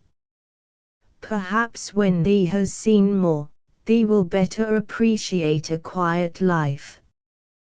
Thee married young." "I shall not marry young, and perhaps not at all," said Ruth, with a look of vast experience. "Perhaps thee doesn't know thee own mind. I have known persons of thy age who did not. Did thee see anybody whom thee would like to live with always in Fallkill?" "Not always," replied Ruth with a little laugh. Mother, I think I wouldn't say always to anyone until I have a profession and am as independent as he is. Then my love would be a free act, and not in any way a necessity. Margaret Bolton smiled at this newfangled philosophy. Thee will find that love, Ruth, is a thing thee won't reason about, when it comes, nor make any bargains about. Thee wrote that Philip Sterling was at Fallkill. Yes, and Henry Brierly, a friend of his, a very amusing young fellow and not so serious-minded as Philip, but a bit of a fop maybe. And thee preferred the fop to the serious-minded. I didn't prefer anybody, but Henry Brierly was good company, which Philip wasn't always. Did thee know thee father had been in correspondence with Philip? Ruth looked up surprised and with a plain question in her eyes. Oh, it's not about thee. What then? And if there was any shade of disappointment in her tone, probably Ruth herself did not know it. It's about some land up in the country. That man Bigler has got father into another speculation. That odious man. Why will father have anything to do with him? Is it that railroad? Yes. Father advanced money and took land as security, and whatever has gone with the money and the bonds, he has on his hands a large tract of wild land. And what has Philip to do with that? It has good timber, if it could ever be got out, and father says that there must be coal in it, it's in a coal region.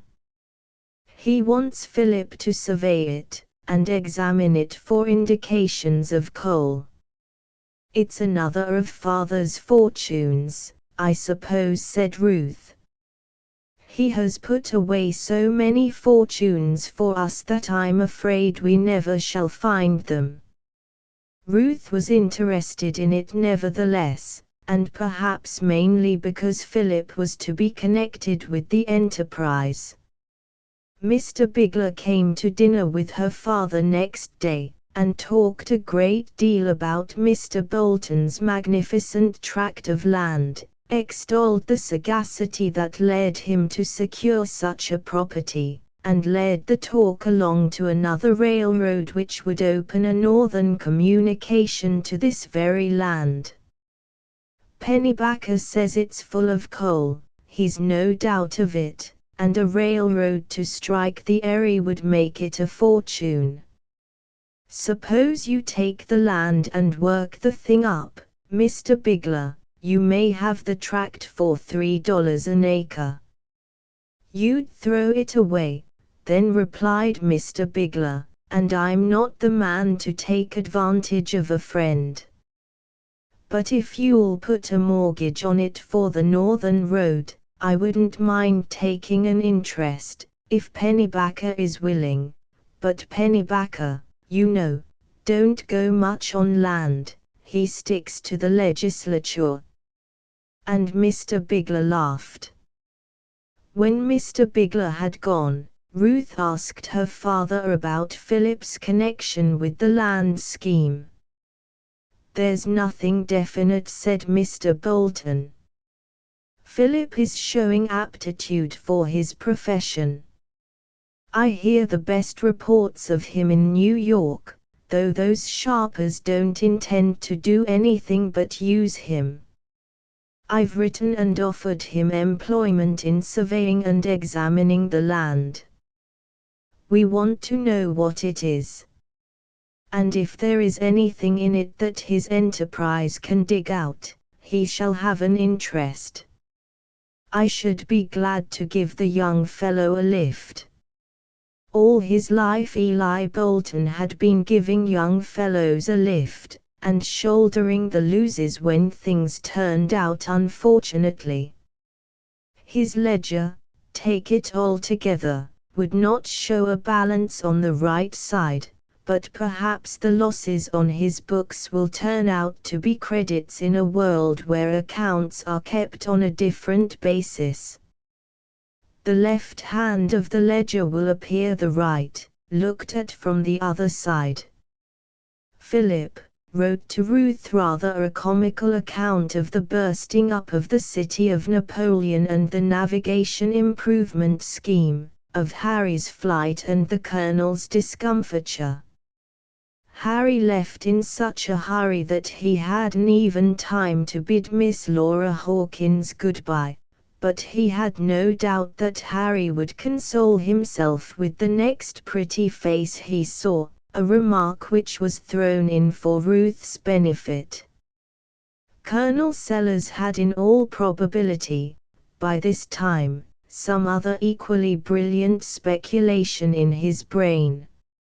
As to the railroad, Philip had made up his mind that it was merely kept on foot for speculative purposes in Wall Street, and he was about to quit it. Would Ruth be glad to hear, he wondered, that he was coming east? For he was coming, in spite of a letter from Harry in New York, advising him to hold on until he had made some arrangements in regard to contracts, he to be a little careful about Sellers, who was somewhat visionary, Harry said. The summer went on without much excitement for Ruth.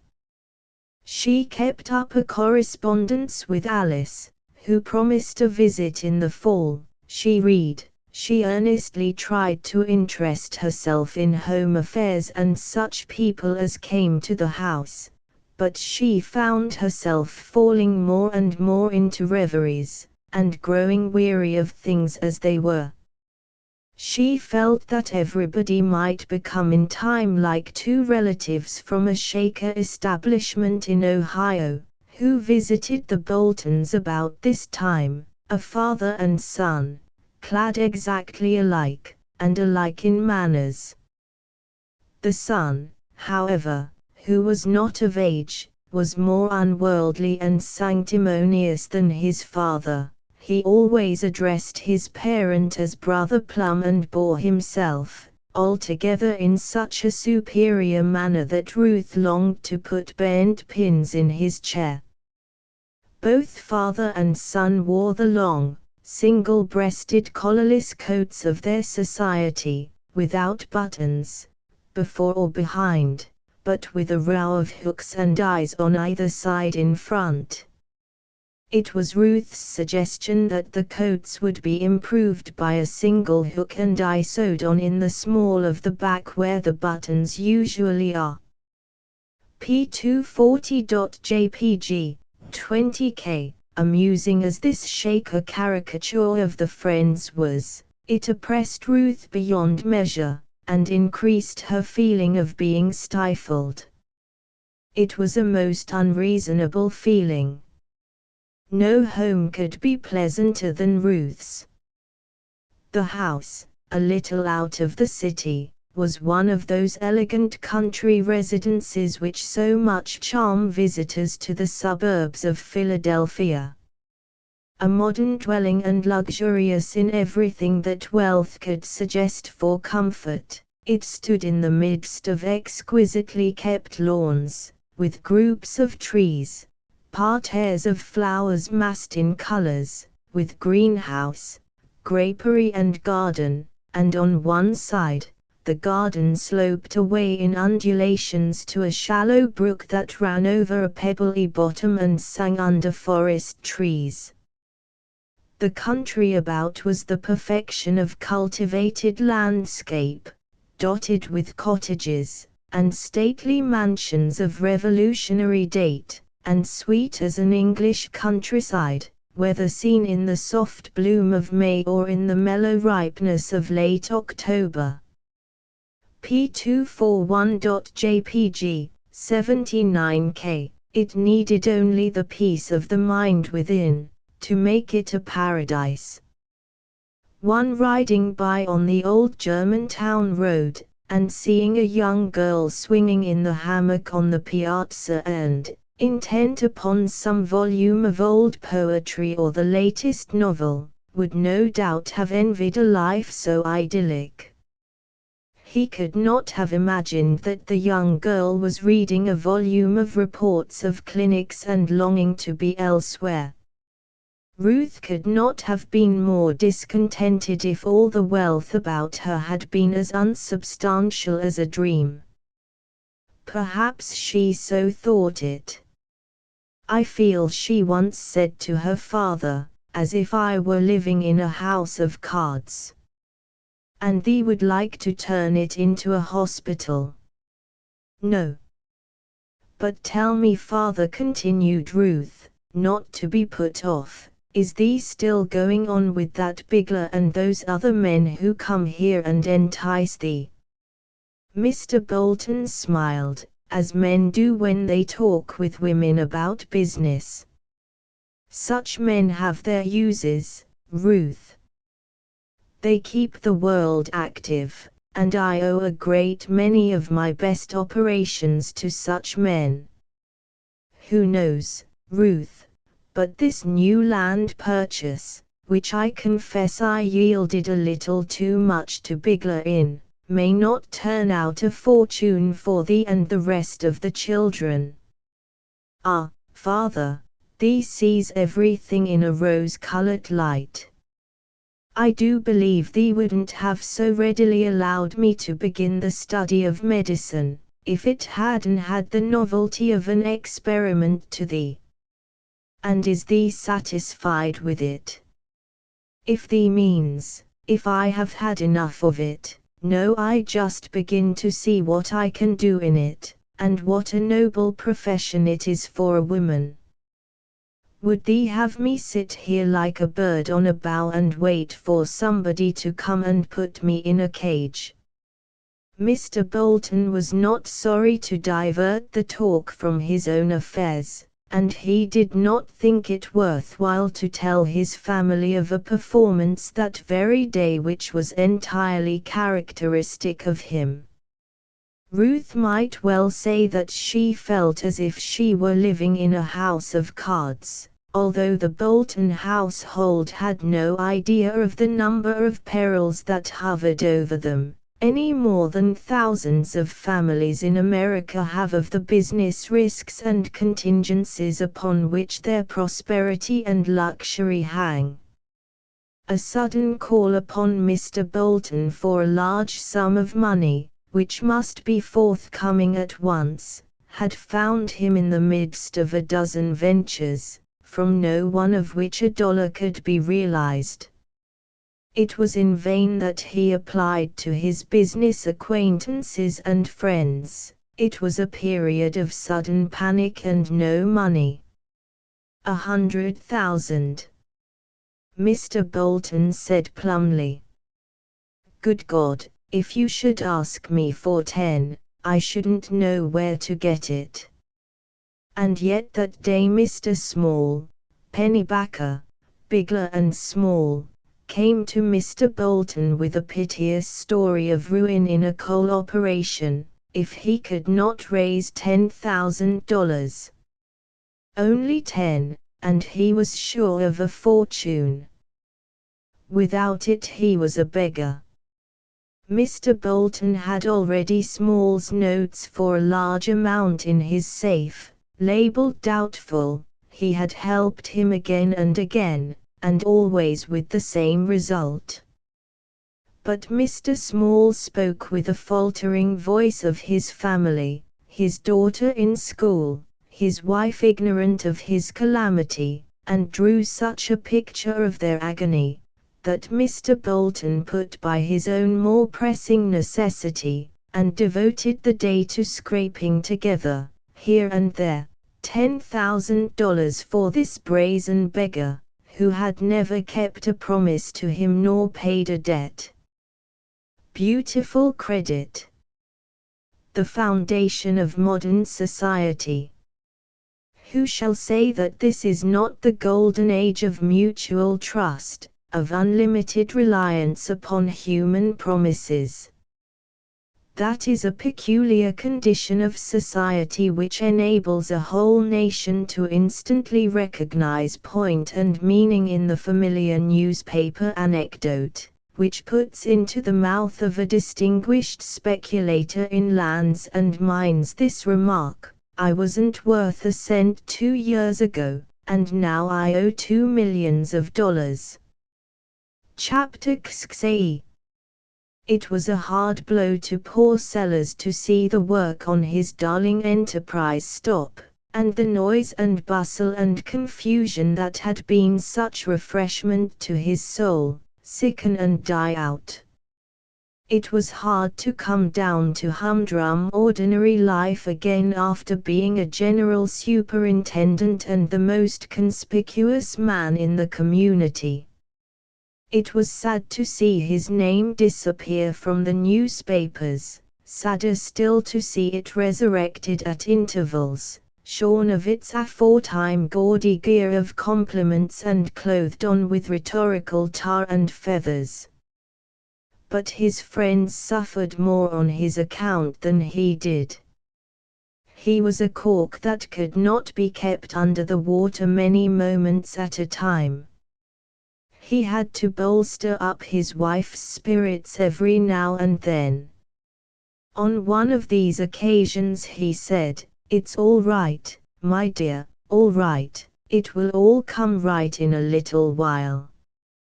There's $200,000 coming, and that will set things booming again. Harry seems to be having some difficulty, but that's to be expected.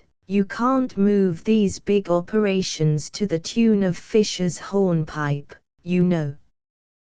But Harry will get it started along presently, and then you'll see. I expect the news every day now."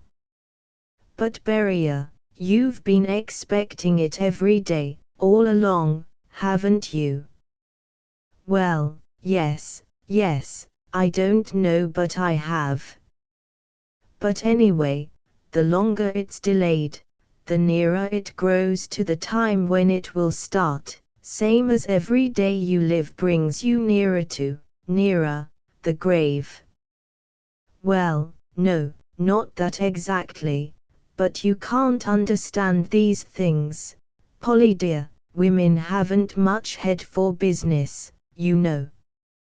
You make yourself perfectly comfortable, old lady, and you'll see how we'll trot this right along. Why bless you, let the appropriation lag, if it wants to, that's no great matter, there's a bigger thing than that." "Bigger than $200,000, Beria?" "Bigger, child, why, what's $200,000? Pocket money. Mere pocket money. Look at the railroad. Did you forget the railroad? It ain't many months till spring, it will be coming right along, and the railroad swimming right along behind it. Will it be by the middle of summer? Just stop and fancy a moment, just think a little, don't anything suggest itself. Bless your heart, you dear women live right in the present all the time, but a man, why a man lives in the future, Beria." "But don't we live in the future most too much, Beria? We do somehow seem to manage to live on next year's crop of corn and potatoes as a general thing while this year is still dragging along. But sometimes it's not a robust diet, Beria. But don't look that way, dear, don't mind what I say. I don't mean to fret, I don't mean to worry, and I don't, once a month, do I, dear? But when I get a little low and feel bad, I get a bit troubled and worrisome, but it don't mean anything in the world. It passes right away. I know you're doing all you can, and I don't want to seem repining and ungrateful, for I'm not, Beria, you know I'm not, don't you? Lord bless you, child, I know you are the very best little woman that ever lived on the whole face of the earth. And I know that I would be a dog not to work for you and think for you and scheme for you with all my might. And I'll bring things all right yet, honey, cheer up and don't you fear. The railroad, oh, I had forgotten the railroad, dear, but when a body gets blue, a body forgets everything. Yes, the railroad, tell me about the railroad. Aha, my girl, don't you see? Things ain't so dark, are they? Now I didn't forget the railroad. Now just think for a moment, just figure up a little on the future dead moral certainties. For instance, call this way to St. Louis. And we'll lay this fork, representing the railroad, from St. Louis to this potato, which is Slouchburg. Then with this carving knife we'll continue the railroad from Slouchburg to Doodleville, shown by the black pepper. Then we run along the comb, to the tumbler that's Brimstone, thence by the pipe to Belshazzar, which is the salt cellar, thence to that quill, catfish, hand me the pincushion, Marie Antoinette, map A.jpg, 32K, map B.jpg, 30K, map C.jpg, 46K, thence right along these shears to this horse, Babylon, then by the spoon to bloody Run, thank you, the ink, thence to Hail Columbia, Snuffers, Polly, please move that cup and saucer close up, that's Hail Columbia, then, let me open my knife, to hark from the tomb, where we'll put the candlestick, only a little distance from Hail Columbia to hark from the tomb, down grade all the way. And there we strike Columbus River, pass me 2 or 3 skeins of thread to stand for the river, the sugar bowl will do for Hawkeye, and the rat trap for Stone's Landing, Napoleon, I mean, and you can see how much better Napoleon is located than Hawkeye. Now here you are with your railroad complete, and showing its continuation to Hallelujah and thence to Corruptionville. Now then, there you are. It's a beautiful road, beautiful. Jeff Thompson can out-engineer any civil engineer that ever sighted through an aneroid, or a theodolite, or whatever they call it. He calls it sometimes one and sometimes the other, just whichever levels off his sentence neatest, I reckon. But ain't it a ripping road, though? I tell you, it'll make a stir when it gets along. Just see what a country it goes through. There's your onions at Slouchburg, noblest onion country that graces God's footstool, and there's your turnip country all around Doodleville. Bless my life, what fortunes are going to be made there when they get that contrivance perfected for extracting olive oil out of turnips, if there's any in them, and I reckon there is, because Congress has made an appropriation of money to test the thing, and they wouldn't have done that just on conjecture, of course. And now we come to the Brimstone region. Cattle raised there till you can't rest, and corn, and all that sort of thing. Then you've got a little stretch along through Belshazzar that don't produce anything now, at least nothing but rocks, but irrigation will fetch it. Then from Catfish to Babylon it's a little swampy, but there's dead loads of peat down under there somewhere. Next is the Bloody Run and Hail Columbia country. Tobacco enough can be raised there to support 2 such railroads. Next is the Sarsaparilla region. I reckon there's enough of that truck along in there on the line of the pocket knife, from Hail Columbia to Hark from the Tomb to fat up all the consumptives in all the hospitals from Halifax to the Holy Land. It just grows like weeds. I've got a little belt of sarsaparilla land in there just tucked away unobtrusively waiting for my little universal expectorant to get into shape in my head. And I'll fix that, you know. One of these days I'll have all the nations of the earth expecto, but Beria, dear, don't interrupt me, Polly. I don't want you to lose the run of the map. Well, take your toy horse, James Fitzjames, if you must have it, and run along with you. Here, now, the soap will do for Babylon. Let me see, where was I? Oh yes, now we run down to Stone's Lan, Napoleon, now we run down to Napoleon. Beautiful road.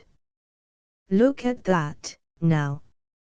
Perfectly straight line, straight as the way to the grave. P248.jpg, 34K, and see where it leaves Hawkeye. Clear out in the cold, my dear, clear out in the cold. That town's as bound to die as, well, if I owned it I'd get its obituary ready, now, and notify the mourners. Polly, mark my words, in 3 years from this, Hawk'll be a howling wilderness. You'll see. And just look at that river, noblest stream that meanders over the thirsty earth, calmest, gentlest artery that refreshes her weary bosom. Railroad goes all over it and all through it, wades right along on stilts. 17 bridges in 3 miles and a half, 49 bridges from Hark from the Tomb to Stone's Landing altogether, 49 bridges, and culvers enough to culvert creation itself. Hadn't skeins of thread enough to represent them all, but you get an idea. Perfect trestle work of bridges for 72 miles. Jeff Thompson and I fixed all that, you know, he's to get the contracts and I'm to put them through on the divide. Just oceans of money in those bridges. It's the only part of the railroad I'm interested in, down along the line, and it's all I want, too. It's enough, I should judge. Now here we are at Napoleon. Good enough country, plenty good enough, all it wants is population. That's all right, that will come. And it's no bad country now for calmness and solitude, I can tell you, though there's no money in that, of course. No money, but a man wants rest. A man wants peace, a man don't want to rip and tear around all the time. And here we go, now, just as straight as a string for hallelujah, it's a beautiful angle, handsome upgrade all the way, and then away you go to Corruptionville, the gaudiest country for early carrots and cauliflowers that ever, good missionary field, too. There ain't such another missionary field outside the jungles of Central Africa. And patriotic, why they named it after Congress itself. Oh, I warn you, my dear, there's a good time coming, and it'll be right along before you know what you're about, too. That railroad's fetching it. You see what it is as far as I've got. and if I had enough bottles and soap and boot jacks and such things to carry it along to where it joins onto the Union Pacific, 1,400 miles from here, I should exhibit to you in that little internal improvement a spectacle of inconceivable sublimity. So, don't you see? We've got the railroad to fall back on, and in the meantime, what are we worrying about that $200,000 appropriation for? That's all right. I'd be willing to bet anything that the very next letter that comes from Harry will. The eldest boy entered just in the nick of time and brought a letter, warm from the post office. Things do look bright, after all, Beria. I'm sorry I was blue, but it did seem as if everything had been going against us for whole ages. Open the letter. Open it quick, and let's know all about it before we stir out of our places. I am all in a fidget to know what it says. The letter was opened, without any unnecessary delay. Chapter 8. Whatever may have been the language of Harry's letter to the Colonel, the information it conveyed was condensed or expanded, one or the other, from the following episode of his visit to New York. He called, with official importance in his mien, at No. Wall Street, where a great gilt sign betokened the presence of the headquarters of the Columbus River Slackwater Navigation Company.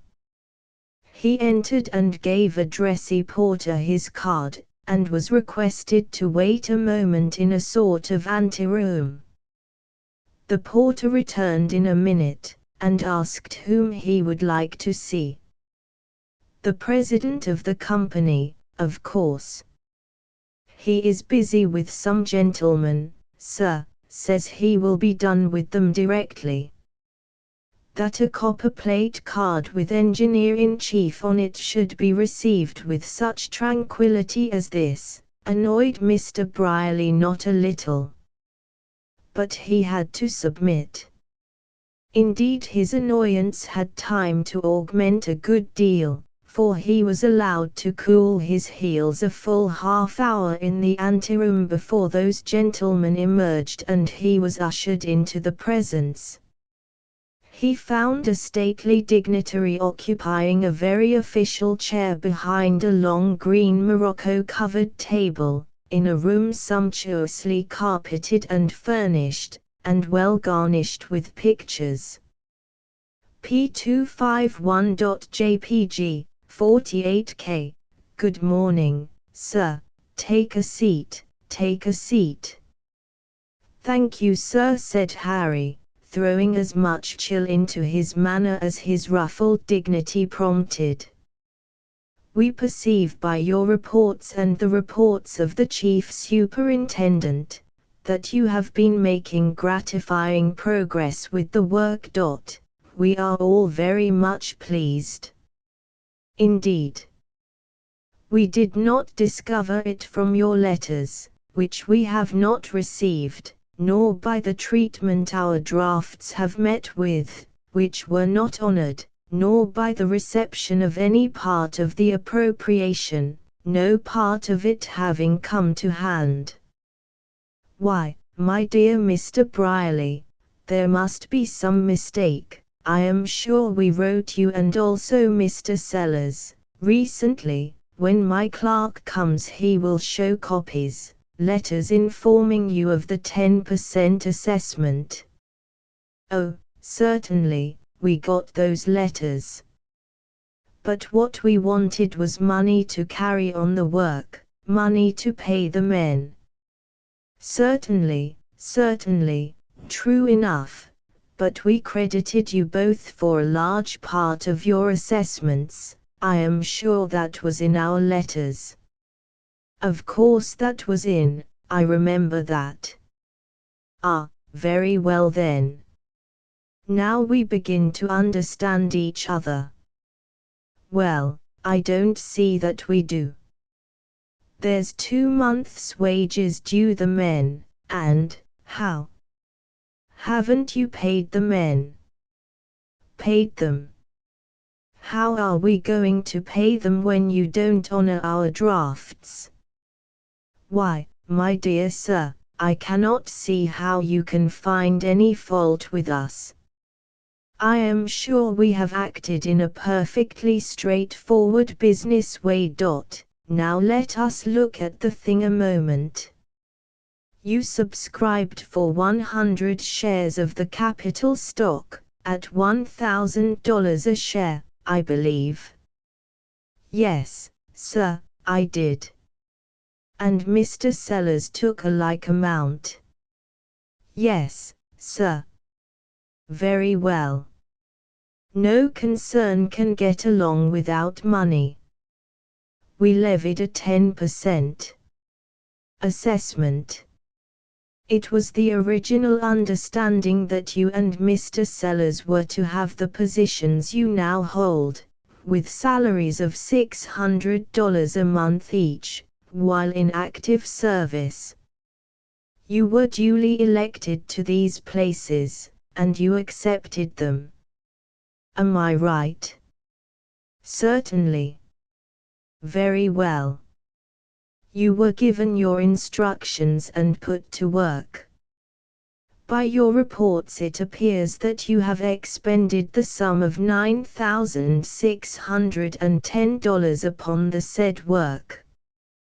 2 months' salary to you 2 officers amounts altogether to $2,400, about 1/8 of your 10% assessment, you see, which leaves you in debt to the company for the other 7/8 of the assessment, viz., something over $8,000 apiece. Now instead of requiring you to forward this aggregate of $16,000 or $17,000 to New York, the company voted unanimously to let you pay it over to the contractors, laborers from time to time, and give you credit on the books for it. And they did it without a murmur, too, for they were pleased with the progress you had made, and were glad to pay you that little compliment, and a very neat one it was, too, I am sure. The work you did fell short of $10,000, a trifle. Let me see, $9,640 from $20,000, salary $2,400 added, yes. The balance due the company from yourself and Mr. Sellers is $7,960, which I will take the responsibility of allowing to stand for the present, unless you prefer to draw a check now, and thus, confound it, do you mean to say that instead of the company owing us $2,400, we owe the company $7,960. Well, yes. And that we owe the men and the contractors nearly $10,000 besides. Owe them? Oh, bless my soul, you can't mean that you have not paid these people. But I do mean it. The president rose and walked the floor like a man in bodily pain. His brows contracted, he put his hand up and clasped his forehead, and kept saying, "Oh, it is, too bad, too bad, too bad. Oh, it is bound to be found out, nothing can prevent it, nothing." P253.jpg, 26K. Then he threw himself into his chair and said, "My dear Mr. Brierson, this is dreadful, perfectly dreadful. It will be found out. It is bound to tarnish the good name of the company, our credit will be seriously, most seriously impaired. How could you be so thoughtless? The men ought to have been paid, though it beggared us all. They ought they? Then why the devil, my name is not Brierson, by the way, why the mischief didn't the Comper, why what in the nation ever became of the appropriation? Where is that appropriation, if a stockholder may make so bold as to ask? The appropriation, that paltry $200,000, do you mean? Of course, but I didn't know that $200,000 was so very paltry. Though I grant, of course, that it is not a large sum, strictly speaking. But where is it? My dear sir, you surprise me. You surely cannot have had a large acquaintance with this sort of thing.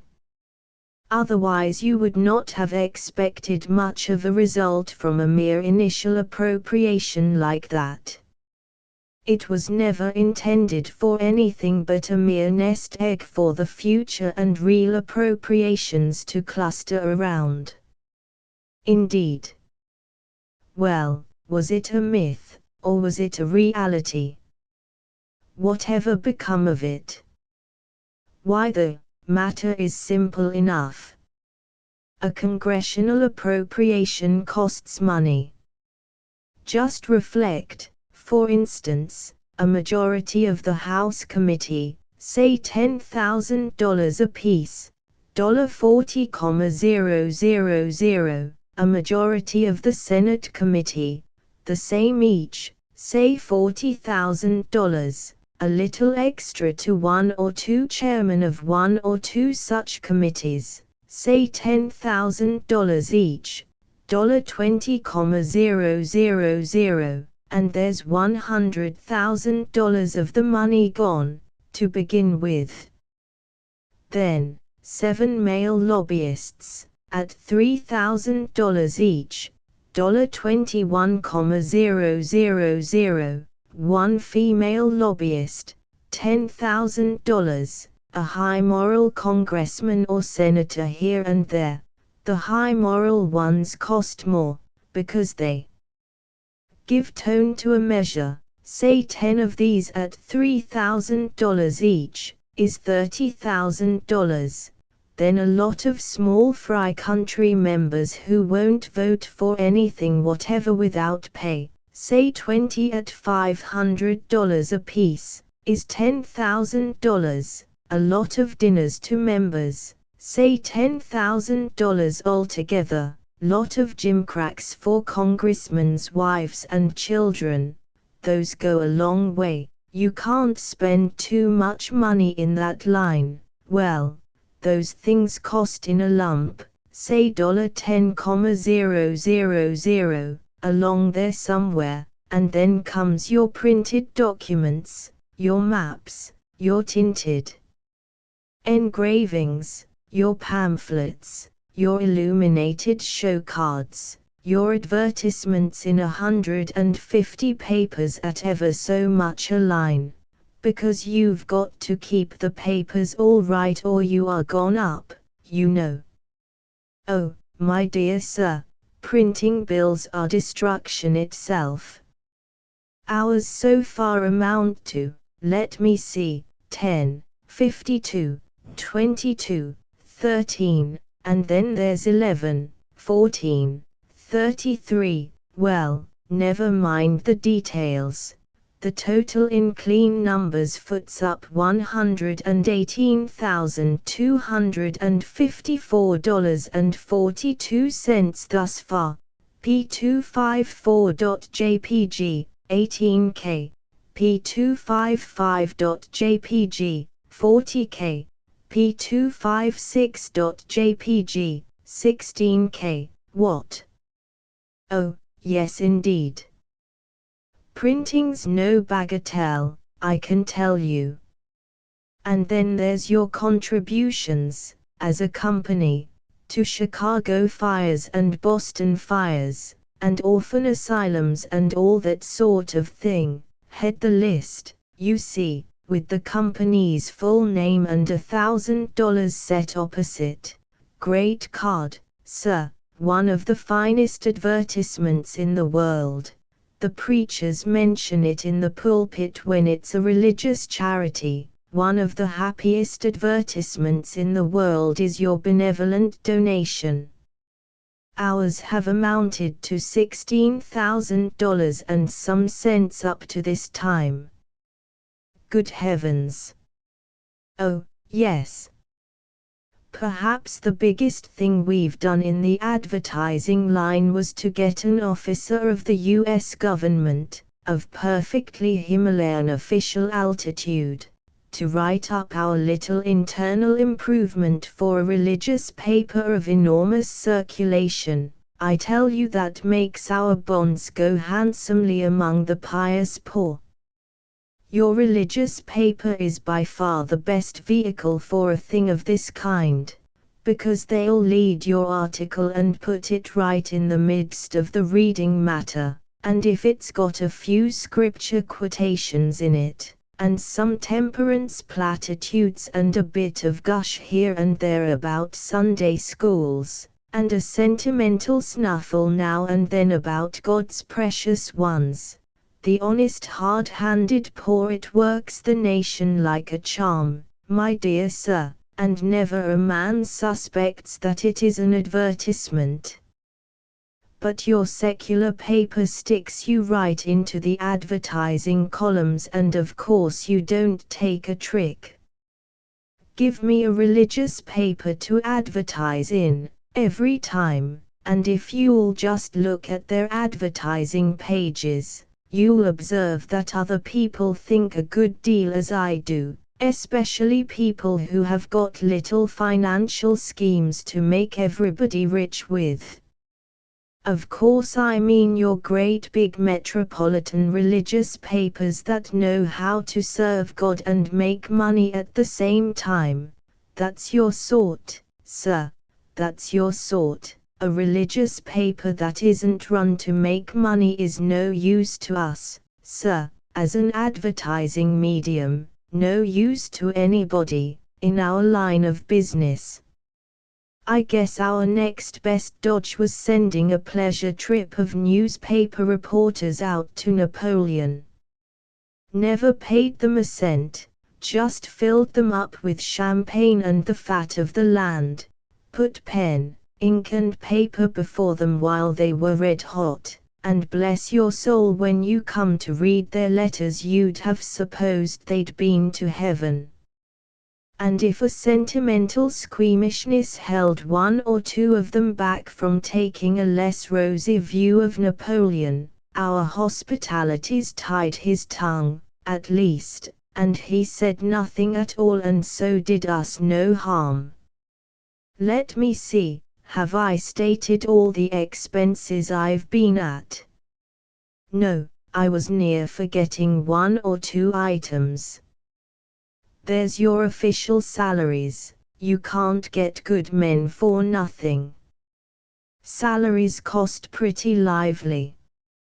And then there's your big high-sounding millionaire names stuck into your advertisements as stockholders, another card, that, and they are stockholders, too, but you have to give them the stock and non-assessable at that, so they are an expensive lot.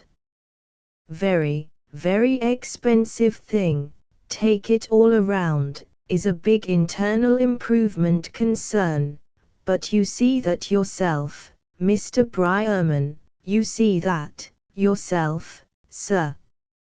But look here. I think you are a little mistaken about its ever having cost anything for congressional votes. I happen to know something about that. I've let you say your say, now let me say mine. I don't wish to seem to throw any suspicion on anybody's statements, because we are all liable to be mistaken. But how would it strike you if I were to say that I was in Washington all the time this bill was pending? And what if I added that I put the measure through myself? Yes, sir, I did that little thing. And moreover, I never paid $1 for any man's vote and never promised one. There are some ways of doing a thing that are as good as others which other people don't happen to think about, or don't have the knack of succeeding in, if they do happen to think of them. My dear sir, I am obliged to knock some of your expenses in the head, for never a cent was paid a congressman or senator on the part of this navigation company. The president smiled blandly, even sweetly, all through this harangue, and then said, "Is that so?" "Every word of it." "Well, it does seem to alter the complexion of things a little. You are acquainted with the members down there, of course, else you could not have worked to such advantage." "I know them all, sir. I know their wives, their children, their babies. I even made it a point to be on good terms with their lackeys. I know every congressman well, even familiarly." "Very good. Do you know any of their signatures? Do you know their handwriting?" "Why, I know their handwriting as well as I know my own, have had correspondence enough with them, I should think. And their signatures, why, I can tell their initials, even." The president went to a private safe, unlocked it and got out some letters and certain slips of paper. Then he said, "Now here, for instance, do you believe that that is a genuine letter? Do you know this signature here, and this one? Do you know who those initials represent, and are they forgeries?" Harry was stupefied.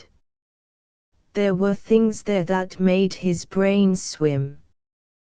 Presently, at the bottom of one of the letters he saw a signature that restored his equilibrium. It even brought the sunshine of a smile to his face. The president said, "That one amuses you. You never suspected him." "Of course I ought to have suspected him, but I don't believe it ever really occurred to me." "Well, well, well, how did you ever have the nerve to approach him, of all others?" "Why, my friend, we never think of accomplishing anything without his help. He is our mainstay." "But how do those letters strike you?" "They strike me dumb. What a stone-blind idiot I have been. P259.jpg, 36K, well, take it all around, I suppose you had a pleasant time in Washington," said the president, gathering up the letters. "Of course you must have had. Very few men could go there and get a money bill through without buying a single. Come, now, Mr. President, that's plenty of that. I take back everything I said on that head. I'm a wiser man today than I was yesterday, I can tell you." "I think you are. In fact, I am satisfied you are.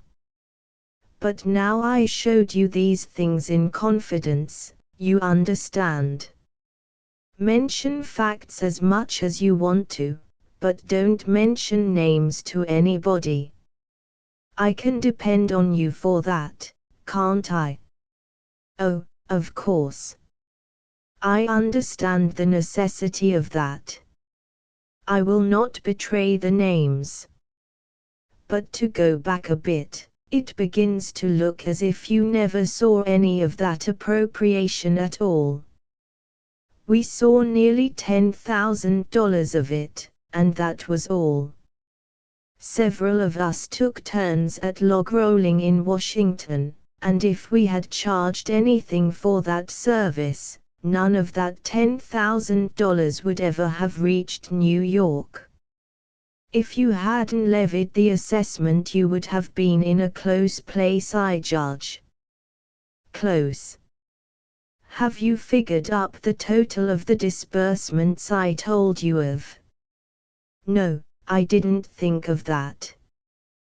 Well, let's see, spent in Washington, say, $191,000 printing, advertising, etc., say $118,000 charity, say, $16,000 total, $325,000. The money to do that with comes from appropriation. $200,000, 10% assessment on capital of $1 million, $100,000 total, $300,000, which leaves us in debt some $25,000 at this moment. Salaries of home officers are still going on, also printing and advertising. Next month will show a state of things. And then, burst up, I suppose. By no means. Levi, another assessment? Oh, I see. That's dismal. By no means. Why isn't it? What's the road out? Another appropriation, don't you see? Bother the appropriations. They cost more than they come to. Not the next one. We'll call for $500,000, get it and go for $1 million the very next month. Yes, but the cost of it. The president smiled, and patted his secret letters affectionately. He said, all these people are in the next Congress. We shan't have to pay them a cent. And what is more, they will work like beavers for us. Perhaps it might be to their advantage. Harry reflected profoundly a while. Then he said, we send many missionaries to lift up the benighted races of other lands. How much cheaper and better it would be if those people could only come here and drink of our civilization at its fountainhead. I perfectly agree with you, Mr. Beverley. Must you go? Well, good morning. Look in, when you are passing, and whenever I can give you any information about our affairs and prospects, I shall be glad to do it. Harry's letter was not a long one, but it contained at least the calamitous figures that came out in the above conversation. The Colonel found himself in a rather uncomfortable place, no $1,200 salary forthcoming, and himself held responsible for half of the $9,640 due the workmen, to say nothing of being in debt to the company to the extent of nearly $4,000. Polly's heart was nearly broken, the blues returned in fearful force, and she had to go out of the room to hide the tears that nothing could keep back now. There was mourning in another quarter, too, for Louise had a letter.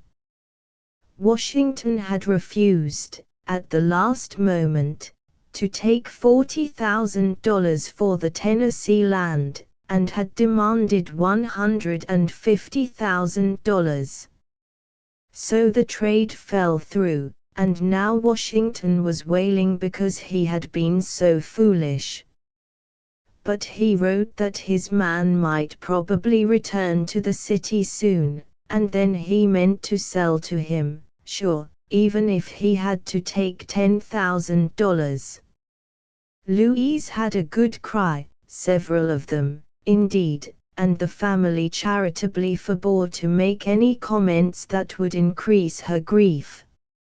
Spring blossomed, summer came, dragged its hot weeks by, and the Colonel's spirits rose, day by day, for the railroad was making good progress. But by and by something happened. Hawke had always declined to subscribe anything toward the railway, imagining that her large business would be a sufficient compulsory influence. But now Hawke was frightened, and before Colonel Sellers knew what he was about, Hawke, in a panic, had rushed to the front and subscribed such a sum that Napoleon's attractions suddenly sank into insignificance and the railroad concluded to follow a comparatively straight course instead of going miles out of its way to build up a metropolis in the muddy desert of Stone's Landing. P262.jpg, 35K. The thunderbolt fell. After all the colonel's deep planning, after all his brain work and tongue work in drawing public attention to his pet project and enlisting interest in it, after all his faithful hard toil with his hands, and running hither and thither on his busy feet, after all his high hopes and splendid prophecies, the fates had turned their backs on him at last, and all in a moment his air castles crumbled to ruins about him. Hawke rose from her fright triumphant and rejoicing, and down went Stone's Landing. One by one its meagre parcel of inhabitants packed up and moved away, as the summer waned and fall approached. Town lots were no longer saleable, traffic ceased, a deadly lethargy fell upon the place once more, the weekly telegraph faded into an early grave, the wary tadpole returned from exile, the bullfrog resumed his ancient song, the tranquil turtle sunned his back upon bank and log and drowsed his grateful life away as in the old sweet days of yore. P263.jpg, 15K, Chapter 6. Philip Sterling was on his way to Ilium, in the state of Pennsylvania. Ilium was the railway station nearest to the tract of wild land which Mr. Bolton had commissioned him to examine.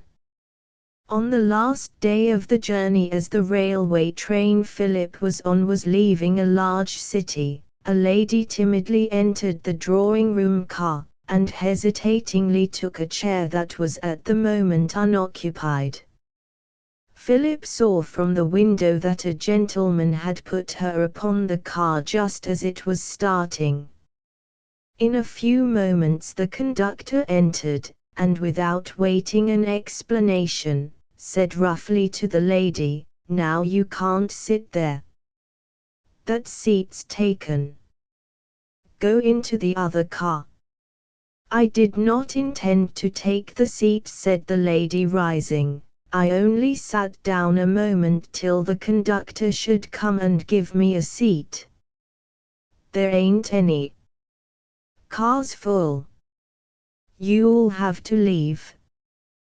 "But, sir," said the lady, appealingly, "I thought—" "Can't help what you thought, you must go into the other car. The train is going very fast, let me stand here till we stop." "The lady can have my seat," cried Philip, springing up.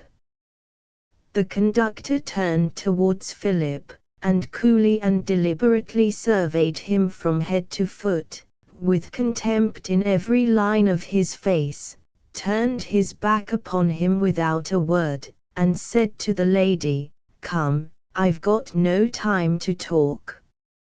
You must go now." P265.jpg, 50K. The lady, entirely disconcerted by such rudeness, and frightened, moved towards the door, opened it and stepped out. The train was swinging along at a rapid rate, jarring from side to side. The step was a long one between the cars and there was no protecting grating. The lady attempted it, but lost her balance, in the wind and the motion of the car, and fell. She would inevitably have gone down under the wheels, if Philip, who had swiftly followed her, had not caught her arm and drawn her up. He then assisted her across, found her a seat, received her bewildered thanks, and returned to his car. The conductor was still there, taking his tickets, and growling something about imposition. Philip marched up to him, and burst out with, "You are a brute, an infernal brute, to treat a woman that way." "Perhaps you'd like to make a fuss about it," sneered the conductor. Philip's reply was a blow, given so suddenly and planted so squarely in the conductor's face, that it sent him reeling over a fat passenger, who was looking up in mild wonder that anyone should dare to dispute with a conductor, and against the side of the car. He recovered himself, reached the bell rope. "Damn you, I'll learn you," stepped to the door and called a couple of brakesmen, and then, as the speed slackened, roared out, "Get off this train." "I shall not get off. I have as much right here as you." "We'll see," said the conductor, advancing with the brakesman. The passengers protested, and some of them said to each other, "That's too bad," as they always do in such cases, but none of them offered to take a hand with Philip. The men seized him, wrenched him from his seat, dragged him along the aisle, tearing his clothes, thrust him from the car, and then flung his carpet bag, overcoat and umbrella after him. And the train went on. P266.jpg, 72K, the conductor, red in the face and puffing from his exertion, swaggered through the car, muttering, "Puppy, I'll learn him." The passengers, when he had gone, were loud in their indignation, and talked about signing a protest, but they did nothing more than talk. The next morning the Hooverville Patriot and Clarion had this item: "Slightly overboard." "We learn that as the down noon express was leaving yesterday, a lady, God save the mark, attempted to force herself into the already full palatial car. Conductor Slum, who is too old a bird to be caught with chaff, courteously informed her that the car was full, and when she insisted on remaining, he persuaded her to go into the car where she belonged. Thereupon a young sprig, from the east, blustered like a Shanghai rooster, and began to sass the conductor with his chin music. That gentleman delivered the young aspirant for a muss one of his elegant little left-handers, which so astonished him that he began to feel for his shooter. Whereupon Mr. Slum gently raised the youth, carried him forth, and set him down just outside the car to cool off. Whether the young blood has yet made his way out of Bascom's swamp, we have not learned. Conductor Slum is one of the most gentlemanly and efficient officers on the road, but he ain't trifled with, not much. We learn that the company have put a new engine on the 7 o'clock train, and newly upholstered the drawing room car throughout. It spares no effort for the comfort of the traveling public. Philip never had been before in Bascom's swamp, and there was nothing inviting in it to detain him. After the train got out of the way he crawled out of the briars and the mud, and got upon the track.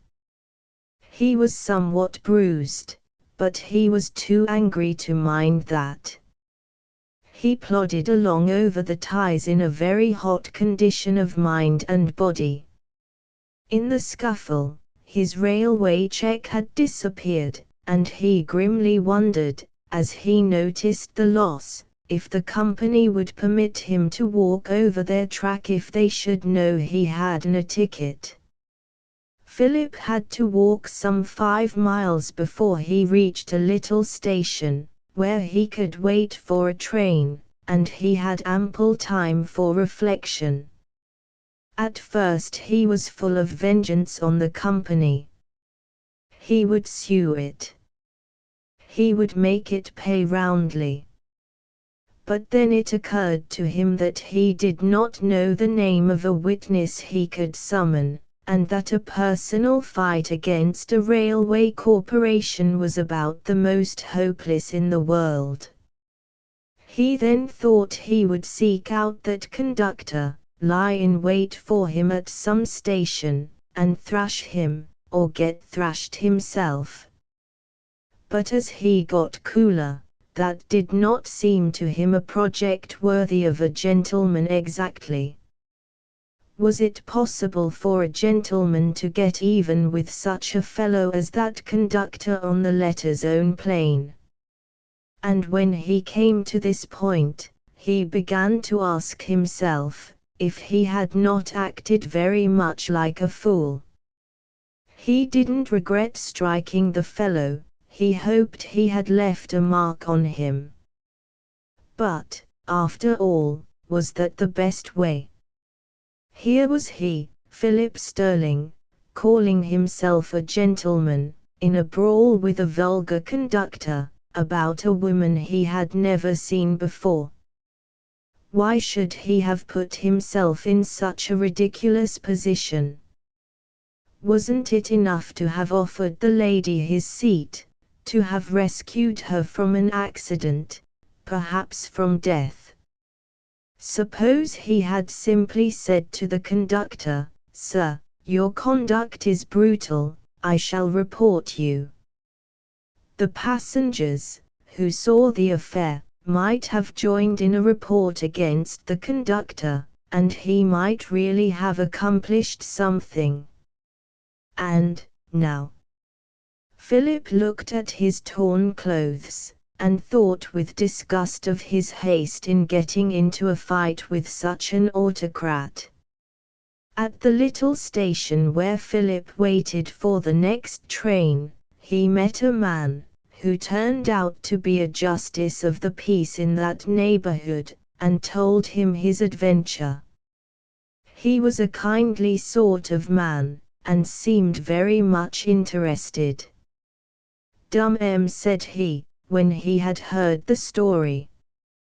"Do you think anything can be done, sir?" "Wall, I guess 'tain't no use. I hain't a mite of doubt of every word you say. But suin's no use. The railroad company owns all these people along here, and the judges on the bench too. Spiled your clothes? Wall, least said soonest mended. You hain't no chance with the company P268.jpg, 11K. When next morning, he read the humorous account in the Patriot and Clarion, he saw still more clearly what chance he would have had before the public in a fight with the railroad company. Still, Philip's conscience told him that it was his plain duty to carry the matter into the courts, even with the certainty of defeat. He confessed that neither he nor any citizen had a right to consult his own feelings or conscience in a case where a law of the land had been violated before his own eyes. He confessed that every citizen's first duty in such case is to put aside his own business and devote his time and his best efforts to seeing that the infraction is promptly punished, and he knew that no country can be well governed unless its citizens as a body keep religiously before their minds that they are the guardians of the law, and that the law officers are only the machinery for its execution, nothing more. As a finality, he was obliged to confess that he was a bad citizen, and also that the general laxity of the time, and the absence of a sense of duty toward any part of the community but the individual himself were ingrained in him, and he was no better than the rest of the people. The result of this little adventure was that Philip did not reach Ilium till daylight the next morning, when he descended sleepy and saw, from a way train, and looked about him. Ilium was in a narrow mountain gorge, through which a rapid stream ran.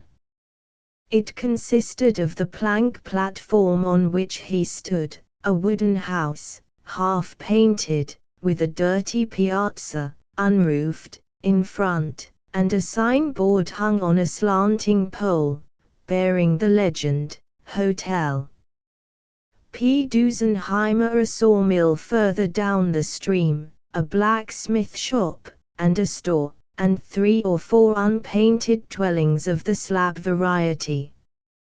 P269.jpg, 21K. As Philip approached the hotel, he saw what appeared to be a wild beast crouching on the piazza.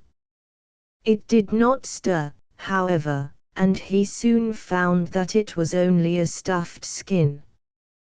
This cheerful invitation to the tavern was the remains of a huge panther which had been killed in the region a few weeks before. Philip examined his ugly visage and strong crooked forearm, as he was waiting admittance, having pounded upon the door. "Yet a bit. I'll shoost, put on my trousers," shouted a voice from the window, and the door was soon opened by the yawning landlord. "Morgan. Didn't hear de drain once it. Dem boys jeeps me up zo spate. Gone right in." Philip was shown into a dirty barroom. It was a small room, with a stove in the middle, set in a long shallow box of sand, for the benefit of the spitters, a bar across one end, a mere counter with a sliding glass case behind it containing a few bottles having ambitious labels, and a wash sink in one corner. On the walls were the bright yellow and black handbills of a traveling circus, with pictures of acrobats in human pyramids, horses flying in long leaps through the air, and sylph-like women in a paradisaic costume, balancing themselves upon the tips of their toes on the bare backs of frantic and plunging steeds, and kissing their hands to the spectators meanwhile. As Philip did not desire a room at that hour, he was invited to wash himself at the nasty sink, a feat somewhat easier than drying his face, for the towel that hung in a roller over the sink was evidently as much a fixture as the sink itself, and belonged, like the suspended brush and comb, to the traveling public. Philip managed to complete his toilet by the use of his pocket handkerchief, and declining the hospitality of the landlord, implied in the remark, "You one de take note in," he went into the open air to wait for breakfast. The country he saw was wild but not picturesque. The mountain before him might be 800 feet high, and was only a portion of a long unbroken range, savagely wooded, which followed the stream. Behind the hotel, and across the brawling brook, was another level-topped, wooded range exactly like it. Ilium itself, seen at a glance, was old enough to be dilapidated, and if it had gained anything by being made a wood and water station of the new railroad, it was only a new sort of grime and rawness. P. Dusenheimer, standing in the door of his uninviting groggery, when the trains stopped for water, never received from the traveling public any patronage except facetious remarks upon his personal appearance. Perhaps 1,000 times he had heard the remark, Ilium fuit, followed in most instances by a hail to himself as Aeneas with the inquiry, "Where is old Anchises?" At first he had replied, "Dear ain't no such man," but irritated by its senseless repetition, he had latterly dropped into the formula of, "You be damn." Philip was recalled from the contemplation of Ilium by the rolling and growling of the gong within the hotel, the din and clamor increasing till the house was apparently unable to contain it, when it burst out of the front door and informed the world that breakfast was on the table. The dining room was long, low and narrow, and a narrow table extended its whole length. Upon this was spread a cloth which from appearance might have been as long in use as the towel in the barum. Upon the table was the usual service, the heavy, much nicked stoneware, the row of plated and rusty casters, the sugar bowls with the zinc teaspoons sticking up in them, the piles of yellow biscuits, the discouraged-looking plates of butter. The landlord waited, and Philip was pleased to observe the change in his manner. In the barum he was the conciliatory landlord. Standing behind his guests at table, he had an air of peremptory patronage, and the voice in which he shot out the inquiry, as he seized Philip's plate, "Beefsteak or liver?" quite took away Philip's power of choice. He begged for a glass of milk, after trying that green-hued compound called coffee, and made his breakfast out of that and some hard crackers which seemed to have been imported into Ilium before the introduction of the iron horse, and to have withstood a 10-year siege of regular boarders, Greeks and others. P271.jpg, 24K. The land that Philip had come to look at was at least 5 miles distant from Ilium station.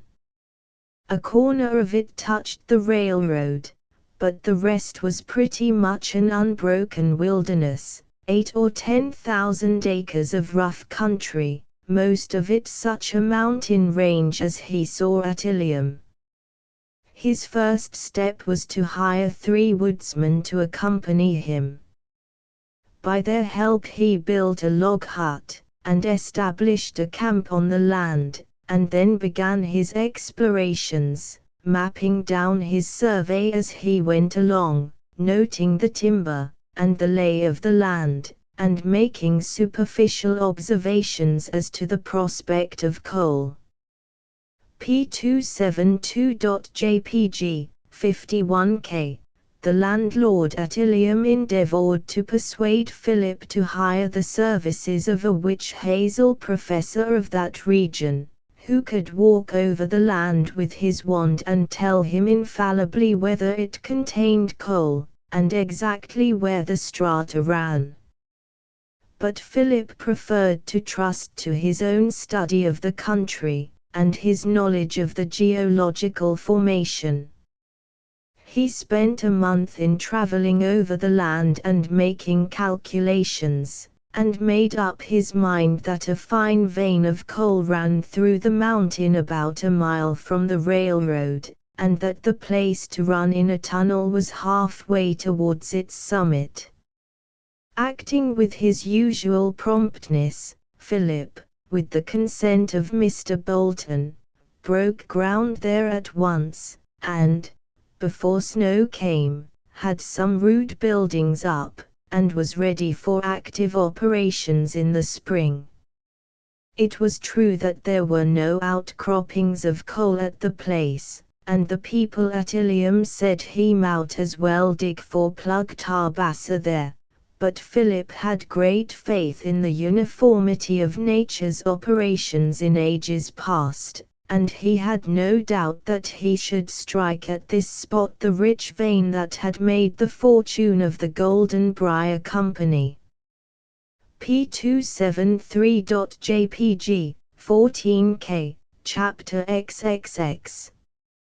Once more Louise had good news from her Washington. Senator Dilworthy was going to sell the Tennessee land to the government. Louise told Laura in confidence. She had told her parents, too, and also several bosom friends, but all of these people had simply looked sad when they heard the news, except Laura.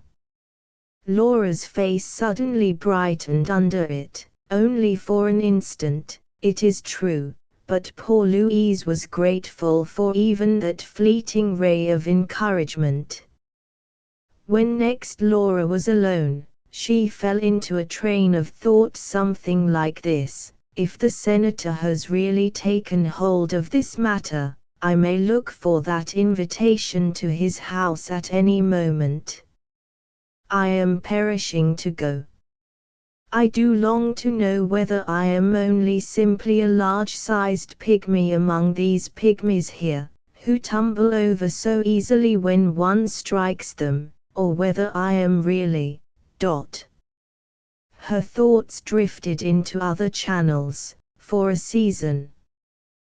Then she continued, he said I could be useful in the great cause of philanthropy, and help in the blessed work of uplifting the poor and the ignorant, if he found it feasible to take hold of our land. Well, that is neither here nor there. What I want is to go to Washington and find out what I am. I want money, too, and if one may judge by what she hears, there are chances there for a fascinating woman. She was going to say, perhaps, but she did not. Along in the fall the invitation came, sure enough. It came officially through Brother Washington, the private secretary, who appended a postscript that was brimming with delight over the prospect of seeing the Duchess again. He said it would be happiness enough to look upon her face once more. It would be almost too much happiness when to it was added the fact that she would bring messages with her that were fresh from Louise's lips. In Washington's letter were several important enclosures. For instance, there was the senator's check for $2,000 to buy suitable clothing in New York with. It was a loan to be refunded when the land was sold. $2,000, this was fine indeed. Louise's father was called rich, but Laura doubted if Louise had ever had $400 worth of new clothing at one time in her life. With the check came 2 through tickets, good on the railroad from Hawkeye to Washington via New York. And they were deadhead tickets, too, which had been given to Senator Dilworthy by the railway companies. Senators and representatives were paid thousands of dollars by the government for traveling expenses, but they always traveled deadhead both ways, and then did as any honorable, high-minded men would naturally do. Declined to receive the mileage tendered them by the government. The senator had plenty of railway passes, and could easily spare 2 to Laura, 1 for herself and 1 for a male escort. Washington suggested that she get some old friend of the family to come with her, and said the senator would deadhead him home again as soon as he had grown tired of the sights of the capital. Laura thought the thing over. At first she was pleased with the idea, but presently she began to feel differently about it. Finally she said, "No, our steady-going Hawkeye friends' notions and mine differ about some things. They respect me, now, and I respect them. Better leave it so. I will go alone. I am not afraid to travel by myself." And so communing with herself, she left the house for an afternoon walk. Almost at the door she met Colonel Sellers. She told him about her invitation to Washington. "Bless me," said the colonel. "I have about made up my mind to go there myself. You see, we've got to get another appropriation through, and the company want me to come east and put it through Congress. Harry's there, and he'll do what he can, of course, and Harry's a good fellow and always does the very best he knows how, but then he's young, rather young for some parts of such work, you know, and besides he talks too much. Talks a good deal too much, and sometimes he appears to be a little bit visionary, too. I think the worst thing in the world for a businessman. A man like that always exposes his cards, sooner or later. This sort of thing wants an old, quiet, steady hand, wants an old cool head, you know, that knows men through and through, and is used to large operations. I'm expecting my salary, and also some dividends from the company, and if they get along in time, I'll go along with you, Laura, take you under my wing. You mustn't travel alone. Lord, I wish I had the money right now. But there'll be plenty soon, plenty." Laura reasoned with herself that if the kindly, simple-hearted colonel was going anyhow, what could she gain by traveling alone and throwing away his company? So she told him she accepted his offer gladly, gratefully. She said it would be the greatest of favors if he would go with her and protect her, not at his own expense as far as railway fares were concerned. Of course, she could not expect him to put himself to so much trouble for her and pay his fare besides. But he wouldn't hear of her paying his fare, it would be only a pleasure to him to serve her. Laura insisted on furnishing the tickets, and finally, when argument failed, she said the tickets cost neither her nor anyone else a cent. She had 2 of them, she needed but one, and if he would not take the other she would not go with him. That settled the matter. He took the ticket. Laura was glad that she had the check for new clothing, for she felt very certain of being able to get the colonel to borrow a little of the money to pay hotel bills with, here and there. She wrote Washington to look for her and Colonel Sellers toward the end of November, and at about the time set the 2 travelers arrived safe in the capital of the nation, sure enough. P277.jpg, 12K, Chapter XXXI. She, the gracious lady, yet no pains did spare to do him ease, or do him remedy, many restoratives of virtues rare and costly cordial she did apply, to mitigate his stubborn malady. Spenser's Fairy Queens. Mr. Henry Brierly was exceedingly busy in New York, so he wrote Colonel Sellers, but he would drop everything and go to Washington.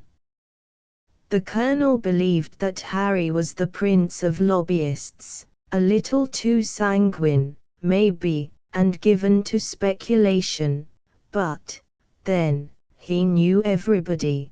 The Columbus River navigation scheme was got through almost entirely by his aid. He was needed now to help through another scheme, a benevolent scheme in which Colonel Sellers, through the Hawkinses, had a deep interest. "I don't care, you know," he wrote to Harry, "so much about the Negroes. But if the government will buy this land, it will set up the Hawkins family, make Laura an heiress, and I shouldn't wonder if Beriah Sellers would set up his carriage again." Dilworthy looks at it different, of course. He's all for philanthropy, for benefiting the colored race. There's old Balsam, was in the interior, used to be the Reverend Orson Balsam of Iowa. He's made the riffle on the Injun, great Injun pacificator and land dealer. Barlaame got the Injun to himself, and I suppose that Senator Dilworthy feels that there is nothing left him but the colored man. I do reckon he is the best friend the colored man has got in Washington. P279.jpg, 17K. Though Harry was in a hurry to reach Washington, he stopped in Philadelphia, and prolonged his visit day after day, greatly to the detriment of his business both in New York and Washington. The society at the Boltons might have been a valid excuse for neglecting business much more important than his. Philip was there. He was a partner with Mr. Bolton now in the new coal venture, concerning which there was much to be arranged in preparation for the spring work, and Philip lingered week after week in the hospitable house. Alice was making a winter visit. Ruth only went to town twice a week to attend lectures, and the household was quite to Mr. Bolton's taste, for he liked the cheer of company and something going on evenings. Harry was cordially asked to bring his traveling bag there, and he did not need urging to do so. Not even the thought of seeing Laura at the Capitol made him restless in the society of the two young ladies. Two birds in hand are worth one in the bush certainly. Philip was at home. He sometimes wished he were not so much so. He felt that too much or not enough was taken for granted. Ruth had met him, when he first came, with a cordial frankness, and her manner continued entirely unrestrained. She neither sought his company nor avoided it, and this perfectly level treatment irritated him more than any other could have done. It was impossible to advance much in love-making with one who offered no obstacles, had no concealments and no embarrassments, and whom any approach to sentimentality would be quite likely to set into a fit of laughter. "Why, Phil," she would say, "what puts you in the dumps today? You are as solemn as the upper bench in meeting. I shall have to call Alice to raise your spirits. My presence seems to depress you." "It's not your presence, but your absence when you are present," began Philip, dolefully, with the idea that he was saying a rather deep thing. "But you won't understand me." "No, I confess I cannot. If you really are so low as to think I am absent when I am present, it's a frightful case of aberration. I shall ask Father to bring out Dr. Jackson." "Does Alice appear to be present when she is absent?" "Alice has some human feeling, anyway." She cares for something besides musty books and dry bones. I think, Ruth, when I die, said Philip, intending to be very grim and sarcastic, I'll leave you my skeleton. You might like that. It might be more cheerful than you are at times, Ruth replied with a laugh. But you mustn't do it without consulting Alice. She might not like it. I don't know why you should bring Alice up on every occasion. Do you think I am in love with her? Bless you, no. It never entered my head. Are you? The thought of Philip Sterling in love is too comical. I thought you were only in love with the Ilium coal mine, which you and father talk about half the time. This is a specimen of Philip's wooing. Confound the girl, he would say to himself, why does she never tease Harry and that young Shepley who comes here? How differently Alice treated him. She at least never mocked him, and it was a relief to talk with one who had some sympathy with him. And he did talk to her, by the hour, about Ruth.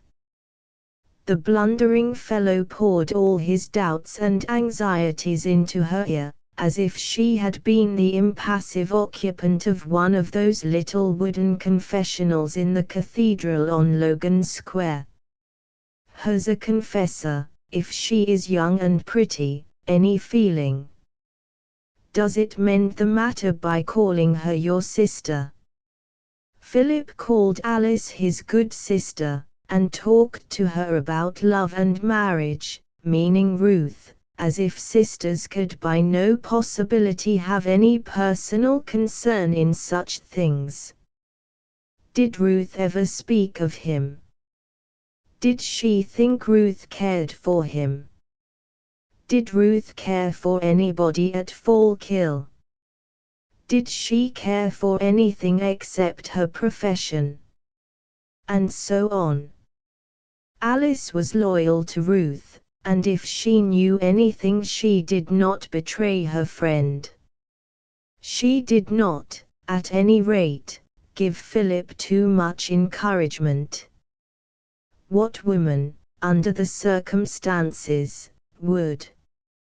I can tell you one thing, Philip, she said, if ever Ruth Bolton loves, it will be with her whole soul, in a depth of passion that will sweep everything before it and surprise even herself.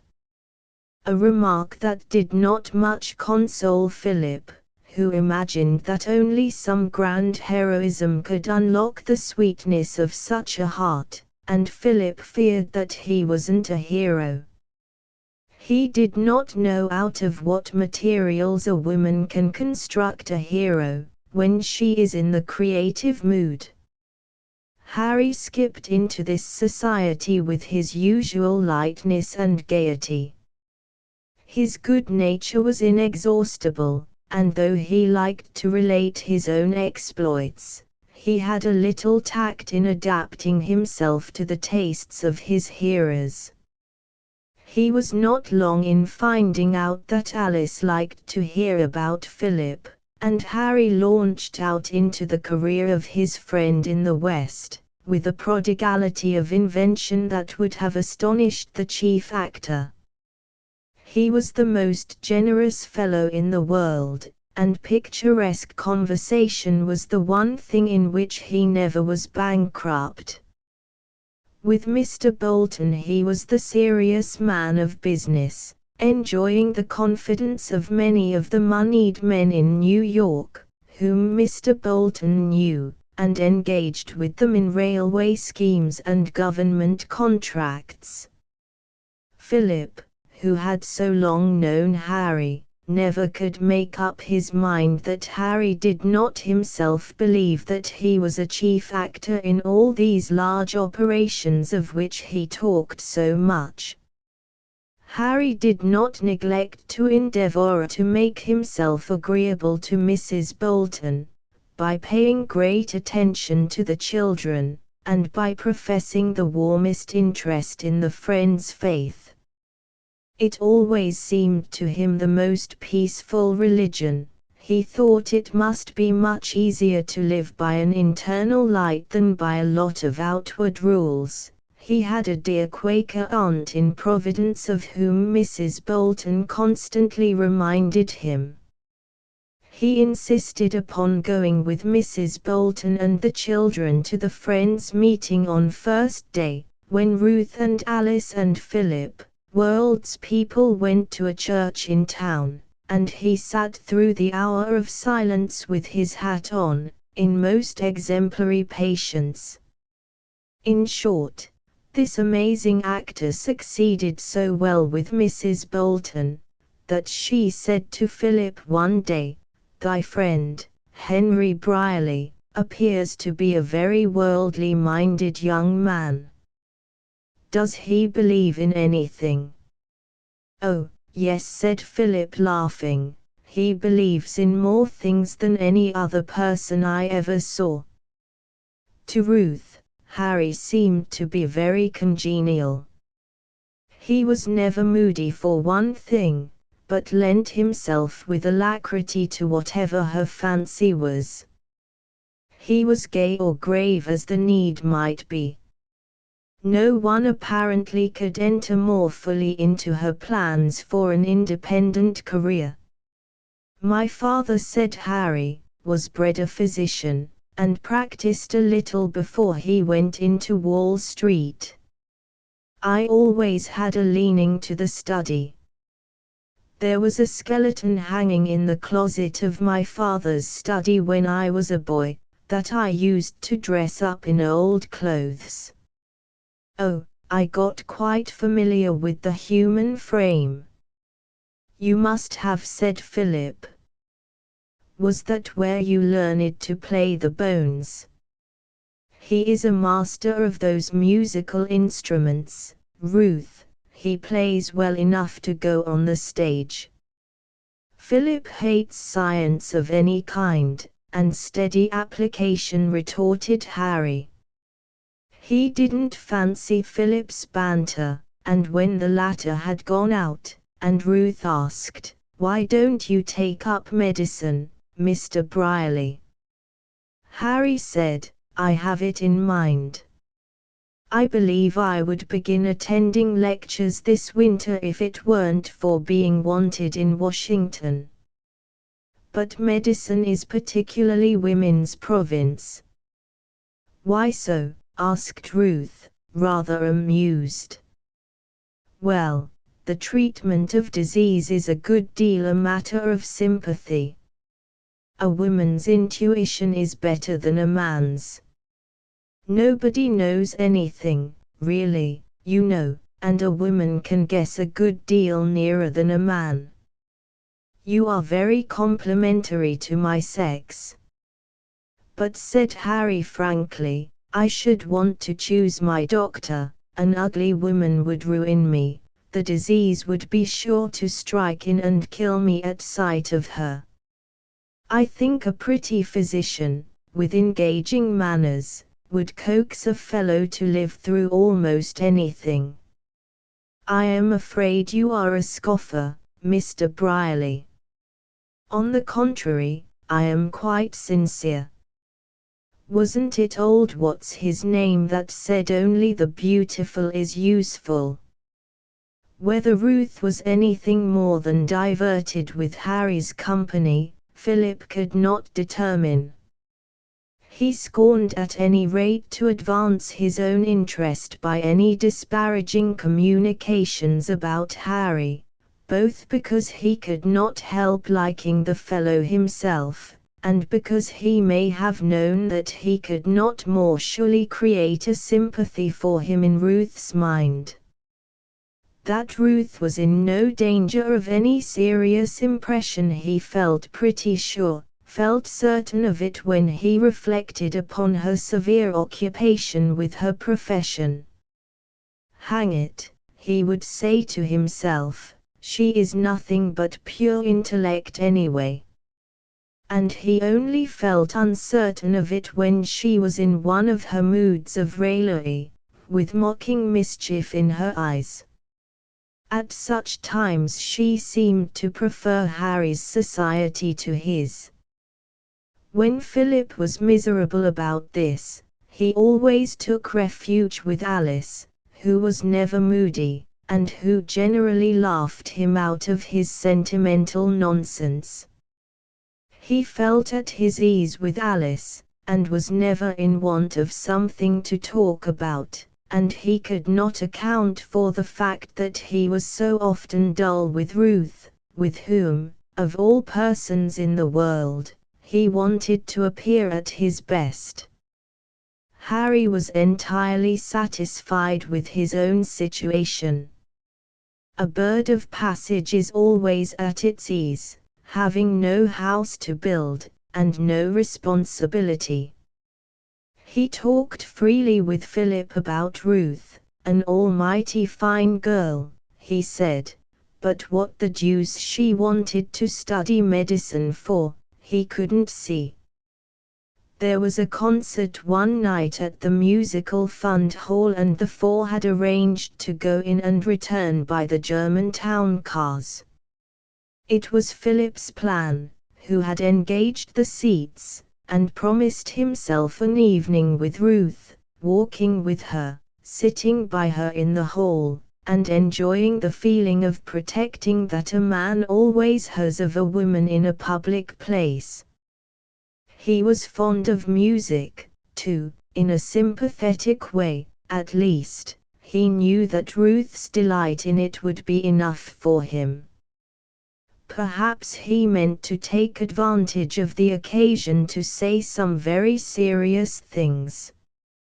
His love for Ruth was no secret to Mrs. Bolton, and he felt almost sure that he should have no opposition in the family.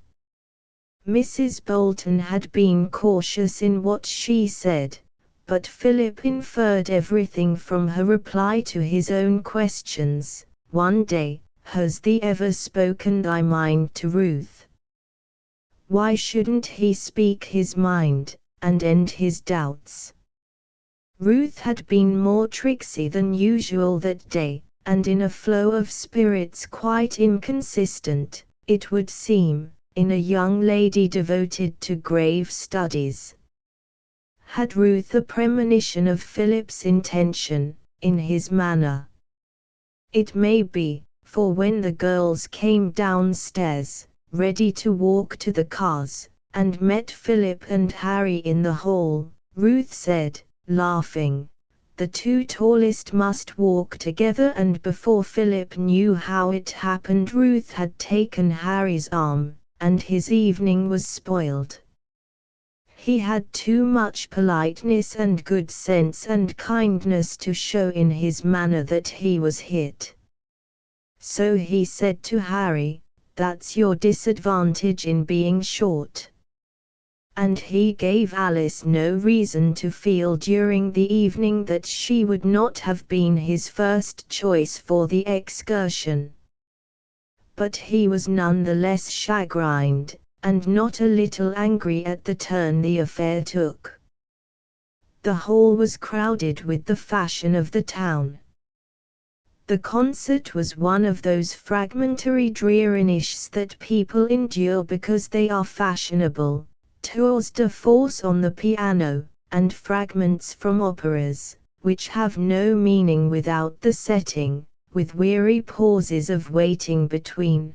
There is the comic basso who is so amusing and on such familiar terms with the audience, and always sings the barber, the attitudinizing tenor, with his languishing "Oh, summer night," the soprano with her batty who warbles and trills and runs and fetches her breath, and ends with a noble scream that brings down a tempest of applause in the midst of which she backs off the stage smiling and bowing. It was this sort of concert, and Philip was thinking that it was the most stupid one he ever sat through, when just as the soprano was in the midst of that touching ballad, Coming through the rye. The soprano always sings Coming Through the Rye on an encore, the black swan used to make it irresistible. Philip remembered, with her arch, if a body kiss a body there was a cry of fire. The hall is long and narrow, and there is only one place of egress. Instantly the audience was on its feet, and a rush began for the door. Men shouted, women screamed, and panic seized the swaying mass. A second's thought would have convinced everyone that getting out was impossible, and that the only effect of a rush would be to crush people to death. But a second's thought was not given. A few cried, sit down, but the mass was turned towards the door. Women were down and trampled on in the aisles, and stout men, utterly lost to self-control, were mounting the benches, as if to run a race over the mass to the entrance. Philip, who had forced the girls to keep their seats, saw, in a flash, the new danger, and sprang to avert it. In a second more those infuriated men would be over the benches and crushing Ruth and Alice under their boots. He leaped upon the bench in front of them and struck out before him with all his might, felling one man who was rushing on him, and checking for an instant the movement, or rather parting it, and causing it to flow on either side of him. But it was only for an instant. The pressure behind was too great, and, the next Philip was dashed backwards over the seat. P286.jpg, 59K, and yet that instant of arrest had probably saved the girls, for as Philip fell, the orchestra struck up Yankee Doodle in the liveliest manner. The familiar tune caught the ear of the mass, which paused in wonder, and gave the conductor's voice a chance to be heard. It's a false alarm.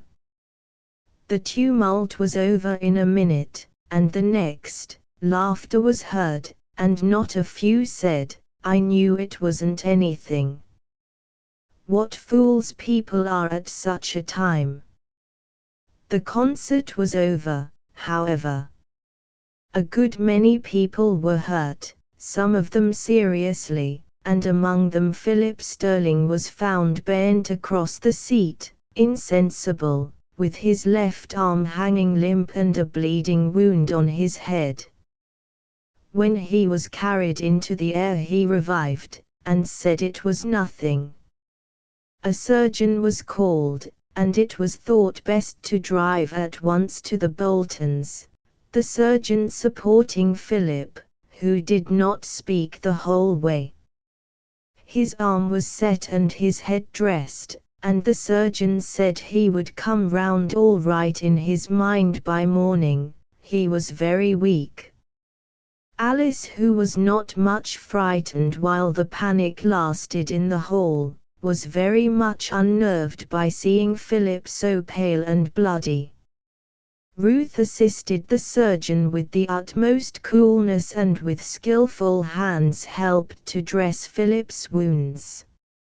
And there was a certain intentness and fierce energy in what she did that might have revealed something to Philip if he had been in his senses. But he was not, or he would not have murmured, "Let Alice do it, she is not too tall." It was Ruth's first case. P287.jpg, 93K, Chapter XXY. Washington's delight in his beautiful sister was measureless. He said that she had always been the queenliest creature in the land, but that she was only commonplace before, compared to what she was now. So extraordinary was the improvement wrought by rich fashionable attire. But your criticisms are too full of brotherly partiality to be depended on, Washington. Other people will judge differently. Indeed they won't. You'll see. There will never be a woman in Washington that can compare with you. You'll be famous within a fortnight, Laura. Everybody will want to know you. You wait, you'll see. Laura wished in her heart that the prophecy might come true, and privately she even believed it might, for she had brought all the women whom she had seen since she left home under sharp inspection, and the result had not been unsatisfactory to her. During a week or two Washington drove about the city every day with her and familiarized her with all of its salient features. She was beginning to feel very much at home with the town itself, and she was also fast acquiring ease with the distinguished people she met at the Dilworthy table, and losing what little of country timidity she had brought with her from Hawkeye.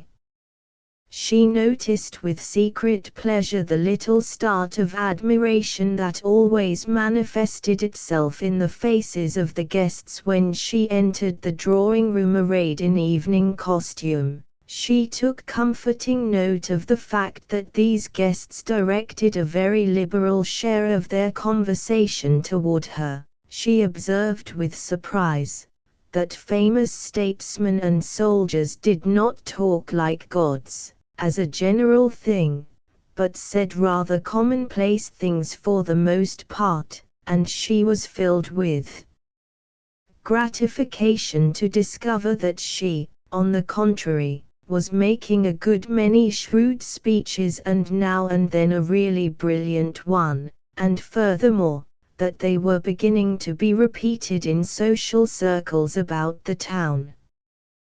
Congress began its sittings, and every day or two Washington escorted her to the galleries set apart for lady members of the households of senators and representatives. Here was a larger field and a wider competition, but still she saw that many eyes were uplifted toward her face, and that first one person and then another called a neighbor's attention to her. She was not too dull to perceive that the speeches of some of the younger statesmen were delivered about as much and perhaps more at her than to the presiding officer, and she was not sorry to see that the dapper young senator from Iowa came at once and stood in the open space before the president's desk to exhibit his feet as soon as she entered the gallery, whereas she had early learned from common report that his usual custom was to prop them on his desk and enjoy them himself with a selfish disregard of other people's longings. Invitations began to flow in upon her and soon she was fairly in society. The season was now in full bloom, and the first select reception was at hand, that is to say, a reception confined to invited guests. Senator Dilworthy had become well convinced, by this time, that his judgment of the country-bred Missouri girl had not deceived him. It was plain that she was going to be a peerless missionary in the field of labor he designed her for, and therefore it would be perfectly safe and likewise judicious to send her forth well panoplied for her work. So he had added new and still richer costumes to her wardrobe, and assisted their attractions with costly jewelry, loans on the future land sale. This first select reception took place at a cabinet minister's, or rather a cabinet secretary's mansion. When Laura and the senator arrived, about 9:30 or 10 in the evening, the place was already pretty well crowded, and the white-gloved Negro servant at the door was still receiving streams of guests. The drawing rooms were brilliant with gaslight, and as hot as ovens. The host and hostess stood just within the door of entrance. Laura was presented, and then she passed on into the maelstrom of bejeweled and richly attired low-necked ladies and white kid-gloved and steel-pen-coated gentlemen, and wherever she moved she was followed by a buzz of admiration that was grateful to all her senses, so grateful, indeed, that her white face was tinged and its beauty heightened by a perceptible suffusion of color. She caught such remarks as, "Who is she? Superb woman. That is the new beauty from the West, etc., etc."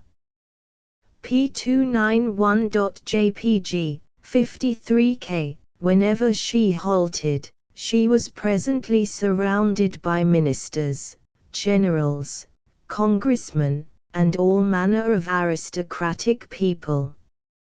Introductions followed, and then the usual original question, "How do you like Washington, Miss Hawkins?" supplemented by that other usual original question, "Is this your first visit?"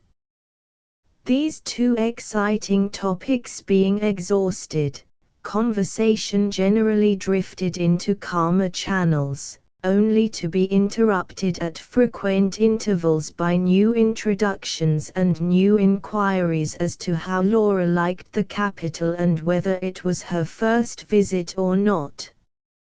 And thus for an hour or more the Duchess moved through the crush in a rapture of happiness, for her doubts were dead and gone. Now she knew she could conquer here.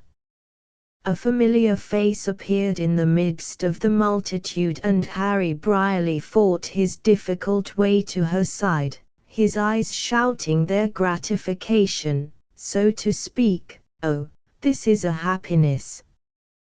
Tell me, my dear Miss Hawkins." "Pshaw! I know what you are going to ask. I do like Washington, I like it ever so much."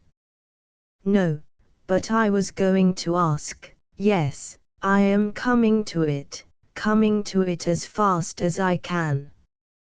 It is my first visit.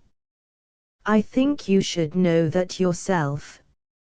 And straightway a wave of the crowd swept her beyond his reach. Now what can the girl mean? Of course she likes Washington. I'm not such a dummy as to have to ask her that. And as to its being her first visit, why bang it, she knows that I knew it was. Does she think I have turned idiot? Curious girl, anyway. But how they do swarm about her. She is the reigning belle of Washington after this night. She'll know 500 of the heaviest guns in the town before this night's nonsense is over. And this isn't even the beginning. Just as I used to say, she'll be a card in the matter of, yes sir. She shall turn the men's heads and I'll turn the women's. What a team that will be in politics here. I wouldn't take $250,000 for what I can do in this present session, no indeed I wouldn't. Now, here, I don't altogether like this. That insignificant Secretary of Legation is, why, she's smiling on him as if he, and now on the Admiral. Now she's illuminating that stuffy congressman from Massachusetts. Vulgar ungrammatical shovel-maker, greasy knave of spades. I don't like this sort of thing. She doesn't appear to be much distressed about me, she hasn't looked this way once. All right, my bird of paradise, if it suits you, go on. But I think I know your sex. I'll go to smiling around a little, too, and see what effect that will have on you. And he did smile around a little and got as near to her as he could to watch the effect, but the scheme was a failure. He could not get her attention. She seemed wholly unconscious of him, and so he could not flirt with any spirit. He could only talk disjointedly. He could not keep his eyes on the charmers he talked to. He grew irritable, jealous, and very unhappy.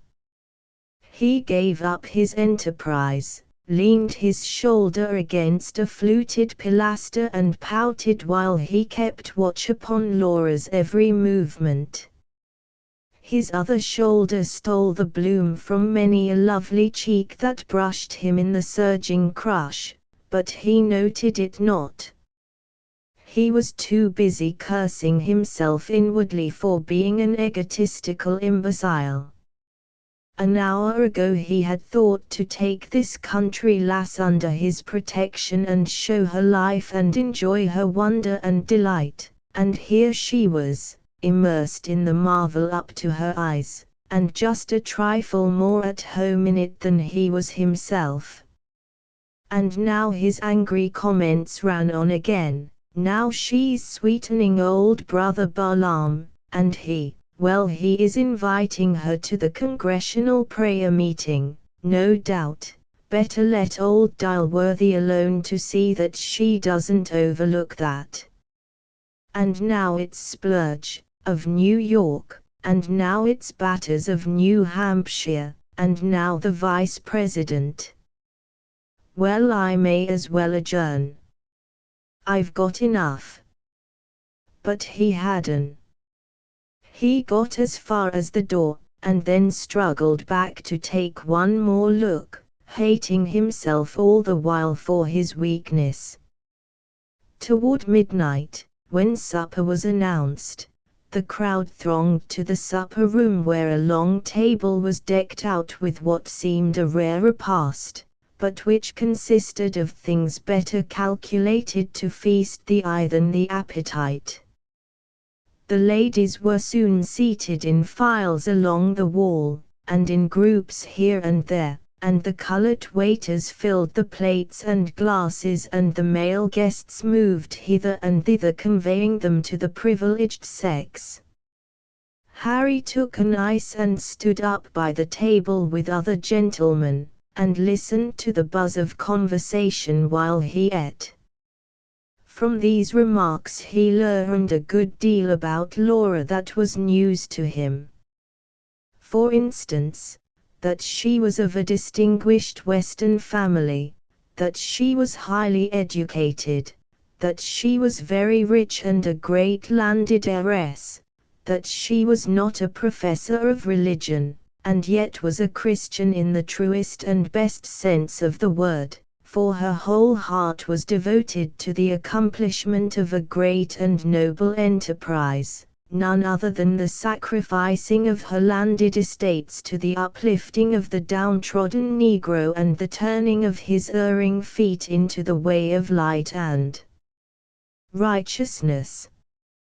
Harry observed that as soon as one listener had absorbed the story, he turned about and delivered it to his next neighbor, and the latter individual straightway passed it on.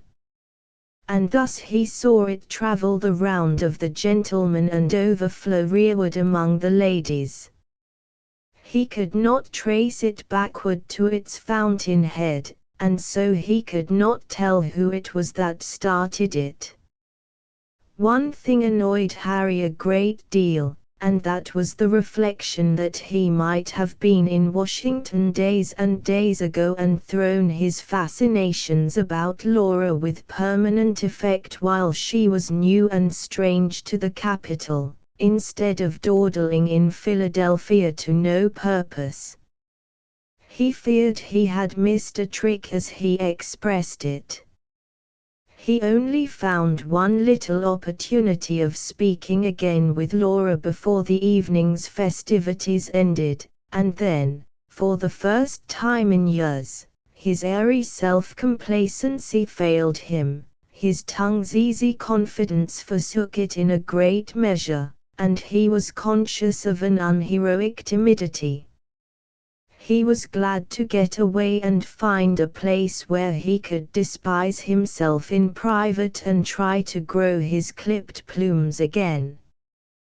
When Laura reached home she was tired but exultant, and Senator Dilworthy was pleased and satisfied. He called Laura my daughter next morning, and gave her some pin money as he termed it, and she sent $150 of it to her mother and loaned a trifle to Colonel Sellers. Then the senator had a long private conference with Laura, and unfolded certain plans of his for the good of the country, and religion, and the poor, and temperance, and showed her how she could assist him in developing these worthy and noble enterprises. P294.jpg, 17K, Chapter XXXIII. Laura soon discovered that there were three distinct aristocracies in Washington.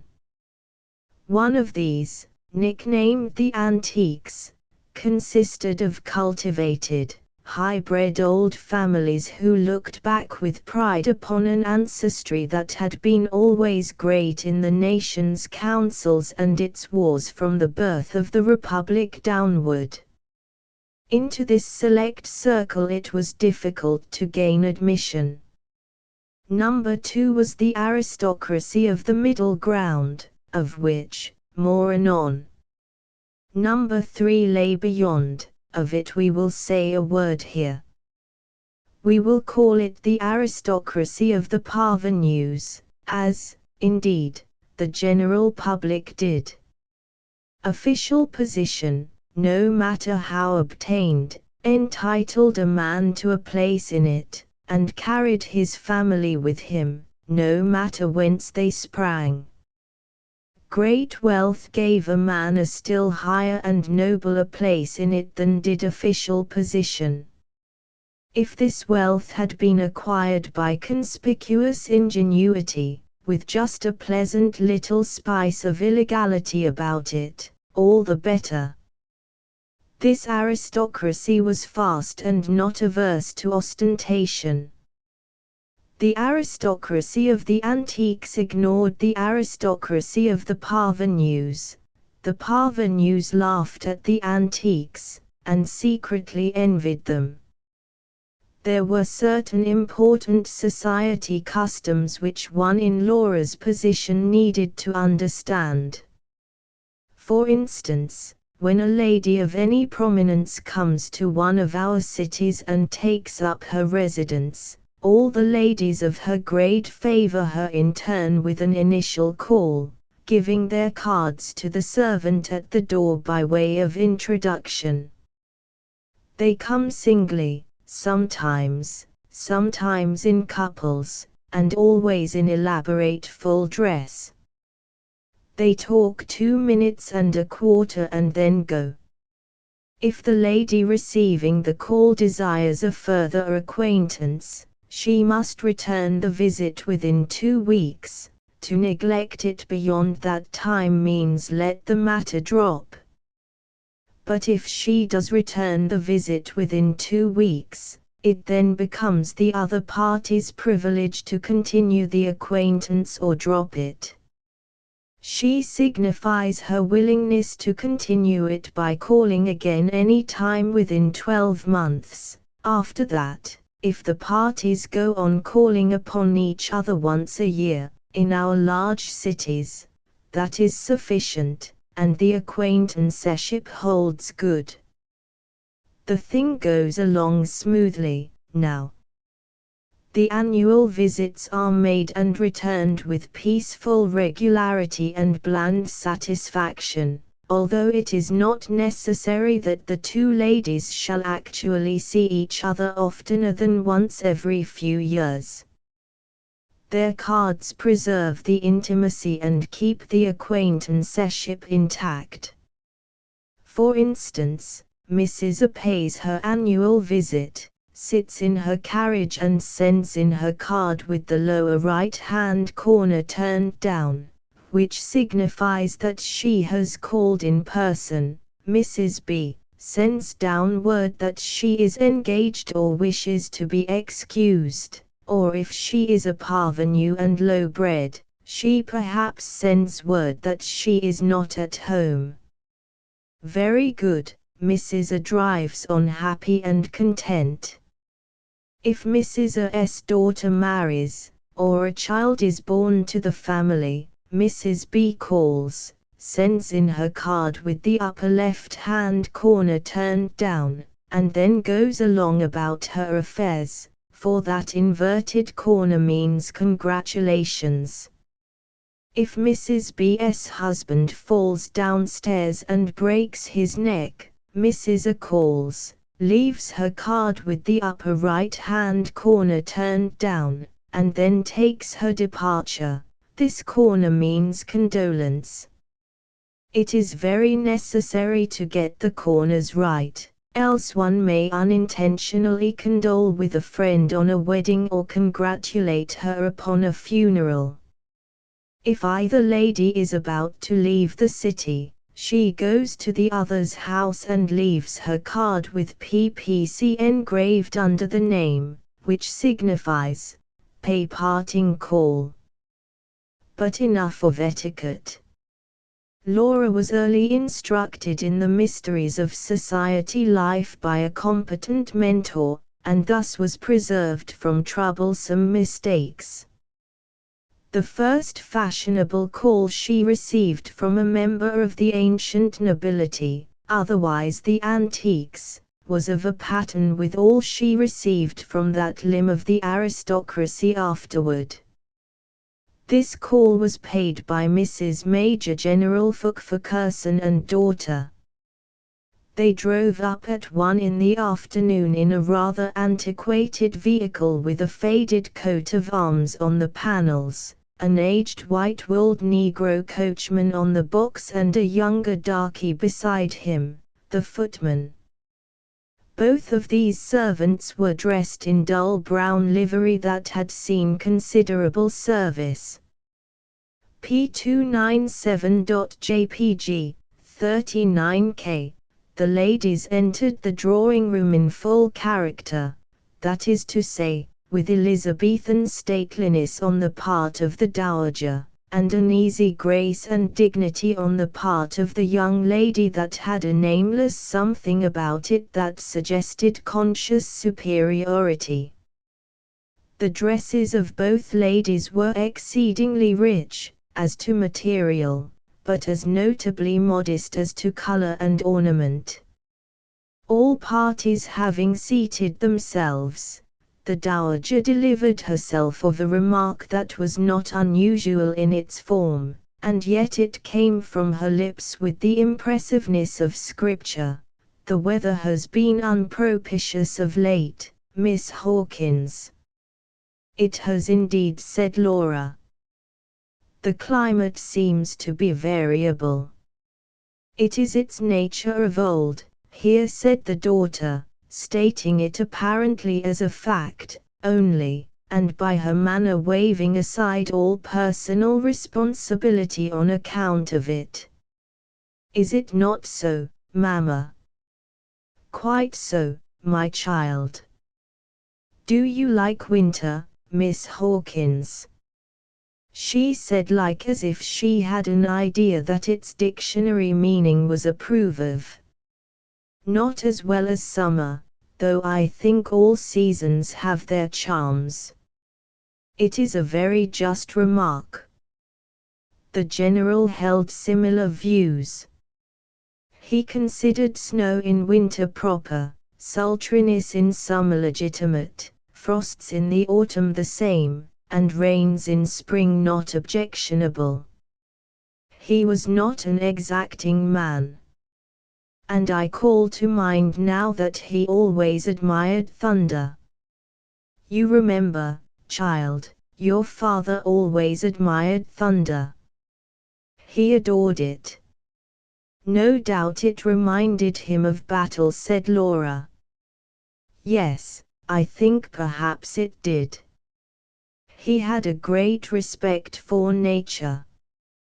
He often said there was something striking about the ocean. You remember his saying that, daughter? Yes, often, mother. I remember it very well. And hurricanes. He took a great interest in hurricanes. And animals. Dogs, especially, hunting dogs. Also comets. I think we all have our predilections. I think it is this that gives variety to our tastes. Laura coincided with this view. Do you find it hard and lonely to be so far from your home and friends, Miss Hawkins? I do find it depressing sometimes, but then there is so much about me here that is novel and interesting that my days are made up more of sunshine than shadow. Washington is not a dull city in the season, said the young lady. We have some very good society indeed, and one need not be at a loss for means to pass the time pleasantly. Are you fond of watering places, Miss Hawkins? I have really had no experience of them, but I have always felt a strong desire to see something of fashionable watering place life. We of Washington are unfortunately situated in that respect, said the Dowager. It is a tedious distance to Newport. But there is no help for it. Laura said to herself, Long Branch and Cape May are nearer than Newport. Doubtless these places are low. I'll feel my way a little and see. Then she said aloud, Why, I thought that Long Branch. There was no need to feel any further. There was that in both faces before her which made that truth apparent. The Dowager said, Nobody goes there, Miss Hawkins, at least only persons of no position in society. And the President. She added that with tranquillity. Newport is damp, and cold, and windy and excessively disagreeable, said the daughter, but it is very select.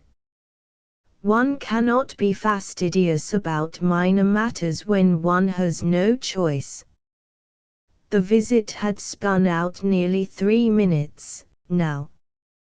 Both ladies rose with grave dignity, conferred upon Laura a formal invitation to call, and then retired from the conference. Laura remained in the drawing-room and left them to pilot themselves out of the house, an inhospitable thing, it seemed to her, but then she was following her instructions.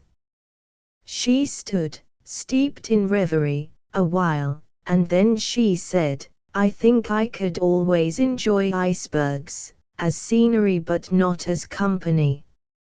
Still, she knew these two people by reputation, and was aware that they were not icebergs when they were in their own waters and amid their legitimate surroundings, but on the contrary were people to be respected for their stainless characters and esteemed for their social virtues and their benevolent impulses.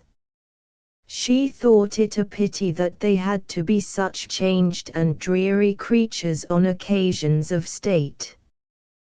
The first call Laura received from the other extremity of the Washington aristocracy followed close upon the heels of the one we have just been describing. The callers this time were the Honourable Mrs. Oliver Higgins, the Honourable Mrs. Patrick O'Reilly, pronounced O'Reilly, Miss Bridget, pronounced Brie O'Reilly, Mrs. Peter Gashley, Miss Gashley, and Miss Emmeline Gashley. The 3 carriages arrived at the same moment from different directions. They were new and wonderfully shiny, and the brasses on the harness were highly polished and bore complicated monograms. There were showy coats of arms, too, with Latin mottes. The coachman and footmen were clad in bright new livery, of striking colours, and they had black rosettes with shaving brushes projecting above them, on the sides of their stovepipe hats. When the visitors swept into the drawing-room they filled the place with a suffocating sweetness procured at the perfumer's. Their costumes, as to architecture, were the latest fashion intensified. They were rainbow-hued, they were hung with jewels, chiefly diamonds. It would have been plain to any eye that it had cost something to upholster these women. The Honourable Mrs. Oliver Higgins was the wife of a delegate from a distant territory, a gentleman who had kept the principal saloon and sold the best whiskey in the principal village in his wilderness, and so, of course, was recognized as the first man of his commonwealth and its fittest representative. He was a man of paramount influence at home, for he was public-spirited, he was chief of the fire department, he had an admirable command of profane language, and had killed several parties.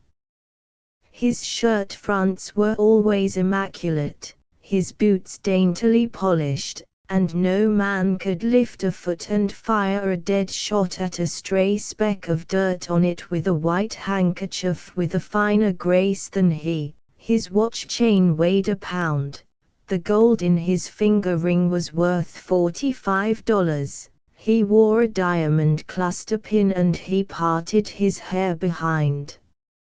He had always been regarded as the most elegant gentleman in his territory, and it was conceded by all that no man thereabouts was anywhere near his equal in the telling of an obscene story except the venerable white-haired governor himself.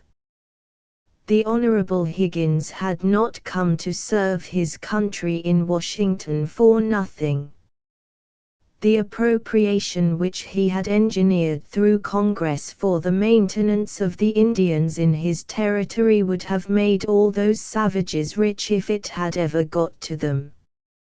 P301.jpg, 18K. The Honourable Mrs. Higgins was a picturesque woman, and a fluent talker, and she held a tolerably high station among the parvenus. Her English was fair enough, as a general thing, though, being of New York origin, she had the fashion peculiar to many natives of that city of pronouncing saw and law as if they were spelled saw and law. Petroleum was the agent that had suddenly transformed the gashless from modest hard-working country village folk into loud aristocrats and ornaments of the city. The Honourable Patrick O'Reilly was a wealthy Frenchman from Cork. Not that he was wealthy when he first came from Cork, but just the reverse. When he first landed in New York with his wife, he had only halted at Castle Garden for a few minutes to receive and exhibit papers showing that he had resided in this country 2 years. And then he voted the Democratic ticket and went uptown to Hunter House.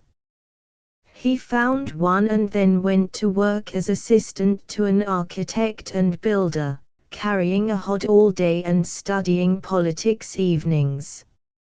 Industry and economy soon enabled him to start a low rum shop in a foul locality, and this gave him political influence. In our country it is always our first care to see that our people have the opportunity of voting for their choice of men to represent and govern them. We do not permit our great officials to appoint the little officials. We prefer to have so tremendous a power as that in our own hands. We hold it safest to elect our judges and everybody else. In our cities, The ward meetings elect delegates to the nominating conventions and instruct them whom to nominate. The publicans and their retainers rule the ward meetings, for everybody else hates the worry of politics and stays at home. The delegates from the ward meetings organize as a nominating convention and make up a list of candidates, one convention offering a Democratic and another a Republican list of incorruptibles, and then the great meek public come forward at the proper time and make unhampered choice and bless heaven that they live in a free land where no form of despotism can ever intrude. P302.jpg, 21K, Patrick O'Reilly, as his name then stood, created friends and influence very fast, for he was always on hand at the police courts to give straw bail for his customers or establish an alibi for them in case they had been beating anybody to death on his premises. Consequently, he presently became a political leader, and was elected to a petty office under the city government. Out of a meager salary he soon saved money enough to open quite a stylish liquor saloon higher uptown, with a faro bank attached and plenty of capital to conduct it with. This gave him fame and great respectability. The position of alderman was forced upon him, and it was just the same as presenting him a gold mine. He had fine horses and carriages, now, and closed up his whiskey mill. By and by he became a large contractor for city work, and was a bosom friend of the great and good W.M.M. Weed himself, who had stolen $20,600,000 from the city and was a man so envied, so honored, so adored, indeed, that when the sheriff went to his office to arrest him as a felon, that sheriff blushed and apologized, and one of the illustrated papers made a picture of the scene and spoke of the matter in such a way as to show that the editor regretted that the offense of an arrest had been offered to so exalted a personage as Mr. Weed. Mr. O'Reilly furnished shingle nails to the new courthouse at $3,000 a keg, and 18 gross of 60-cent thermometers at $1,500 a dozen. The comptroller and the board of audit passed the bills, and a mayor, who was simply ignorant but not criminal, signed them. When they were paid, Mr. O'Reilly's admirers gave him a solitaire diamond pin of the size of a filbert, in imitation of the liberality of Mr. Weed's friends. And then Mr. O'Reilly retired from active service and amused himself with buying real estate at enormous figures and holding it in other people's names. By and by the newspapers came out with exposures and called Weed and O'Reilly thieves, whereupon the people rose as one man, voting repeatedly, and elected the two gentlemen to their proper theater of action, the New York legislature. The newspapers clamored, and the courts proceeded to try the new legislators for their small irregularities. Our admirable jury system enabled the persecuted ex-officials to secure a jury of 9 gentlemen from a neighboring asylum and 3 graduates from Sing Sing, and presently they walked forth with characters vindicated. The legislature was called upon to spew them forth, a thing which the legislature declined to do. It was like asking children to repudiate their own father. It was a legislature of the modern pattern. Being now wealthy and distinguished, Mr. O'Reilly, still bearing the legislative honorable attached to his name, for titles never die in America, although we do take a Republican pride in poking fun at such trifles, sailed for Europe with his family. They traveled all about, turning their noses up at everything, and not finding it a difficult thing to do, either, because nature had originally given those features a cast in that direction, and finally they established themselves in Paris, that paradise of Americans of their sort. They stayed there 2 years and learned to speak English with a foreign accent. Not that it hadn't always had a foreign accent, which was indeed the case, but now the nature of it was changed. Finally they returned home and became ultra-fashionables. They landed here as the Honorable Patrick O'Reilly and family, and so are known unto this day. P304.jpg, 16K. Laura provided seats for her visitors and they immediately launched forth into a breezy, sparkling conversation with that easy confidence which is to be found only among persons accustomed to high life. "I've been intending to call sooner, Miss Hawkins," said the Honorable Mrs. O'Reilly, "but the weather's been so horrid. How do you like Washington?" Laura liked it very well indeed. "Mrs. Gashley, is it your first visit?" Yes, it was her first. "All, indeed." Mrs. O'Reilly, "I'm afraid you'll despise the weather, Miss Hawkins. It's perfectly awful. It always is. I tell Mr. O'Reilly I can't and I won't put up with any such a climate.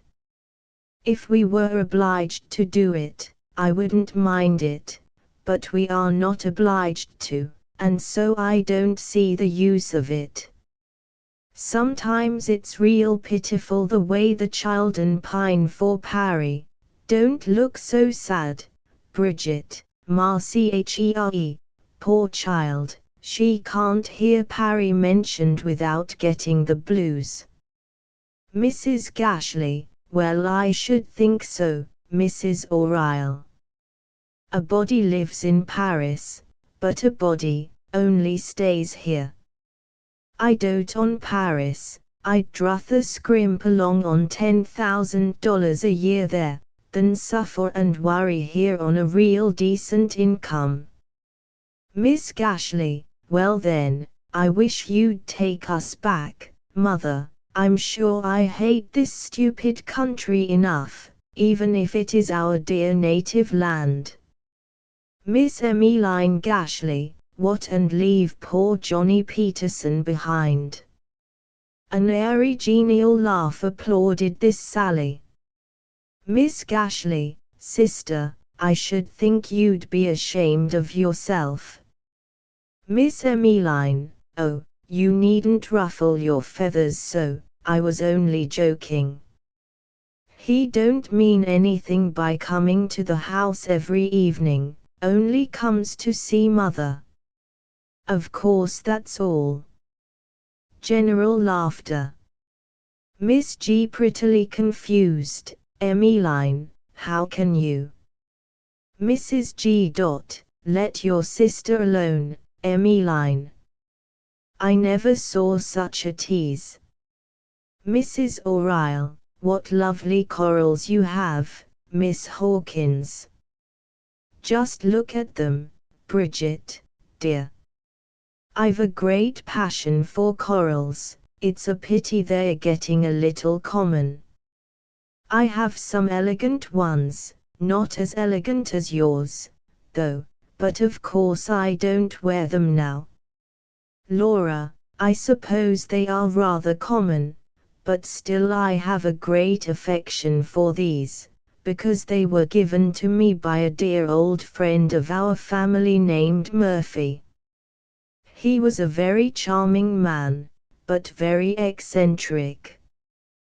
We always supposed he was an Irishman, but after he got rich he went abroad for a year or two, and when he came back you would have been amused to see how interested he was in a potato. P306.jpg, 19K, he asked what it was. Now you know that when Providence shapes a mouth especially for the accommodation of a potato you can detect that fact at a glance when that mouth is in repose. Foreign travel can never remove that sign. But he was a very delightful gentleman, and his little foible did not hurt him at all. We all have our shams. I suppose there is a sham somewhere about every individual, if we could manage to ferret it out. I would so like to go to France. I suppose our society here compares very favorably with French society, does it not, Mrs. O'Reilly? Mrs. O. Not by any means, Miss Hawkins. French society is much more elegant, much more so. Laura, I am sorry to hear that. I suppose ours has deteriorated of late. Mrs. O. Very much indeed.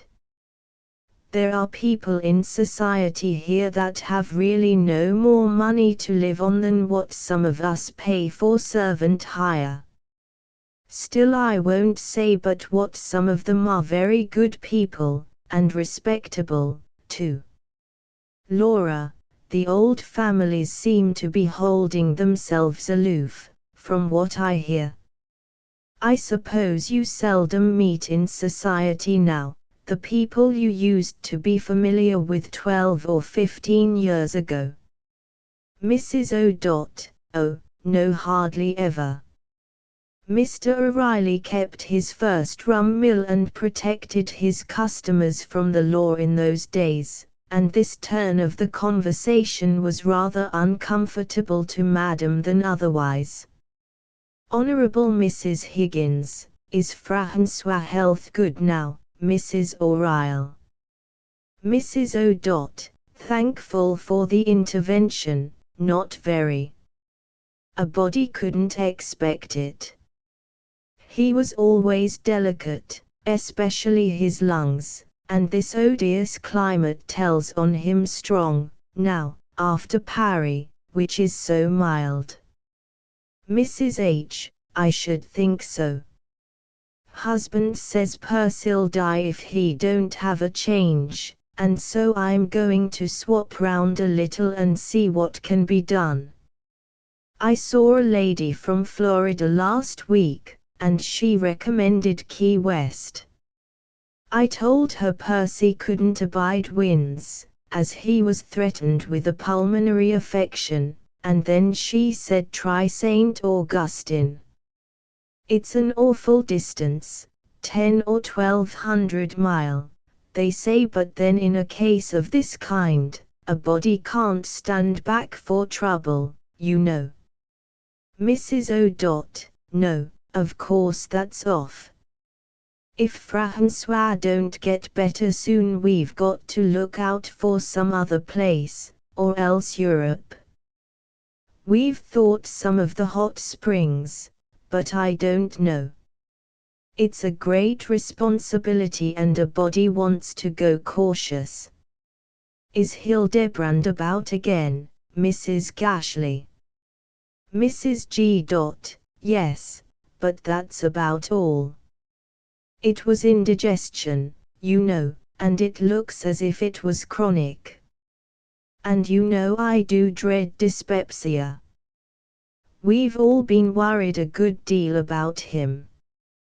The doctor recommended baked apple and spoiled meat, and I think it done him good. It's about the only thing that will stay on his stomach nowadays. We have Dr. Shovel now. Who's your doctor, Mrs. Higgins? Mrs. H. Well, we had Dr. Spooner a good while, but he runs so much to emetics, which I think are weakening, that we changed off and took Dr. Leathers. We like him very much. He has a fine European reputation, too. The first thing he suggested for Percy was to have him taken out in the backyard for an airing, every afternoon, with nothing at all on. Mrs. O and Mrs. G. What? Mrs. H. As true as I'm sitting here. And it actually helped him for 2 or 3 days, it did indeed. But after that the doctor said it seemed to be too severe, and so he has fell back on hot foot baths at night and cold showers in the morning. But I don't think there can be any good sound help for him in such a climate as this. I believe we are going to lose him if we don't make a change. Mrs. O, I suppose you heard of the fright we had 2 weeks ago last Saturday? No. Why, that is strange, but come to remember, you've all been away to Richmond. Francois tumbled from the skylight, in the second-story hall clean down to the first floor, everybody, mercy. Mrs. O. Yes indeed, and broke 2 of his ribs, everybody, what? Mrs. O. Just as true as you live.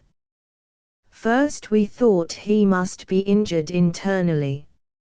It was 15 minutes past 8 in the evening.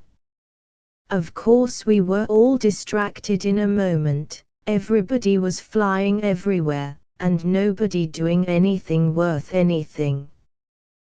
By and by I flung out next door and dragged in Dr. Sprague, president of the medical university. No time to go for our own doctor, of course, and the minute he saw Francois he said, "Send for your own physician, madam," said it as cross as a bear, too, and turned right on his heel, and cleared out without doing a thing.